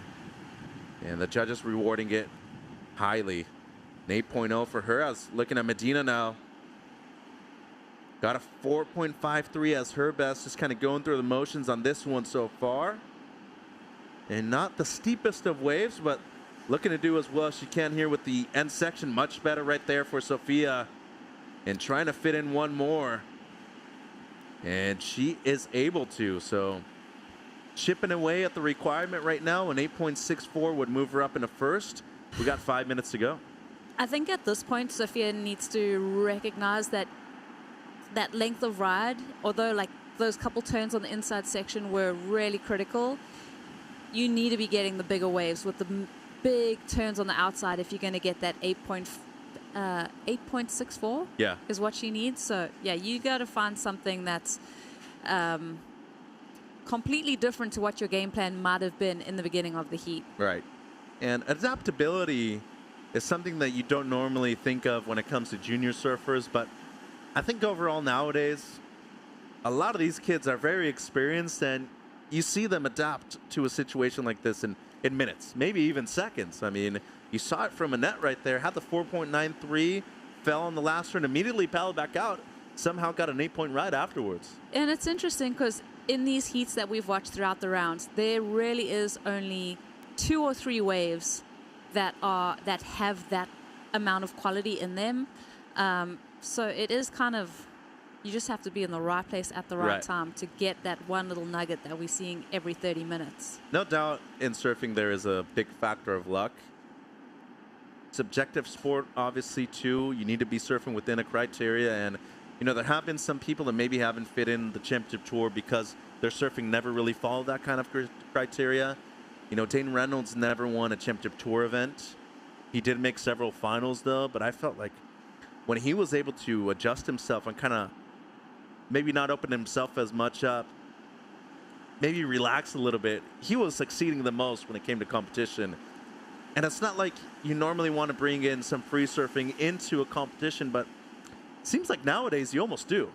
Felipe won that way at lowers this last year, didn't he? And then Ethan Ewing was just bringing something so much more different to what he did at the Rip Curl WSL Finals, too.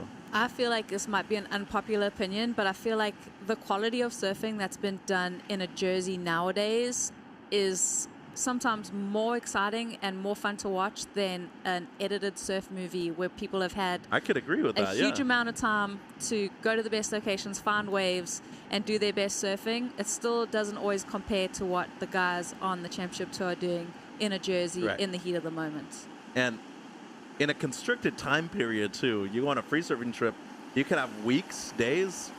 You have 30 minutes out here, and it's like, okay, go try to do that in the jersey in 30 minutes out there. Find those waves to be able to perform that way. And I do think the point being is like trying to pigeonhole someone like Dane into a criteria where nowadays people are being able to express themselves within the criteria and really busting down judges' perspectives, people's perspectives, and opening up the aperture of, what people are capable of, and the scores are showing and evolving with the surfing that's been done. It's an excellent point because I'd say since 2014, since Gabe won his first World Championship, maybe even 2019 onwards, when Italo won, there was almost a revolution to a certain point.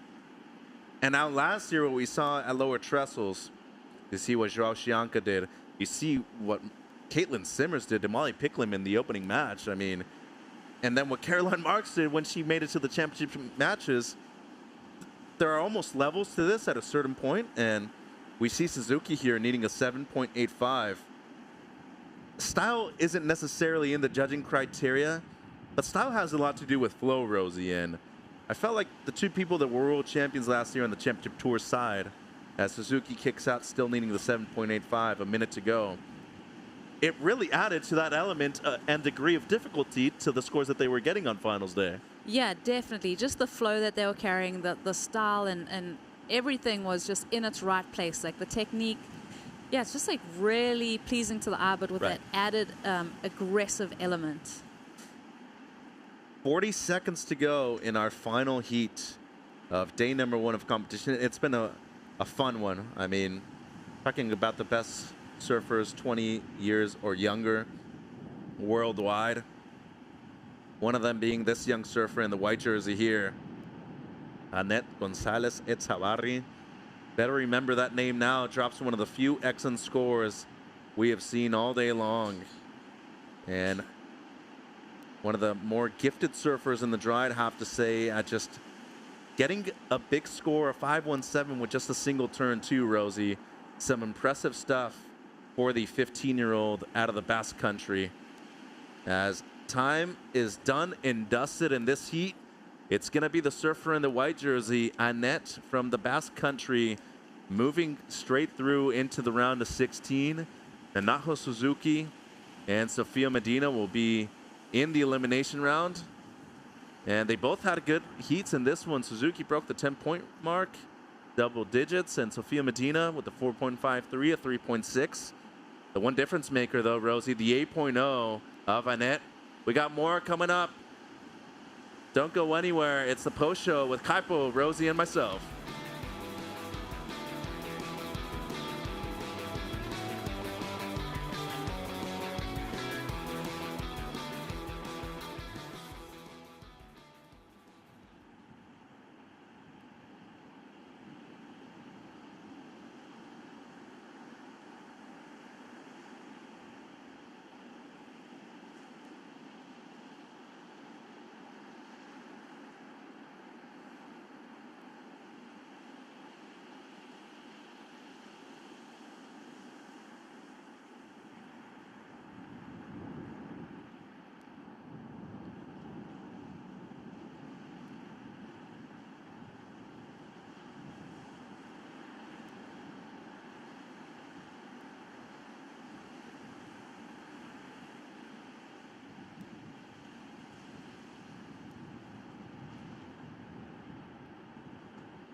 It is the Visit Oceanside Post Show here at the SAMBAZON World Junior Championships, hosted by Best Western Day 1 action in beautiful Oceanside, California, the North Shore of San Diego.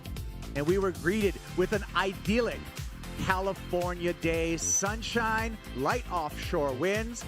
A little bit of swell greeted us as well as we got into our opening day, our opening round here. Kuiper Girl, along with the wonderful Rosie Hodge and my good friend and nephew, Mitchell Salazar. And Mitchell, I'm going to start with you. I was so impressed on what I saw today from all of these 20 and under pro juniors. So was I. I had such a good time today, honestly. Like, the waves showed up.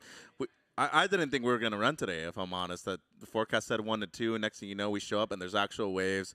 But the performances today, especially on the women's side, that last heat, that 8.0 by Annette was really impressive. But what a day, what a fun one, Kaipo, to start things off. Yeah, it was a fun one. Any highlights for you, Rosie? Oh, man, so many highlights. I mean, just from the start of the morning with the men's division, then rolling into the women's. I mean, a few of the excellent rides that we saw today and the clutch performances from Erin Brooke especially. Yeah, Sierra Kerr was definitely a highlight for me. Yeah, it was impressive to me, Mitchell, to see, you know, the depth that we see now with all of these young surfers from all over the globe. Yeah, and how many close heats we had, too.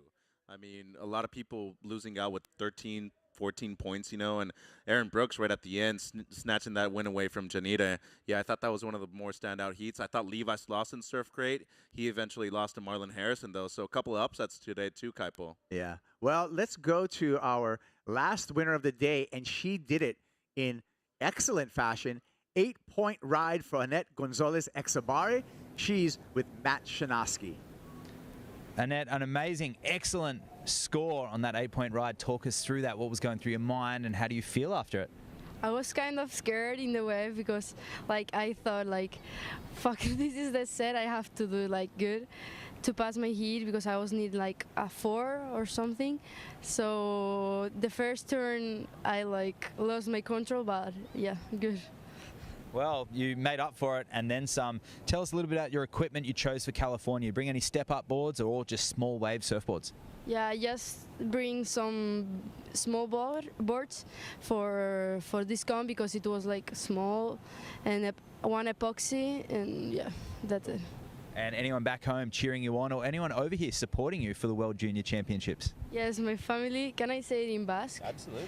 Eskerrik asko ikusteatik da hurrengoan ikustea. Perfect. And anything else? Like, how are you feeling coming to this event right now? This is the World Junior Championships. You have a chance to walk away with a crown. What would that mean to you to go home as a victor?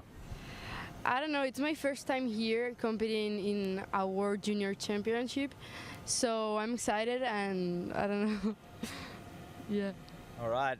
Excitement. Excellent ride. Kicking off her campaign. We're going to go back to finish this post show. We'll see you in the coming days. Yeah, that was great, and I love the reaction there.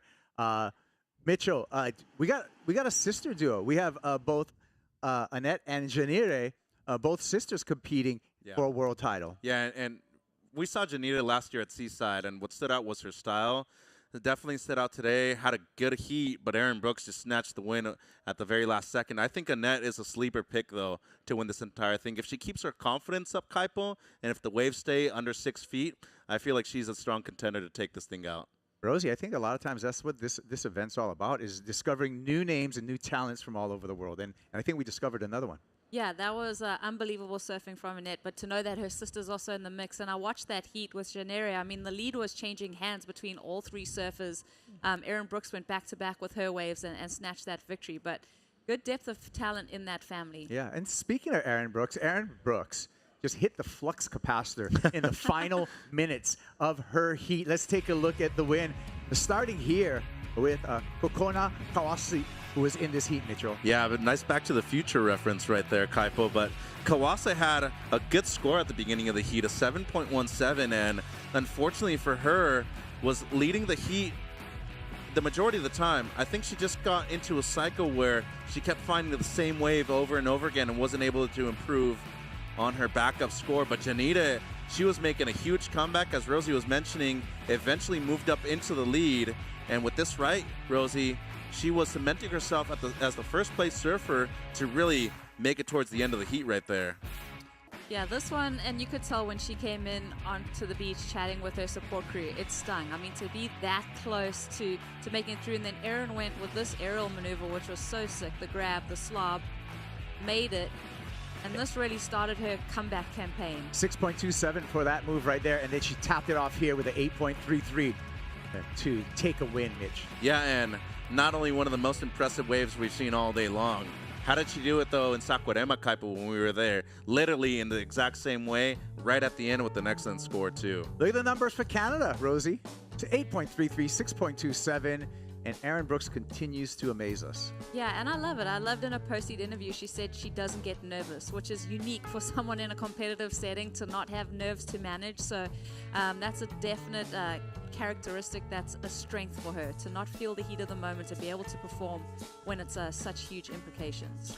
Yeah, let's look at men's opening round heat number 5. Joel Vaughn had a challenge with Brody Sale and Bonojo Yanagi, but it was an early start here. The Japanese surfer, Yahagi, had a couple scores at the beginning, but really, it was Joel Vaughn who sold this show, Mitchell. Yeah, and Yahagi had a 6.0 and a 5.53. Unfortunately, he wasn't able to break anything better than the good range.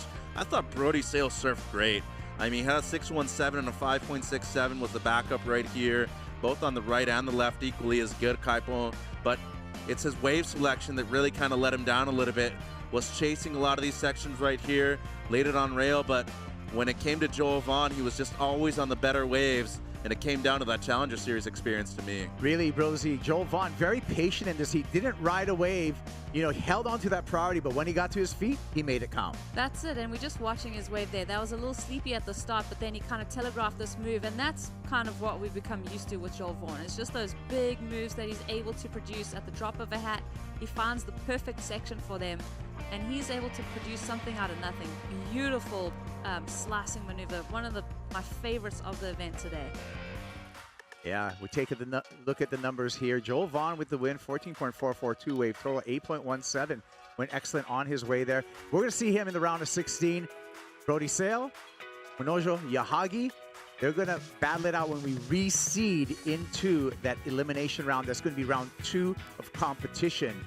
So really, when we look at today, we saw some of the highlights. We saw people who are going to skip into round 16. We haven't really eliminated anyone, Mitchell, but things are going to get real in the next round, because that's when we go head-to-head, and people are going to take L's. They're going to pack their bags. Yeah, and I think most importantly, they're going to lose out on an opportunity to qualify for the Challenger Series too, which is really the whole point of this event. You want the prestige of being a World Junior Champion, but you don't want to have to do the regional QS if you don't have to. Both financially and just from a confidence perspective, you want to be able to decide your own fate here, Kaipo. Yeah, that's right. Rosie, it's been a great day today, but let's take a look at what we have going on in the future. For that, we call up our friends at Surfline with Surfline forecast for the rest of this window here. Oceanside, Southside Pier. We can see the leftovers from the south. We got some fresh northwest swell coming in. Yeah, and that's so nice just to see that combo of swell coming into this swell magnet. Oceanside just loves everything. It was interesting to see that little bit of south that we had in the water today, but I think as you get that combo of the northwest, that's really going to light this place up. Yeah, that's really what this place wants. And you mentioned that south-southwest actually being in the water earlier today, Rosie. It was noticeable for certain waves, especially early on in the morning. You know, tomorrow looks fun, Kaipo, especially later on in the afternoon. I feel like that northwest wind will be picking up. It should get a little bit bigger, though. Thursday looks a little tricky, though. Yeah. Might be a little too strong on the onshore, but if it's contestable, I feel like that's going to be the biggest day.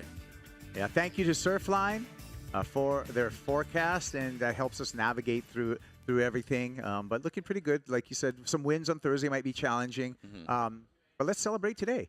Let's celebrate with the wave of the day, the cup noodle wave of the day. Who could it have been?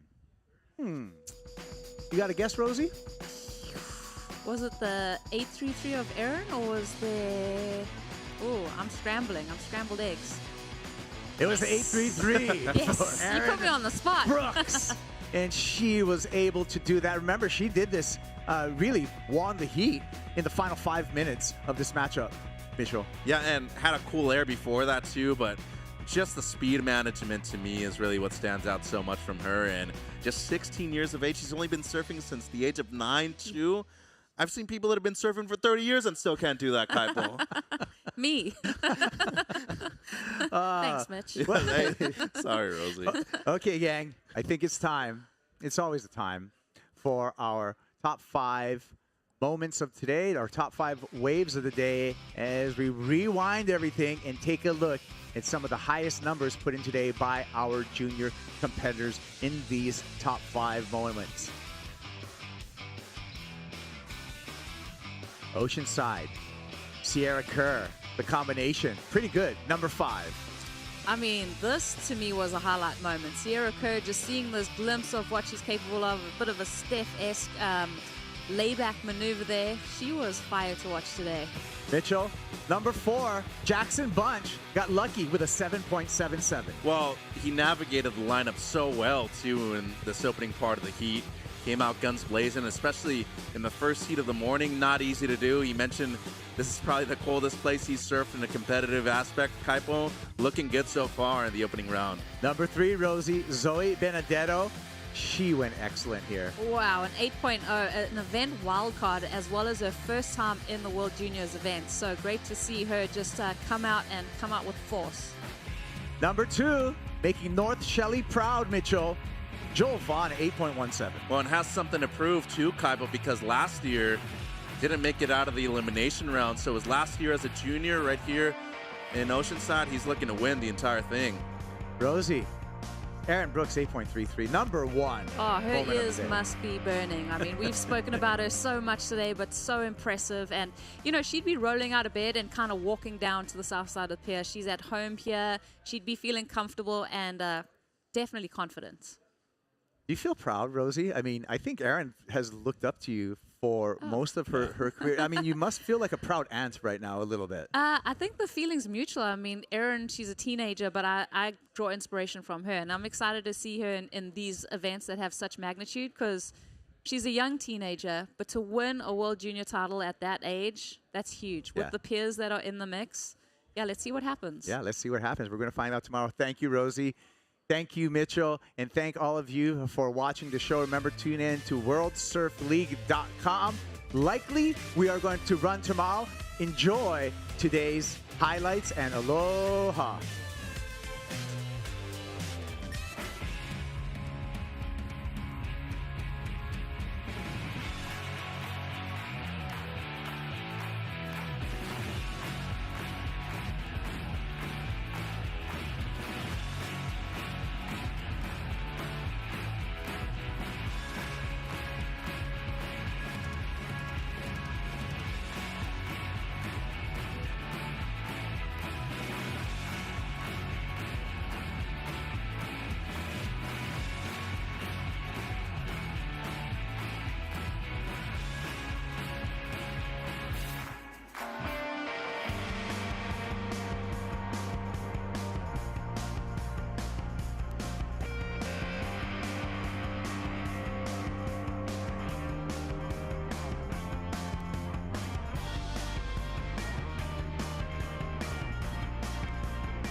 event broadcast is produced by the World Surf League for broadcast around the world and may not be retransmitted, reproduced, rebroadcast, or otherwise distributed or used in any form without the written consent of the World Surf League.